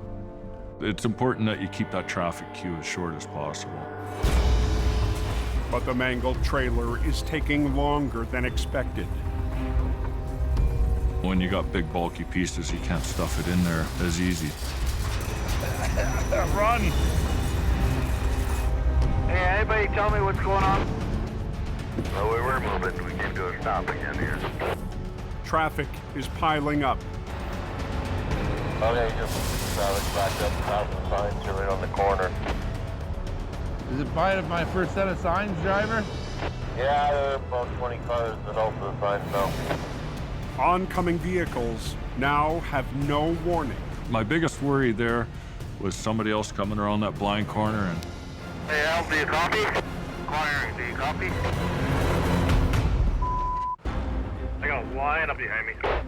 Northbound on the Coquihalla Highway. Stay in the fast lane. We've got traffic hold for now.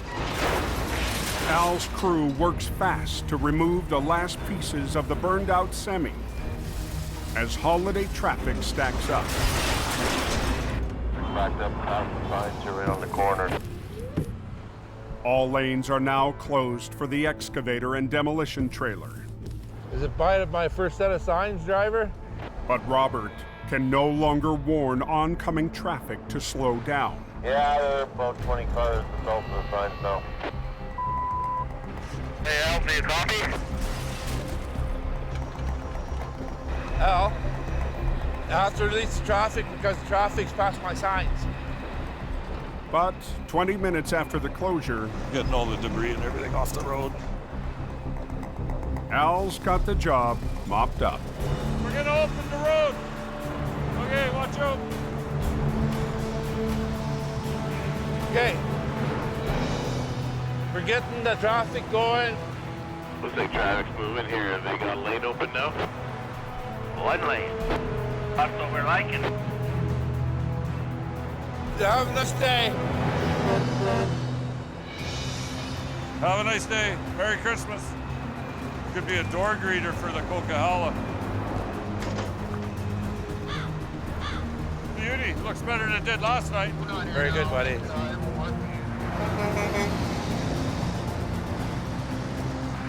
We've pulled the job off safe.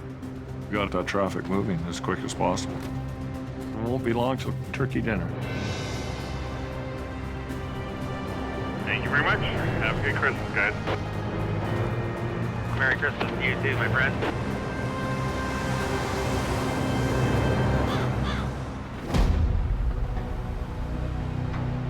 In Alberta, Colin's still in the fog. Just another day at the tow yard. Waiting for a wreck full of Christmas parcels to be unloaded. The entire integrity of the roof has been blown out. There's too much weight in it. If we were to upright this with all that mail, we just have mail everywhere. At 2 p.m., a salvage crew arrives to get the mail on its way. Every year there's a mail truck, and every year we're gonna hustle to get that mail so that those presents get to where they're going. Okay, so everybody grab a corner. Ready? Well, why don't you just get it right up on the road the straightest way there? I helped organize those guys so that they could get the mail delivered. You don't want to mess with the mail. They're getting it done. You just got to keep kind of plugging away. But the truck Colin still needs to flip keeps getting trashed. Okay, guys, you know what would be sort of cool? If you didn't keep pulling the roof back. The more you rip the roof back like that, the less structural integrity the truck has. You leave them alone for 5 seconds. The more that the roof's kind of ripped off of it and they take out these cross beams that hold it together, it just becomes a big floppy mess. As fog starts to lift and the wreck empties out, Colin moves his truck alongside to start the recovery. I'm pulling up beside the vehicle, and I'm just gonna pull the thing right over beside me. Like most heavy rescue trucks, HR 117's winch lines are at the back. But it also has another tool that allows Colin to winch from the side pullers. The side pullers' hydraulic legs stretch out to provide an extra angle of winching and another 35,000 pounds of pulling power. That's nice, eh? When you don't have a lot of room to work with, the side puller's the greatest machine. In a conventional tow truck, I'd have to T-bone that and use both the winches off the back. The side puller, you can work off the side of your truck, keeping the highways open. Colin will use the side puller to winch in tandem with a line off the back to flip the wreck while keeping the highway open. If I can just add a couple of points, just add a little bit of structural integrity. We only have a couple of contact points that's basically keeping the box together. The only question now, will the damaged mail truck survive the recovery? Well, we're just gonna put the sunroof back on. Close it up. It's gonna be a little windy for the drive, so. You know, this could go two ways. It could go very smoothly, or that whole rest of the box could rip apart as I'm uprighting it. All righty. It's good to go, kids. Boss, don't come past this point, because I'm gonna upright it. So I just wanna make sure I don't have anybody in here. Actually gonna be tight. To work the controls, Colin must sandwich himself between his wrecker and the 5-ton. When you upright the truck, it's sort of leaning towards you. So there's a tendency that it could, you know, fall over on you.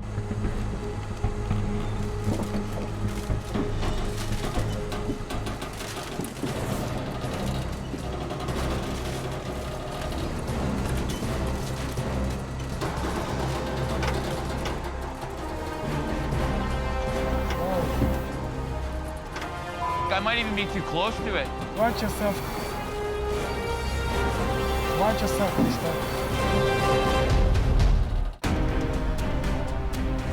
In Alberta, Actually gonna be tight. Colin's feeling the pinch. I might even be too close to it. Trying to flip a 5-ton truck just a few feet from the wrecker's controls. I definitely don't want it falling on me. The truck's ripped roof also makes Colin's side pull unpredictable.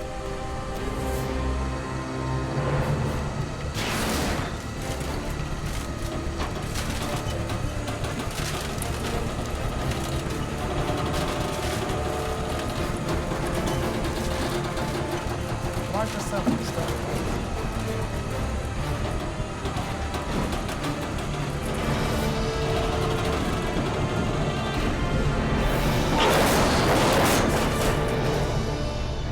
Decent, Jimmy. The 5-ton's back on its wheels. We got away with it. The plan worked perfect. We didn't leave any of it on the ground. But it will take a Christmas miracle for its owner to deliver any more parcels before the holiday. You sure I can't drive it? Huh? It's not drivable?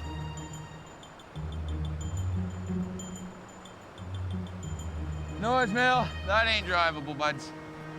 Not at all. It's a bad day for business. I feel bad for him. Sometimes it just really sucks. He's okay. His cargo's still intact. Those are the important things. Everybody's gonna get their Christmas packages. You just gotta kind of look at the bright side of things, and I'm sure he'll be all right. That's a win. That's a win all day long.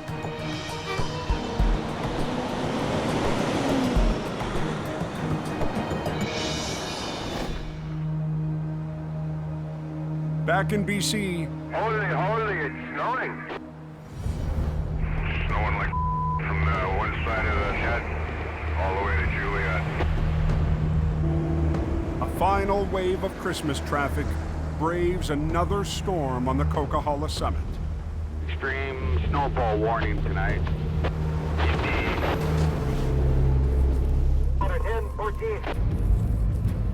Highway Supervisor Richard Enns monitors road conditions. Go ahead, John. I thought you said this was over. It isn't over till, you know, that special lady sings. Acquiring Towing's Gord Boyd hasn't had a break since early this morning. That's sloppy flakes. For some reason, it always seems to storm the weekend before Christmas. Last trip before I shut down for Christmas. You're home for Christmas and stay there. All it takes is one person to do something stupid, and that's it, the highway shut down, which is where we come in. It's backed up at the top. Now hold your traffic leads till we get that sorted out. Acquiring 5-5, quarter 10. Tow truck's already backed down. Thanks, Gord. Nobody's going anywhere. Santa's not going to be happy. A surprise traveler is trapped in the queue. For the whole month of December, I wear my hat. Today is my last day before Christmas, my last run. I'm hoping to get the roads open soon. Gord closes in on the spun-out semi. I got one. No choice, buddy. You're blocking. No, I put on the 10. I have a 10. You're blocking 2 lanes of traffic. But the driver doesn't want to pay. You're getting pulled out of the way. I can't pay. I don't care. I'm still moving you. I don't have a choice. I have to get him out of there. It's like a parking lot out here. In the countdown to Christmas, You're getting pulled out of the way. I can't pay. I don't care. I'm still moving you. Gord locks horns with a trucker. Hey, I'm not asking for money. I just got to get you out of the way. The driver has the Coca-Cola at a standstill. It's just a ginormous mess. And a surprise traveler is still stuck in line. Today is my last day before Christmas, my last run. I'm hoping to get the roads open soon. Because it's Christmas time, you really want to keep things moving along. Relax. I got to move you. I don't care if the guy's got money or not. I got to get him out of there.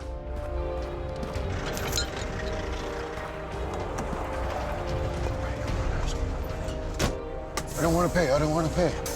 I didn't ask for money, buddy. I just got to get you out of the way. My primary concern is to keep the highway open. That's all we needed to do is get you straightened out. Gord lets the driver off the hook.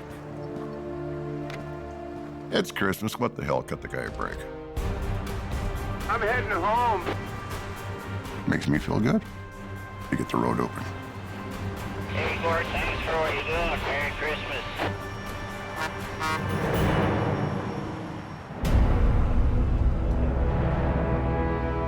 "50 miles west of Hope, Dang, it's raining pretty good. in the Fraser Valley, 3 truck wash today. the storm has unleashed heavy rain. Oh, the closer we get to Vancouver now, it's starting to rain harder. At 3:30 p.m., Mission Towing's Nick DePerrin gets the call for a wreck on Highway 7. It's cold, it's raining, it's not gonna be fun. I don't really know what we're up against, but we have to get in and get out because we have a very important night tonight. The crew is expected at Mission's Christmas parade this evening.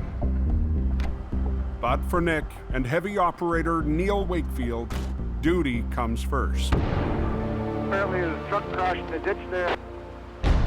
That's not gonna make for a very good Christmas present. A box truck has crashed into a ditch, narrowly missing a power pole. It's my second day with this truck. It's a brand new truck. I am in so much trouble. Yeah. You can definitely see the fingerprints in the steering wheel.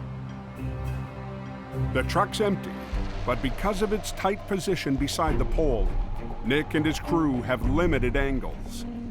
Quite often the truck in the ditch is very simple, but this one's a little more complicated. What we need to do is bring the truck straight back and prevent any collateral damage to the truck falling against the poles. The truck didn't hit it when it went in, so it can't hit it when it comes out. Back and bringing it with it, so we'll get you into position. To get the job done quickly, Nick's called in a local tow operator. We needed a second truck on this job. We can go to the suspension on the front and come over top of the tire. Okay, so. Yeah, just bring it back to here. Beautiful.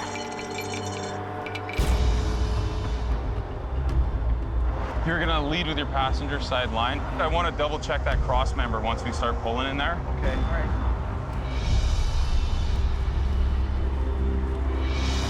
Let Larry take a bit of pressure. Let's see how that works for us. As Neil pulls on the back end, the other wrecker will redirect the front end away from the power pole. We've got inches to pull this thing out and not make a mistake. It could be a catastrophe. Whoa! How's the pole? It's right up to the pole. These are live wires, so if the pole comes down, we're in a lot of trouble. Okay, let him take it in and then go with him just a little bit.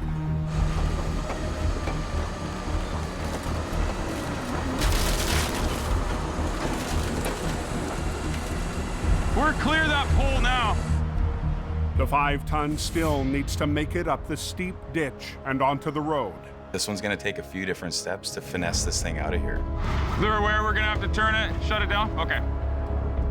The highway is reduced to a single lane in each direction, so the wreckers can get into position for the next pull. Unfortunately, with this part of the recovery, we need the room to work here. To lift the wreck out of the ditch without causing more damage, Do you have a big belt for a Christmas wrap around the back? Nick will try a heavy rescue maneuver with a festive name. A Christmas wrap, and it basically reaches around to the low side and just supports that truck as we bring it up. The key to the Christmas wrap is a thick strap slung around the trailer. The strap should help to cradle the box and keep the truck on its wheels while it's winched out by the two wreckers. These guys are gonna have to make sure they're operating their trucks at the same speed. If he doesn't hold the back, and if I pull one line a little too tight, that truck's gonna lean and go right over. And now we've wrecked the whole truck. Okay, here we go. Lead with this side.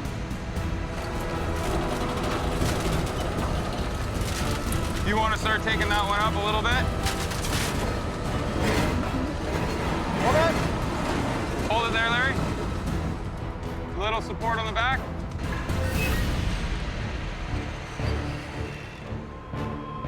Slack it off just a little bit.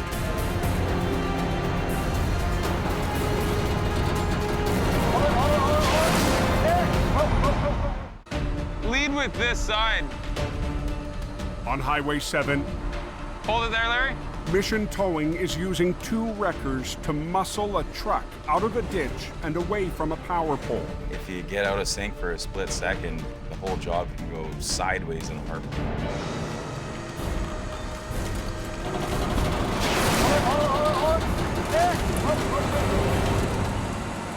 Okay, hold it there. The trucks are out of sync for just a split second, but Neil caught it right away, and we're good to go. Where you need to be very gentle on the controls. That's where being experienced helps. With the Christmas wrap supporting the back end, Neil repositions his wrecker to get the truck fully out of the ditch. We could close that down for just a couple of minutes. We'll be one more shot all the way out of here. All right. Police stop all westbound traffic for this final stage. Have a bunch of traffic stopped in front of me. So you want tension up on that one? Tension up on this one and just slack that off to let it go with it. Okay, slow it down just a little bit, Larry. Beautiful.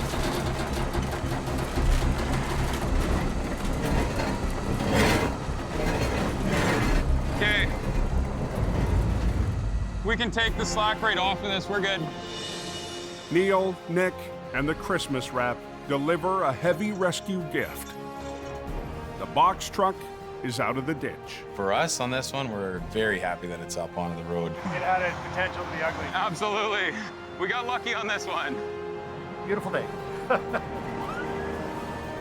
We're gonna head back to the yard and get into the Christmas spirit because we have somewhere very special to be tonight.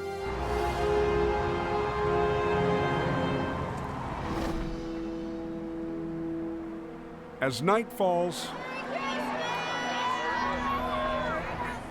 thousands gather in Mission for the annual Christmas parade.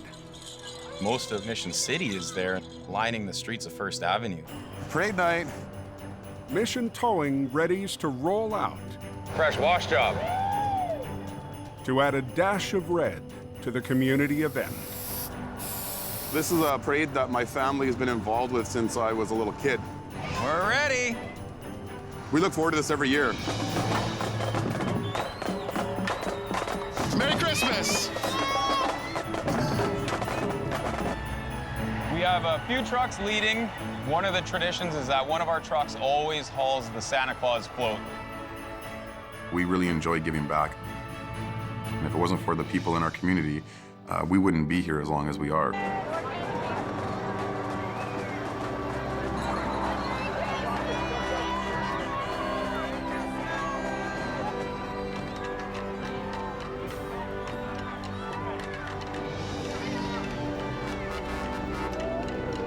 Merry Christmas! It's great to represent our business with our trucks and everybody see us taking part in the parade. The general public always thinks that tow truck operators are bad people. That's a very common thing in our industry. Merry Christmas! But we're not all bad guys. The towing industry is full of great people. Every towing company in the world is here to help people.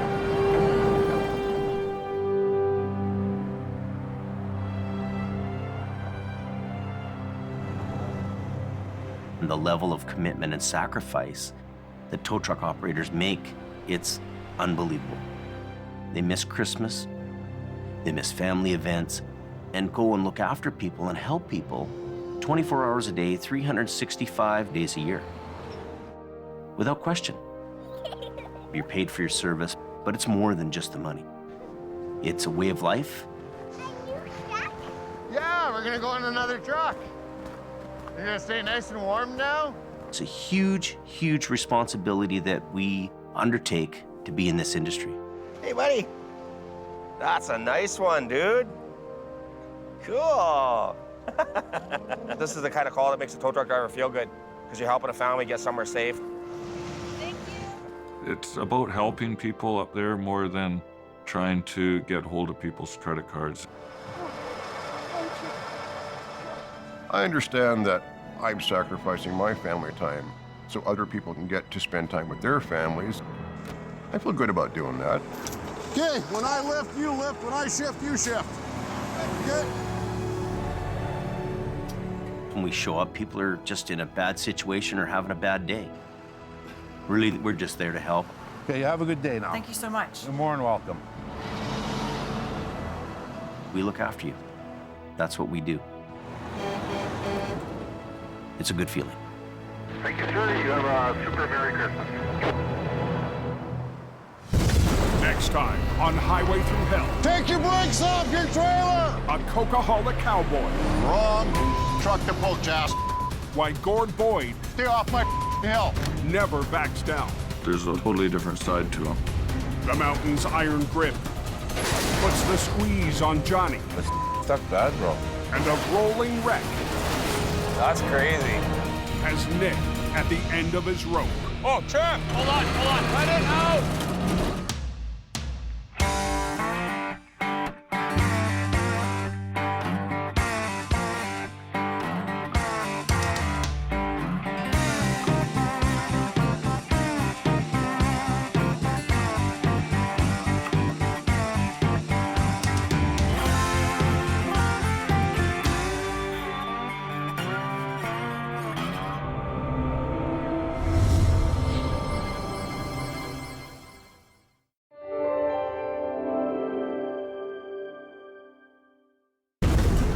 This time on Highway Through Hell.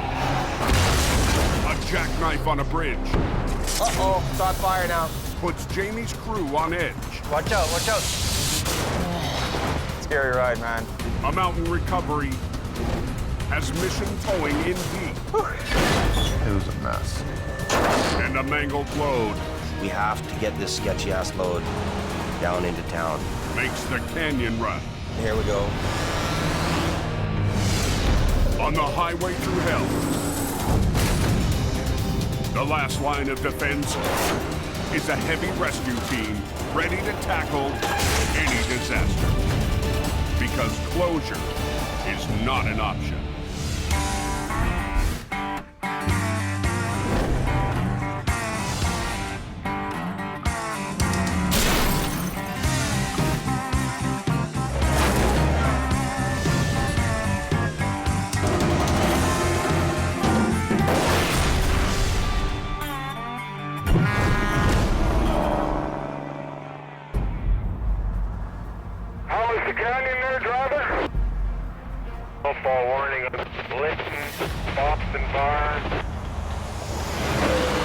British Columbia's Fraser Canyon Highway. Before the Coquihalla came along, the canyon was the only route. It follows the same winding path laid down in the 1800s. Getting ready. Expect lots of snow. Officially part of the Trans-Canada Highway, Highway 1. Engineers carved the route into steep canyon walls, with tunnels and bridges just wide enough for 2 lanes of traffic. It's the low elevation option through BC's rugged coastal mountains. There it is, snowing heavy in the canyon. Today, a blast of heavy snow There's a good couple inches of snow there. has turned the canyon into a slippery mess. Pretty bad, isn't it? Chain up, lights are on, going west in Boston Bar. Even at its highest point, the canyon is 2,600 feet lower in elevation than the Coke summit. Imagine it's a little nasty up there. Snowfall heavy enough to trigger the tire chain-up lights is rare. Highway 1 should not be forgotten about. It is the original highway through hell. Hope Search and Rescue. Page out for MVA. Just after 12 p.m. Truck's tangled up on a bridge here and it's blocked off. Gonna hang over the bridge almost. A wreck on Spuzzum Bridge shuts the canyon down. Nobody's going anywhere. Are you the driver? No, I saw it happen. Is he okay though? We can't see him. The driver is trapped in the cab, inches away from a 350-foot plunge. You got any cuts or anything?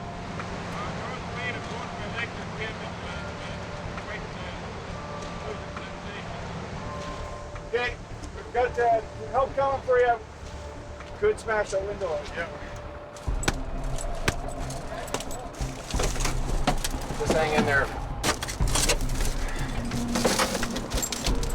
Lights and sirens coming up behind you there. The RCMP. There's a couple of them up there. Hey, mentioned you've seen better days. How's your leg doing? They're getting cold. Getting cold? Paramedics just showed up here. How'd you lose it? I come around the corner and then the back end of the trailer just started to swing. The semi-trailer fishtailed on the slick road. Jackknifed and broke through the guardrail. And thankfully, for whatever reason, the force was going not fast enough for it to go over. It just popped it back in. Saved his life.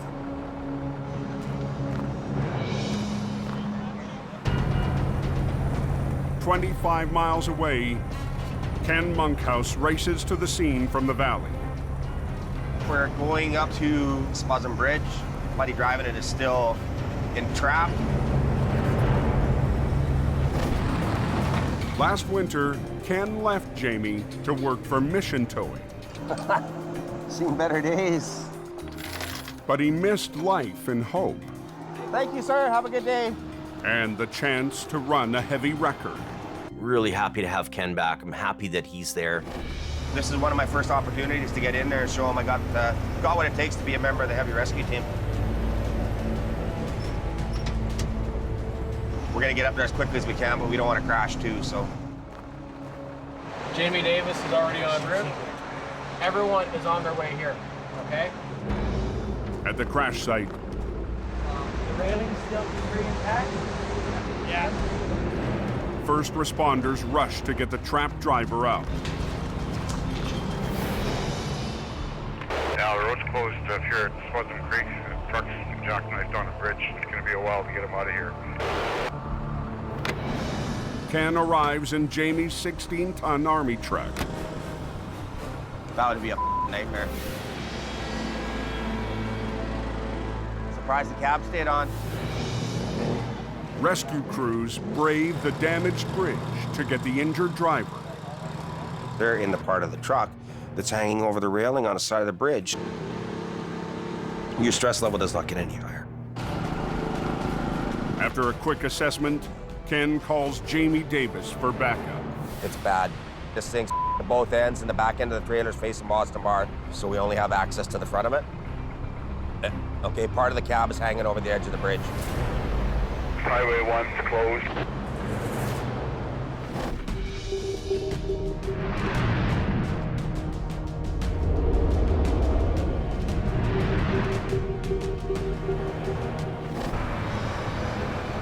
With the canyon shut down, traffic bottlenecks onto Highway 5.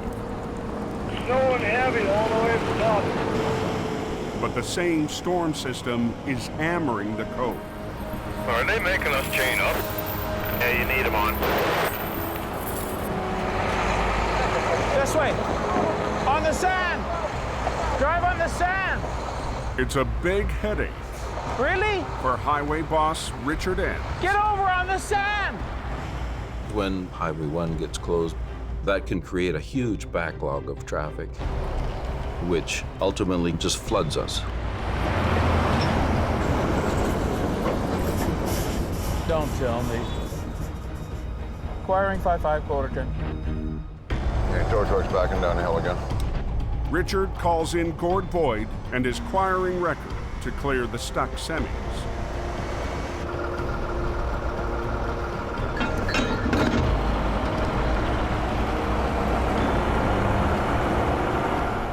I keep pulling until they tell me to stop.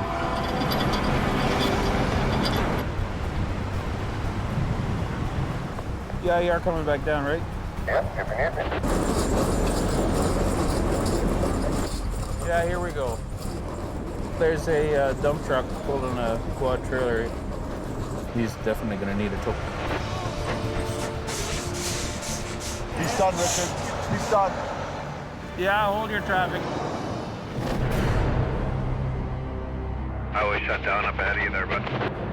On Spuzum Bridge, There's a truck on there, jackknifed. Yeah, and he's hanging over the edge, too. rescue crews race to extract a driver trapped inside a jackknife semi. That guy with that truck, did he survive that? Highway 1 has been closed for more than 2 hours when Jamie arrives. I hate this bridge, it's spooky. Oh. I get scared of heights here. You look right down there. Don't. This isn't the first time Jamie's been called out to this bridge. This was the site of a really huge wreck 6 years ago. 2 guys went over in 2 separate semis, and they were down in the gully. One guy made it, one guy didn't.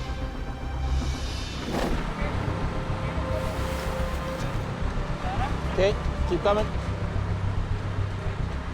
Today, it's a different story. The guy that crashed this truck is alive and well, which is amazing. This guy is lucky.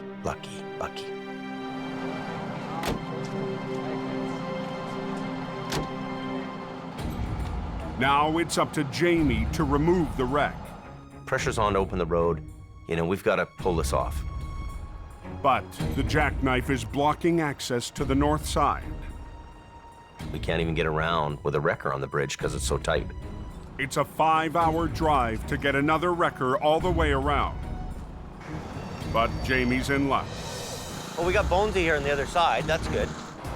Bones, a local tow operator who got the first call from police, will join forces with Jamie. Bonesy's truck is on the other side of the bridge, and he can help us on the back end of the trailer, pulling it back. Oh, yeah. So it's all coiled up, so we're gonna bring it out like this. Jamie's army truck will pull on the front of the unit, while Bones' 5-ton will winch on the back. But the semi is so wedged into the bridge, it's a tall order for 2 small wreckers on a slippery deck. It's gonna go on the bottom. It's jammed into the railing, it's jammed into the concrete. I'll come and stand right there and be in the middle. So you just go ahead, pull. Pull back.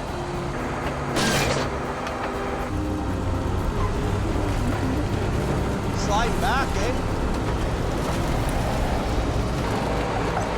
The bridge deck is really fighting us on this job. Just boom up, boom up. This is gonna be a really tough job. The canyon's closed. Anybody know what's going on Highway 1 near Spuzum? Oh, this is that truck Jackknifed on the Spuzum Bridge. Yeah, I heard it's going to be closed for hours. In BC's Fraser Canyon, So you just go ahead, pull.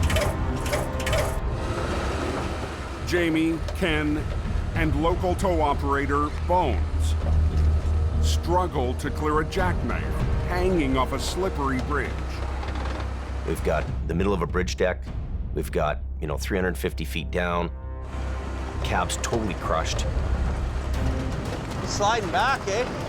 Everything's sliding back and nothing's moving. Only thing's moving is our trucks here. Okay, now just stop. The bridge deck is like a polished rock surface. I put that spade on. Oh, okay.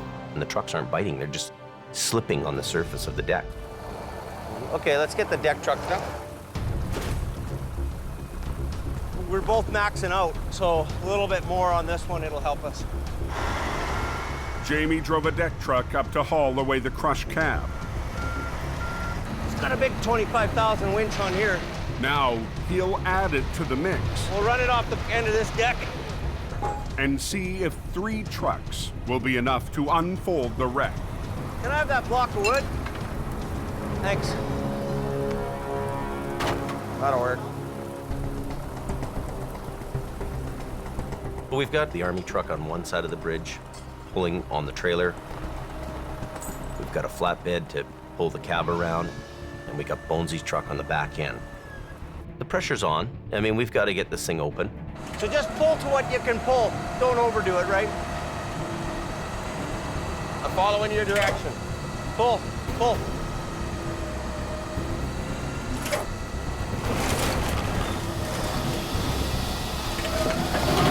Keep pulling.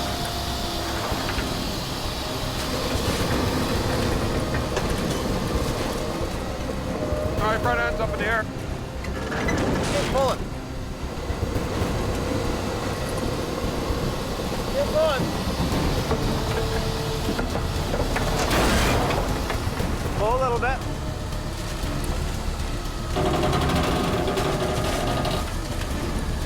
Front wheels are coming off the truck.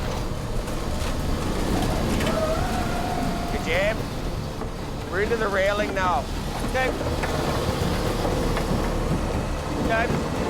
Now stop for a minute. The 3 trucks are maxed out.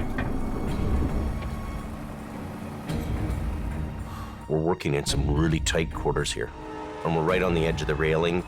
We're like in a tunnel, basically trying to unravel this thing. Just be careful in case. I wish I had a rotator right now. A rotator is equipped with a boom arm that can swing out to reach wrecks in tough spaces. Good luck with it. It's going to be a great truck for you. But over the summer, Jamie sold it to cut costs. You know, it'd be really nice to have a rotator. We could reach out and pick that cab up and bring it around. We don't have one. Yes, sir. Hey, buddy, we have to have you up here. I need as many people as I can. The Jackknife won't budge. So Ken calls in the last truck available today. Bye-bye. I got Scott coming up. We have to get this wreck off the bridge to get the road open again. So there's no way around that, right? Nope. Will you tell me how the coke holds up here? Back on the mountain. It's not worth it, man. The 5's not worth it. Diverted traffic is clogging the cove. Idiot. What are you doing? I told you to stay here until the plow trucks go past. Richard is still fighting a battle to keep a lane open for his plows. If you would have thrown those chains on, he could have been on the way now. Once the semis are all stopped, they're done. Yeah, drive out in the snow where you're gonna spin out. If you would have stayed in the brown lane, you'd have been just fine. Oh, back him up. Back up! Hey! Just when we're trying to get traffic flowing. And I got all excited because the coke was open and damn it. Road's gonna be closed for a while is what you're saying. On Spuzzum Bridge, Fuel leaking all over the place. a Jackknife semi has heavy rescue in a tight spot. No space to work. Fluids leaking all over the place. Oil, fuel, it's slipperier than heck. Gord's here now, he can help too. Swampert Gord Lundeen and Jamie's lead operator, Scott Bird, show up in another flat deck. We can tie Scotty's truck off to you. When I got there, we strapped the two trucks together. Scott's truck will anchor Jamie's flat deck on the slippery bridge. We're working in a really tight little area here. Hopefully we can do it with all 4 trucks. Okay, you guys pull. Stand back. Watch yourself. Everybody watch out.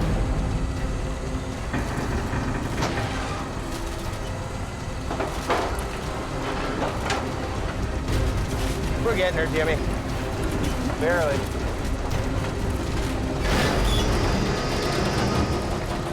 There we go, buddy.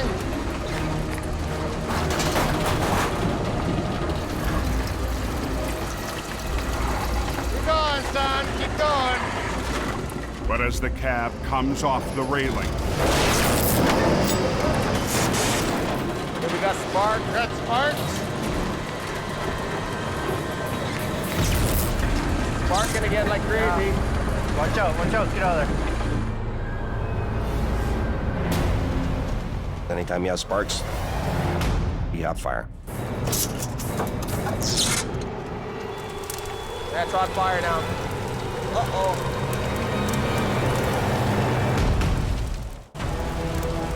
Uh-oh. It's on fire now. Got a fire extinguisher? an electrical fire has flared up on the bridge wreck. Watch out, watch out. Getting it about halfway around, all of a sudden, wire arcs out, and this unit catches fire. Send me these batteries. Get a crescent wrench. Got a crescent wrench? Jim.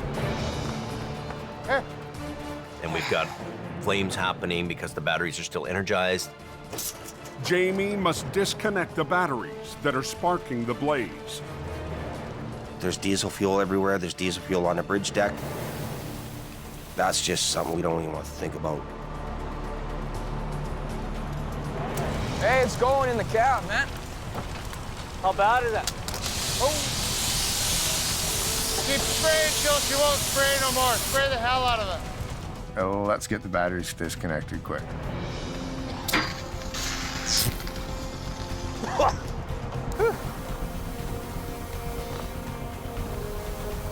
Is it out? Is it out? Get the fire station!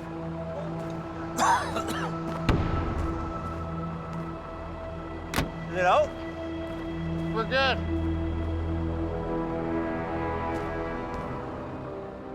If that fire hadn't have been put out, the truck would have burnt, the bridge would have been condemned, we would have lost everything. Okay, good. Full. Traffic's been diverted, but the Jackknife on the bridge still has the highway shut down. You only have 2 lanes. You can't use the shoulder of the road because there's no shoulder of the road there. I'm gonna move my truck off the cans and I can't get the other way. We're just about done.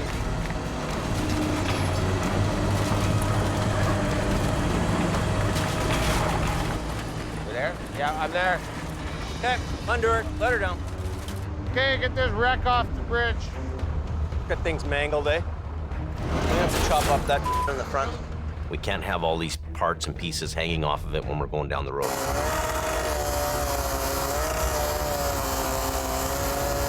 After 3 hours of battling the wreck, Yeah, I think we're good. Jamie and his crew are 1 pull away from opening the road. Ah! We've got the old school know-how. I just like yelling at people. And I'm happy that we're doing it with less. So less is more. That should be good there, Gord. Okay, stand back. The highway's shut down here. We've got to get this road open. All it is! Hey! Hey! These aren't turning!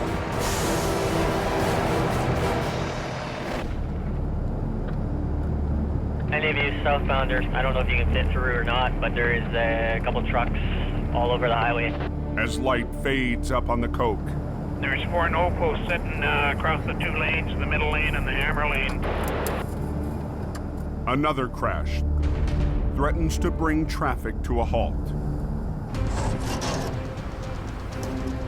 This truck right behind me here, he's impacted the guardrail significantly. The concrete barriers called no posts have created another hazard for the highway maintenance team. This day just gets better and better, don't it? Richard needs to engineer a quick fix. So the supervisor takes matters into his own hands. Gonna stand these guardrail up and just temporarily position them.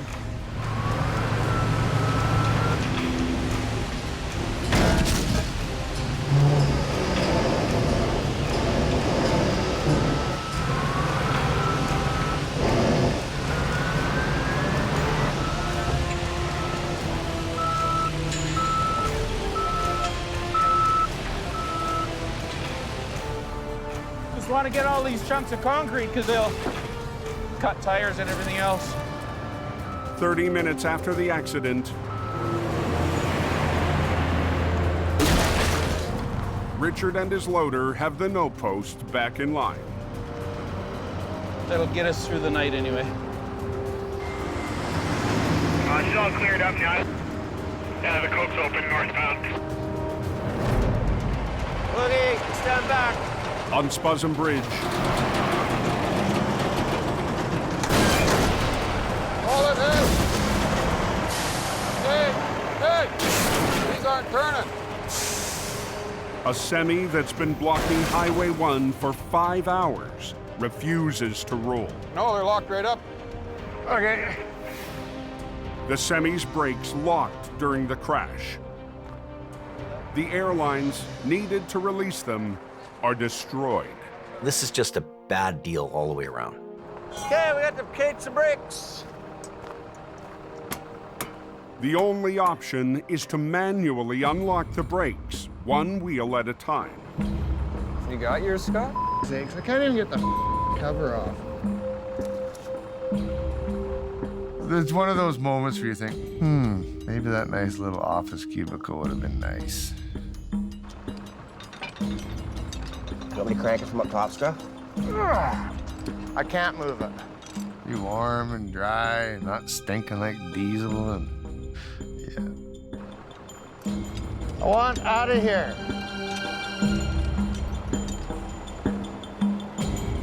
Hey, James, all the cage and bolts but one are screwed. Okay, well, let's try to pull it. We got the trailer brakes off. There's a couple of brakes we could not get the cage bolts into. They want the road open. Just try to drag it off the bridge. People want to get going. The trucks were holding up and stuff, so. It had to get drug off the bridge with some of the brakes still locked up. Okay, everybody should stand back now.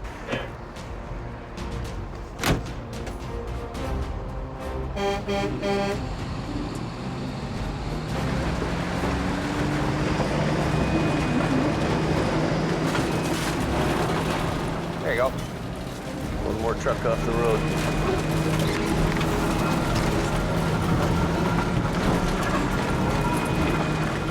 For once, the slippery bridge deck works in Jamie's favor.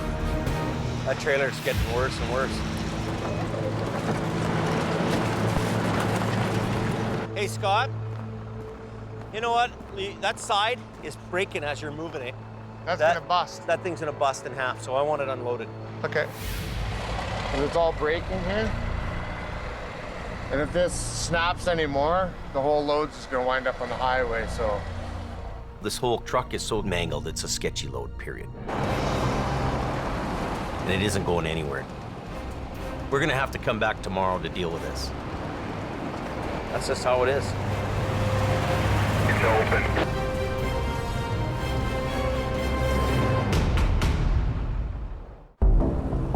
After yesterday's heavy snowfall in BC's Fraser Canyon, Oh, what happened there?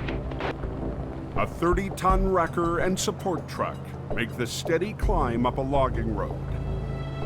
The road conditions are pretty bad. When you're dealing with ice and a steep hill, it can be a little bit difficult. Hell of a long way down. Mission Towing's been dispatched to recover a vehicle that tumbled down a steep slope yesterday. We have a pickup that's gone down approximately 70 to 100 feet. We're gonna have our work cut out for us.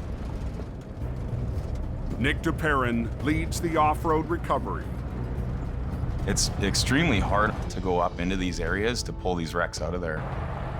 After years away from the family business, run by his older brother Jordy, Nick's proving himself with each difficult job. It's so good to have him back. Nick and his crew must finish the recovery before a convoy of equipment catches up with them. So we have to get in and get out and get off this road to make it clear for these guys to get up to their work site.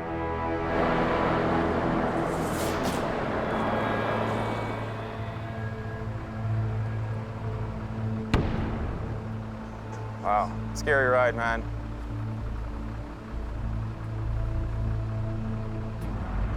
I'm thinking front if we grab the heavy end. If we go right down over top of it to both front corners. Bring it around, should roll? Get it to roll, come around, and bring the front end up.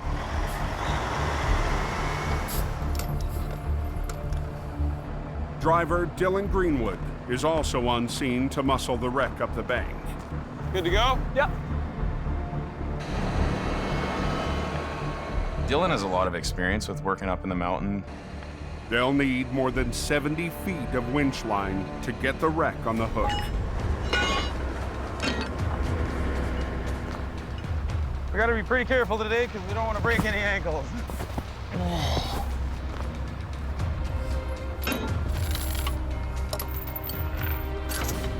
Whenever you're ready, it's on your go. Okay.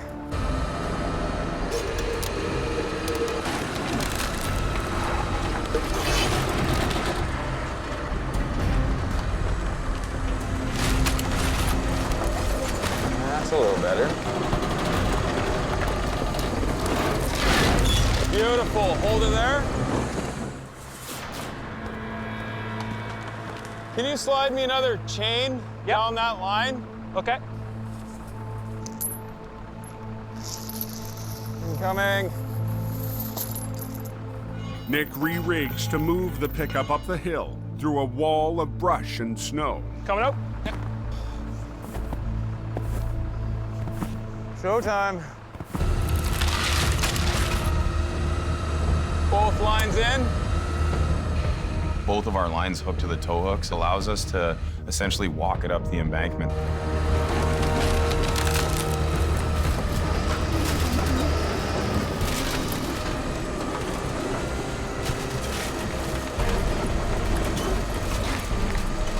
Couple of big stumps here. Lead with your far line just a little bit.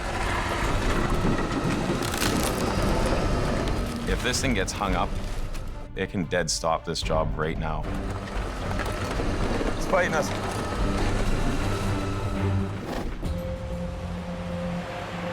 It was really, really icy up here yesterday afternoon. 22 miles south on the Fraser Canyon Highway. They're slowing you down, alternating. Traffic is moving again across Spuzzum Bridge. I was just putting in a temporary guardrail so that the bridge is safe today.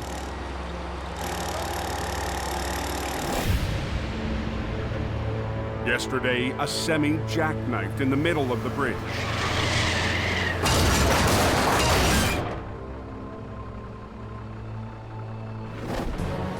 After the trapped driver was freed. Uh-oh. It's on fire now. Heavy rescue overcame obstacles one after another to clear the wreck off the bridge and open the road.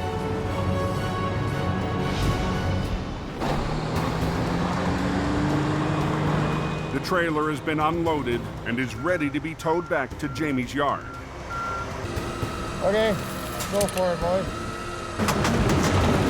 But the crushed cab has to be dealt with first. Now we're kicking the bacon fat, son. Jamie's right-hand man, Scott, is in charge. He's a little rough around the edges, but the guy can do the job, and he's good at what he does. The truck is just tore up. It's tore to pieces. Real gentle, Ken, real gentle.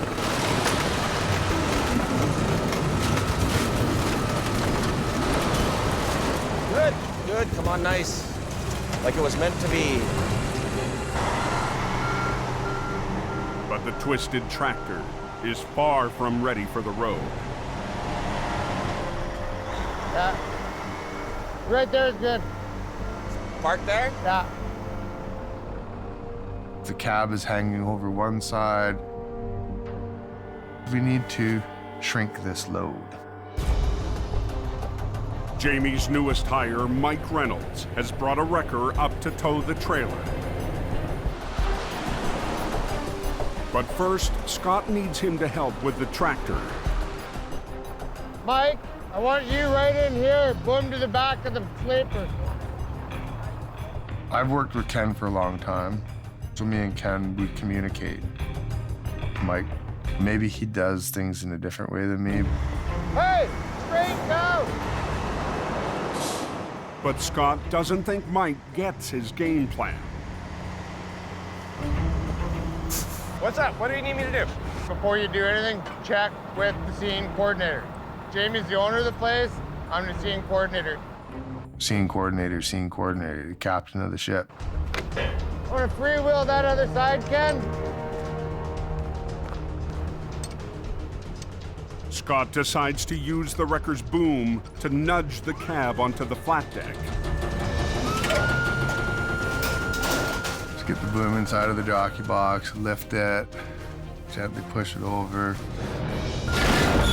But the battered load isn't cooperating. Just absolutely no integrity left to any of the body panels on this, so we don't get nice square box loads. We get nothing. I can't leave until that thing's going down the highway.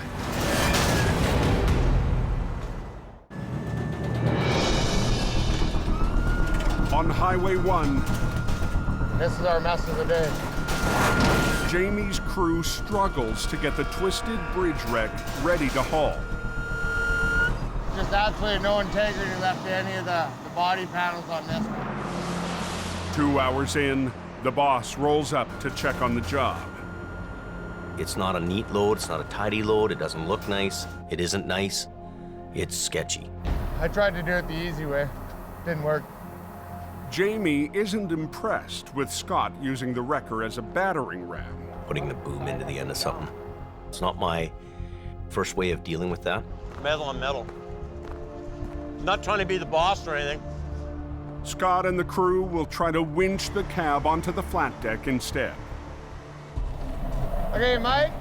But Mike has already moved on to another task. What's Mike doing? Mike! For some reason, Mike decided that we were done with him. And he's heading over to hook up a trailer to go home. Mike! Yeah? Mike, go hook up the trailer. Who told you that? Yo, we're talking amongst each other, right? It's not time to go home. It's not time to hook the trailer up. It's time to make this 14-foot wide thing narrow enough that we can go down the road. What are we doing? We gotta try and pull the cab, okay? Okay. Instead of pushing, this time Scott will try pulling the wreck in line. Got her? You ready? Yep. We'll pull the cab with the sleeper.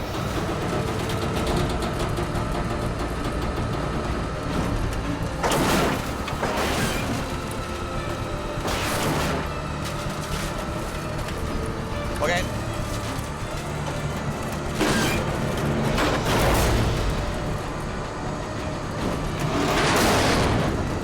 That's better.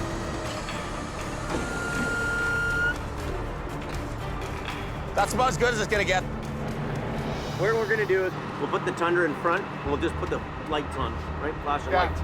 Okay, you got it. I'll see you at the shop. Thanks, buddy. No, I can just feel the tension in the air with these guys. Okay, Mike, would you go hook onto the trailer for me, please? Sure you don't want to do it for me? The sooner they wrap this up and bring this wreck into the yard, things will be better. I'll come over and pull it through. It's up to Ken to haul the leaning cab more than 25 miles back to home. Better. A drive that will take him through Highway 1's tight tunnels. We have to get this sketchy-ass load down into town. We've strapped it down and chained it down as good as we can. We're a little bit overweight. And I don't want to have any issues. I don't want to have any problems. I got to get this to where we got to go. Nobody can get hurt, and I can't hit nothing.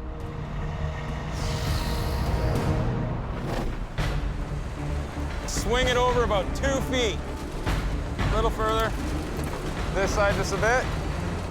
22 miles away above the Canyon Highway. And I'm gonna ease off on the brake and then we're gonna start going. When I say ready, let's go. Mission Towing's under pressure to finish a steep recovery and get off the logging road. It's fighting us a little bit. That's what I'm talking about. Inch by inch. It's coming beautifully. Perfect. We steered right around those big stumps. Good. That's good. That is that. It feels good to have this thing up onto the road. Mission accomplished. Let's go. The convoy that's been closing in will be clear to pass. It looks like we're going to get out of here in time without stalling them at all.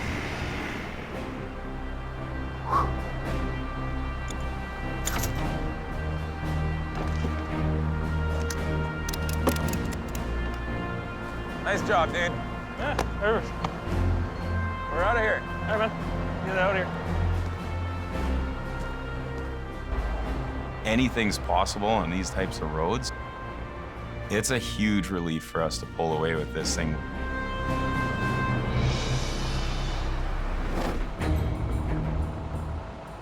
On Highway 1, A couple of short chains and a couple of binders and away you go. Yeah.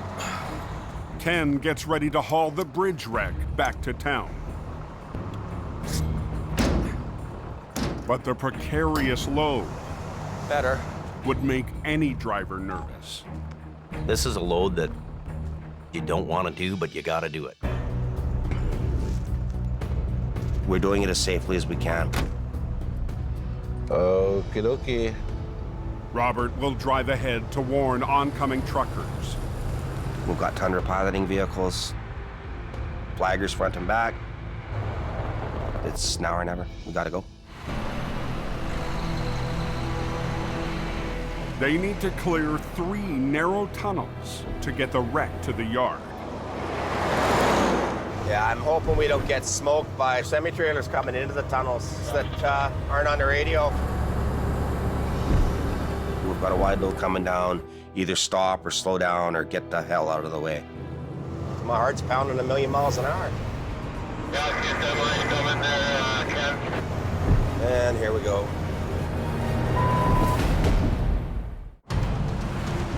Got the tractor on a flatbed and it's real banged up. On BC's Fraser Canyon Highway, Yeah, get that line coming there, Ken. Yeah, I see that. Ken Monkhouse runs a gauntlet of tight tunnels to haul a mangled wreck back to home. You letting these guys know coming towards Sailor Bar that they got a wide load coming through the tunnel, Robert? Yes, they are. I got them stopped in. Coming. It's probably 13 feet wide. And we're driving through sketchy-ass little tunnels. All traffic going eastbound on Highway 1. I got a wide load coming through. Commercial transport driver, he'll look at our loads and go, not on your life, buddy. They turn those loads down. It's specialized. It's difficult. Truckers going eastbound, number 1. We got a wide load. We're piloting a wrecker. Could you please slow down and move over past the fog line a bit? Thanks.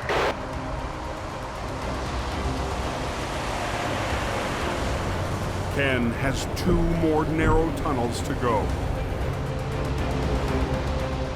We can't relax yet. That's usually when things happen. When you relax, you gotta stay tense right till you park it in the yard. And now it's getting really foggy. Wide load in the fog. Come around the corner there. Leaning a bit more now. You're sweating with your hands on the steering wheel, looking out of your mirrors, but with pins and needles. But I can see the cabs bouncing up and down pretty good. How's the other side of that tunnel looking, Robert? All clear so far. Are you coming through the tunnel now? Yeah, I'm just coming in now. Head for it.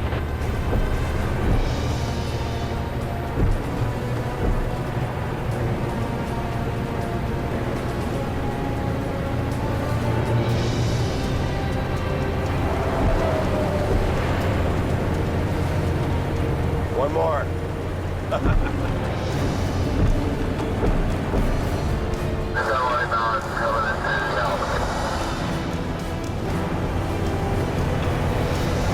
Okay, I'm clear of the tunnel, Robert. It's good to get out of those tunnels.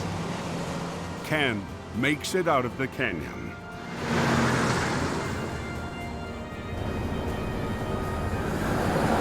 We're about 2 kilometers from where our tow yard is.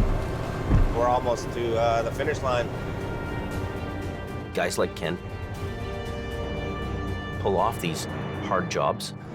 They get the dirty work done. Here we are. One piece, nothing fell off, nobody got hurt. It's a good day. I'm done. After one of the toughest recoveries in years, Jamie's team can breathe easy.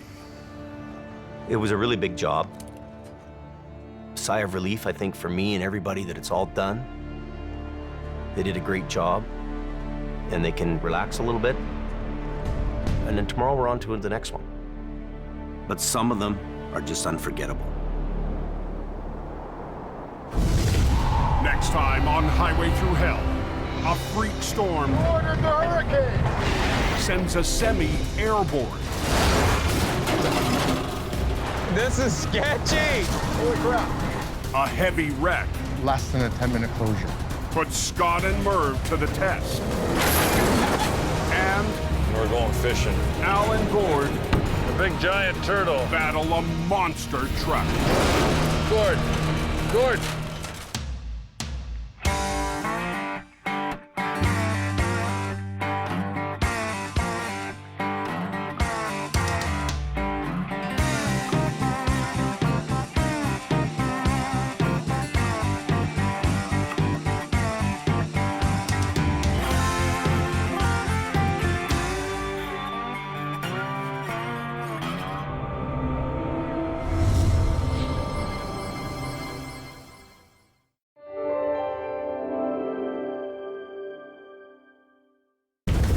This time on Highway Through Hell.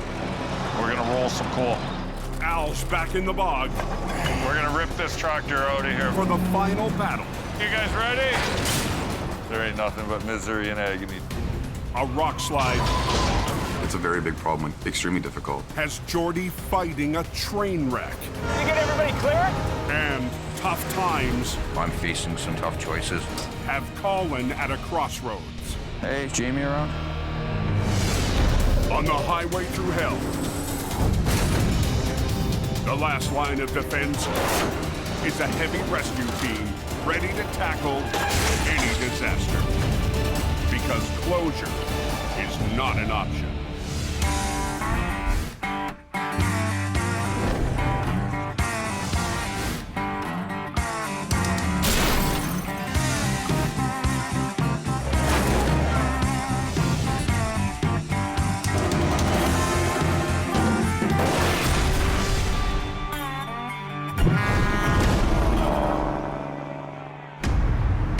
The Coke's a real joke tonight. Snowing like crazy all the way from Merritt. High in British Columbia's Cascade Mountains, a storm system from the Pacific really iced up all the way over. Has just unleashed hell. Heavy trucks and passenger cars on the Coquihalla Highway have ground to a halt. It's a mess.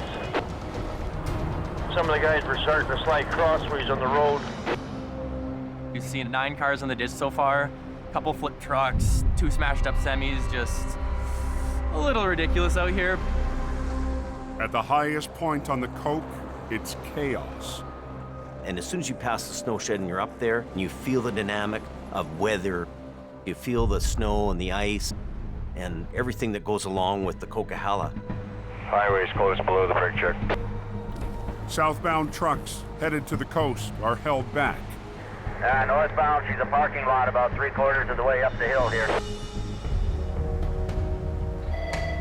Jamie Davis towing. From his yard in Hope, BC, Jamie Davis dispatches his top driver, Scott Bird. One of them nights, it's the big storm of the winter. Well, if this is any sign of what's to come, we're in for it. Tie your shoes tight, it's gonna be a ride.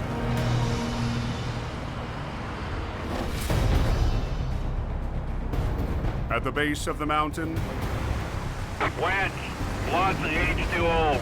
Just outside the town of Hope. You gotta be kidding me. Tonight's storm is pounding Highway 1 with heavy rain and tumbling a deadly hazard onto the road. So what we've had is rocks coming down off the side of the mountain. Took out the one utility pole has been bent over quite significantly, and while we were standing there, we could hear other rocks coming down. Is any traffic at all getting through going east? Eastbound shut down because of the rock slide. Rocks falling onto the Trans-Canada Highway. Looks like someone might have hit a boulder or two. Have sent a semi off the road.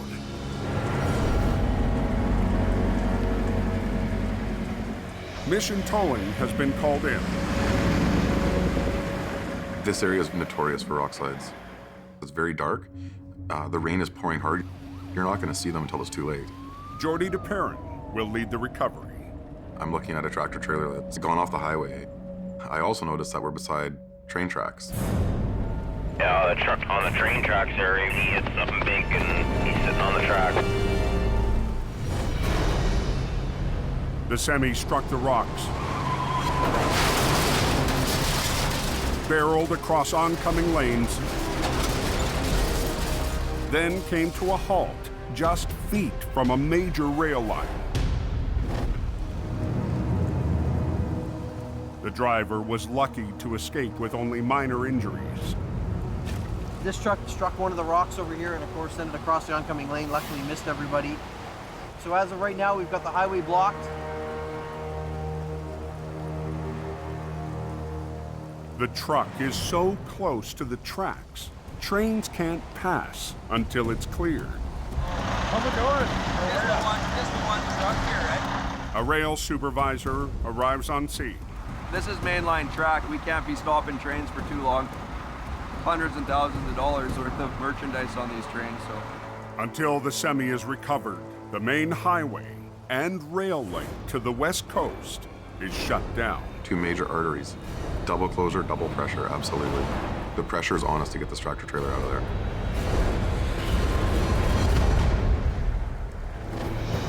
High on the Coquihalla. How's the coke, drivers? Chain up steady.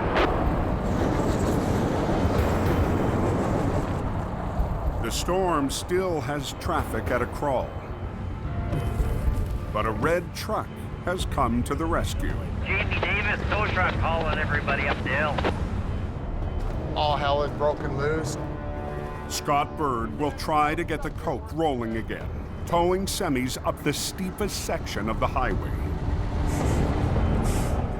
It's just crazy. There's trucks spun out everywhere. You know, it's just total chaos. When you see me starting to roll, start easing your foot up on the clutch. Don't overcook it or nothing. Do that, I'll hit you and away we go. But the veteran operator can't win this fight alone. Hey, Mike, do you copy? Yep. Scott's called in the newest member of Jamie's team. Okay, got one here, right? I'll get that spot. Mike Reynolds is usually fixing Jamie's trucks, not driving them. It's a pretty crazy evening up here. Tonight, Mike will get his first shot on the mountain and a chance to prove himself to Scott. Earlier in the season, Okay, Mike, what's Mike doing? Mike? Scott's patience was tested by the rookie. Okay, Mike, would you go hook onto the trailer for me, please? Sure you don't want to do it for me? Jamie's lead wasn't sure if the newbie could follow directions on scene. Before you do anything, check with the scene coordinator. Jamie's the owner of the place. I'm the scene coordinator, okay? Tonight, where are you at, Mike? Yeah, just pull over on the side of the road here. We've got a one spot. Scott is hoping to turn things around. I want to take Mike and I want to slowly start mentoring him and teaching him the way that we need to do things. If you're willing to learn, I'm willing to teach. With Scott busy on his 8th tow-up of the night, Mike will have to tackle any problem by himself. Every truck has to have chains on board. Huh? You got some? No, I'm short time here. Oh well. You got a tow pin up front? Perfect. We'll get up there in no time. In or done? Jamie's got his whole fleet up here. I think it'd be pretty fun to be running a heavy rescue truck. Jamie and Scott, the seasoned pros. Living the dream.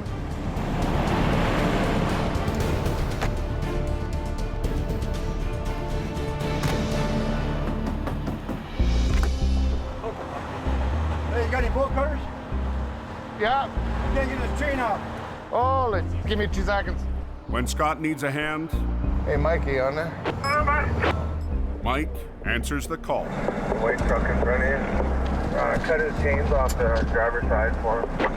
Sounds good. Turns out this driver My chain's on down the bottom of the hill there, and they peeled off and got caught in the axle. is also new to the Coquihalla. I'm a prairie boy. This is the first time, because I've been on the Coquihalla. Let's put it this way, we're on the highway to hell. That's what they say. Right? Thanks, man, I appreciate it. No trouble. Have a good night, boss. You too. I don't like it. I'm going back to the prairies. But keeping up with Scott won't be easy. Yeah, showing you how it's done, son. Showing you how it's done. After Scott and Mike's tag team on the mountain, the chaos is finally under control. Some people say I'm a little rough to work with, but we worked pretty damn good together that night. Move! Scott is a boss. He's pretty loud. I don't mind talking back to him, and he can take it. Good ride up, that's for sure. On Highway 1. You want to come over somewhere with her, or do you want to, what do you want to do? Jordy DePerrin's in a race to clear a wreck. An accident that shut down the Trans-Canada Highway and a major rail line. The pressure is on for sure right now. I'm really feeling it.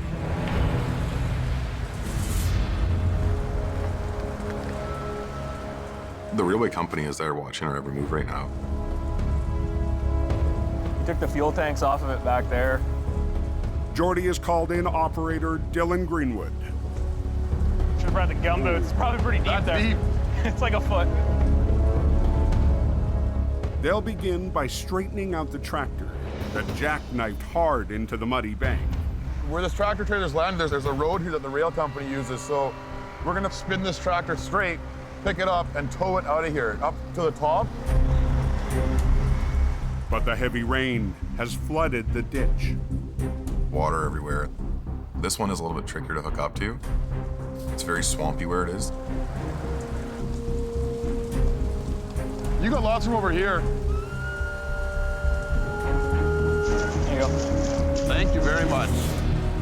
Jordy manages to get a hook onto the rig above the water line. You got it?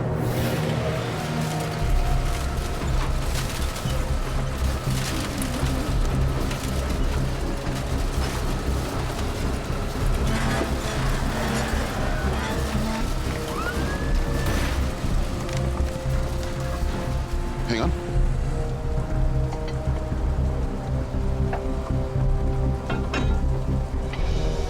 Okay, just go up. Okay, cool. There we go. Up. You're good. The wreck is ready to be towed away from the tracks. Just before it starts pouring, eh? So the morning's first scheduled freight run can pass by. I got you another call back time here, so. Hopefully, man, we're gonna pick this up. The trains to go slow. Thank you. We have 40 minutes to be out of there and get it cleared for the next train to go by. But the semi's brakes are still locked up. If this takes air, we'll be out of here. Like 5 minutes, 10 max. If it doesn't, we're back in that little cagey brakes off. The trailer can be aired up by Mission's heavy wrecker. Basically, we're gonna run an air line from the tow truck to the trailer to release the trailer brakes. Perfect. Beauty. Trailer takes air. Yep. But the air tanks that feed the brakes on the tractor See if it holds air. No. It's out, eh? Yeah. were damaged in the crash. The main problem is the air tank's been ripped out of the tractor. The entire brake system is controlled by air, so with no air tanks, you can't build air pressure to release the brakes. Working in the dark, Dylan tries to manually release or cage the brakes. That's dedication right there. Laid in the mud to cage the brakes. Yeah, I try. It's a very big problem when you have a time limit. They gotta get it out of here as quickly as possible. We got trains coming.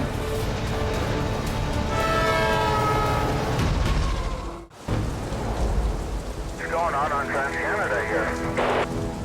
Got a truck on the hook. Looks like someone might have hit a boulder or two. An accident triggered by a rock slide near Hope, BC, has plunged a semi off the highway, landing next to an active rail line. The tractor trailer hit the rocks, sending it out of control before coming to a stop just feet from the tracks.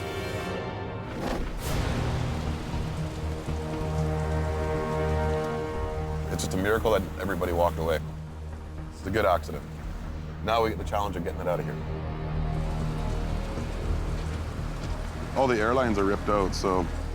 The railway and the highway remain closed until Mission Towing removes the wreck.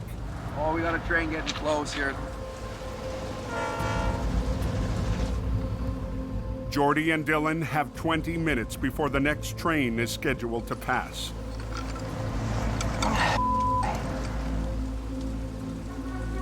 But the tractor's air brakes are damaged and have to be released by hand. with the 6 a.m. freight train closing in. To cage these brakes, extremely difficult, just because of the circumstances we're working in. Might not be at this house. Jordy makes a call. All the air lines are ripped out. So we're gonna try and get air to the trailer and just drag it out of this puddle, and we'll cage the brakes off of the tractor. Okay. They'll have to tow the trailer with the tractor's wheels still locked up. You get everybody clear it? With our pressure we're under, we've made the executive decision to just drag it out. We got a train coming fairly close, so I'm just trying to see if these guys can just pull it out of here. Dragging the wreck just feet from the rails. Jordy can't afford to damage the tracks. You know, you kick the wood out from underneath the tracks, the track gets bowed out, a track is bent, you could derail a train. But as dawn breaks, Semi's out of here, and we're good to go. We're good to run trains, and everything's safe. the railway and the highway are finally clear.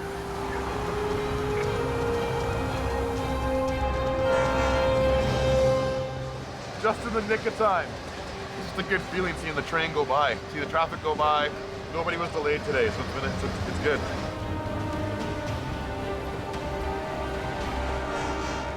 This was a challenge in recovery. I'm very pleased that this recovery is out on the road and we can all go home and dry off.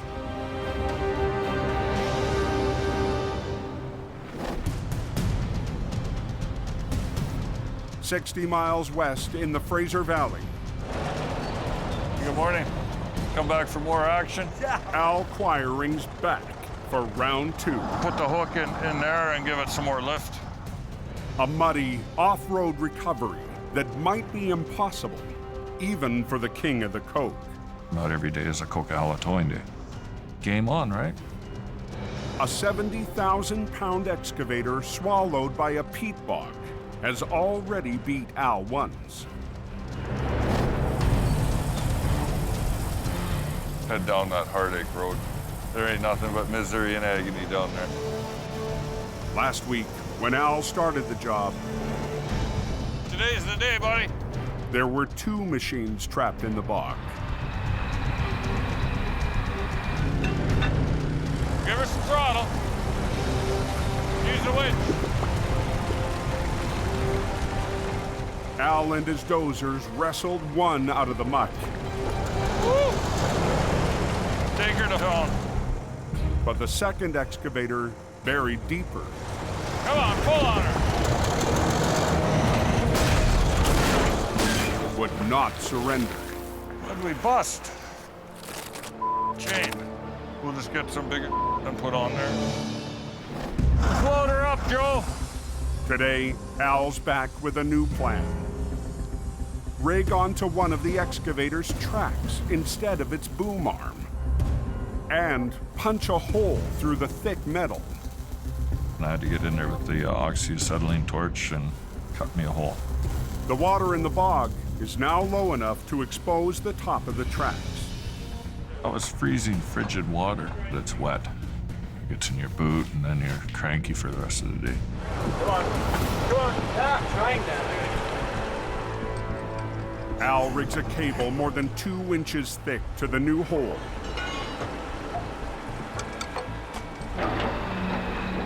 Then uses a bucket to hoist a second line and rig it behind the cab. But the longer Al takes, the deeper it gets.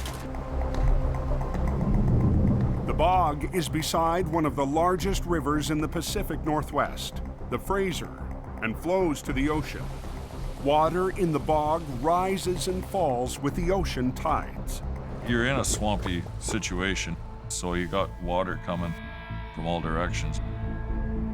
Tonight, the lunar cycle is expected to trigger the highest tide in a month. That's how high we're going to fill up, and that whole cab's going to be underwater, all the electronics. Al's client is nervous. High water could turn his $250,000 machine into scrap. The electrical components to run the grapple and stuff, very expensive. He wanted that out of the waters.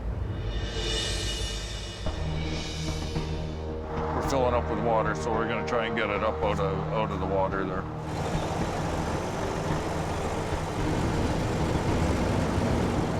Al and his oldest son, Kerry. Come on, big boy, you can do it.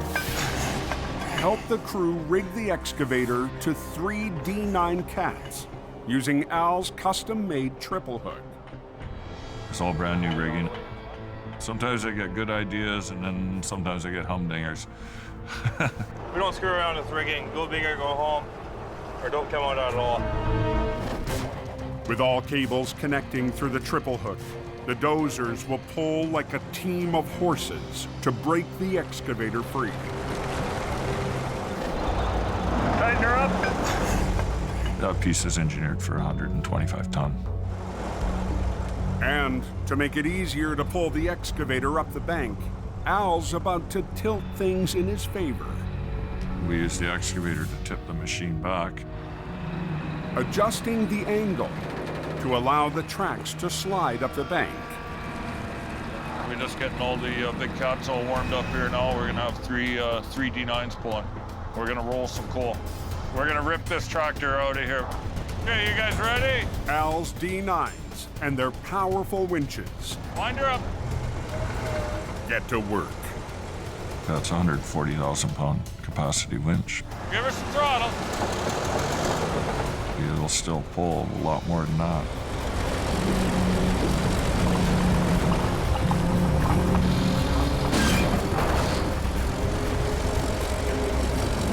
You're all right. Come on, pull on her.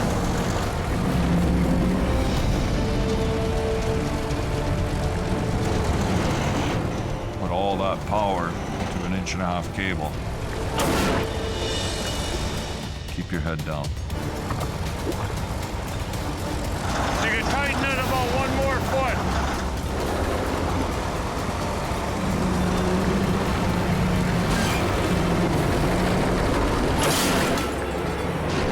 Uh-oh. You can tighten it about 1 more foot. In the Fraser Valley, Al Quiring is finally near the end of his battle in the bog.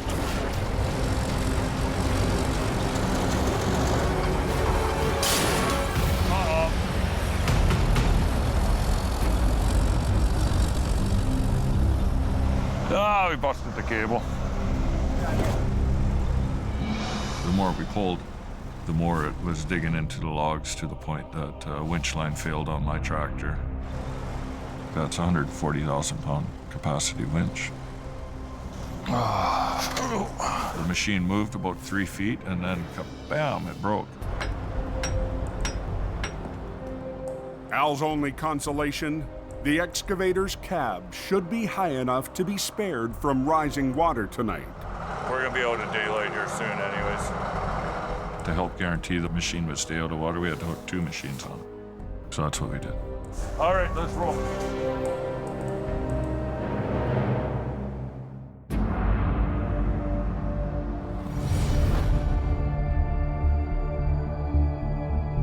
The next morning, Big heavy thing that you can't move. Big problem. The machine's not running, the tracks are locked solid. Al has a new idea to get things rolling. The idea is to get to the gear, yeah. With the tracks out of the water, Al will try to unlock them. We're gonna have to pull the final drives out of here. And maybe we can finish the job without breaking anything else.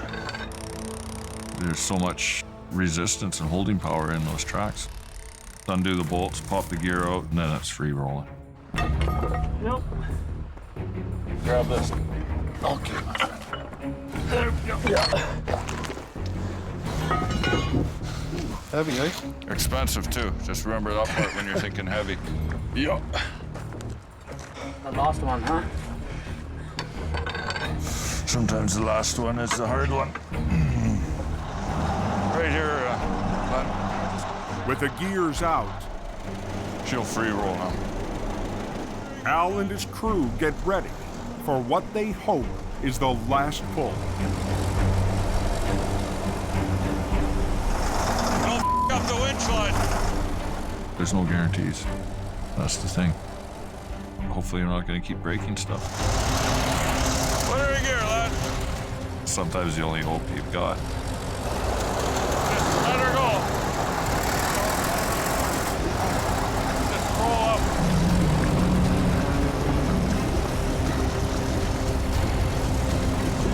Give her some throttle.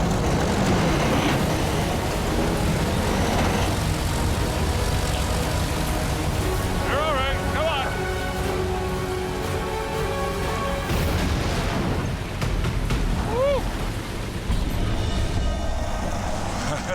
Well, I'm the Chuck Norris of towing. It's cool. She's out of there. I told you we got her. We'll get it out to the road. After one of the toughest jobs of his towing career, the king of the coke comes out on top. At the end of it, we can put the stress to rest. We're ready for the next one.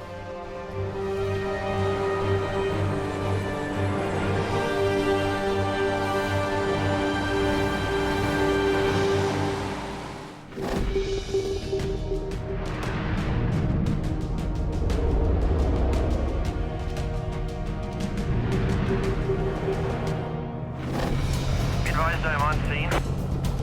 Jamie Davis cruise is going to be about 45 minutes to an hour out. Colin McLean is an hour east of Edmonton, heading to a recovery in HR 117.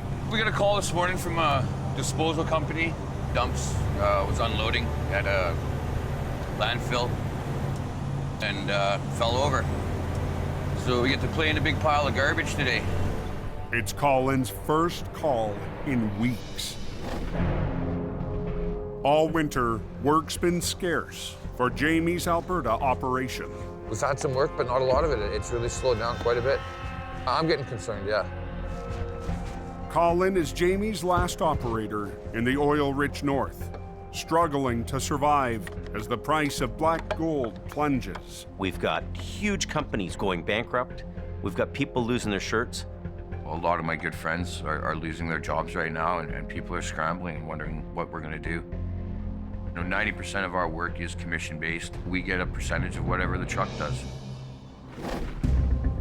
These days, Colin will take anything he can get his hands on. I'm not really looking forward to going and working in a bunch of garbage for the day, but if the winches aren't turning, we're not earning. Now let's go take a boo. Get her done, son.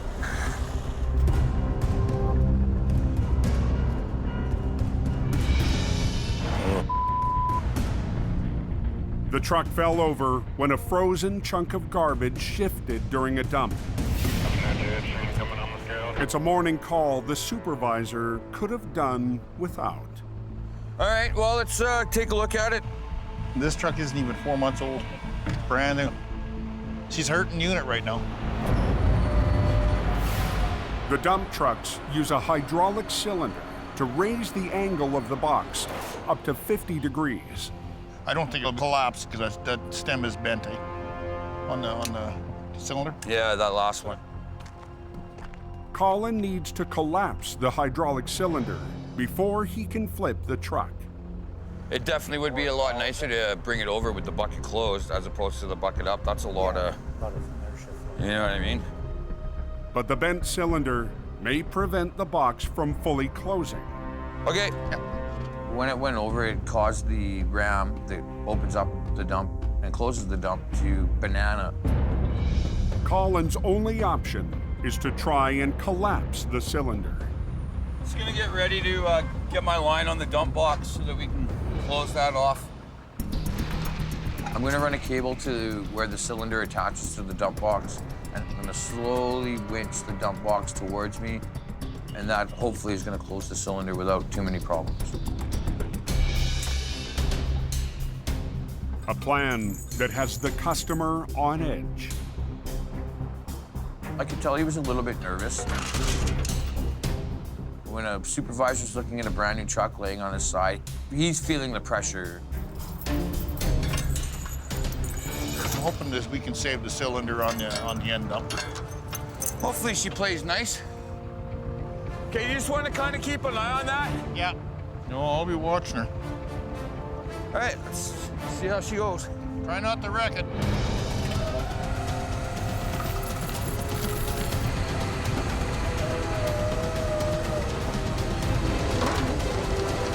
Coming in nice? I don't think it's going. Whoa. All right, let's see how she goes. Try not to wreck it. At a landfill in northern Alberta, I'm worried about this. Colin is trying to compress a fully open dump truck before flipping it back onto its wheels.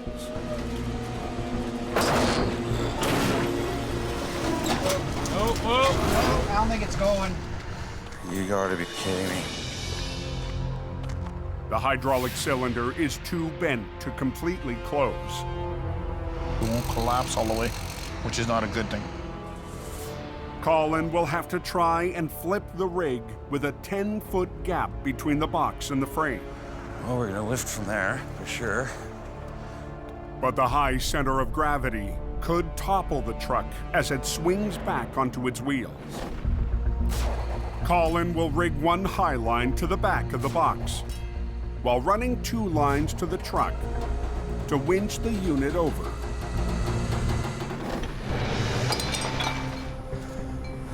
Whew, there's that cowbell.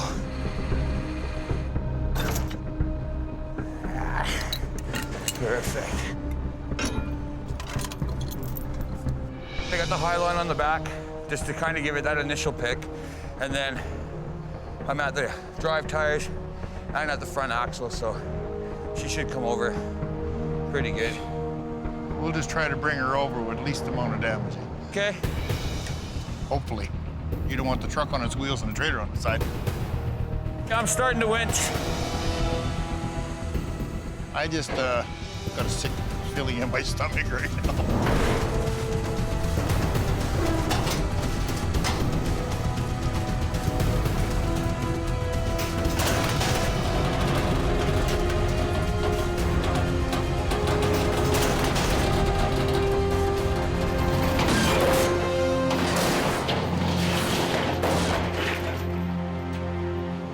That's what we want. Colin gets the new truck and its hydraulic bucket over in one piece. It was perfect. It was textbook. Yeah, well, that was how we danced, so. Colin will tow it to a repair shop, and after a few minor repairs, the truck will be back to hauling trash. I'm pretty impressed. 4-month-old truck. Nothing we can do about it now other than just heal the truck and me. The client's relieved. We're gonna get out of here and get her back to Edmonton. But Colin's worried about his future. It's desperate. Guys are, you know, looking for work here, looking for work there. It's bad right now. With the economy, what it's doing here right now, I've definitely got some decisions to make. I'm getting a little concerned. Steady work every day. That's what I need.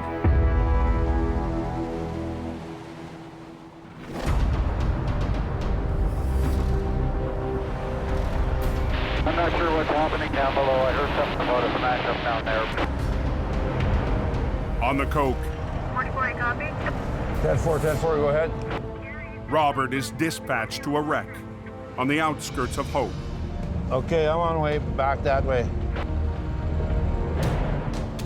When he arrives at the accident, Robert finds 2 semis blocking Othello Road, cutting off the only trucking route to a water bottling plant.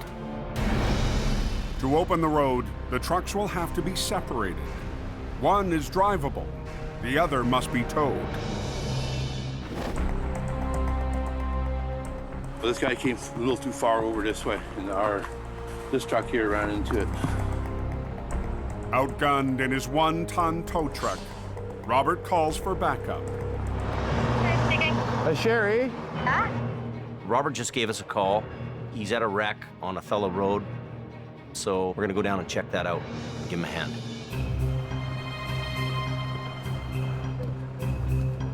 By the time Jamie arrives, traffic in and out of the plant is at a standstill. These two trucks are blocking the whole hill here, and it's the only route in and out of the water plant. One looks drivable, one doesn't. Gotta move everything back, okay?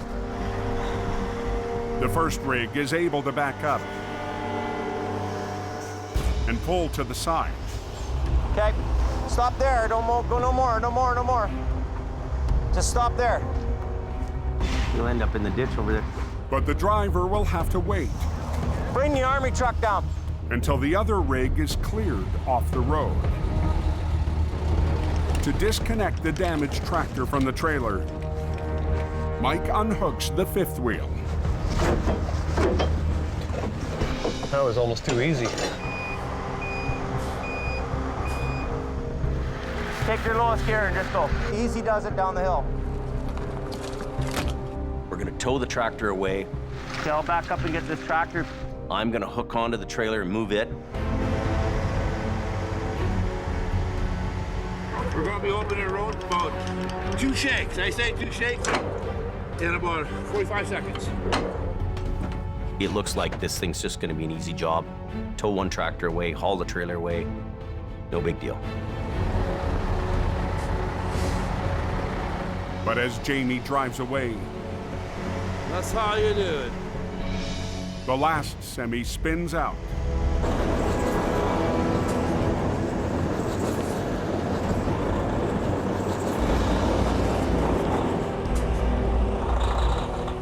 Say, Sherry, it's Robert Colin. Could you get a hold of Jamie? Just when Robert thought he could get traffic moving again, we're holding traffic on both ends, top and bottom. The truck has jackknifed across Othello Road. Just stay where you are. This guy's probably going to go off the side. Holy crap. This guy's stuck here, guys. Going on Othello Road towards Esty Waters. Just outside the town of Hope. This guy's backing out, but his ass ends in the ditch, right? Robert's traffic nightmare isn't over. Hey, buddy, you got change? The semi that should have been on its way is blocking the road again. Are you fully loaded? The jackknifed rig has cut off a busy trucking route to a water bottling plant. Robert's really feeling the heat to open the road. Traffic's backing up. Jamie left the scene after the recovery 20 minutes ago. Did you get a hold of Jamie, that jackknife side, and it's just spinning in the ditch here? But the heavy rescue boss is called back to get the road open again. Jamie's on his way. He should be here in a few minutes. Jamie Davis on the air. Go ahead. Jamie's en route, but in the only vehicle in his fleet available, the rescue truck. Be nicer to have a big wrecker, but we gotta do what we gotta do. As light fades, Jamie returns to the scene and positions the rescue for the recovery. We're gonna back down this road, and we're gonna pull this truck out with the big winch on the rescue. 5 years ago, Jamie added the rebuilt fire truck to his fleet. A heavy rescue support vehicle loaded with tools and safety gear. We need the rescue backed in here.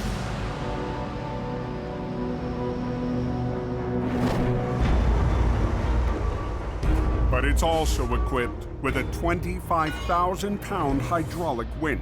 Can you pull that? Yeah. No lightweight when it comes to recovery. It can do a lot of pulling, this truck.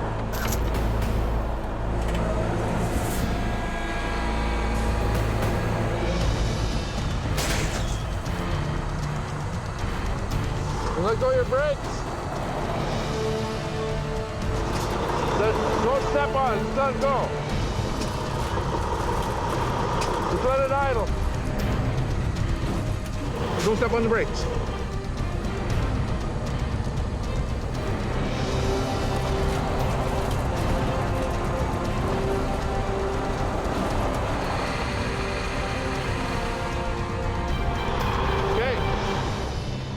If you know how to run that machine, it'll do a lot of work.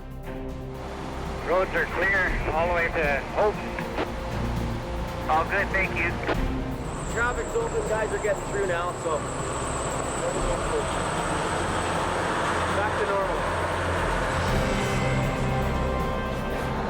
You know, this old truck is cool. And I love that old truck.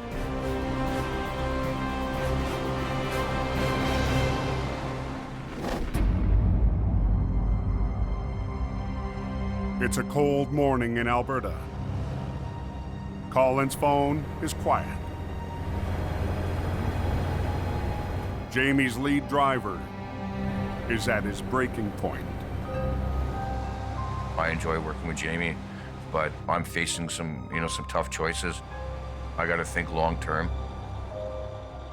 This season, things are tough all around for the company and for the drivers, including Colin.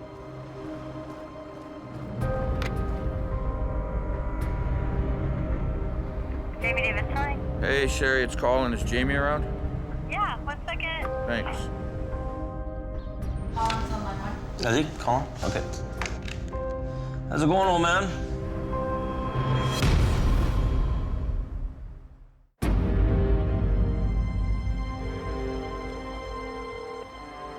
Jamie Davis calling. Hey, Sherry, it's Colin. Is Jamie around?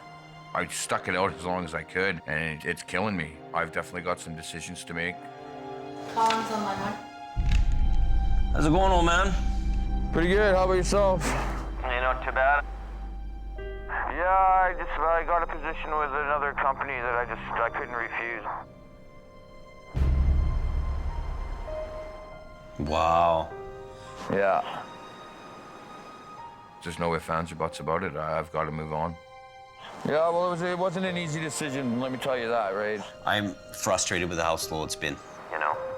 This season, things are tough all around for the company, including Colin. I loved working with you guys and, got to run some of the best equipment in the industry and all that. But bottom line, at the end of the day, right, I got bills. No money's no money. No money's no money, right? So. I get it. I get the numbers weren't there for him. I understand it. They're not there for me either.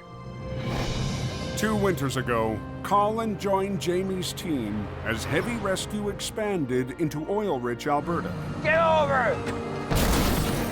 Nice, decent, Jimmy. Decent.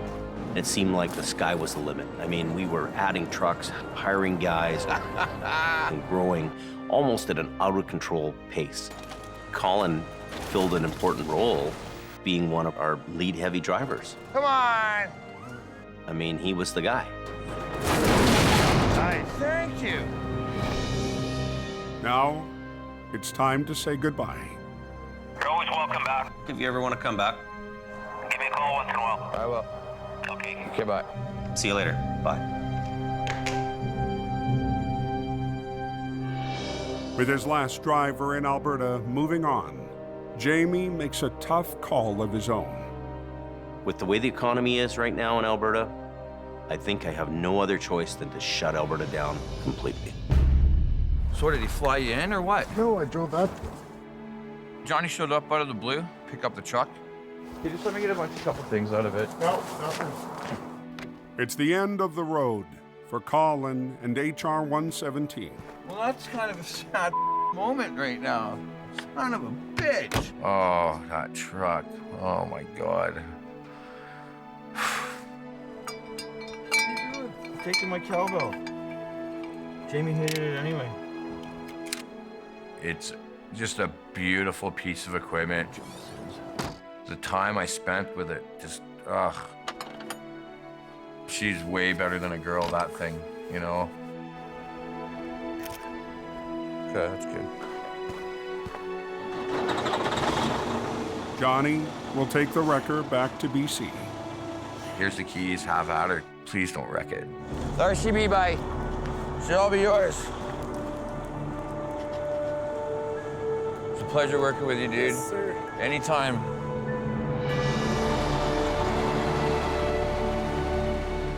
Now to watch it drive out the driveway, it hurt.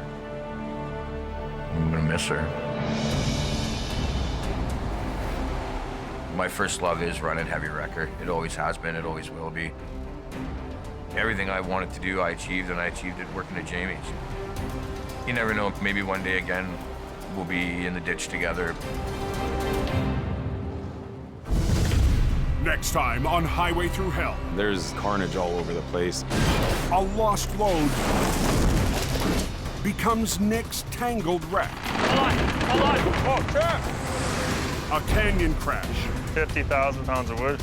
Has the boss This is going to be a tough job. bringing in backup. Put the rotator in on an angle. Holy.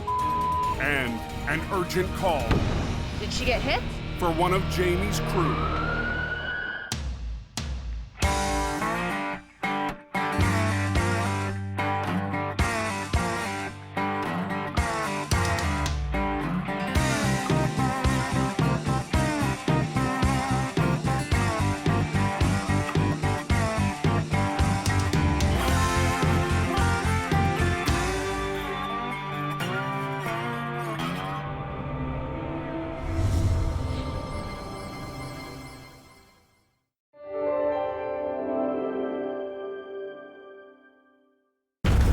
This time on Highway Through Hell.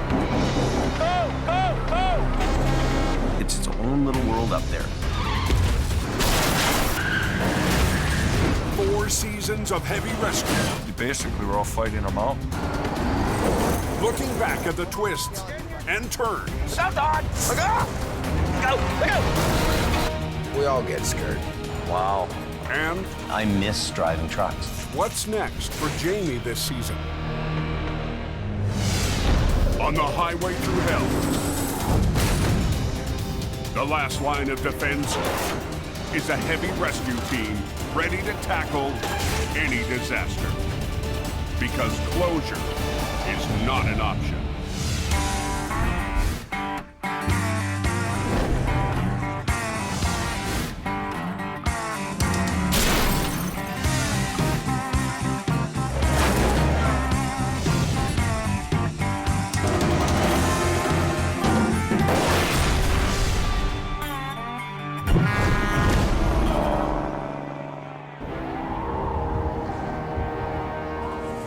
It's its own little world up there.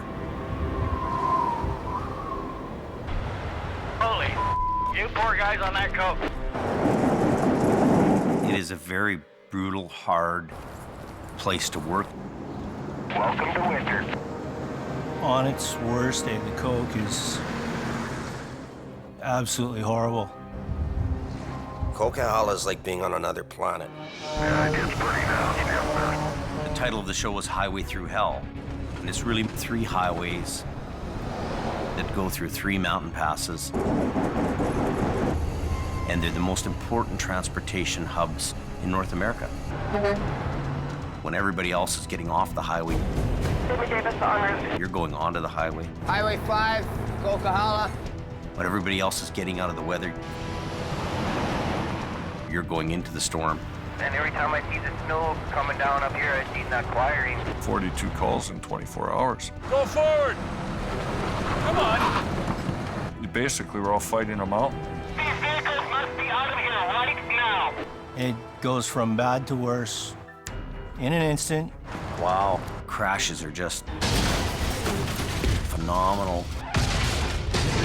When you get a monster crash, it's big.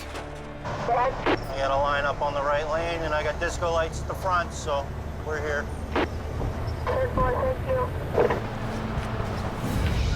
Like the fist of God came down on it. Hold it! Wow.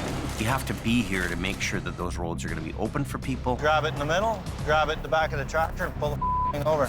It's go, go, go. It's adrenaline through the roof. Hey, what is going on here? You got 15 minutes to get the road open because the highway guy is bitching. Closure is not an option. And it's really more than just one location. Northern Alberta is definitely its own brand of hell. Okay, let's go. You get it. Let's go. Stop all traffic. Flat and windy, cold. It's cold out today. Minus 53. It's pretty white out up there. It's not for the faint of heart.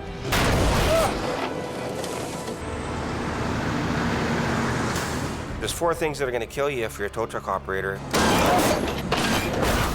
No! Weather, fatigue, equipment, and other drivers.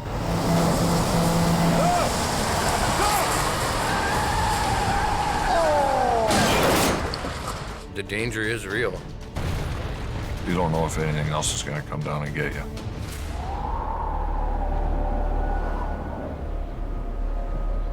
Highway Through Hell is one of the most successful documentary series ever made in Canada.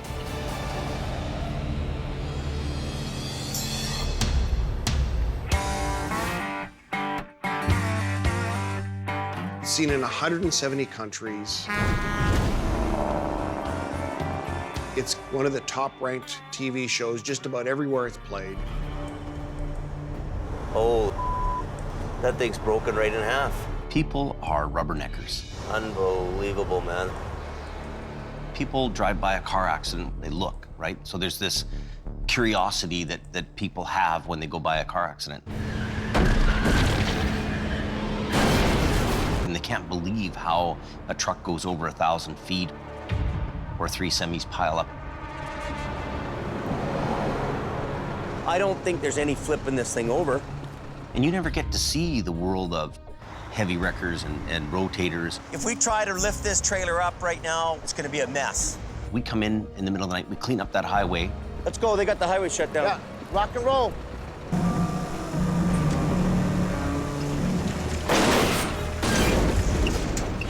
Yeah, baby.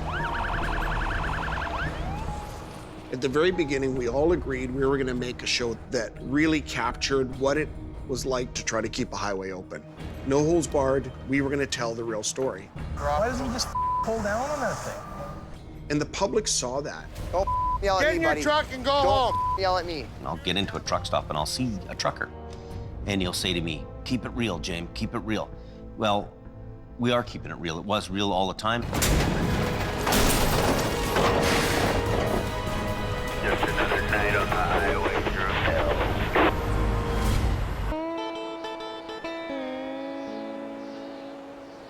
There's been a lot of changes since the beginning. The one thing that's constant is change. So happy when this place is not a mud pit anymore. In season 1, we have 1 location, a couple of big wreckers. We have a small, tight little crew. Pull, come on. 5, 6 guys. You've got Sammy here. Big 10-4. Kevin. Somebody's gonna tag somebody today. Bruce. Come on.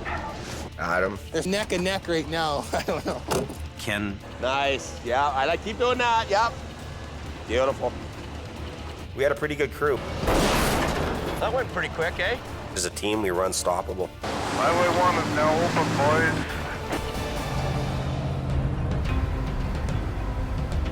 At the end of season 2. Let's get out of here, man. I've had it. This is stupid. Competition was in. They're like dogs chewing on a piece of meat. The wrecks are down. We really are faced with the reality of financial stress. Bills every day. Some of the guys at the barn that we deal with all the time. And you don't feel you can... Well, we can't survive. Survive. Really, we can't survive. They say to us, look, go to Fort Mac. There's lots of work up there. There's money in the oil fields. Go to the oil fields. Go to Alberta. The oil boom's on at that time. The work's everywhere. And we either get on the ride or stay back and die. We really don't have any options. So we go up there. Look at that. Just like money, money, money all up and down this road all morning, eh? Yep. Hey, go ahead, Colin. Get over! Decent, Jimmy. Decent.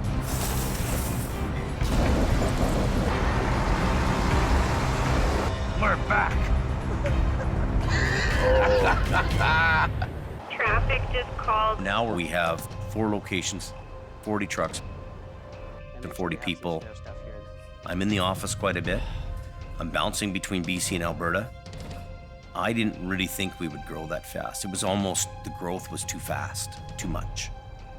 And I almost yearned for the days where things were simple and I had 3 or 4 guys and a few trucks. Jimmy Davis en route. It's been a ride and a half, I tell you.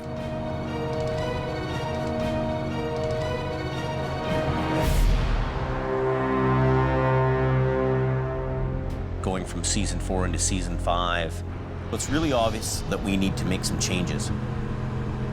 I got to get back to basics.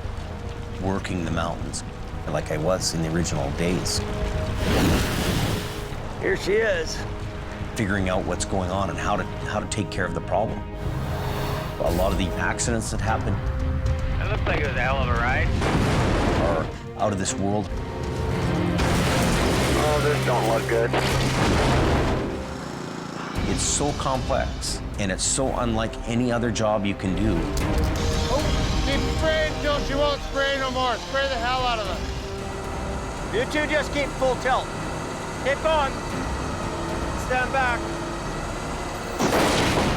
Now I've got time to do wrecks. Unhook it and get off the road. High five. I'm living to tow. Okay, tighten it up. We've got the guys in the gear, Whoa. Everybody watch out. and our job is to keep the highways open. Yeah, Jamie Davis is en route. You ready to give her a go? Yeah. We'll get him out of here. We never know where we're going next in this thing. Yeah, we win. We're not scripting anything. We're not making up what Jamie does today. Keep going. Well, it's just a day in the life, man. That's what it is. Snowfall, slush, ice. It's a tough battle. Uh-oh. Yeah, it's on fire now. Things beat you up once in a while. But if you love the job and you love doing what you do, you don't ever lose that. We have been given a responsibility to keep this highway open, and I intend on fulfilling that responsibility. Oh, it's getting worse by the second. It's you and your machine battling the elements. You still didn't get no chains on. Put your chains on and it will move. Hocus pocus. If you don't want to move it on your own, we're going to move it for you. He's got the door locked now. It's hard to be civil with these guys. Now, here it comes. If you can't find the path of least resistance, create it. Yeah, go easy, Al. Huge risk. That's what it is. Tighten those chains up.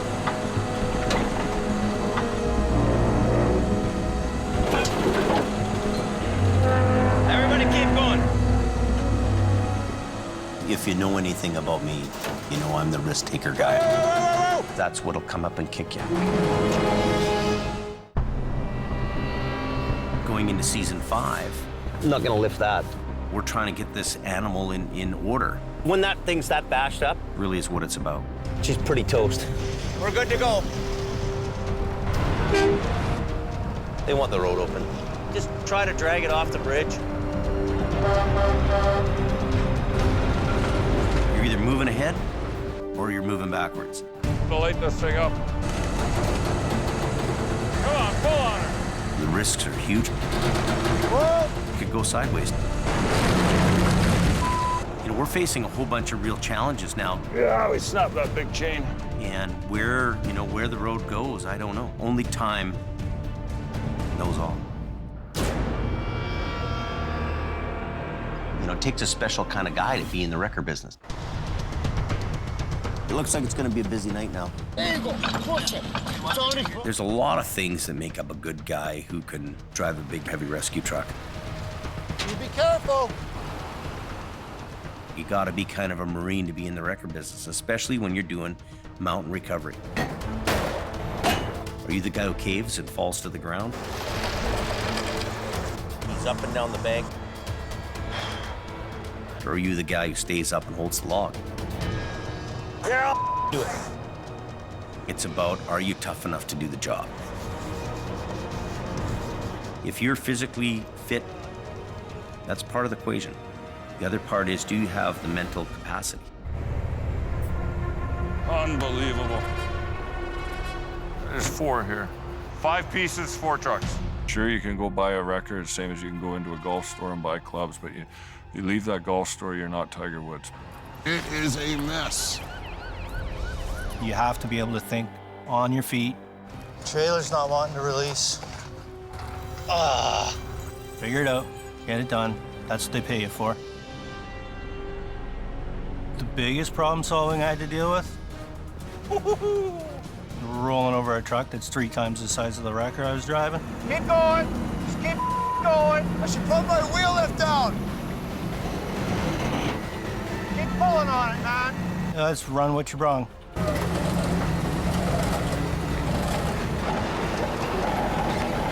it comes. Slaughter Goliath.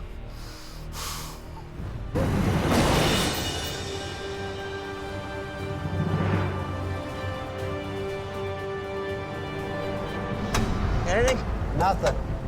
In the world of heavy rescue, you have to expect the unexpected. Ah! The wall just cave in? Anything can happen. What do we got here? When we show up to an accident, we don't know what we're getting into until we actually get there. Wow. We have to come up with a plan on how we're gonna get that thing out of there with only the tools in our head and the tools in our truck. Everything is always different. It has to go in the bay. You've always got to be thinking outside the box.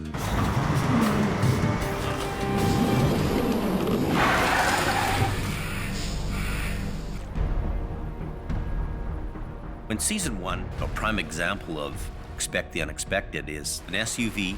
I can't believe it. These guys live. It's gone over the bank. It's 1,000 feet down, and it's upside down in a river. Belly, belly, bula, bula. Bula, bula, bula. It's got Jamie written all over it, this job. It's like, come get me. You ready to start going down? Yeah. It was decided that me and Sammy would go down and get this thing.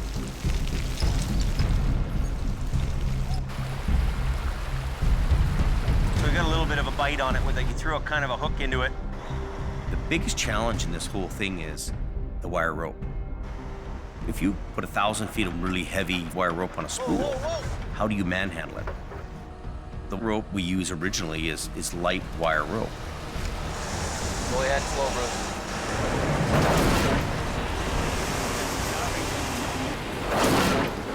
The line snaps.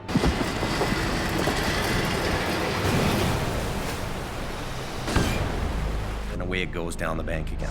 Holy. You guys okay there? Eventually, we bring some really heavy 5/8 line down there. Coming okay?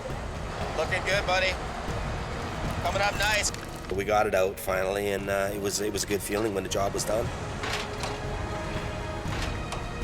We got her done.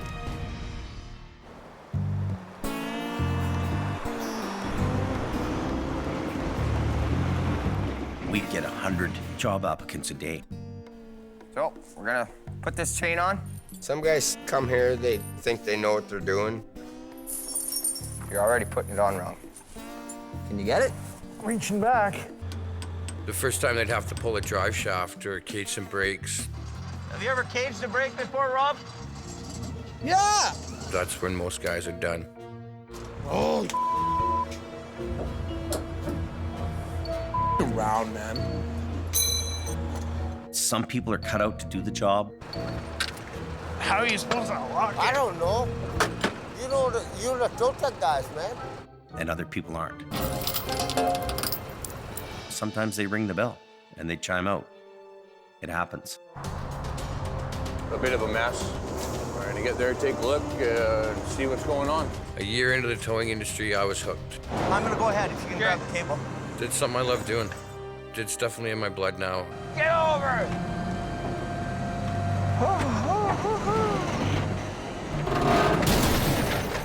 Nice. Okay, this line, but hang on, okay? Go. I enjoy helping to keep the roads open. Front end. Run. I was born to do this. Neil.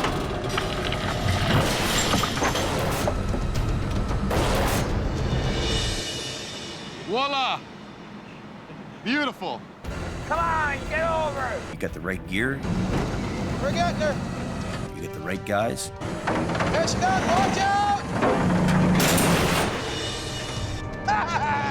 This is what we live for in the recovery world.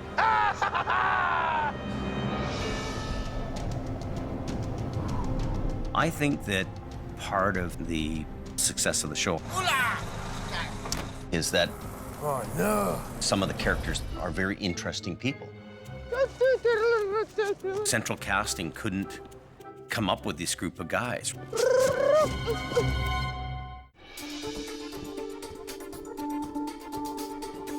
When you're watching Highway Through Hell, it's got such a diverse makeup of people and characters. I even gave you peanuts. I'm not a bad guy. And they each contribute something different. You gotta work hard. It doesn't ever get old. It never gets boring. Central casting couldn't come up with this group of guys. Somebody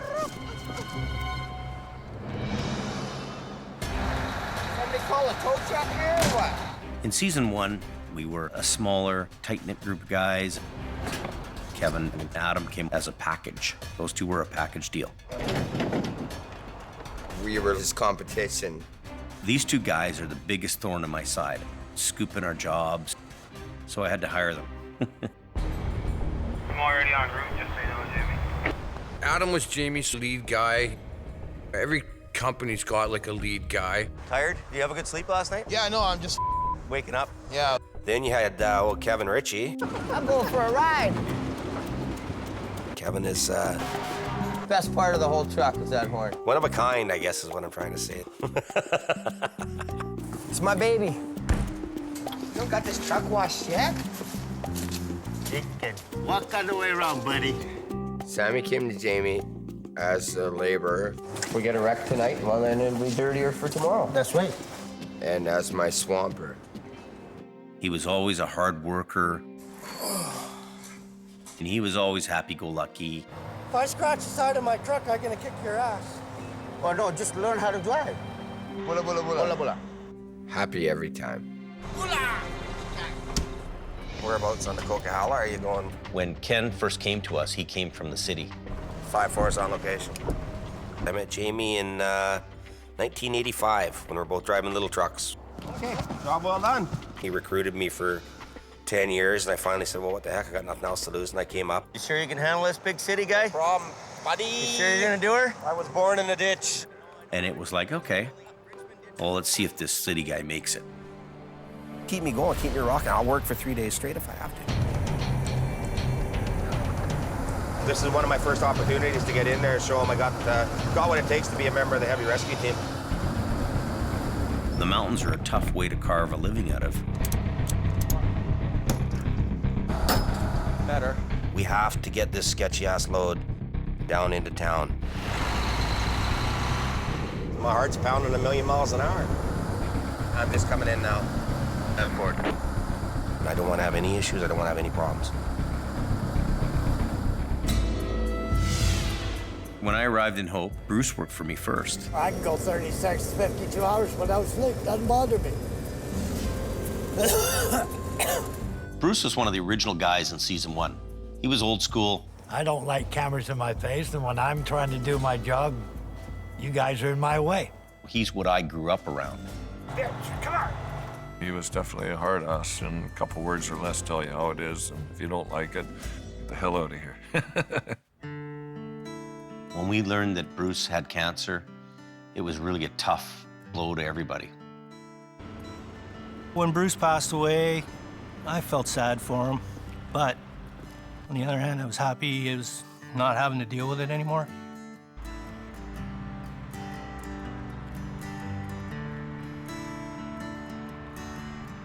He was one of my best friends, and I'm still heartbroken that he's not around. Bruce's truck's parked in the yard, sitting there, and I just can't bear to get rid of it. We still think about Bruce and talk about Bruce all the time. Thanks.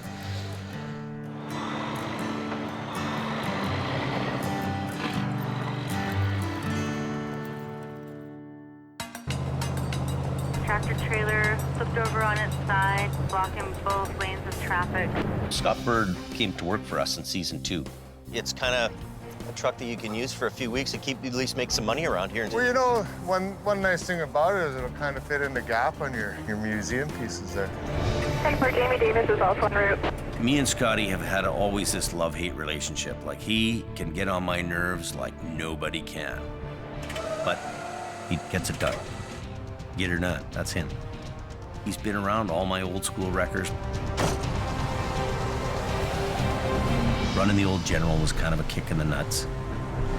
Running like an old truck does. Noisy and stinky. He's a nice guy, he knows what he's doing, but he did kind of deserve it because he gave me a bit of attitude. No heater in here. I just gotta kind of duck down like this. This just won't do.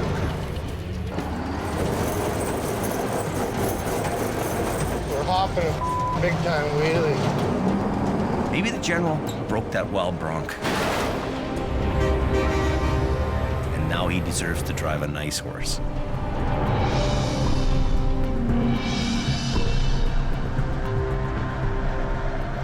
Hope for the best, expect the worst. Howie came out to work for us during season 3. I call him like the MacGyver of towing. Any problem comes, he knows how to fix it. As long as it's got some work lights on it and 2 winches of work, I'll figure it out. He doesn't talk much. He doesn't make a big fuss about it. He just makes it happen. I don't worry about proving myself to anybody. I just do the job I know I can do. Holy.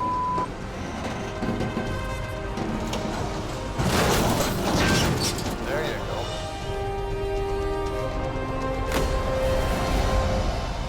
Howie and his wife had a horse farm closer to the city. This is Dodge. And it was becoming hard on him and his relationship to keep coming out to Hope. He ended up working back in the city where he was closer to his house, which I can understand. I work for Clover Towing. Mostly do city driving now. I always miss going up on the coke. That's the place to be. He did a great job while he was here. I wish he was back. Colin started out in season 3. We needed him in Alberta. Back up!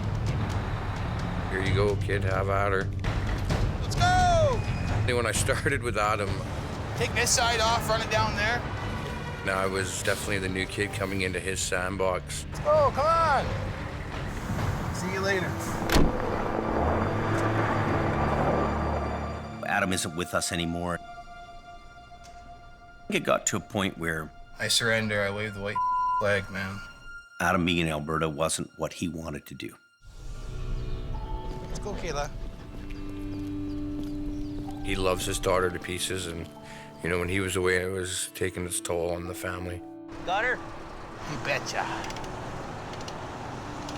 You know, Adam and I were great friends before he left. Did you hear that about that story? No. There's a bunch of pileups on 63. I don't really have any hard feelings to Adam, simply that we were on different roads and it didn't work out.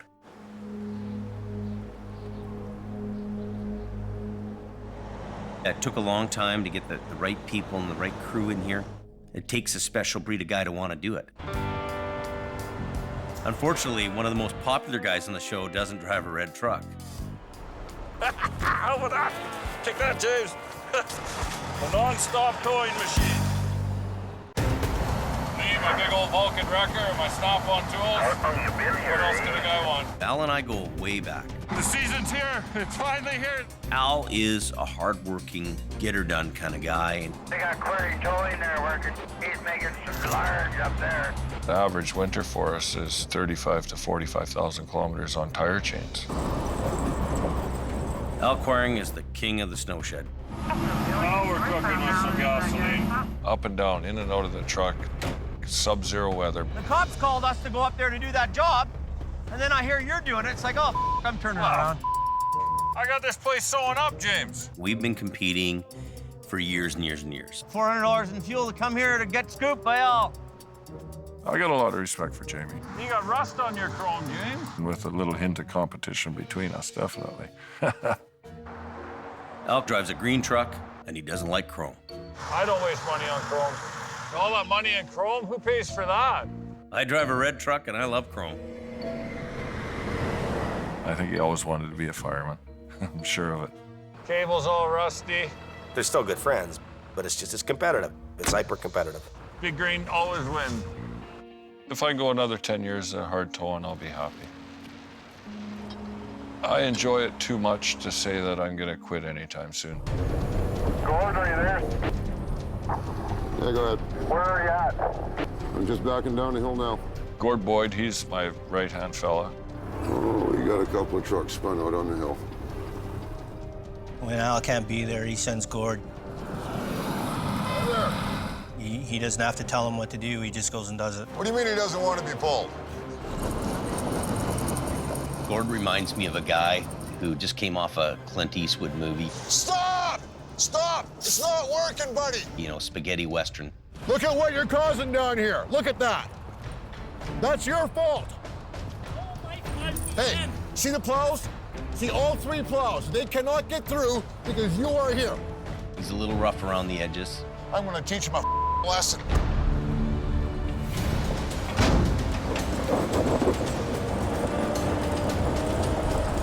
But Al's lucky to have a good guy like that. Just like that. They're few and far between. Welcome to the party, Gord.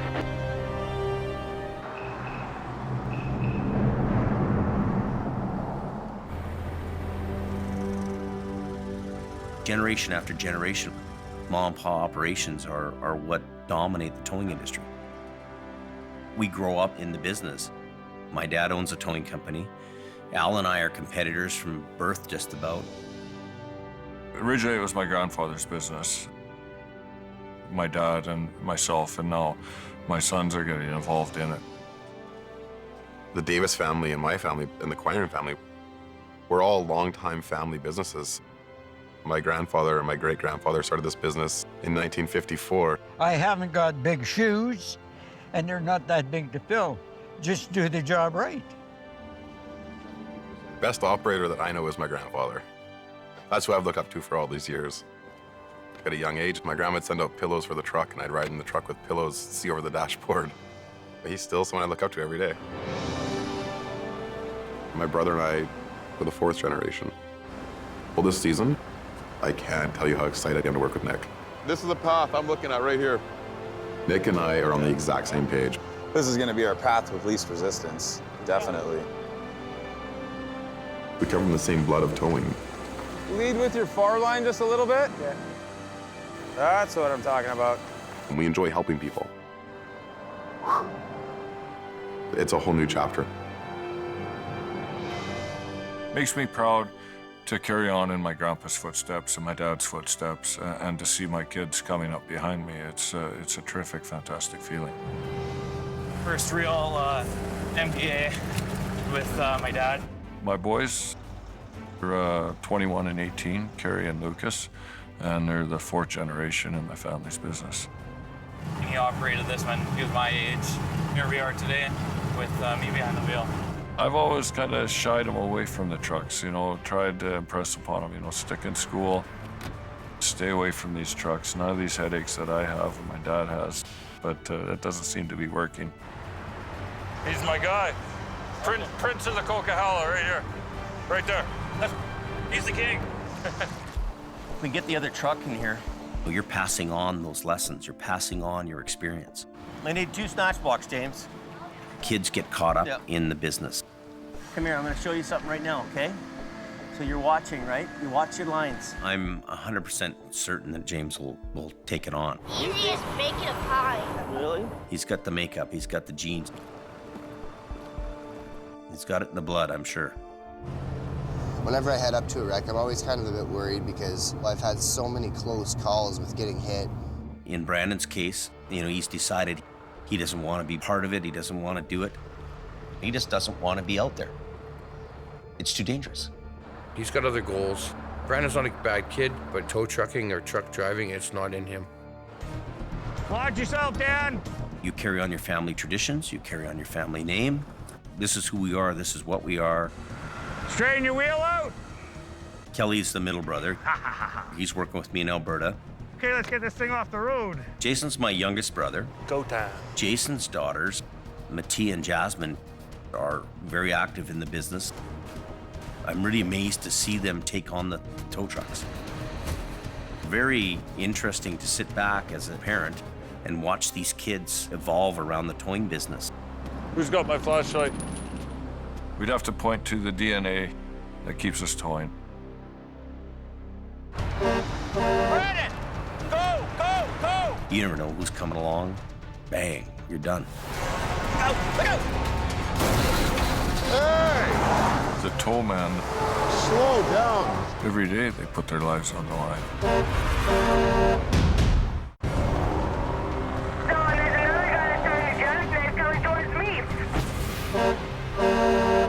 Sometimes there's stories that come along in the show. This guy's jackknifing right now.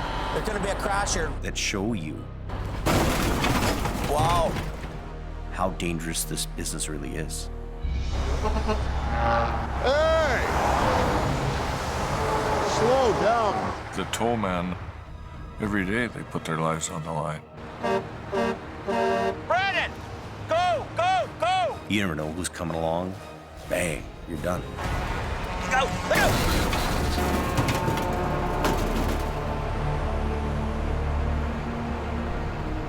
Even getting to a wreck. We got a guy there in the ditch. You're heading to some of them in a blinding snowstorm. Where the the road? I'll just follow you with lights on. I always try and place myself in my truck so that I'm not gonna get hurt. Okay, let's go. Let's try this.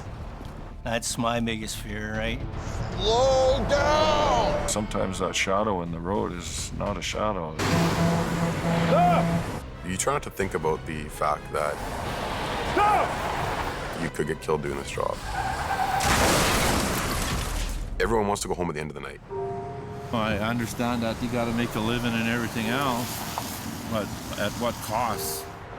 I seen this guy starting a jackknife, and then the plow came and smashed in the back of the back guy. We all get scared. We all get scared. I get called to pull a truck and a trailer that's gone down an embankment up off a Forest Service road. You're right at that real snotty part. I wasn't prepared enough, and I ended up going down a hill backwards. Look out, Don! Get out, get out, get out! Open the door. I don't want to die in a tow truck. I'm probably gonna sooner or later, but I didn't feel like dying that day. Get out! Look out! Get out of the...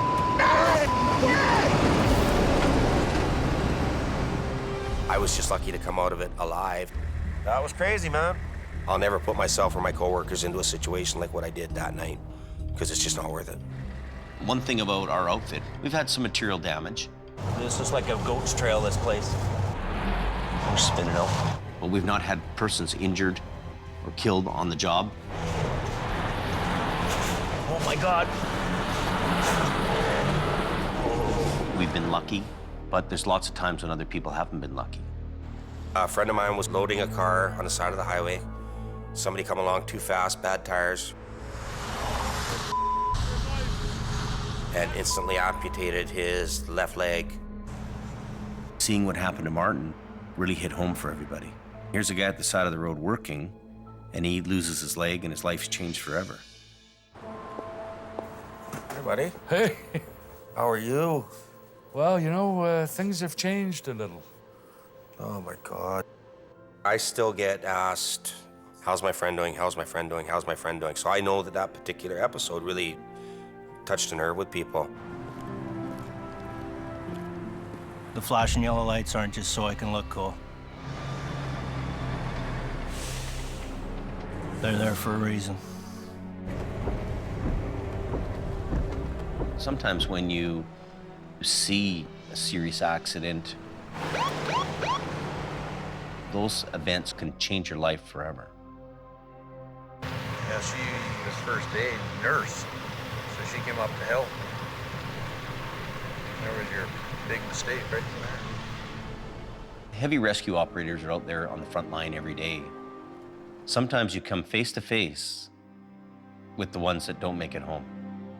Another vehicle came down the hill, struck that vehicle again, and then struck the woman that got out to help and killed her. That's not a fun part of the job. That's not a rush. This is some of his personal stuff, so we'll keep care of that. I've seen a few bodies. Things run through your mind. You wonder who the person is. You know, does the person have kids? You know, is there somebody at home waiting for him to get home? You don't want to ever see anybody die. I've seen a few too many.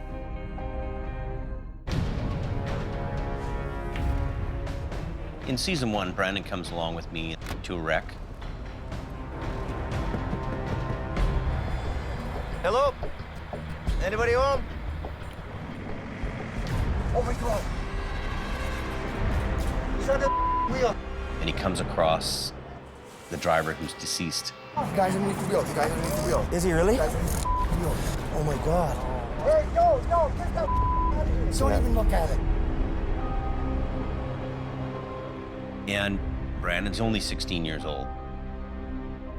I could see the hollowness in his eyes. This is a big shock for him. I don't want to see that ever again. That's... Oh. That day will stay with him and the rest of us for a long, long time. There's one fatality. And then there was the one up the canyon with the formaldehyde tanker, which took a young kid's life. Somebody makes a poor choice. It's never good. I try not to take it home with me. It's not. It happens. You take the ghost home with you, definitely. I'd be lying if I said it didn't.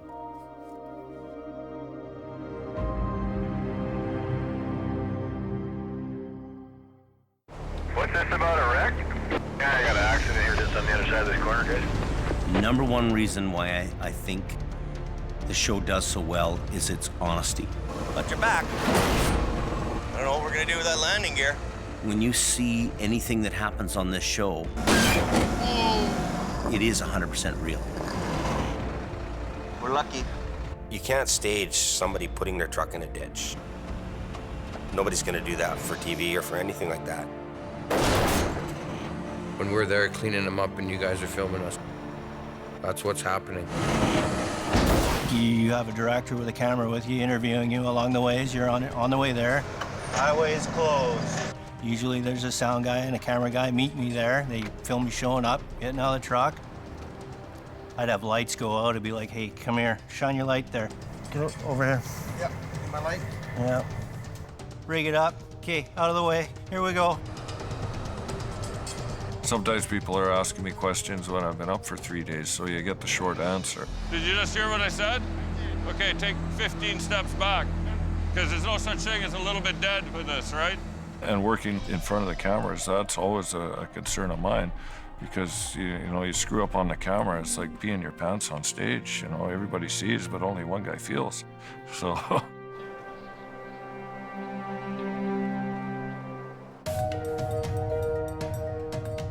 One thing I'm very proud of is the fact that the show has actually helped reduce accidents. Westbound, Highway 1. We need you guys to slow down. It's almost putting me out of business, believe it or not. We got snow squalls in with that wind. It's opened a lot of eyes to what really can happen up there, which is a very good thing. I hope the image of the towing industry has been brought up in people's eyes around the world. Take it easy in the westbound lane. There's a truck in the ditch.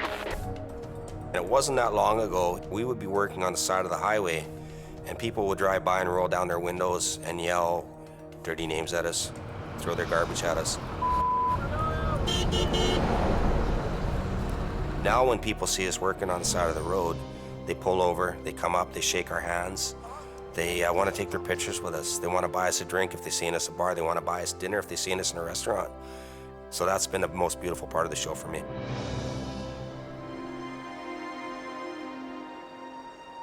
You know, I'm starting to see the quality come out. I'm starting to see the shine come on. I'm beginning to understand that bigger isn't better.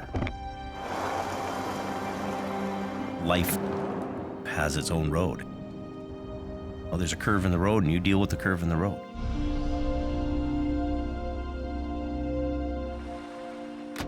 The wind is in his favor, but whether he can capture it within his sails is another story. That's up to him, right? It could be make or break this season. We're gonna just have to go down that road and see what happens. You got the right gear, you got the right guys. We're not finished with this yet.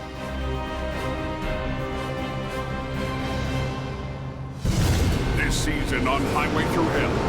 Image is on fire. The fun of trucking. Come on, let's go! Ah! Yeah! Come on.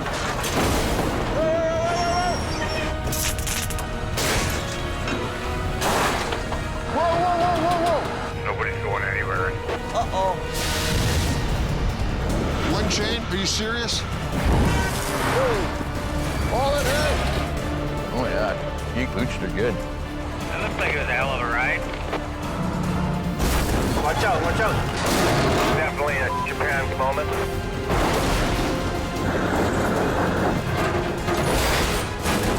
Mission accomplished. Bada boom, bada bang. Here we go, once more into the breach.